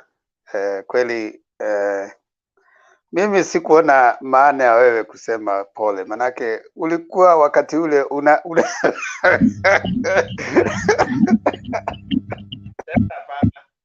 Don't go that direction. David is our brother. Amejua makosa yake, ametoka Misri, tunampenda. Alex ndiye alileta hii story. By the way, us and David, we don't have an issue. He knows that. So, Temba, sasa yeye ameapologize, mbona unataka kurudisha nyuma bana? Mimi sikuona maana yeye kusema pole, manake hata hakukosea mtu yeyote, alikuwa anatoa maoni yake. Wanasema kwamba wakati unatoa maoni yako usiwe mwepesi wa kuweza kurudia maoni ambayo unayajua na unayaamini kwa wakati huo. Hata Biblia inasema wakati wa ujinga ulifanya ya ujinga. Sasa huwezi kuanza ku apologize kwa yale ya ujinga wakati ule. Lakini wakati ambapo hata wewe unajua Biblia, kama nimemkosea yeyote yule anisamehe. Hata nami nimesikia hivyo hivyo, umesema kama ulimkosea mtu yoyote. Hujasema ulimkosea, lakini umesema kama yoyote, kama nimekosea, mtu yoyote.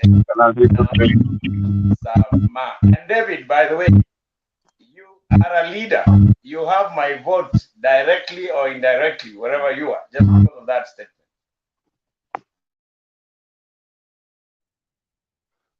hao ni wale tu ambao wanataka kukupaka mafuta. Usiwachukulie, ni wale ambao hata hawana uwezo wowote. Usibabaike wewe, usibanduke yale uliyasema. Mimi David, kwangu mimi ulikuwa sawa tu, manake ilikuwa hicho kipindi yalopita si dwele tugange ajaye. Yule ambaye ana shida zake wache yeye mwenyewe abebe shida zake huko. Lakini kwa sasa kwa vile uko hapa, mimi naamini yale ambayo umeyasema, na kwa kweli vile Alex amesema ya kwamba ameashiria ya kwamba wewe ni mtu ambaye umeweza kuleta mjadala ukawa mtamu zaidi. na mimi usitie shaka, mimi hata usiposema pole, mimi sina shaka. Mimi kwa kweli mjadala wetu umekuwa mzuri sana. Pole yako yaja baadaye, sio leo. Leo ilikuwa ya Alex na Patriot.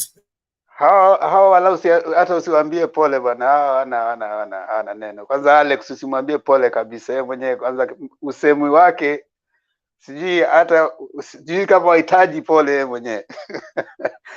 Haya basi, kuna jamaa amekuja hapa anaitwa nini Alex? Yaani hivi huwezi kanyamaza?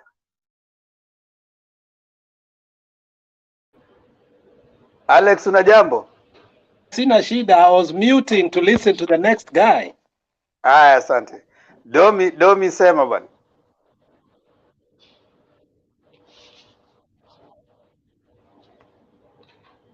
Okay, hamjambo. Hatujambo kaka, endelea. Unanisikia? Toa maoni yako. Karibu. Toa maoni yako.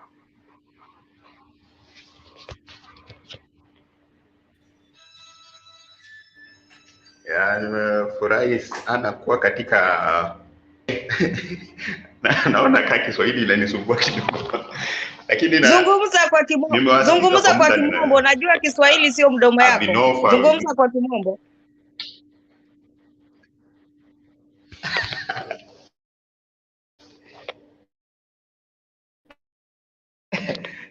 Okay, I've been listening from the comments side and tried to get in, and it was a bit hard, but I'm happy I'm here. Okay, what I'll say is that David, I salute you. I think I've heard you several times, and I'm happy to hear your position as per now, because there is one point that I remember we differed on, and I thank God because you came to understanding. It was about the right of our Deputy President Raila into government, and you agreed with me at we disagreed, but you agreed with me. That one I'm good. Okay, I wanted just to say, nasikia, okay, the topic today was about the campaign, okay, the launching of Raila at Thika. I hear so many people saying, oh, people were transported. I heard so many people, trying to not to appreciate the fact in Thika. And I may say, whether people were transported or not, there is one factor that remains. The launch was good. And to me, what was being spoken there was good. Is that I think Raila should reduce talking about the other side. Let him talk less about the other side. Let him maintain at least a 95% of what he has. What I can, Ruto nini, watch our okay, but let him focus on the agenda is good and it sells by itself. About Mzee Penny Nyagaka, I think he's not being an old man. Kwa uzee, I think there are some things that uzee inakuja nayo yenye sioni sana ikiwa ndani ya mzee wetu. I wish he was here to hear what we are saying. You cannot start by just dismissing something without facts. You don't start by dismissing Raila without presenting facts. as to why you are dismissing that person. Just coming to say, okay, Raila, okay, there's some things that he says here that don't, you can, unless you substantiate, that he cannot substantiate. Unfortunately, the problem with our old man is he comes, he talks, whatever he wants to say, and goes. Now he's not giving even people chance to tell him what they think. I think it's unfair. I'm right here. We are here. I'm right here. In a discussion whereby. I'm right here. Oh, you're here now, brother. I wish you could come and challenge by facts, because I think I've been hearing people explain facts. Now, I want you, out of what I'm saying, if you can have one thing that you can challenge, bring it up. Raila has stood with Kenya all this time, right? Raila sacrificed more than any other. Fact. Raila is a person who acts on what he says. And in fact, one of the greatest fears of his adversaries is that they know that when he holds power, he will do what is right, whether you like it or not. That is one thing that people fear him for. And he calls what is wrong is wrong.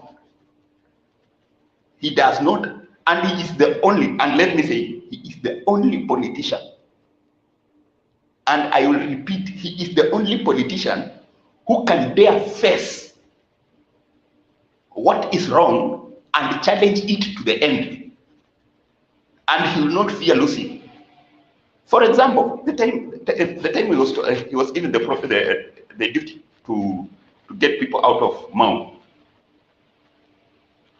Everybody knows that that was the right thing. He was challenged by he was fought by his own, okay, the people, the Rift Valley people, they fought him, but he stood firm and did it to the end. He did not listen to what they were saying. They said whatever they said, but people had to leave. And that is what we call leadership. I may say I belong to Mudavadi's community. That is one thing that is not in Mudavadi.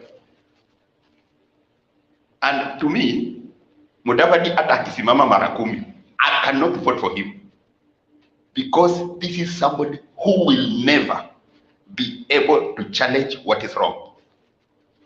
Okay, that's a fact. He cannot fight it because he has no guts to face it.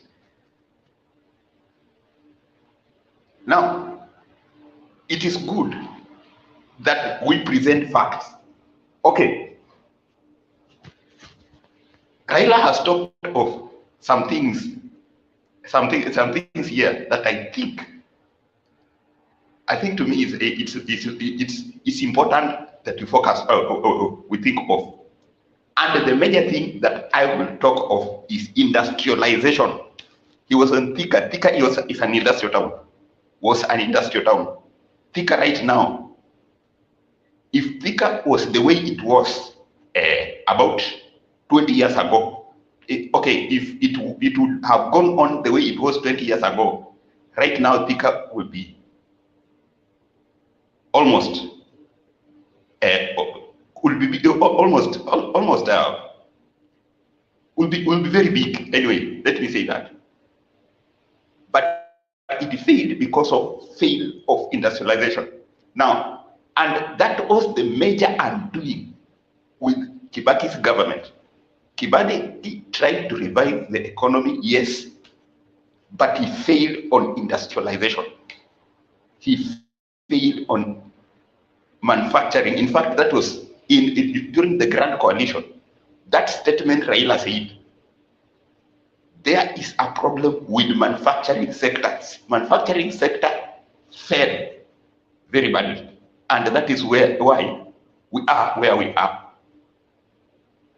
Ruto coming to tell us that he's going to put in 100 billion in industrialization and Mama Mboga and whatever. 100 billion is a drop in the sea. You cannot industrialize a nation with the 100 billion. The only thing, the best thing the government does is create good policies, and industrialization will be supported. Just support it. Create that good policies.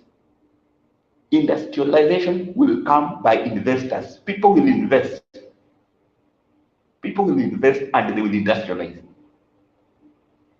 Now, to me, that's the major thing that we need in Kenya. And that is what Raila has fronted all these years. And even if there was nothing else, I will support Raila for that. Okay, that's what I'll say for today.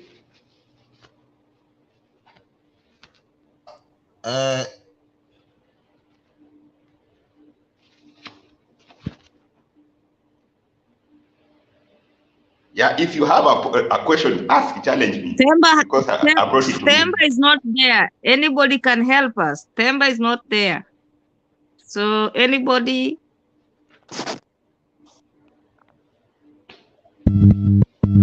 Okay. This gentleman, can I answer him something? Yeah, go ahead. Yeah, I do understand, young man, that this is really a room or a show for supporting of Raila Odinga. I am not here, and I was going to tell what's his name, the young you, the Kindube. I don't hate Raila. I just think Raila is wrong on every angle. At the risk of showing my age, Raila never brought any freedom to me, because mzee kama Anyona walikuwa huko, abuya maanko walikuwa huko, how do you let freedom for us? But nyinyi, at your age, there's nothing wrong to feel about what you feel about Raila. So I am not here to attack anybody. I am here to give my views with the Themba and Bernardi Bonasema. I am not here to make you sad, like some of you are sounding very sad, and they have been attacking me or whatever. But I have freedom to choose who I want. And like example, you were telling me all those gentlemen who would be ministers and all that.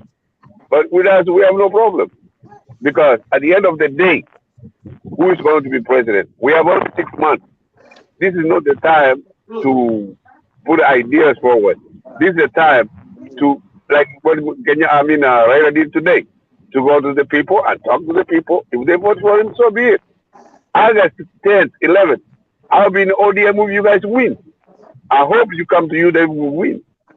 Because it's about election. It's not like life and death issue. You guys get emotional about this, or I do get emotional about this, and it's wrong. We all should apologize for getting emotional and stuff like that. That's election. That's it. And like I said, August 11th, you guys, I'll join you if you win. It's nothing. Until then, I'm in UDA.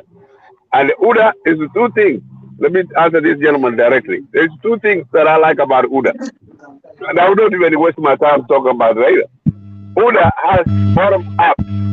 When you can care about the bottom in the society. Hello? Huh? Thank you, sir. You know, one thing we love about you, Penya, you are very... Tom, mute. Tom, Domi, mute. Domi, mute a little bit. Thank you. Let me mute. Okay. So, what I was saying is this, Penya Gaka, we a lot of respect. Just people should have respect. That is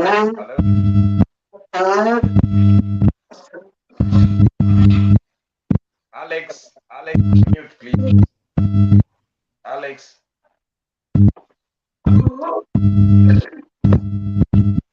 Unmute, Alex. Alex, unmute, please. Thank you. So, Penny Nyagaka, we were saying we have a lot of respect for you, and I think you have respect for us. There's no doubt about that. But there's something that we must agree to have progress in our discussion. because you will continue, you know, having your position, which we respect, and we will continue holding our position. So be it as it may, I think there's one thing that we must agree, that if you know that most of us have made up our minds, we are supporting Baba, there is no need of you coming here repeating the same thing to people who are not willing to listen to what you're saying. You know, just like you know, support Baba, Penny a little bit, we support Baba, which you respect. Then you shouldn't listen to people who have made up their mind. So the irritation is coming as an undertone where from Monday to Friday, you come and tell us bottom up, bottom up, bottom up, bottom up, you're going to vote for UDA. And we are for Baba. I think with a lot of respect, I think then there's somebody who is in the wrong forum, because we are for Baba, you know it, you can't change it. You are for UDA, we know it, we can't change it. So the agitation comes where we want to force each other with irritating things that cannot be defined. So Pen Nyagaka, we respect you. That is the position. I want to tell you, we will never abandon Baba until he becomes the president. Continue with UDA. That is your position. But don't ram that down our throats, because we are going for Baba. You go to the wheelbarrow. It's okay. And we are getting irritated because of the repetition of the same thing. Not because you support UDA, but because you come and tell us the same thing. I'm Ben Nyagaka, I'm Nyagaka, I'm Nyagaka, I'm Nyagaka. We heard you are Nyagaka. So what? Then remain there. We remain this side and life continues. So, Domi, you say something, please.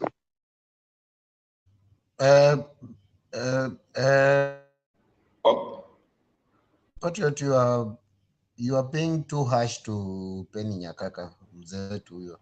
Don't be harsh. Tunaambiwa ya kwamba ngoja kidogo tu 1 minute. Fred, you have called my name. Somebody is able to contribute. Don't teach anybody how to talk. I've given my contribution, give yours. That's the way to go. Yeah, Otherwise, you're going thank you. come and issue, please. Thank you. Nilikuwa nasema hivi. Okay, what I wanted to say. Nilikuwa nasema hivi. Okay, Themba, because you have come back. Okay, let me at least I can give my submission. Then I'm going because I'm leaving to work. It was Domi. Tommy was saying something.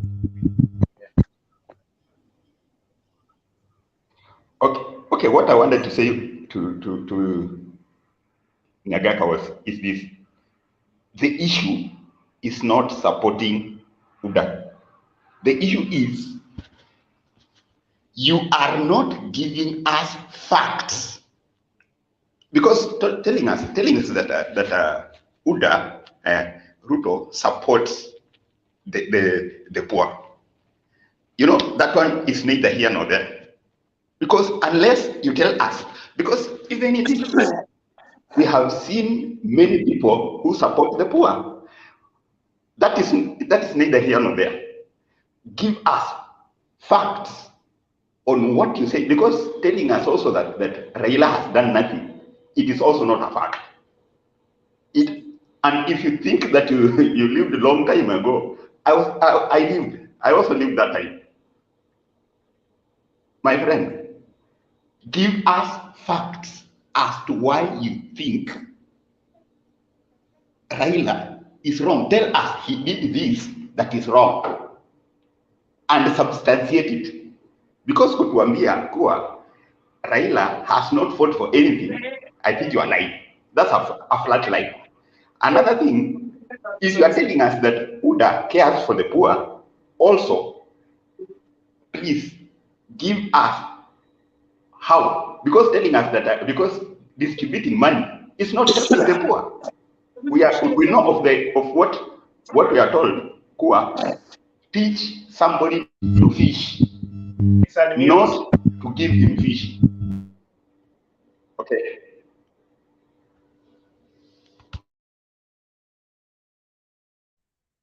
Let me continue. You are making a point. Continue, finish so that we can. Okay. The thing is, if with the poor, teach him how to fish.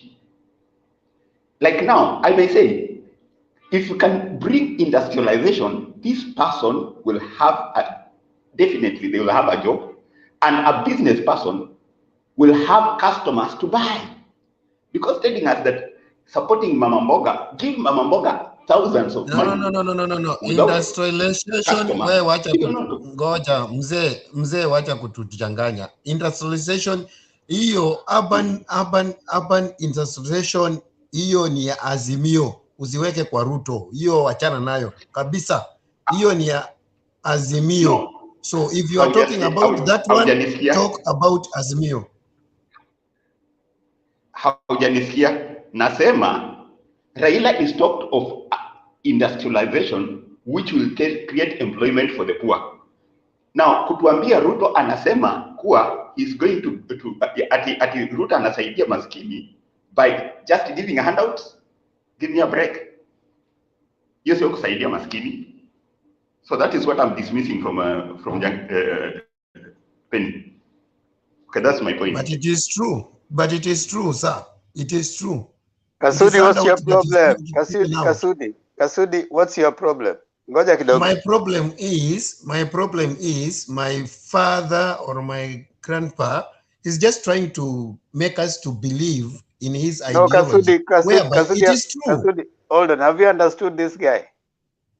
I'm understanding him by saying Ruto is just giving handout. Colors. Have you understood Domi, what he has said? Domi, I understand Domi. Me, I don't have a problem with Domi. Me, I have problem with why are you interjecting when Domi is speaking and yet you have no problem? It's not Domi who is speaking. It's Benny Nyakaka who is speaking. It's not Domi is speaking. It is Domi speaking. Wewe inakaa huko na tuzako umekuja. Yes, Ziana, what is it? Naomba upatie Kasuti azungumze kwa sababu anasema anataka kwenda kazi, azungumze mawazo yake kwa sababu haelewi chochote kinachozungumzwa hapa. Anasema Penny na ni Domi anazungumza. Kwa hivyo mpatie nafasi. Alale kidogo ndio aende kazi. He's already confused. Alafu alale aingie kazini. No, wacha alale aende kazi. Hata saizi sijini.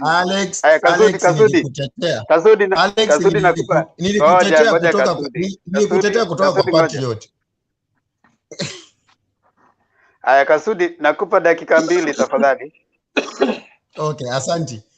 Hata mimi siongei kitu kingine. Alex nimtetea kutoka kwa Patriot. Sasa ndio huyu amenikeukia. Mimi nakutetea uende ulale. My dear, si lali, mimi naenda kazi baba. Haina shida. Princess, my dear sister, you have been the champion of this platform and I appreciate you so much. But mimi sijachanganyikiwa. Lakini mtu kukuja kutuambia hapa about what we believe in na contradict with propaganda, that one, me, I don't subscribe on that. I don't subscribe on propaganda. Kasuti, sijasema umechanganyikiwa, bali ni Doni alikuwa anaongea, anazungumza, alafu nawe ukadhania ni Penny. Ndio sababu ninakuelezea, zungumza, umalize, tukusikize, toa maoni ndugu yangu. Naomba kwa unyenyekevu, toa maoni yako. Tusikize. Asante. Mimi hata sina mambo mingi, bali tu nitasema hivi. Know the truth and the truth will set you free. In these two leaders, who is speaking the truth and who is speaking lie, who is propagating lie? If you know the place where people are speaking truth and fact, please go there. And if you know this person is just propagating or just sponsoring lie, please, okay. If you want to subscribe on that, it's okay. We have no problem with that. Okay? But the point is, where our country is right now. There is no way every day you come out telling us the way you are the deputy president of the country, or sijui you have done what, and to the end of the day, you have done nothing. Nothing, totally nothing. So please, I just want to tell people, my brothers and my sisters who are in the other side, I want to be frank with them. Wacha niseme tu kweli. Because my Bible tells me that God didn't create us with the spirit of fear. Nobody can sell me fear. No, nobody. What I can say is just only because the Bible tells me that God created me with the spirit of courageous and sober mind. Hiyo tuko hapo. So wale watu wanakuja kujaribu kutudanganya hapa, kutuambia, kutupaka mafuta, ni kama unapaka chupa ya mko ya chupa mafuta, hiyo hainisaidii. Tell me, huyu mtu amekuwa the second in command for 9 years, 10 years inaenda kuisha, alafu unakuja kuniambia hapa unataka kuniconvince kuniambia ya kwamba huyu mtu ndiye ako na policy. No. That one I will not subscribe on that, and I will never. Nitakuwa na interject whoever comes and mnatanipeleka quarantine kama 10 times 20 times, lakini whosoever comes here and propagate lies. Sasa hiyo inaitwa kuwa na kichwa ngumu. Sasa yani wewe ni mtu aina gani wewe? Nimekupa dakika 2 uweze kutoa maoni yako. Wewe ni sasa kutupatia, unataka kutuonya ati usijui utakuwa una interject hata ukipeleka quarantine. Hiyo sasa inaitwa kichwa ngumu. Unapigia nani kifua? Wacha ape submission yake bwana. Temba pole basi. I'm sorry. I will withdraw that one. Hakuna submission hapo. Anatuambia atakuwa na interject hata akipeleka quarantine. I will withdraw that one, Temba. Temba, I withdraw that one. Haya, endelea basi, endelea. Okay, thank you. Okay. Kuna kitu ambacho hamjaongelea kuhusu about baba, the way kuna mtu alikuwa anataka kupeana barua. I don't know kile kilikuwa kimeandikwa kwa hiyo barua, na the way huyo jamaa alikuwa alitritiwa, niliona mpaka mzee akaintervene akasema no, achana na huyo jamaa, hebu niletee hiyo barua, na akamletea mpaka kwa dayas pale. So lakini niliona the same thing. I don't know kama nyinyi wengine wenu kama mliona, those people who wale walishika wewe jamaa, they were men in black. Wote walikuwa wamevaa black suits. So kuna kitu nilikuwa nimenoti hapo, nikakuja nikaona kwani hii hapa is it similarity with the Kasarani men in black or what is it? But mzee aliintervene na akasema wacheni na huyo mzee aniletee hiyo barua, na akaipokea na akasema nimepokea barua yako, basi achana na huyo mzee, na mambo ikaishi hapo. So that one I don't know if that one is reflect as a wise person or somebody who has a high wisdom. Yani ni mtu ako na hekima ya hali ya juu, because if you can come down, you lower yourself to prevent the person ambaye alikuwa na, yani by the way alitritiwa vibaya. Ukiona vile huyo jamaa alikuwa amebebwa, mmoja ameshika mkuu ingine, wengine wameshika mkuu ingine, mwingine ameshika mkono, mwingine ameshika mkono, lakini mzee akasema no, that one is not good, na ikakuwa sawa. Na Kasudi, nikuulize swali. Niulize papa. If somebody messes up with the security ya mzee, aende huko mbele, and something fundamentally wrong happens to mzee, what could have happened in Thika?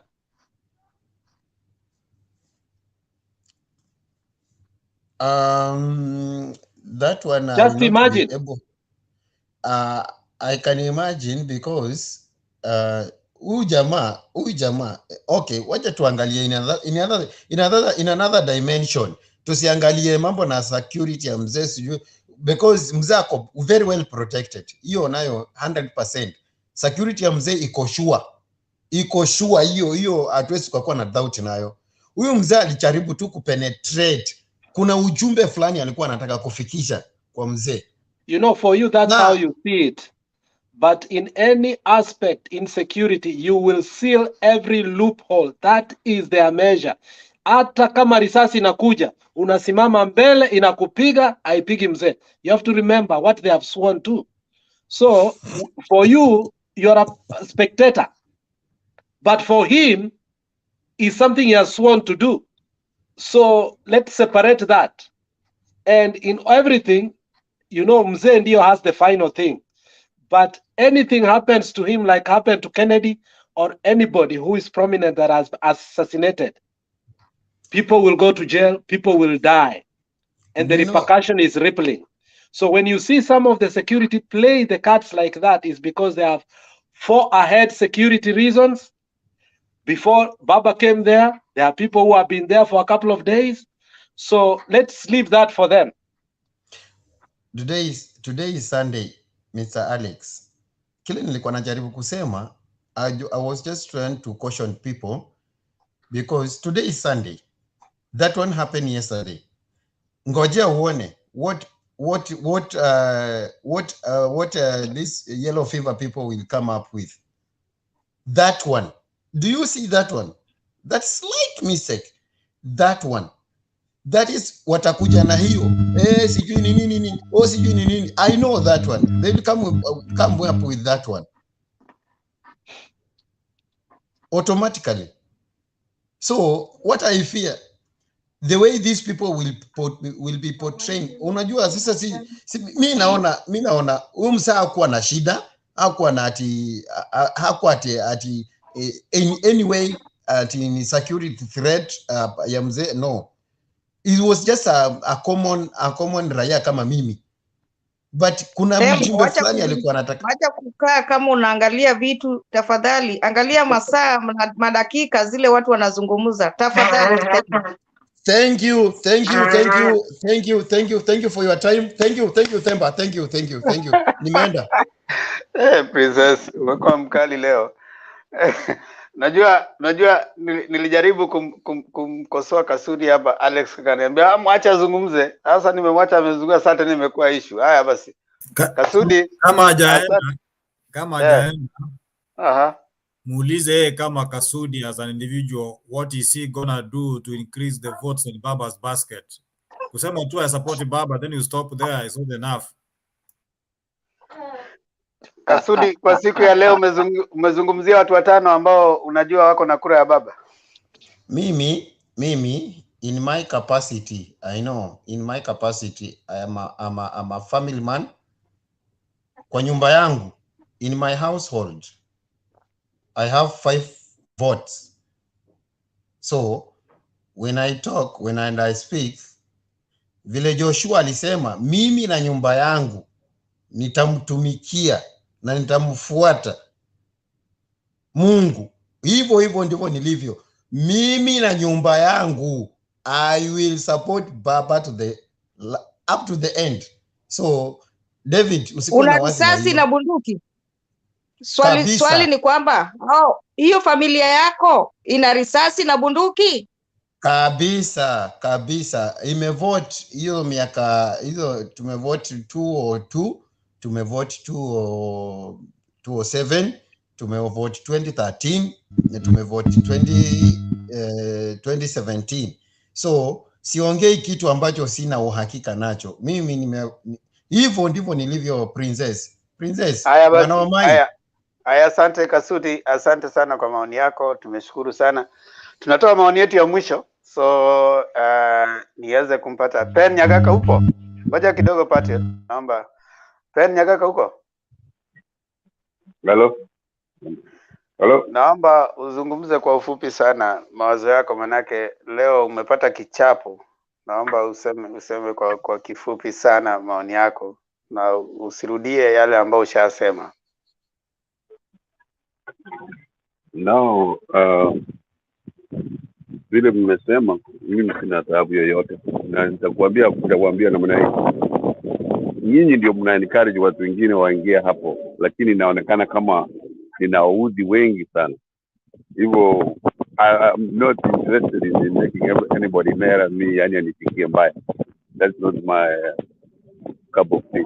I am always with ODM people. I'm gonna meet some of them, but they never get as serious as that. Maybe it's age problem. Where are you? Where are you, my friend? You. There's a little windy where you are.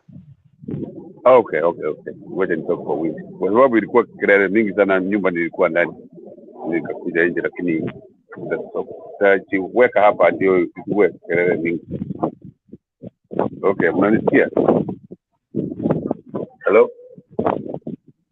Can you hear me now? Yeah, you're a little better. Go on. Yeah, so it's really disappointing to me that I can come to a show to make so many people angry. It's just that I was telling you my position. I was not meaning to make anybody mad at me, and I'm going to see a bias sana. Wewe, Bernard ndio mnasema mnataka debate, mnataka anybody. Nikija hapo na debate yangu, and that's what I believe. You guys feel very insulted. And I really, really don't mean that, and I'm sorry. If it means cutting off, coming to the show, I'll just do that. Because mimi naangalia kama ile walifanya huko Thika, niliangalia the whole thing. It doesn't bother me. I'm still strong enough to have my values on my way. Every speech that Raila gives somewhere, I'm listening to it. Because that's the only way you can know how to critique somebody. To turn him off or to say bad things about them. No. I just think that at the cost of saying my age, I've listened to so many freedom fighters in Kenya. We were there when they killed J.M. Kariuki. We saw all those Muge, Arizona Muge. But I do not, by any chance, come to a show to make anybody disappointed or feel bad. It's just that some of us have different ideas, and that's what I started with. Not necessarily critique or to reach your guy, your king. No, I'm not interested in that. I just mean to say that, like I said, there's two things that interest me with that root. Like I said yesterday, the bottom-up issue, unless it kills corruption, that is useless. The bottom will work, and they are working in so many countries only when they have zero corruption.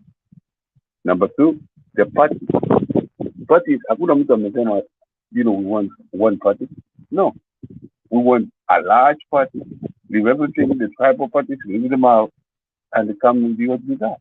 That's all I'm saying. That's all I've ever said. And I'm sorry for disappointing a lot of you guys. The gentleman who said he's in Germany, I have 2 daughters in Germany. I'm going to go through there before I come to Kenya. But hopefully I'll meet him or something. But I'm not meeting him to change him to Uda. No, you don't have to. Like I said, I'll join you guys in August 11, Mugishinda. I have no problem. I have watched the elections. We campaigned for Obama twice, 2018. Yeah. So elections, you win, you lose. It is a matter of life and death. Thank you very much for giving me the opportunity. Thank you. Now, Ben, we don't mind you coming on. I mean, we just rebut your thoughts. So you don't need to apologize for the thinking that you hold. You express your thoughts freely. We combat the same thinking. So we are in no way getting upset with you as a person. We get up. We rebut your thinking. So we are not even feeling offended by the position you hold. We just rebut the thinking that you hold, and your thoughts can always change at any time, and you're also still free to hold them, and you're still free to come on board and still express your views as you because you have a right to hold your view. Uko na haki za kikatiba kupigia debe mtu wako, na sisi hapa tunasema kwamba we will protect your right to say whatever you want to say, even though we may not agree with it. We don't have to agree with you, and you don't have to agree with us. Yeah, so that's a position. We don't have to agree with our position, but we'll protect everybody's right to express their views. We'll, however, tuta respond to the thought, to the thinking. Here now, we will respond, and kindly, Pen, always feel free to come here. When we respond, tukijaribu kukashifu mawazo ambao labda mtu ameyashika, we in no way suggest that you are a bad person. Yeah, so that's our position. David, maoni yako ya mwisho, manake tunaenda hivi tukimaliza. Oh, okay. Let me say that thank you for the chance. I gave my submission, which I don't want to repeat. And I want to make an observation that as time goes by, I think we are maturing up in terms of debate. We are minimizing the shouting match, and we are trying to embrace brotherhood and more tolerance. That's one observation I can make as a person. Two, I want to say that we are in home stretch. Sometimes when the topics are given there, let's try as much as we can to tackle the topic. At the same time, let's think on how best we can do as an individual at our level to increase votes on our side. If it's a must, I keep quiet, I don't talk, because I'm perceived to have to lose votes from the camp, so be it, because the stakes are very high. And as we battle, let's also try to keep towards the topic. Otherwise, we rebuttal and end up discussing individuals. Like now, we almost lost the debate towards the end when Dobby got into the debate and forgot the topic, only discussed about David and Nyagaka. At the end, he didn't give his mind as regards to today's rally and the speech that Baba gave. So me, I want to encourage you that let's get out, let's look for votes.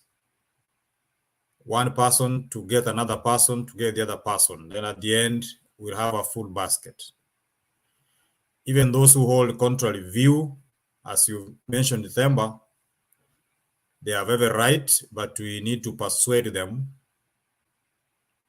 talk to them, of course, with facts, and try to demystify the view that they might be having that is contrary to what we have.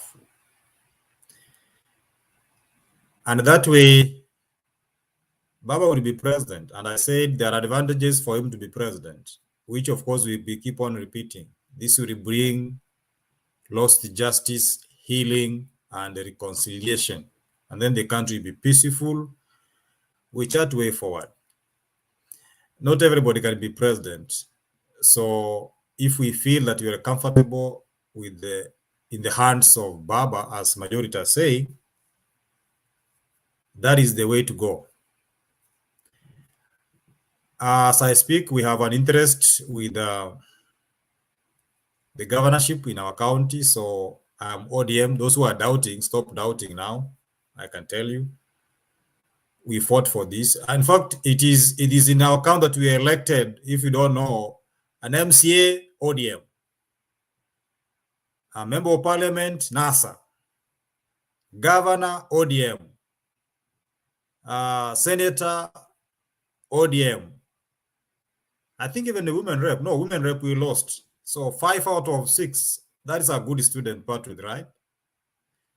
So we subscribe to that. We differed in opinion, yes. We are home. Let's push this forward. Last but not least, if there isn't anything that people can do, then let's not sit down and wait. handouts. Are you vying, David? Are you vying? I didn't get you, please. No, my father, is vying. We are defending the seat anyway, not even vying. We are defending the seat. So if there's anything we can do at our level in the smallest way possible, let's do it. It won't break a house back if I can print a cape or a t-shirt, Alex, right? Yeah, so that's more contribution. It can't break a house back if we can. What do you mean defending the seat? Nyamira is the one defending. Kisi is second term. Yeah, we are defending Nyamira. You don't know that? I come from Nyamira. It's not that I'm Oh, on you Kisii. come from Nyamira? Oh, okay, I okay. come from Kisii Okay, town. I get you. Okay. Yeah. So if we can make a Temba, t-shirt, wacha mambo mingi, kizungu mingi, wachana nayo. if we can make a t-shirt, make a calendar, so be it. We'll be able to spread the message far beyond this. This thing depends on Wi-Fi. And whenever, like, my boys are here, they are all logged into games, they just throw me out. How many people are thrown out? There are so many. So how can we reach that? Should it be another topic? Let's try to move slowly from discussing what Ruto is or what is not, because that is now, to me, is not an issue anyway. That is my 50-cent thoughts. Thank you, guys. Asante sana. Ziana, leo umeamua ya kwamba nisiongee Kiingereza kabisa, nisiongee King'eng'e kabisa. Naomba tunaenda tukimalizia Domi, maneno yako tutakuja hivi juu, msiwe na wasiwasi, tunakuja hivi juu. Domi, dakika 2 zako za mwisho tafadhali.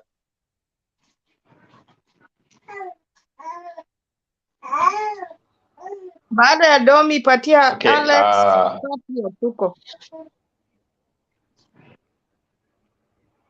Asante sana my sister. Okay,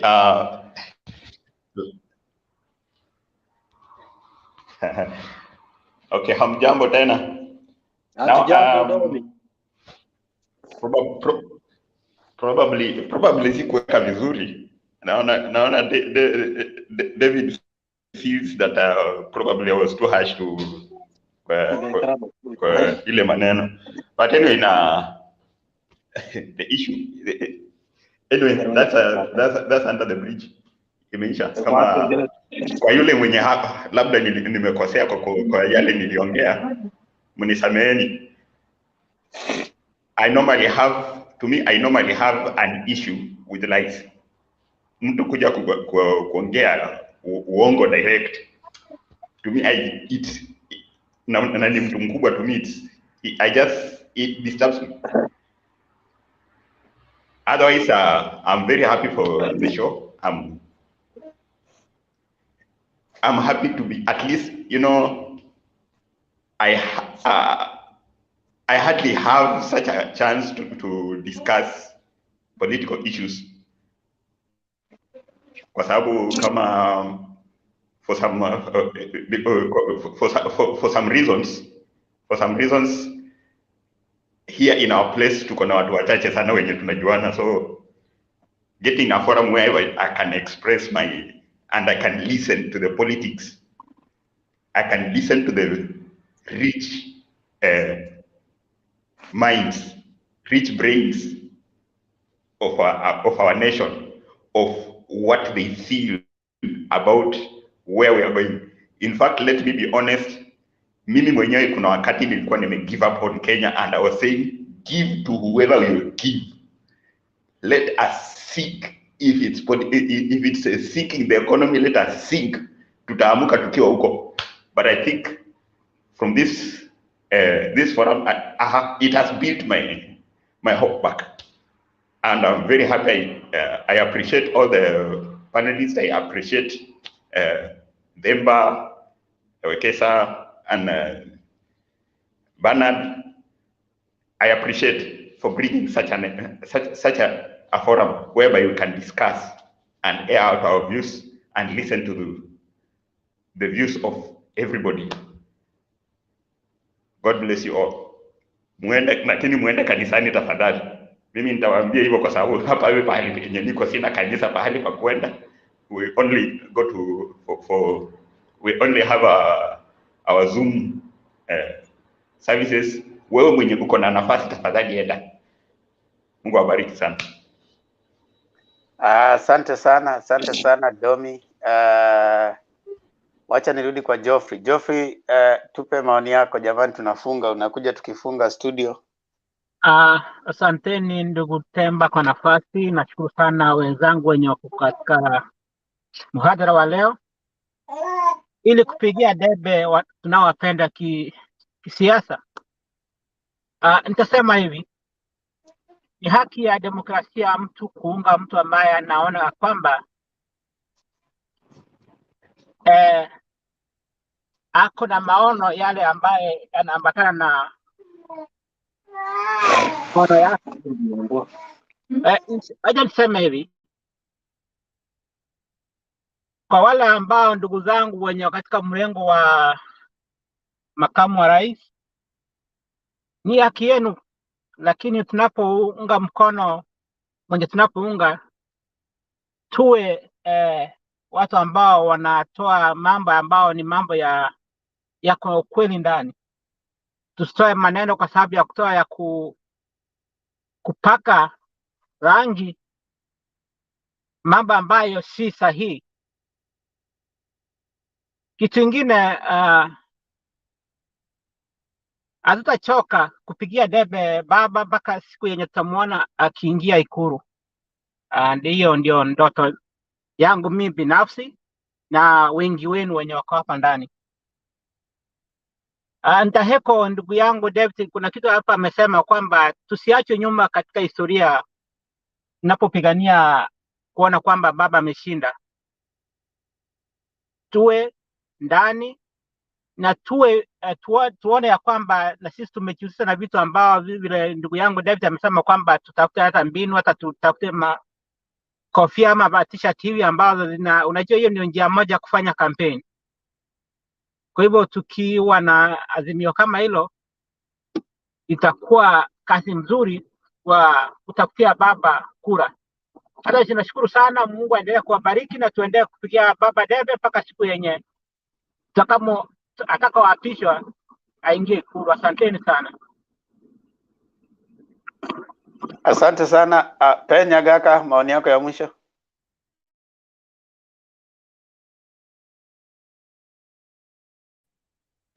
Hello. Ya, tupe maoni ya mwisho. Yangu ni kusema asante sana na tuendelee hivyo hivyo vile huyu mheshimiwa amesema. For some of us, we are interested in a free and better Kenya, and if Azimio brings that, so be it. We are in Buddha, and we hope we can bring that and make it better, especially with the bottom of economic. Other than that, asante sana Tamba, asante Bernard, reach your better day. So we will keep coming. We will keep coming, not necessarily to wengine, to make some people wasikie mbaya. No, that's not my modus operandi. It's just to say what I believe in, what I observed all these years. I've watched the elections since the 70s in Kenya, in America, so many years, and I've seen it all, but not enough. You win. Vile nilisema, tufanyie ya kwamba ni kusikia mbaya sana, huyu amesema hivi, huyu amesema ile. No, vile the former alisema kitambo, yani politics is about who sits in the table to cut the cake. That's it. Your family, you personal, that's beyond anything in politics. Lakini in politics nikizama ile unataka ili watu wasikie mzuri. Vile the former alienda hapo Thika leo, alisema wale watampigia kura watampigia. So let us encourage each other. Let us support each other. That's what I have to say. Thank you. Asante sana. Haya, Alex, ndani wako sasa kaka. Nashukuru sana, show imekuwa nzuri na imekuwa moto sana, na tumewasikia wenzetu maoni yao. Nataka ku emphasize what my brother David has said. Contestation is not on social media. Contestation is not in rallies. It ends up in the ballot box. Na I think on Monday, serious members, sisi kutoka kwetu tumeambia watu different places. We have put things on perspective, na tumeuliza watu wachache waende kila kwa nyumba, waulize watu with a humble heart kwa wako na kura ama hawana kura, kwa sababu watu wengi, kwa sababu za shida, kwa sababu za ugonjwa, kwa sababu za vitu vingi, they have not taken their votes. And this tendency usually goes to the Western province. Throughout, when you take statistics, Western province, the highest they have voted is about 60 to 64%. So in the end of the day, we might be thinking the crowds are okay. But ukiangalia, even in Central, we are saying by April. But right now, Raila is going neck to neck with Ruto. Na ukweli kabisa, because when fear is coming out that mnaenda kushindwa, you end up kuchukua kura, mnaambiana nyinyi wote mnakuwa na psych. So I know so far watu wa UDA, especially in the Rift Valley, they are serious when it comes to the vote because they know they're underdogs. So in as much as we have contestation here and we realize that we love Baba, let's do everything we can. Vile David aliuliza, umeambia watu watano, uko na watu watano.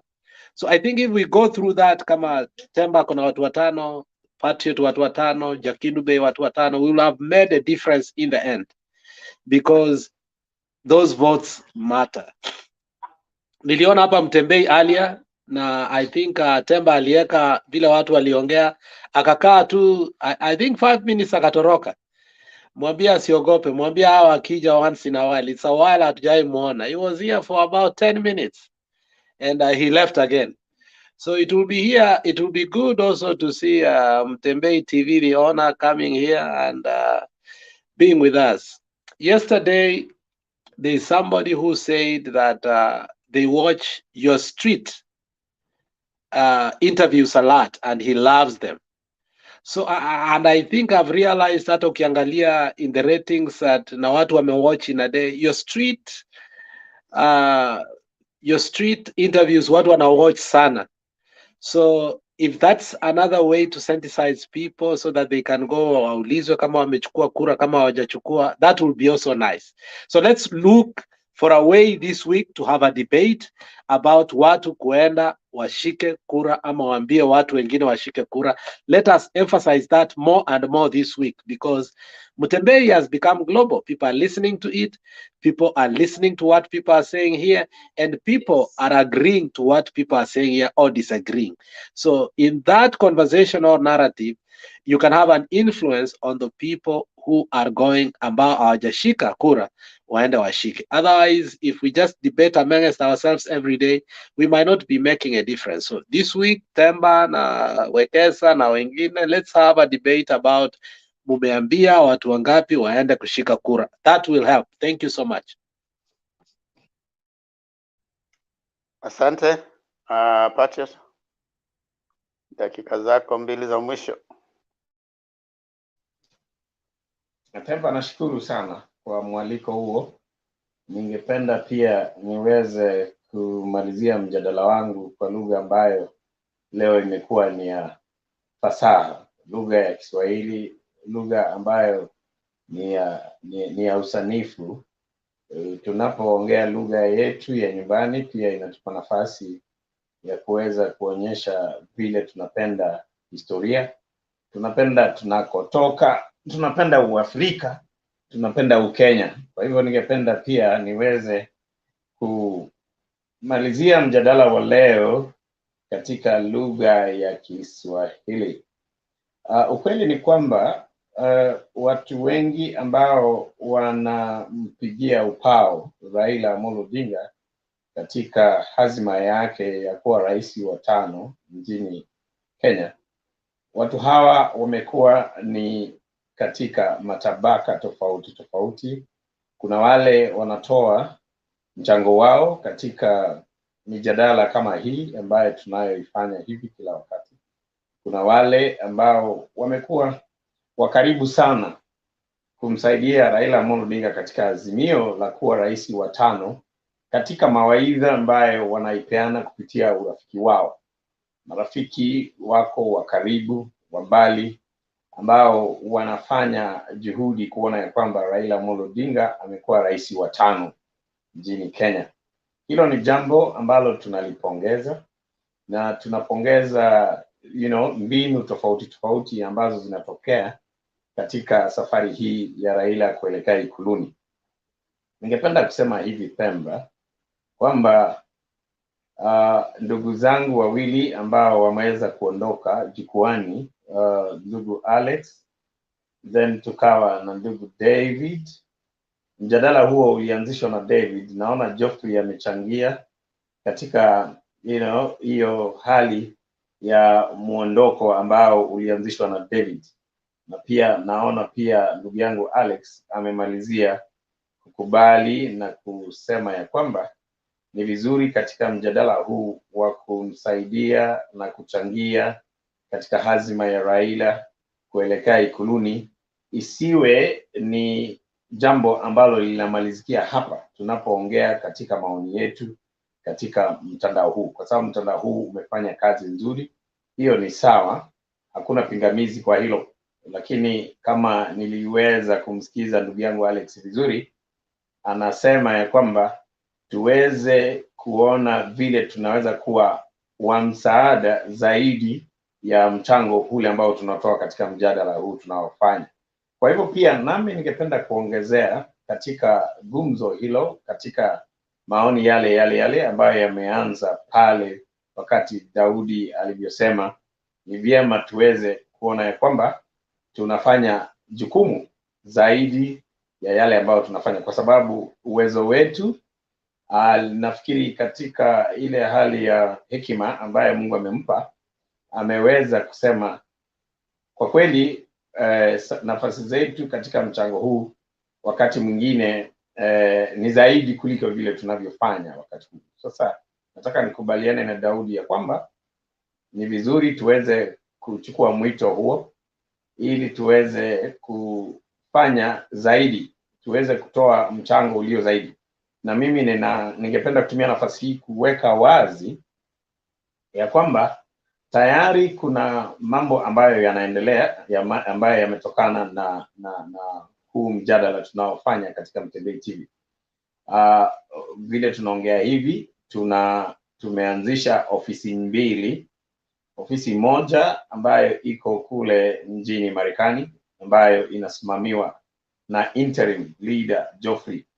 Geoffrey ndio interim katika mambo hayo ambayo tumeweza kuona ya kwamba tunafanya zaidi ya mjadala huo. Alafu huku Kenya tayari nitachukua jukumu hiyo na ndugu yetu PK. Kwa hivyo mazungumzo haya naona yanaambatana na maoni ambayo tumetoa. Wale ambao wataweza kuchukua mwito huo wakitaka kutoa msaada wao kwa njia ambayo either ni kwa mali ama fedha, nafasi hiyo imepeanwa. Kwa hivyo tayari tumeweza kwenda hatua mbele kuanzisha mambo hayo, na hilo ni jambo ambalo sio lazima, kwa sababu wengi tutafanya yale tunafanya kufuatana na uwezo Mungu ametupa.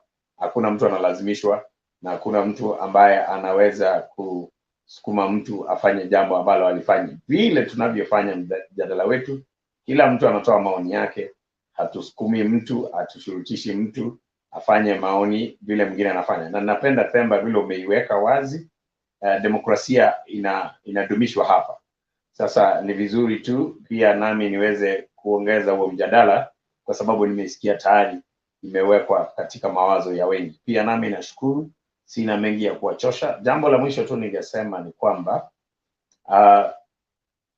hazima ya Raila Amolo Odinga na mkutano huo uliokuwa kule katika uwanja wa Thika, hazima hiyo ilionekana vyema katika hali ya kuipea ile hali ya kuipea nambari za kuipitisha. Ningesema ya kwamba hazima hiyo imepita vyema kuliko vile tulivyoifanya kule katika kiwanja cha Kasarani, kwa sababu unapoangalia wale, kulikuwa na mbwembe za hali ya juu, rangi zilionyesha azimio ya watu kutoka tabaka mbalimbali, na mimi nina hakika yale ambayo yamefanyika katika azimio hiyo pale mji wa Thika inaonyesha ya kwamba Raila anaendelea kupata upato, anaendelea kupata ile tunaita support kutoka base ya mlima wa umaarufu. Kwa hivyo ningesema ya kwamba ni asanteni, na pia nawaombea Mungu aweze kuwapa hekima, muweze kufanya yale ambayo mnaweza katika kadiri ya uwezo wenyu. Mungu awabariki. Asante sana kwa kunisikiza. Inshallah, inshallah. Nashukuru sana. Maulana ajibu maombi hayo kwa kadri ya uwezo na hekima alizo nazo. Sam, upo? Huyu Sam bana. Okay. Ziana. Nashukuru sana kuwa katika hii. Asante sana Themba. Nashukuru sana kwa wenzangu wale wamekaa mpaka sasa hivi, kina Patriot, Geoffrey, nafikiria wewe uko kwenye kazi, Domni, Penny,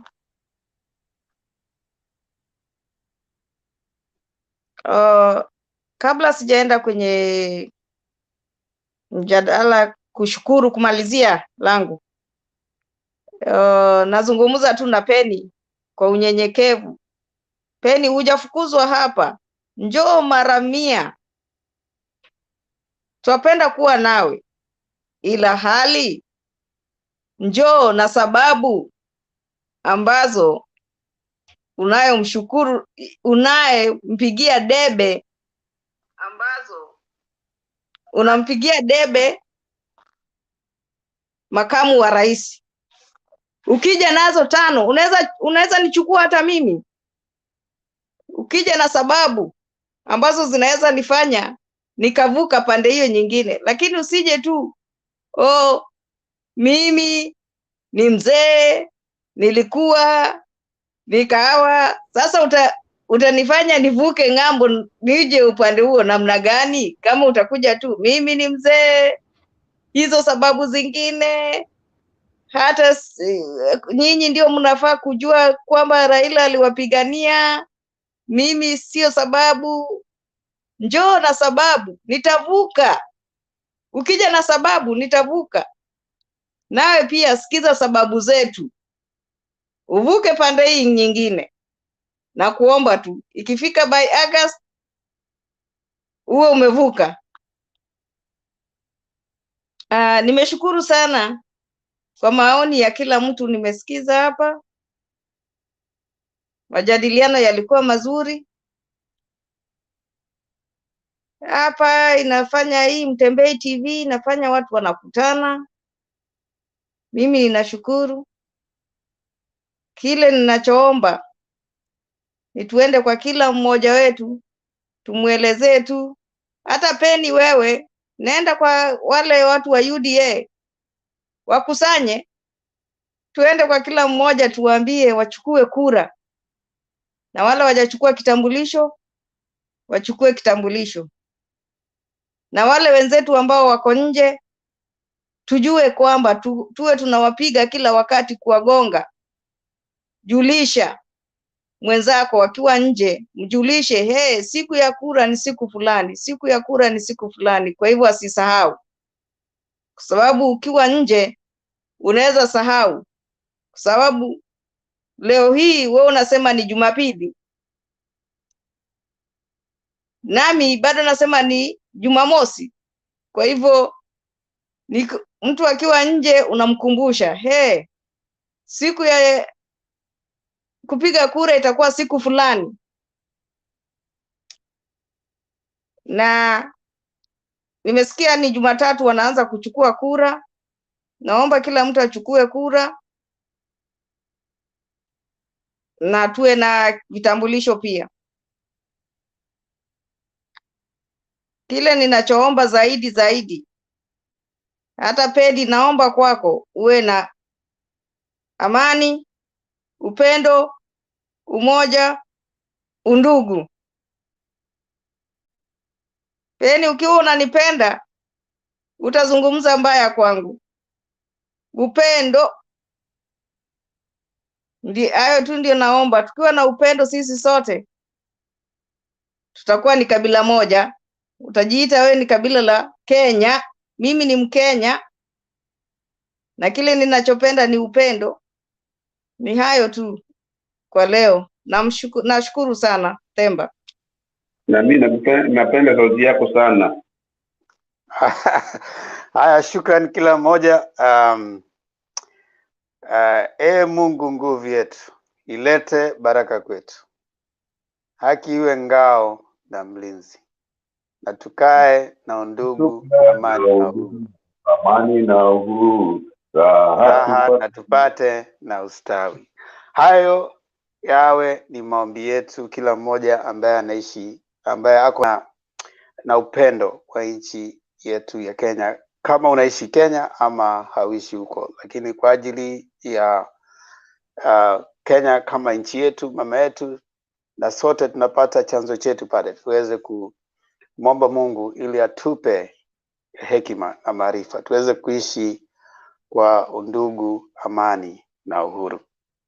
Asanteni sana kwa wote ambao wamejumuika nasi kutoka tulipoanzia, karibu masaa 9 ambayo yameweza kugonga hivi sasa, na tunashukuru sana kwa vile ambavyo wengine wamekuja, wamechangia, wengine wamekuja hapa kwenye runinga, wameweza kuonekana, tumeweza kusikia sauti zenyu, wengine wameweza kwenda pale kwenye comment section wakatoa maoni yao. Hebu nikiwataja wachache: Steven Mutumbu, asante sana. Junior Sampler, asante sana. Steven Mutumbu anasema jambo ambalo ni nzuri sana. Kwa yeyote yule ambaye anaweza kugombea kiti chochote kile, tafadhali tokeni pale nje muweze kuhamasisha wote ambao wangependa kupiga kura, na yule ambaye amefika umri wa kupiga kura miaka 18, ambaye yote ambaye ako na kitambulisho, kama hana aweze kupata kitambulisho, na ambaye ako na kitambulisho aweze kufika kwenye kituo cha kusajili wapiga kura kuanzia tarehe 17. Tafadhali wahimize wote, manake kura yako ndio nguvu yako, na hiyo ndio sauti yako. Tafadhali wahimize ndugu zako, kaka zako, wapendwa wote ambao uko nao, tafadhali wahimize waende kuchukua kura. Chukua kura ili yote haya, yote 9 kumini kwamba ni kura ambayo itafanya maamuzi. Asante Steven Mutumbu, asante Dennis Ondieki, asante Rugut Kimutai. Anasema Ruto tosha. Kweli kabisa. Una haki ya kushabikia mtu wako yule ambaye unaona kwamba anatosha. Kweli kabisa. Na tunasema kama ambavyo wale ambao walikuja mbele yetu ya kwamba ni haki yako. Sio lazima useme jambo ambalo ninaliamini, lakini kama ni haki ya kikatiba tutalilinda na lazima uweze kuzungumza. Mtandao, asante. Caroline Makena, asante. Congo First, na wale wengine wote ambao waliweza kujumuika nasi katika Facebook na pia YouTube. Tafadhali jaribu kusubscribe, bonyeza subscribe button ili tuweze kufikisha ujumbe kwa wengi sana, wengi ambao bado labda hawajafikiwa na ujumbe huu. Pia tunajaribu kushare zaidi na kuja hapa. Unahitaji vitu vinne tu, uwe na simu ama kompyuta. Kompyuta wanaita tarakilishi. Umepata tarakilishi. Niko sawa Ziana, usinione hivi. Sasa kama uwe na ama simu ama rununu ama tarakilishi ambao inafanya uwe na connection ama uwe kwenye mtandao wowote ule, kama ni Safaricom ama bundles, uwe na mawazo ambao ungependa kuchangia, na pia uwe na ule moyo ambao ni wa kutaka kusoma, ili uweze kusoma, ili uweze kuwasikiza wengine. Manake hapa ni kuelimishana, tuelimishane. Wanasema chuma ya noa nyingine, ya tuweze kufika hapa ili tuweze kuelimishana. Asanteni sana kwa wale ambao wamekuja leo, manake tumeona kwamba umejaribu sana kujisatiti kuzungumza lugha ya taifa. Tungependa sana sisi wote tuwe na ueledi wa lugha ya taifa, tusiwe sana tunazungumza lugha ya king'eng'e sana mpaka tunasahau lugha ambao ni ya taifa. Tuko na lugha ya taifa ni Kiswahili na pia Kiingereza, lakini tujaribu sana tuweze kujisatiti kuzungumza lugha ya taifa, manake kuna wengine wengi sana wangependa kusikiza maoni yetu, lakini wakati tunaweka mjadala tukizungumza king'eng'e sana, wengine hawaumi, wanapotelea. So tunaweza kuwa labda tuko na mawazo mazuri sana ambayo yangefanya vizuri kufikia wale ambao wako kule vijijini, lakini kwa sababu ya vile ambavyo tumeyaweka katika lugha ya king'eng'e inakuwa kidogo ni vigumu. Lakini kwa leo nimeona wengi sana wamejisatiti kuzungumza kwa lugha ya taifa, na tuendelee hivyo hivyo. Tutakuwa labda kila Jumamosi tunasema ni siku ya lugha ya Kiswahili. So hivi tunapoendelea hivi, labda huenda wengi zaidi wakaweza kupokea yale ambayo tunasema. Maana ukiyasema mazuri lakini haiwafikii wale ambao wanalengwa, inakuwa tu ni kama tumejizungumzia sisi wenyewe. Hivi Patriot, kuna jambo gani tena ambalo umekumbuka? Asante ndugu Themba kwa kurejesha Kiswahili. Umeona hata kama nimeng'ang'ana kidogo nimeanza kuwa na ukumbusho wa Kiswahili. Nafikiri tukiendelea hivi punde sio punde nitaweza kuwa kati ya wale ambao wanazungumza Kiswahili sahihi. Kwa hivyo nakushukuru sana kwa nafasi hii Themba, na pia nakupea hongera tuweze kuwa na nafasi ya kuongea Kiswahili. Jambo nilikuwa ninataka kusema kabla mambo hayajageuka ni kwamba kuna ule mjadala ambao tulianzisha wa kuongea baada ya kutoka kwenye mtandao. Ningependa kumwambia Domi wakati Themba atakapomaliza mjadala huu aweze kubaki nyuma kidogo, tuweze kunong'onezana, tuambiane mawili matatu, kwa sababu tunapoendelea kuongea tunaelewana, tunaponyamaza basi tunaanza vita. Asante Themba. Kweli kabisa. Kuna wale ambao labda wanabaki kwa faraga kidogo, wanabadilishana mawili matatu hivi. Kama si lazima utoke, baki hapa, manake kuna mambo mengi ambao wanajadili baada ya kumalizia kutoka kwenye online. Hivi kwa wote ambao wametusikiza, asanteni sana. Kwa wale ambao wamekuwa nasi kutoka asubuhi hadi sasa, tunashukuru sana. Hivi hatuwezi tukakushukuru kiasi ambacho labda wewe mwenyewe ungependa, lakini kwa vile tunavyoweza, hebu Mungu aweze kukarimia, akujazie mibaraka, apatiaye baraka kubwa kubwa na ndogo ndogo, hivi asikusahau katika hayo yote. Uweze kuzidiwa, uwe na afya nzuri, ili tuweze kufika wakati ule ambao tunaweza kupiga kura. Mungu awajalie, awape hekima na maarifa, na awazidishie kiasi cha haja. Wale ambao wameweza kuwa nasi hapa studio, Sam sijui kama amelala, yupo. Patriot, asante sana. Ziana, asante. Penya Gaka, shukran. Domi, shukran. Geoffrey, shukran.